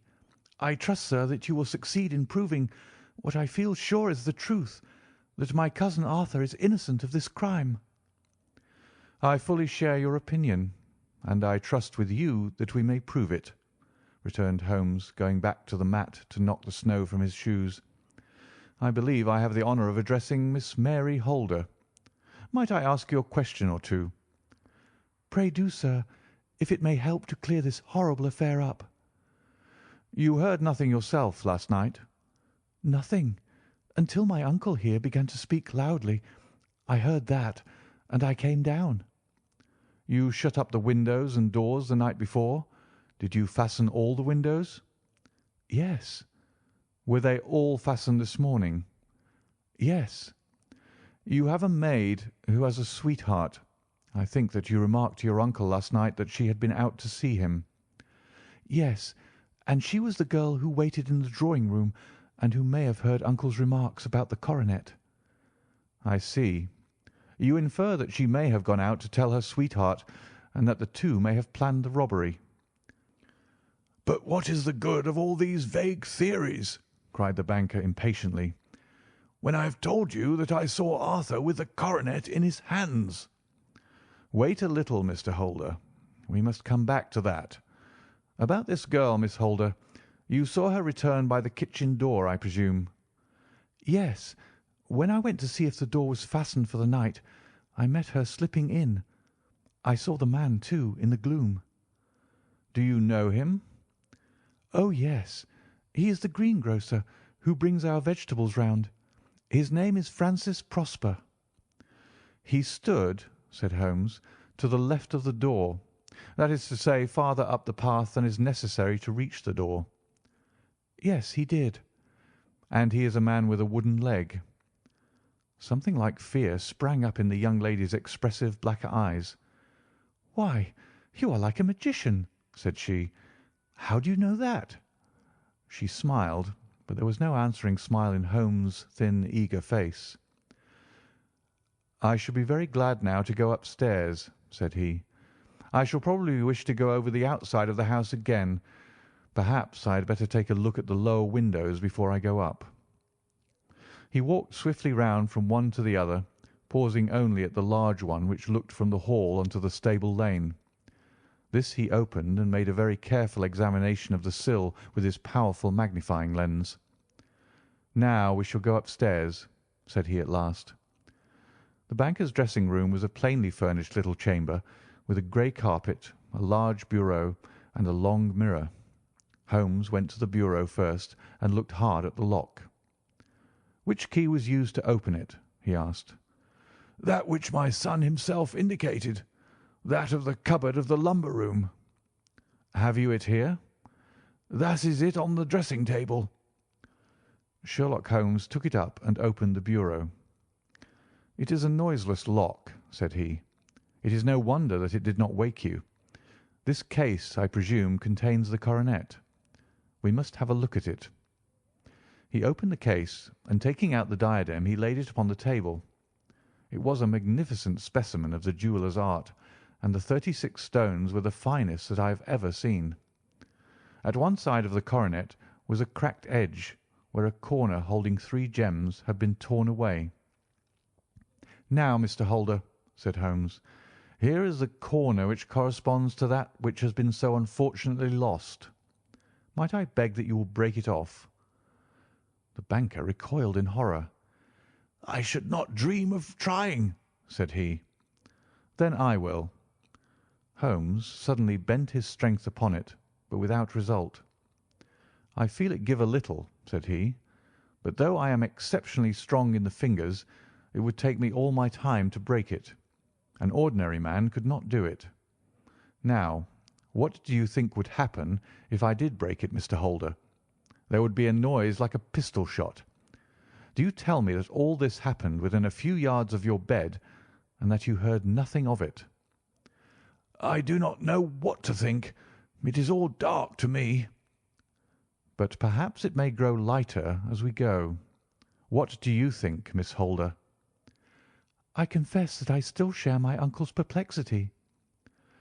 "Your son had no shoes or slippers on when you saw him?" "He had nothing on save only his trousers and shirt." "Thank you. We have certainly been favoured with extraordinary luck during this inquiry, and it will be entirely our own fault if we do not succeed in clearing the matter up. With your permission, Mr. Holder, I shall now continue my investigations outside." He went alone at his own request, for he explained that any unnecessary footmarks might make his task more difficult. For an hour or more he was at work, returning at last with his feet heavy with snow and his features as inscrutable as ever. "I think that I have seen now all that there is to see, Mr. Holder," said he. "I can serve you best by returning to my rooms." "But the gems, Mr. Holmes, where are they?" "I cannot tell." The banker wrung his hands. "I shall never see them again," he cried. "And my son?" You give me hopes." "My opinion is in no way altered." "Then, for God's sake, what was this dark business which was acted in my house last night?" "If you can call upon me at my Baker Street rooms to-morrow morning between 9 and 10, I shall be happy to do what I can to make it clearer. I understand that you give me carte blanche to act for you, provided only that I get back the gems, and that you place no limit on the sum I may draw." "I would give my fortune to have them back." "Very good. I shall look into the matter between this and then. Good-bye. It is just possible that I may have to come over here again before evening." It was obvious to me that my companion's mind was now made up about the case, although what his conclusions were was more than I could even dimly imagine. Several times during our homeward journey I endeavoured to sound him upon the point, but he always glided away to some other topic, until at last I gave it over in despair. It was not yet 3 when we found ourselves in our rooms once more. He hurried to his chamber, and was down again in a few minutes dressed as a common loafer. With his collar turned up, his shiny, seedy coat, his red cravat, and his worn boots, he was a perfect sample of the class. "I think that this should do," said he, glancing into the glass above the fireplace. "I only wish you could come with me, Watson, but I fear that it won't do. I may be on the trail in this matter, or I may be following a will-o'-the-wisp, but I shall soon know which it is. I hope that I may be back in a few hours." He cut a slice of beef from the joint upon the sideboard, sandwiched it between 2 rounds of bread, and thrusting his rude meal into his pocket, he started off upon his expedition. I had just finished my tea when he returned, evidently in excellent spirits, swinging an old elastic-sided boot in his hand. He chucked it down into a corner and helped himself to a cup of tea. "I only looked in as I passed," said he. "I am going right on." "Where to?" "Oh, to the other side of the West End. It may be some time before I get back. Don't wait up for me in case I should be late." "How are you getting on?" "Oh, so. Nothing to complain of. I've been out to Streatham since I saw you last, but I did not call at the house. It is a very sweet little problem, and I would not have missed it for a good deal. However, I must not sit gossiping here, but must get these disreputable clothes off and return to my highly respectable self." I could see by his manner that he had strong reasons for satisfaction than his words alone would imply. His eyes twinkled, and there was even a touch of colour upon his sallow cheeks. He hastened upstairs, and a few minutes later I heard the slam of the hall door, which told me that he was off once more upon his congenial hunt. I waited until midnight, but there was no sign of his return, so I retired to my room. It was no uncommon thing for him to be away for days and nights on end when he was hot upon a scent, so that his lateness caused me no surprise. I do not know at what hour he came in, but when I came down to breakfast in the morning, there he was with a cup of coffee in one hand and the paper in the other, as fresh and trim as possible. "You will excuse my beginning without you, Watson," said he, "but you remember that our client has rather an early appointment this morning." "Why, it is after 9 now," I answered. "I should not be surprised if that were he. I thought I heard a ring." It was indeed our friend the financier. I was shocked by the change which had come over him, for his face, which was naturally of a broad and massive mould, was now pinched and fallen in, while his hair seemed to me at least a shade whiter. He entered with a weariness and lethargy which was even more painful than his violence of the morning before, and he dropped heavily into the armchair which I pushed forward for him. "I do not know what I have done to be so severely tried," said he. "Only 2 days ago I was a happy and prosperous man, without a care in the world. Now I am left to a lonely and dishonoured age. One sorrow comes close upon the heels of another. My niece Mary has deserted me." "Deserted you?" "Yes. Her bed this morning had not been slept in. Her room was empty. and a note for me lay upon the hall table. I had said to her last night, in sorrow and not in anger, that if she had married my boy, all might have been well with him. Perhaps it was thoughtless of me to say so. It is to that remark that she refers in this note. My dearest uncle, I feel that I have brought trouble upon you, and that if I had acted differently this terrible misfortune might never have occurred. I cannot, with this thought in my mind, ever again be happy under your roof, and I feel that I must leave you forever.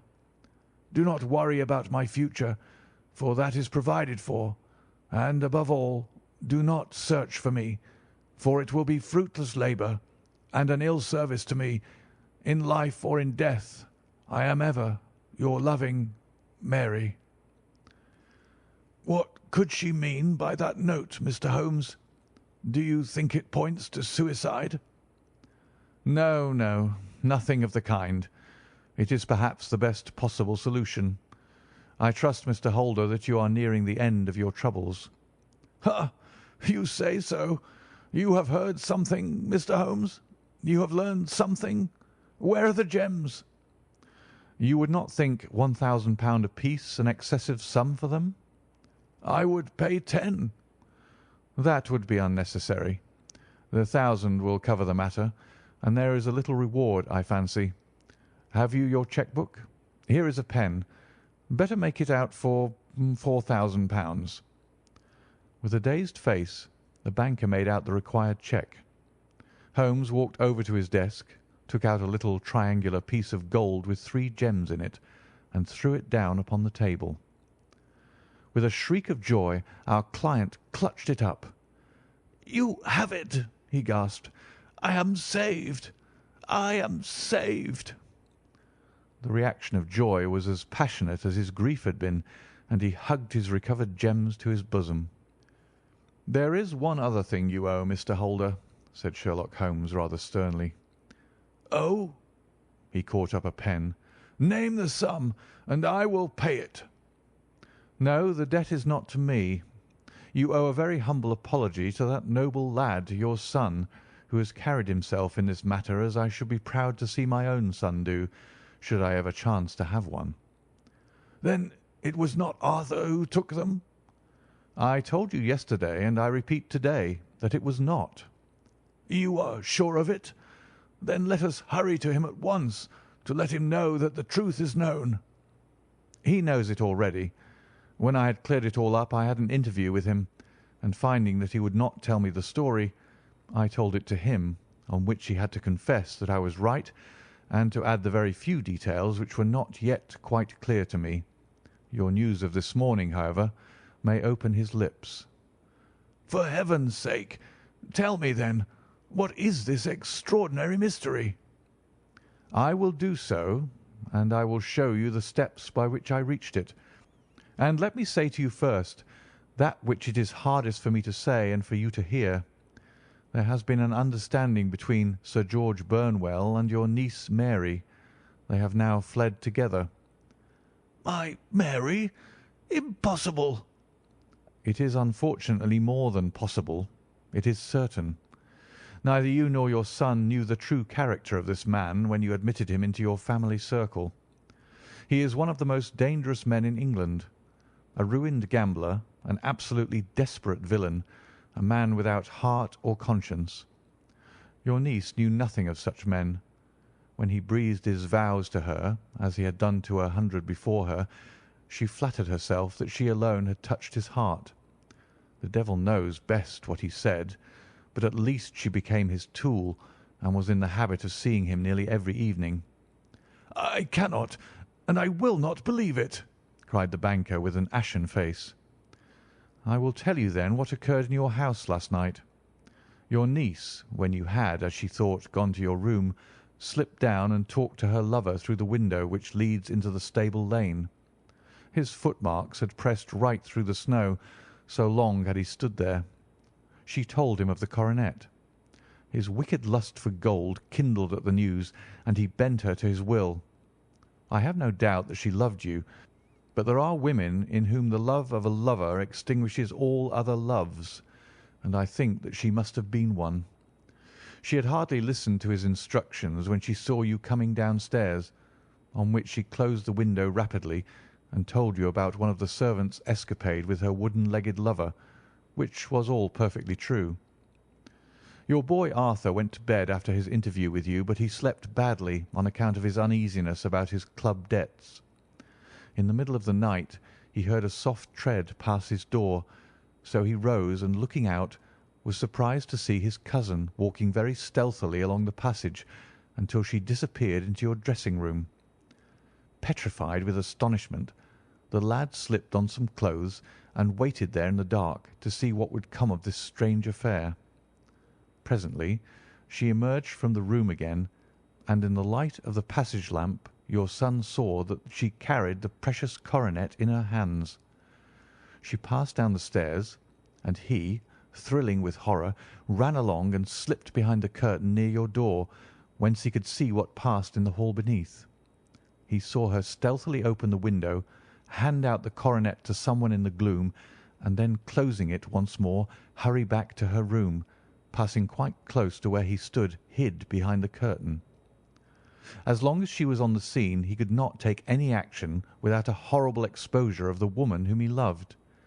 But the instant that she was gone, he realized how crushing a misfortune this would be for you, and how all-important it was to set it right.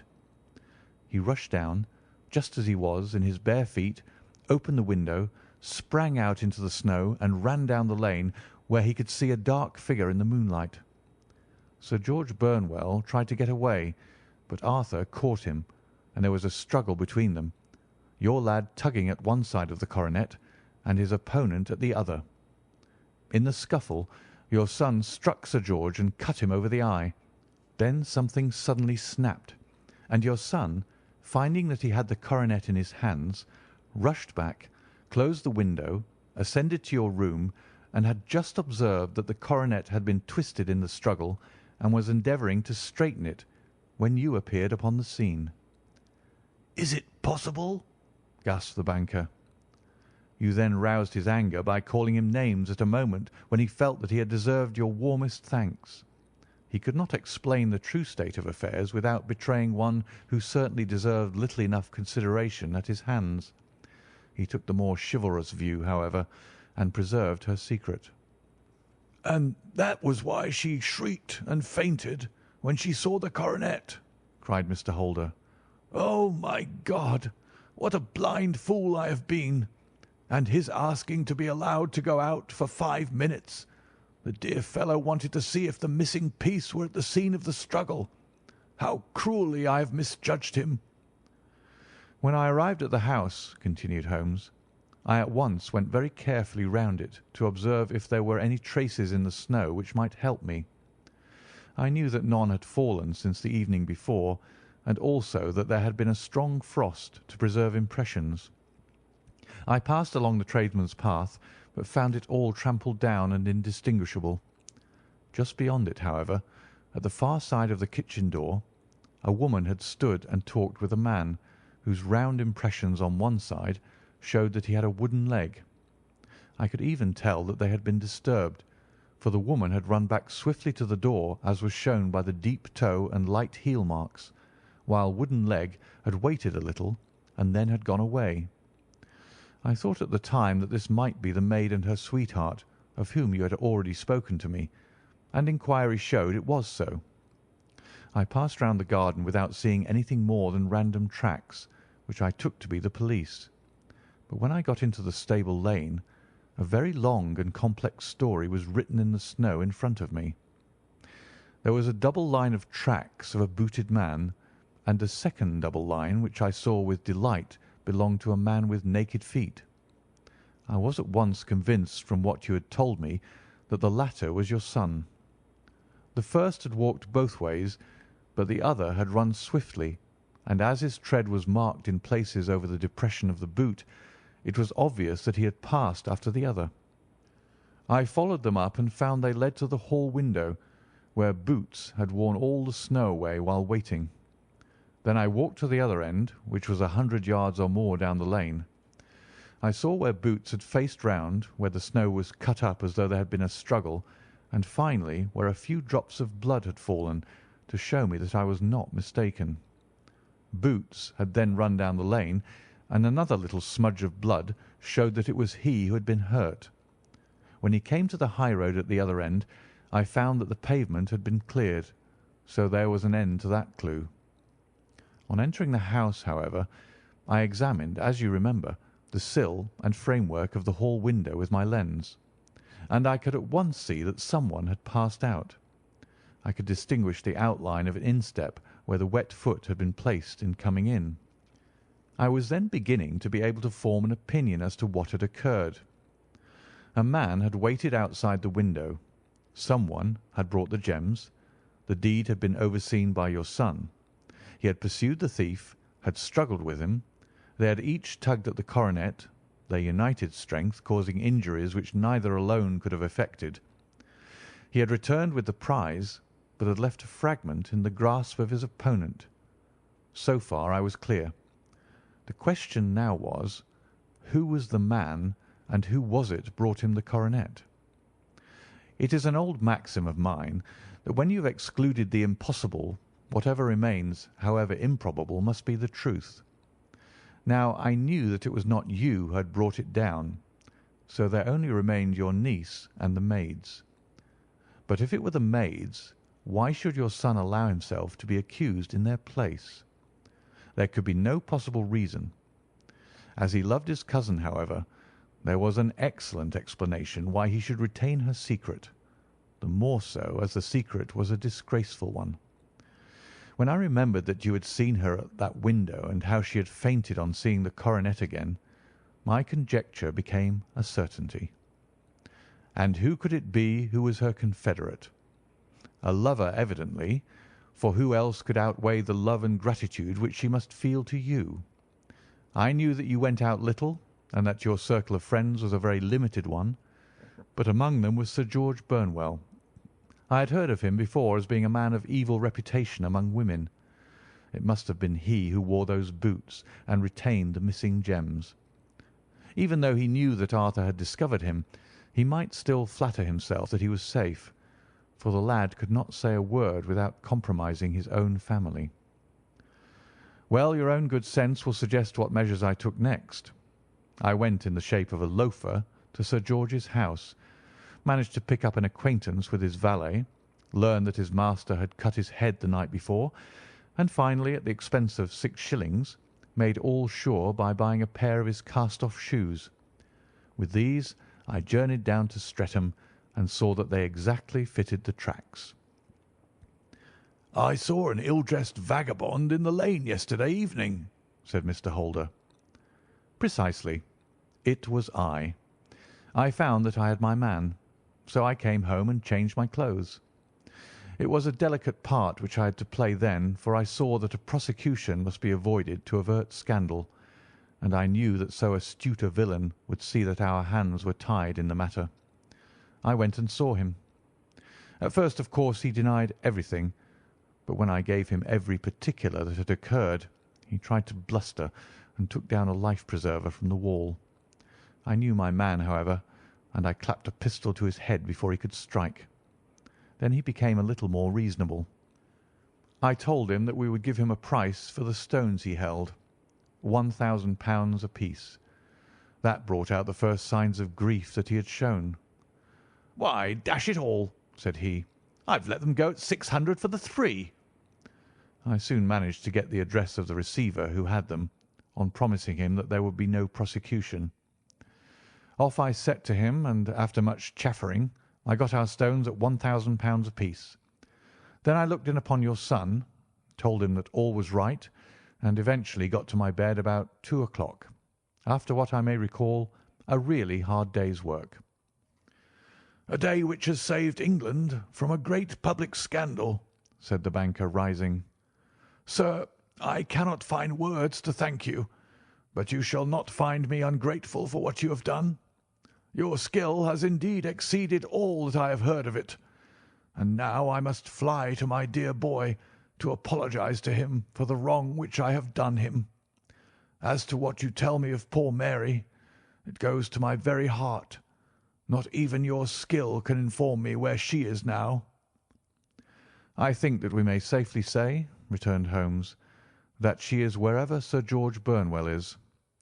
It is equally certain, too, that whatever her sins are, they will soon receive a more than sufficient punishment." End of The Adventure of the Beryl Coronet. Story number 12. The Adventure of the Copper Beeches. "To the man who loves art for its own sake," remarked Sherlock Holmes, tossing aside the advertisement sheet of the Daily Telegraph, "it is frequently in its least important and lowliest manifestations that the keenest pleasure is to be derived.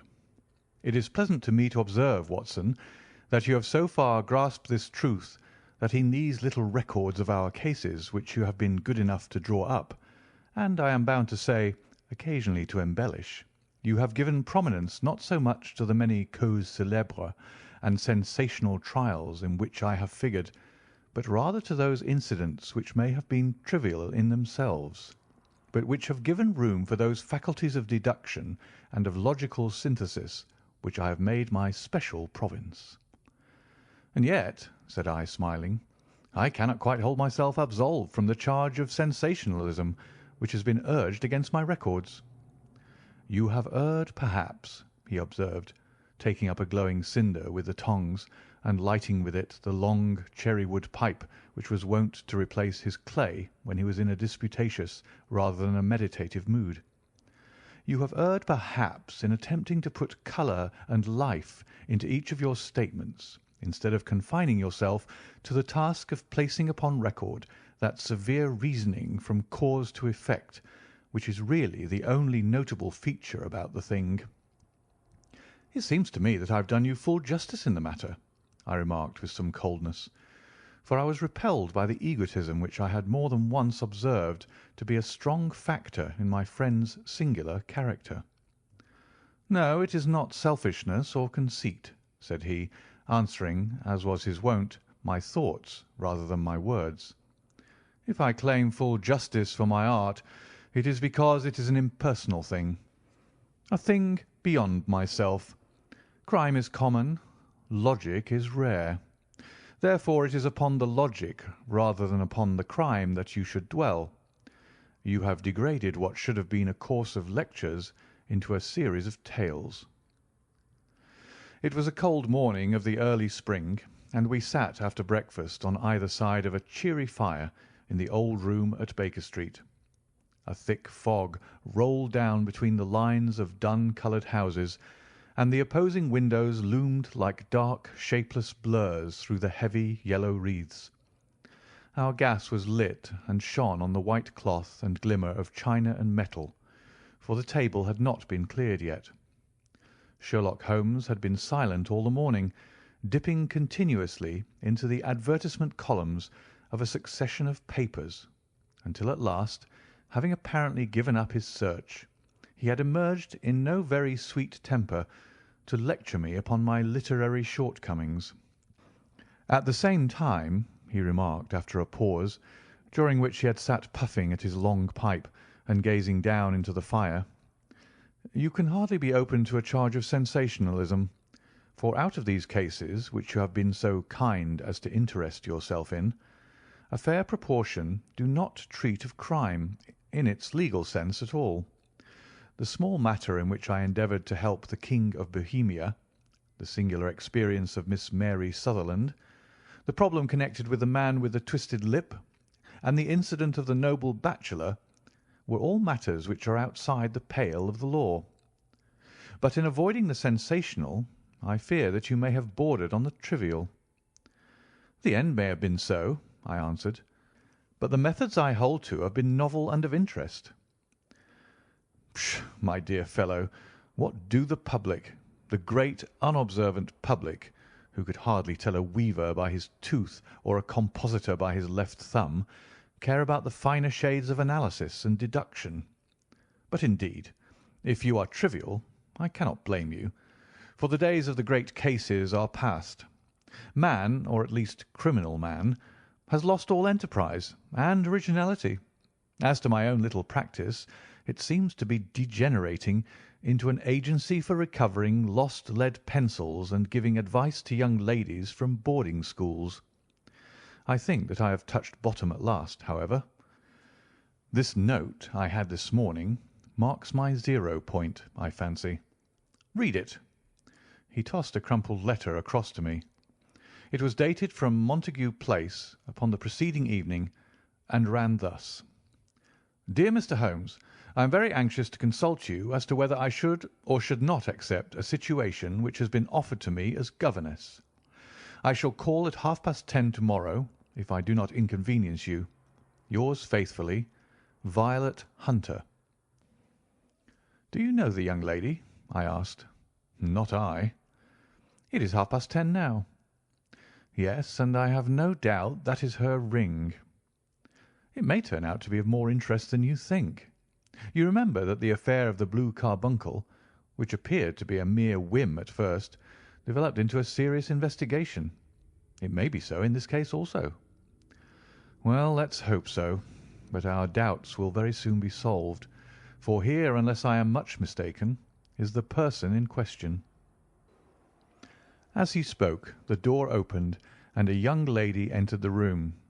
She was plainly but neatly dressed, with a bright, quick face, freckled like a plover's egg, and with the brisk manner of a woman who has had her own way to make in the world.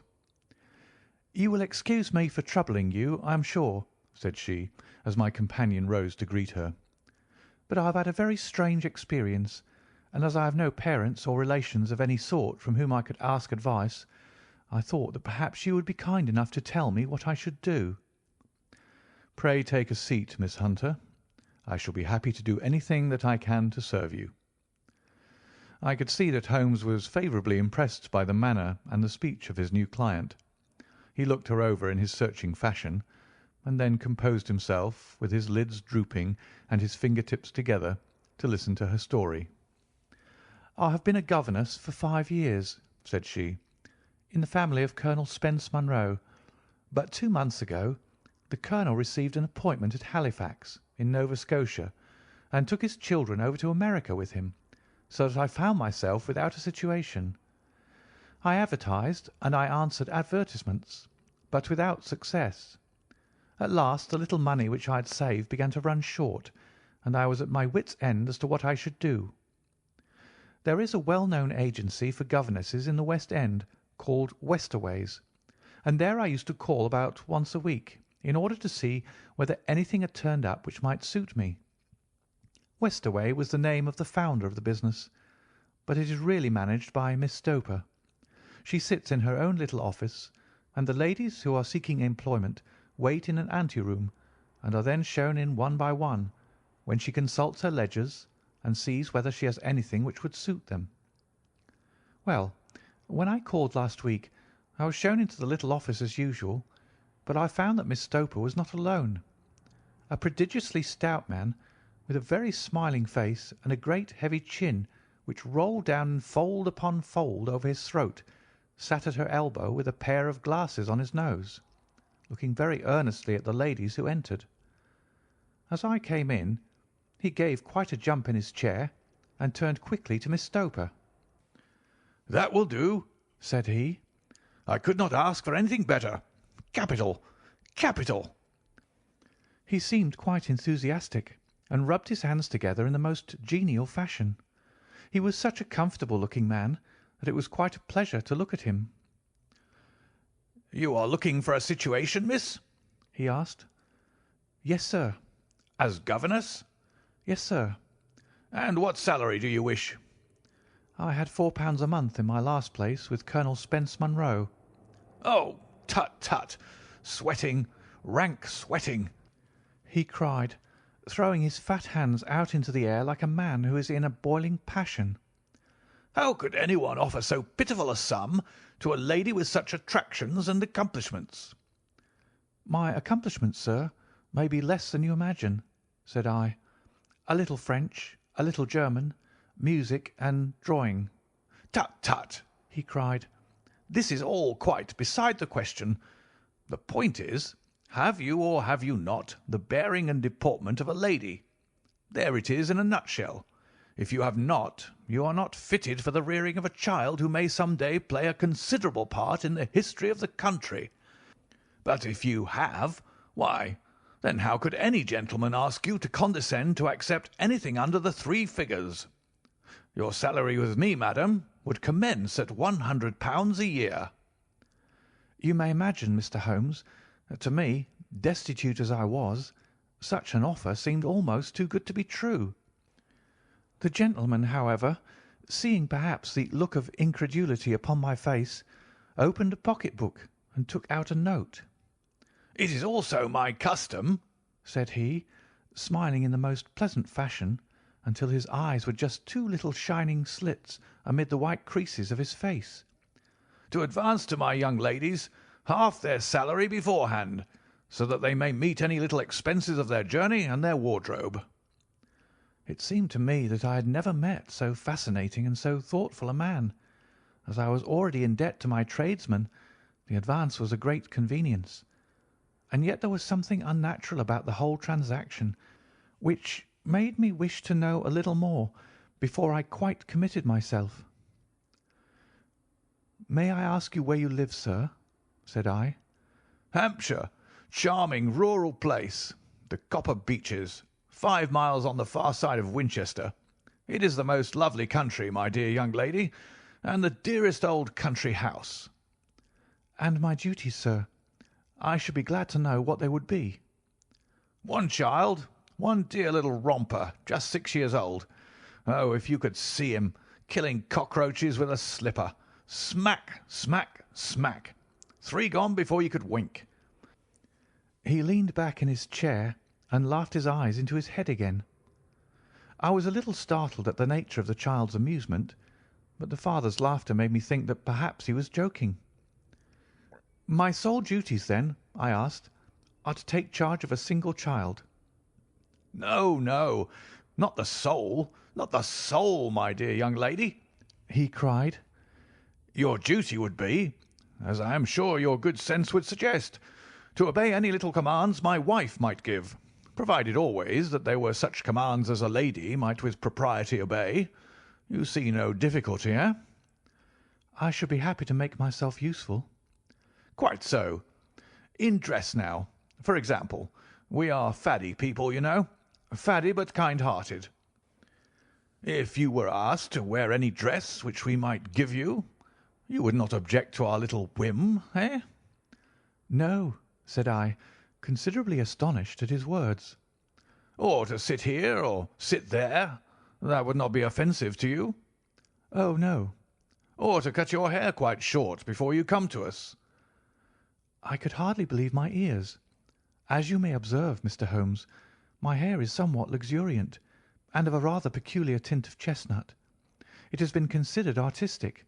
I could not dream of sacrificing it in this off-hand fashion. "I am afraid that this is quite impossible," said I. He had been watching me eagerly out of his small eyes, and I could see a shadow pass over his face as I spoke. "I am afraid that it is quite essential," said he. "It is a little fancy of my wife's, and ladies' fancies, you know, madam. Ladies' fancies must be consulted. And so you won't cut your hair?" "No, sir, I really could not," I answered firmly. "Oh, well, very well then. That quite settles the matter. It is a pity, because in other respects you would really have done very nicely. In that case, Miss Stoper, I had best inspect a few more of your young ladies." The manageress had sat all this while busy with her papers, without a word to either of us, but she glanced at me now with so much annoyance upon her face that I could not help suspecting that she had lost a handsome commission through my refusal. "Do you desire your name to be kept upon the books?" she asked. "If you please, Miss Stoper." "Well, really, it seems rather useless, since you refuse the most excellent offers in this fashion," said she sharply. "You can hardly expect us to exert ourselves to find another such opening for you. Good day to you, Miss Hunter." She struck a gong upon the table, and I was shown out by the page. Well, Mr. Holmes, when I got back to my lodgings and found little enough in the cupboard and 2 or 3 bills upon the table, I began to ask myself whether I had not done a very foolish thing. After all, if these people had strange fads and expected obedience on the most extraordinary matters, they were at least ready to pay for their eccentricity. Very few governesses in England are getting £100 a year. Besides, what use was my hair to me? Many people are improved by wearing it short, and perhaps I should be among the number. Next day I was inclined to think that I had made a mistake, and by the day after I was sure of it. I had almost overcome my pride so far as to go back to the agency and inquire whether the place was still open, when I received this letter from the gentleman himself. I have it here, and I will read it to you. The Copper Beeches, near Winchester. Dear Miss Hunter, Miss Stoper has very kindly given me your address, and I write from here to ask you whether you have reconsidered your decision. My wife is very anxious that you should come, for she has been much attracted by my description of you. We are willing to give £30 a quarter, or £120 a year, so as to recompense you for any little inconvenience which our fads may cause you. They are not very exacting after all.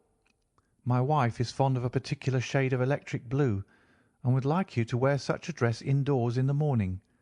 You need not, however, go to the expense of purchasing one, as we have one belonging to my dear daughter Alice, now in Philadelphia, which would, I should think, fit you very well. Then, as to sitting here or there, or amusing yourself in any manner indicated, that need cause you no inconvenience. As regards your hair, it is no doubt a pity, especially as I could not help remarking its beauty during our short interview, but I am afraid that I must remain firm upon this point, and I only hope that the increased salary may recompense you for the loss. Your duties, as far as the child is concerned, are very light. Now do try to come, and I shall meet you with the dog-cart at Winchester. Let me know your train. Yours faithfully, Jeffro Rucastle. That is the letter which I have just received, Mr. Holmes, and my mind is made up that I will accept it. I thought, however, that before taking the final step, I should like to submit the whole matter to your consideration. Well, Miss Hunter, if your mind is made up, that settles the question, said Holmes, smiling. But you would not advise me to refuse? I confess that it is not the situation which I should like to see a sister of mine apply for. What is the meaning of it all, Mr. Holmes? I have no data. I cannot tell. Perhaps you have yourself formed some opinion. Well, there seems to me to be only one possible solution. Mr. Rucastle seemed to be a very kind, good-natured man. Is it not possible that his wife is a lunatic, that he desires to keep the matter quiet for fear she should be taken to an asylum, and that he humours her fancies in every way in order to prevent an outbreak? That is a possible solution. In fact, as matters stand, it is the most probable one. But in any case it does not seem to be a nice household for a young lady. But the money, Mr. Holmes, the money. Well, yes, of course, the pay is good. Too good. That is what makes me uneasy. Why should they give you £120 a year when they could have their pick for £40? There must be some strong reason behind. I thought that if I told you the circumstances, you would understand afterwards if I wanted your help.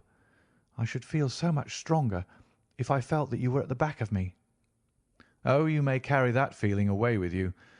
I assure you that your little problem promises to be the most interesting which has come my way for some months. There is something distinctly novel about some of the features. If you should find yourself in doubt or in danger— Danger? What danger do you foresee? Holmes shook his head gravely. It would cease to be a danger if we could define it, said he. But at any time, day or night, a telegram would bring me down to your help. That is enough. She rose briskly from her chair, with the anxiety all swept from her face. I shall go down to Hampshire quite easy in my mind now. I shall write to Mr. Rucastle at once, sacrifice my poor hair to-night, and start for Winchester to-morrow. With a few grateful words to Holmes, she bade us both good night and bustled off upon her way. "At least," said I, as we heard her quick, firm steps descending the stairs, "she seems to be a young lady who's very well able to take care of herself." "And she would need to be," said Holmes gravely. "I am much mistaken if we do not hear from her before many days are past." It was not very long before my friend's prediction was fulfilled. A fortnight went by, during which I frequently found my thoughts turning in her direction, and wondering what strange side alley of human experience this lonely woman had strayed into. The unusual salary, the curious conditions, the light duties, all pointed to something abnormal, though whether a fad or a plot, or whether the man were a philanthropist or a villain, it was quite beyond my powers to determine. As to Holmes, I observed that he sat frequently for half an hour on end, with knitted brows and an abstracted air. But he swept the matter away with a wave of his hand when I mentioned it. "Data, data, data!" he cried impatiently. "I can't make bricks without clay." And yet he would always wind up by muttering that no sister of his should ever have accepted such a situation. The telegram which we eventually received came late one night, just as I was thinking of turning in, and Holmes was settling down to one of those all-night chemical researches which he frequently indulged in, when I would leave him stooping over a retort and a test tube at night, and find him in the same position when I came down to breakfast in the morning. He opened the yellow envelope, and then, glancing at the message, threw it across to me. "Just look up the trains in Bradshaw," said he, and turned back to his chemical studies. The summons was a brief and urgent one. "Please be at the Black Swan Hotel at Winchester at midday tomorrow," it said. "Do come. I am at my wits' end. Hunter." "Will you come up with me?" asked Holmes, glancing up. "I should wish to." "Just look it up, then." "There's a train at 9:30, said I, glancing over my Bradshaw. "It is due at Winchester at 11:30. "That will do very nicely. Then perhaps I had better postpone my analysis of the acetones, as we may need to be at our best in the morning." By 11 o'clock the next day we were well upon our way to the old English capital. Holmes had been buried in the morning papers all the way down, but after we had passed the Hampshire border he threw them down and began to admire the scenery. It was an ideal spring day, a light blue sky, flecked with little fleecy white clouds drifting across from west to east. The sun was shining very brightly, and yet there was an exhilarating nip in the air which set an edge to a man's energy. All over the countryside, away to the rolling hills around Aldershot, the little red and grey roofs of the farmsteadings peeped out from amid the light green of the new foliage. "Are they not fresh and beautiful?" I cried with all the enthusiasm of a man fresh from the fogs of Baker Street. But Holmes shook his head gravely. "Do you know, Watson," said he, "that it is one of the curses of a mind with a turn like mine that I must look at everything with reference to my own special subject. You look at these scattered houses, and you are impressed by their beauty. I look at them, and the only thought which comes to me is a feeling of their isolation and of the impunity with which crime may be committed there." "Good heavens!" I cried. "Who would associate crime with these dear old homesteads?" "They always fill me with a certain horror. It is my belief, Watson, founded upon my experience, that the lowest and vilest alleys in London do not present a more dreadful record of sin than does the smiling and beautiful countryside." "You horrify me." "But the reason is very obvious. The pressure of public opinion can do in the town what the law cannot accomplish. There is no lane so vile that the scream of a tortured child or the thud of a drunkard's blow does not beget sympathy and indignation among the neighbours, and then the whole machinery of justice is ever so close that a word of complaint can set it going, and there is but a step between the crime and the dock. But look at these lonely houses, each in its own fields, filled for the most part with poor ignorant folk who know little of the law. Think of the deeds of hellish cruelty, the hidden wickedness which may go on year in, year out in such places, and none the wiser. Had this lady who appeals to us for help gone to live in Winchester, I should never have had a fear for her. It is the 5 miles of country which makes the danger. Still, it is clear that she is not personally threatened. No, if she can come to Winchester to meet us, she can get away. Quite so. She has her freedom.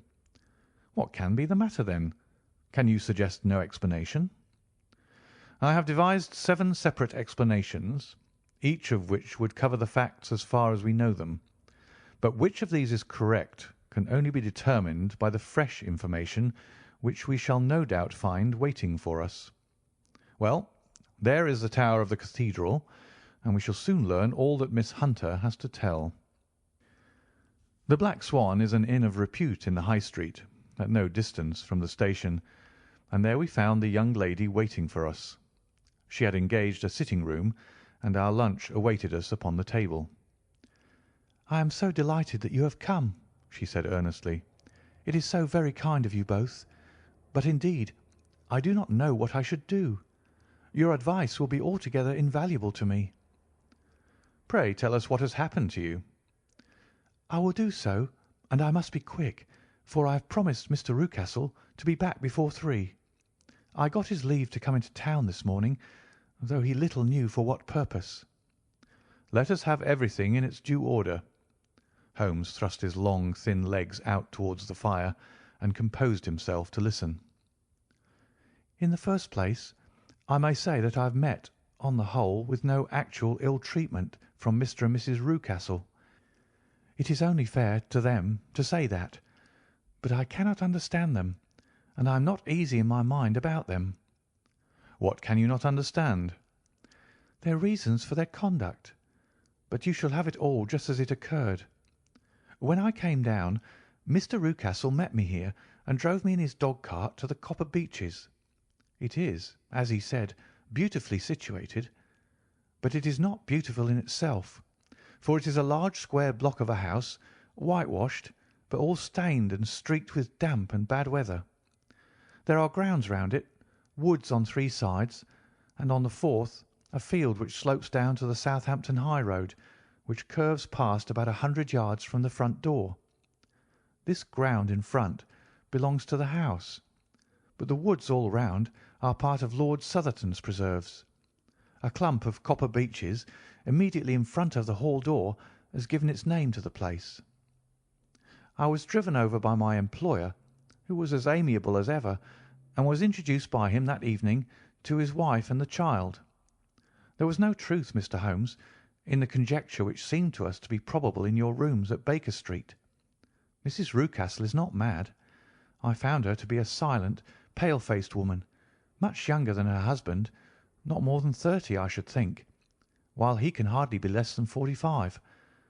From their conversation I have gathered that they have been married about 7 years, that he was a widower, and that his only child, by the first wife, was the daughter who has gone to Philadelphia. Mr. Rucastle told me in private that the reason why she had left them was that she had an unreasoning aversion to her stepmother. As the daughter could not have been less than 20, I can quite imagine that her position must have been uncomfortable with her father's young wife. Mrs. Rucastle seemed to me to be colourless in mind as well as in feature. She impressed me neither favourably nor the reverse. She was a nonentity. It was easy to see that she was passionately devoted both to her husband and to her little son. Her light grey eyes wandered continually from one to the other, noting every little want and forestalling it, if possible. He was kind to her also in his bluff, boisterous fashion, and on the whole they seemed to be a happy couple. And yet she had some secret sorrow, this woman.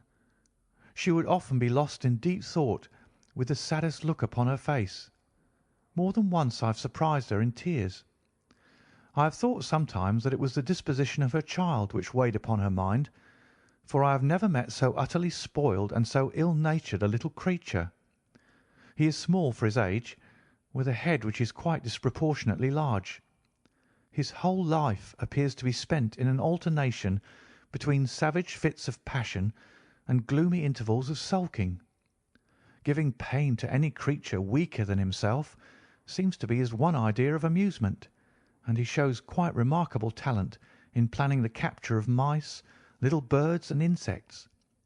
But I would rather not talk about the creature, Mr. Holmes, and indeed he has little to do with my story." "I am glad of all details," remarked my friend, "whether they seem to you to be relevant or not." "I shall try not to miss anything of importance. The one unpleasant thing about the house, which struck me at once, was the appearance and conduct of the servants. There are only two, a man and his wife. Toller, for that is his name, is a rough, uncouth man with grizzled hair and whiskers, and a perpetual smell of drink. Twice since I have been with them he has been quite drunk, and yet Mr. Rucastle seemed to take no notice of it. His wife is very tall and a strong woman with a sour face, as silent as Mrs. Rucastle, and much less amiable. They are a most unpleasant couple, but fortunately I spend most of my time in the nursery and my own room, which are next to each other in one corner of the building. For 2 days after my arrival at the Copper Beeches my life was very quiet. On the third, Mrs. Rucastle came down just after breakfast and whispered something to her husband. "Oh, yes," said he, turning to me. "We are very much obliged to you, Miss Hunter, for falling in with our whims so far as to cut your hair. I assure you that it has not detracted in the tiniest iota from your appearance.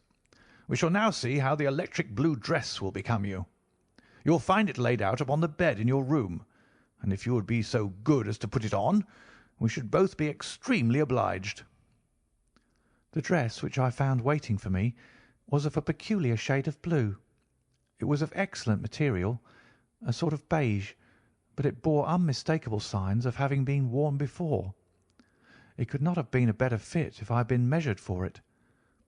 Both Mr. and Mrs. Rucastle expressed a delight at the look of it, which seemed quite exaggerated in its vehemence. They were waiting for me in the drawing-room, which is a very large room stretching along the entire front of the house, with 3 long windows reaching down to the floor.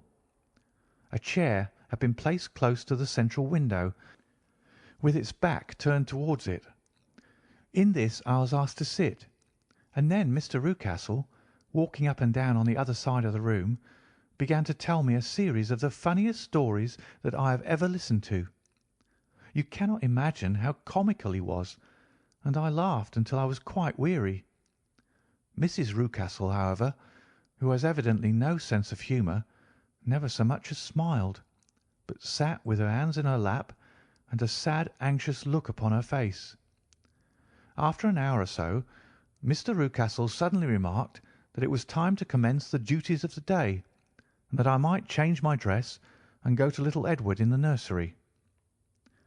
2 days later, this same performance was gone through under exactly similar circumstances. Again I changed my dress, again I sat in the window, and again I laughed very heartily at the funny stories of which my employer had an immense repertoire, and which he told inimitably. Then he handed me a yellow-backed novel, and moving my chair a little sideways, that my own shadow might not fall upon the page, he begged me to read aloud to him.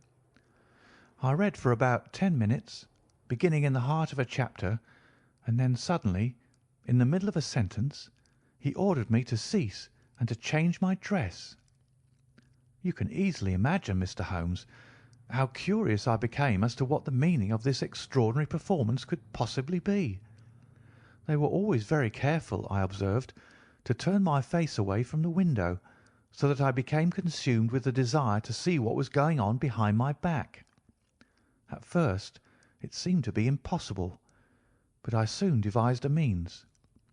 My hand mirror had been broken, so a happy thought seized me, and I concealed a piece of the glass in my handkerchief. On the next occasion, in the midst of my laughter, I put my handkerchief up to my eyes, and was able to, with a little management, to see all that there was behind me. I confess that I was disappointed. there was nothing. At least, that was my first impression. At the second glance, however, I perceived that there was a man standing in the Southampton Road, a small bearded man in a grey suit, who seemed to be looking in my direction. The road is an important highway, and there are usually people there. This man, however, was leaning against the railings which bordered our field, and was looking earnestly up. I lowered my handkerchief and glanced at Mrs. Rucastle to find her eyes fixed upon me with a most searching gaze. She said nothing, but I am convinced that she had divined that I had a mirror in my hand and had seen what was behind me. She rose at once. "Jeffro," said she, "there is an impertinent fellow upon the road there who stares up at Miss Hunter." "No friend of yours, Miss Hunter?" he asked. "No, I know no one in these parts." "Dear me, how very impertinent! Kindly turn round and motion to him to go away." "Surely it would be better to take no notice." "No, no, we should have him loitering here always. Kindly turn round and wave him away like that." I did as I was told, and at the same instant Mrs. Rucastle drew down the blind. That was a week ago, and from that time I have not sat again in the window, nor have I worn the blue dress, nor seen the man in the road. "Pray continue," said Holmes. "Your narrative promises to be a most interesting one." "You will find it rather disconnected, I fear, and there may prove to be a little relation between the different incidents of which I speak. On the very first day that I was at the Copper Beeches, Mr. Rucastle took me to a small outhouse which stands near the kitchen door. As we approached it, I heard the sharp rattling of a chain, and the sound as of a large animal moving about. "Look in here," said Mr. Rucastle, showing me a slit between two planks. "Is he not a beauty?" I looked through, and was conscious of two glowing eyes, and of a vague figure huddled up in the darkness. "Don't be frightened," said my employer, laughing at the start which I had given. "It's only Carlo, my mastiff.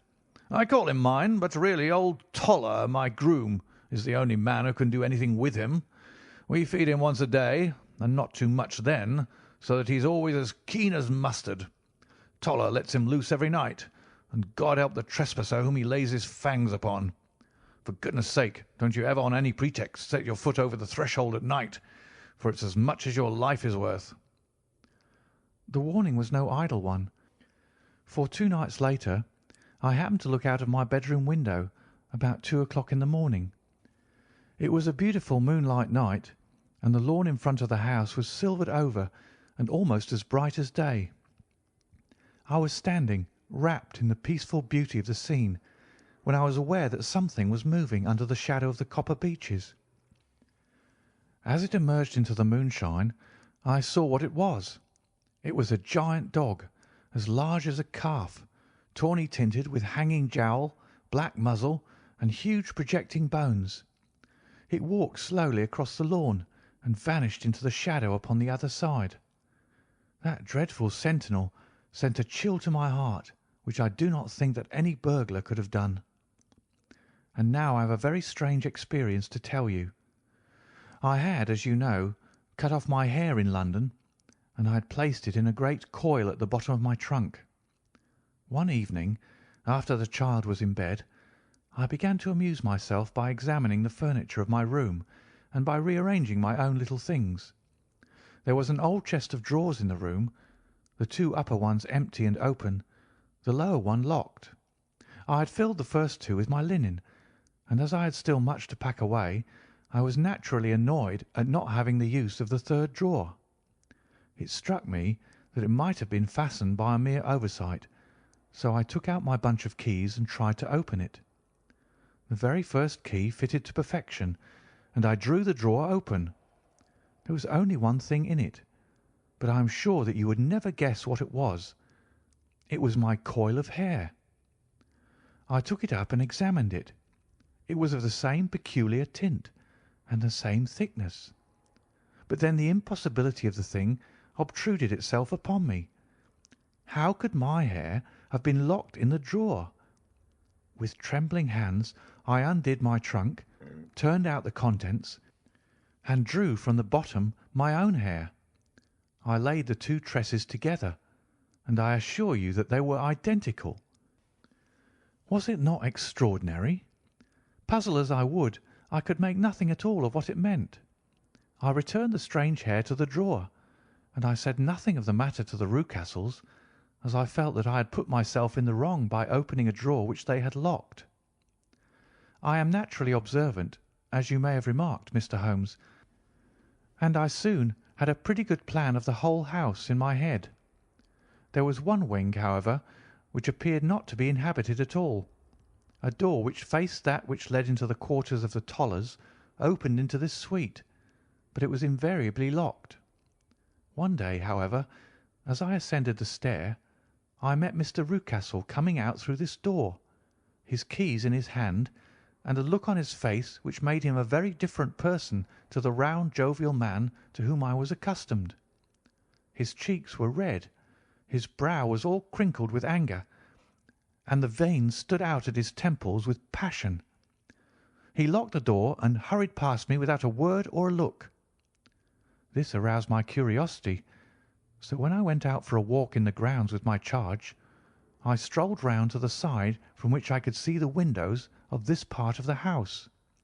There were 4 of them in a row, 3 of which were simply dirty, while the 4th was shuttered up. They were evidently all deserted. As I strolled up and down, glancing at them occasionally, Mr. Rucastle came out to me, looking as merry and jovial as ever. "Ah," said he, "you must not think me rude if I pass you without a word, my dear young lady. I was preoccupied with business matters." I assured him that I was not offended. "By the way," said I, "you seem to have quite a suite of spare rooms up there, and one of them has the shutters up." He looked surprised and, as it seemed to me, a little startled at my remark.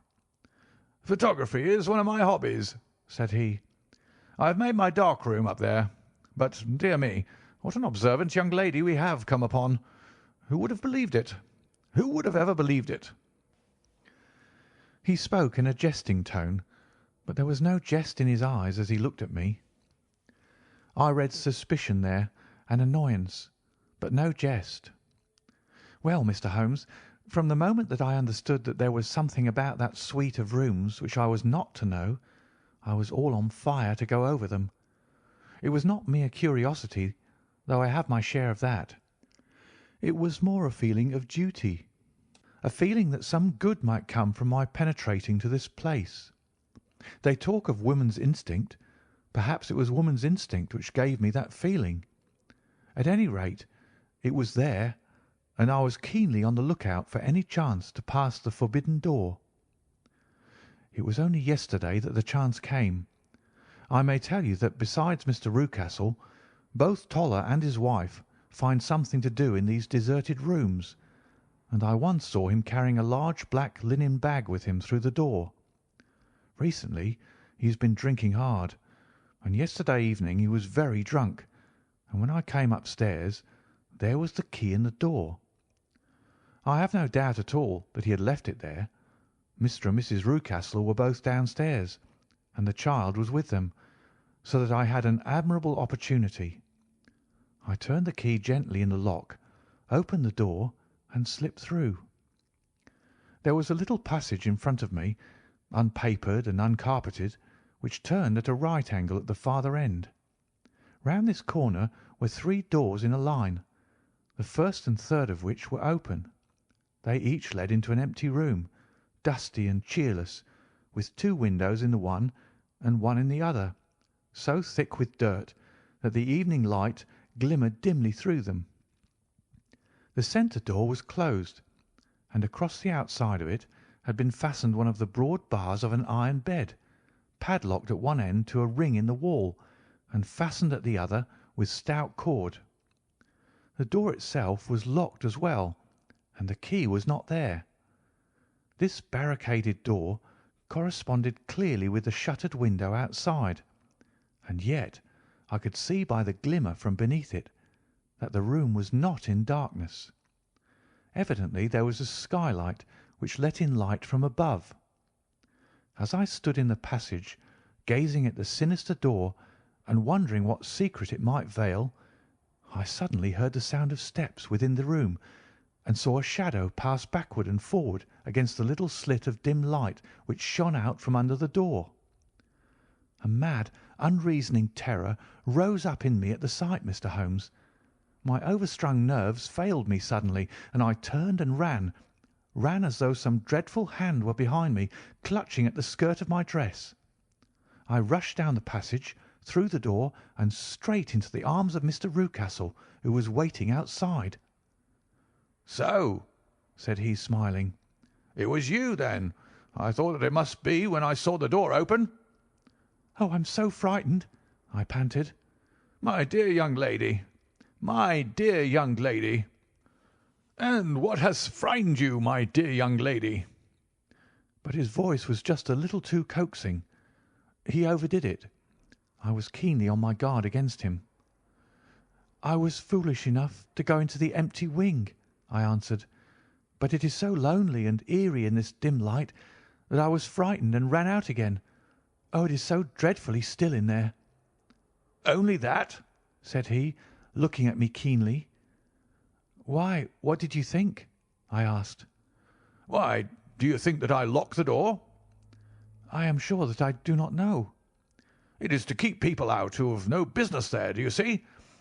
He was still smiling in that most amiable manner. "I am sure if I had known—" "Well, then, you know now. And if you ever put your foot over that threshold again—" Here in an instant the smile hardened into a grin of rage, and he glared down at me with the face of a demon. "I'll throw you to the mastiff." I was so terrified that I do not know what I did. I suppose that I must have rushed past him into my room. I remember nothing until I found myself lying on my bed, trembling all over. Then I thought of you, Mr. Holmes. I could not live there longer without some advice. I was frightened of the house, of the man, of the woman, of the servants, even of the child. They were all horrible to me. If I could only bring you down, all would be well. Of course, I might have fled from the house, but my curiosity was almost as strong as my fears. My mind was soon made up. I would send you a wire. I put on my hat and cloak, went down to the office, which is about half a mile from the house, and then returned, feeling very much easier. A horrible doubt came into my mind as I approached the door lest the dog might be loose, but I remembered that Toller had drunk himself into a state of insensibility that evening, and I knew that he was the only one in the household who had any influence with the savage creature, or who would venture to set him free. I slipped in safety, and lay awake half the night in my joy at the thought of seeing you. I had no difficulty in getting leave to come into Winchester this morning, but I must be back before 3 o'clock, for Mr. and Mrs. Rucastle are going on a visit, and will be away all the evening, so that I must look after the child. Now, I have told you all my adventures, Mr. Holmes, and I should be very glad if you could tell me what it all means, and above all, what I should do." Holmes and I had listened spellbound to this extraordinary story. My friend rose now and paced up and down the room, his hands in his pockets and an expression of the most profound gravity upon his face. "Is Toller still drunk?" he asked. "Yes. I heard his wife tell Mrs. Rucastle that she could do nothing with him." "That is well. And the Rucastles go out tonight?" "Yes." "Is there a cellar with a good strong lock?" "Yes, the wine cellar." "You seem to me to have acted all through this matter like a very brave and sensible girl, Miss Hunter. Do you think that you could perform one more feat? I should not ask it of you if I did not think you quite an exceptional woman." "I will try. What is it?" "We shall be at the Copper Beeches by 7 o'clock, my friend and I. The Rucastles will be gone by that time, and Toller will, we hope, be incapable. There only remains Mrs. Toller, who might give the alarm. If you could send her into the cellar on some errand, and then turn the key upon her, You would facilitate matters immensely." "I will do it." "Excellent. We shall then look thoroughly into the affair. Of course, there is only one feasible explanation. You have been brought there to personate someone, and the real person is imprisoned in this chamber. That is obvious. As to who this prisoner is, I have no doubt that it is the daughter, Miss Alice Rucastle, if I remember right, who is said to have gone to America. You were chosen, doubtless, as resembling her in height, figure, and the colour of your hair. Hers have been cut off, very possibly in some illness through which she has passed, and so, of course, yours had to be sacrificed also. By a curious chance you came upon her tresses. The man in the road was undoubtedly some friend of hers, possibly her fiancé, and no doubt as you wore the girl's dress and were so like her, he was convinced from your laughter, whenever he saw you, and afterwards from your gesture, that Miss Rucastle was perfectly happy, and that she no longer desired his attentions. The dog is let loose at night to prevent him from endeavouring to communicate with her. So much is fairly clear. The most serious point in this case is the disposition of the child." "What on earth has that to do with it?" I ejaculated. "My dear Watson, you, as a medical man, are continually gaining light as to the tendencies of a child by the study of the parents. Don't you see that the converse is equally valid? I have frequently gained my first real insight into the character of parents by studying their children. This child's disposition is abnormally cruel, merely for cruelty's sake, and whether he derives this from his smiling father, as I should suspect, or from his mother, it bodes evil for the poor girl who is in their power." "I am sure that you are right, Mr. Holmes," cried our client. "A thousand things come back to me which make me certain that you have hit it. Oh, let us lose not an instant in bringing help to this poor creature." "We must be circumspect, for we are dealing with a very cunning man. We can do nothing until 7 o'clock. At that hour we shall be with you, and it will not be long before we solve the mystery." We were as good as our word, for it was just 7 when we reached the Copper Beeches. Having put up our trap at a wayside public house, the group of trees with their dark leaves shining like burnished metal in the light of the setting sun were sufficient to mark the house, even had Miss Hunter not been standing smiling on the doorstep. "Have you managed it?" asked Holmes. A loud thudding noise came from somewhere downstairs. "That is Mrs. Toller in the cellar," said she. "Her husband lies snoring on the kitchen rug.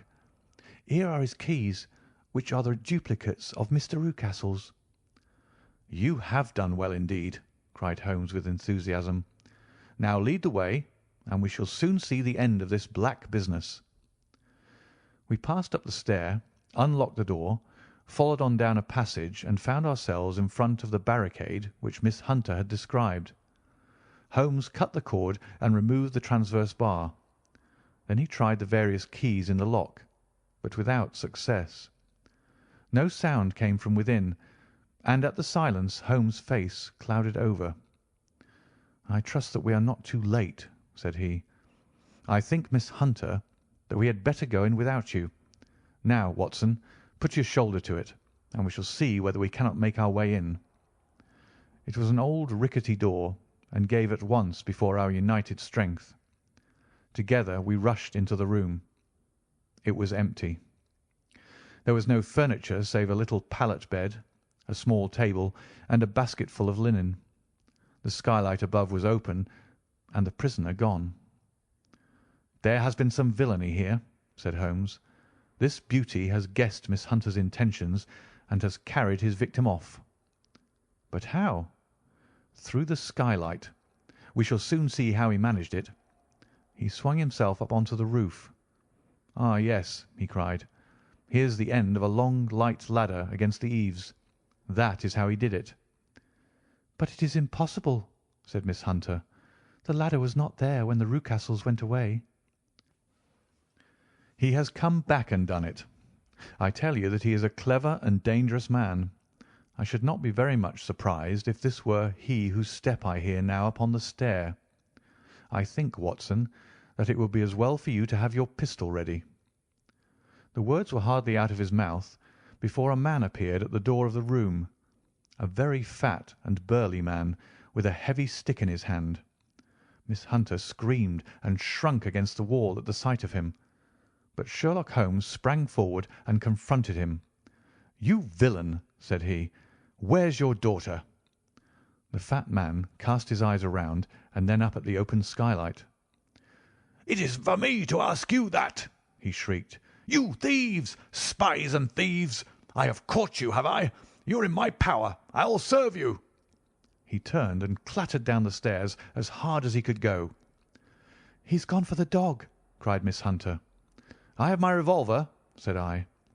"Better close the front door," cried Holmes, and we all rushed down the stairs together.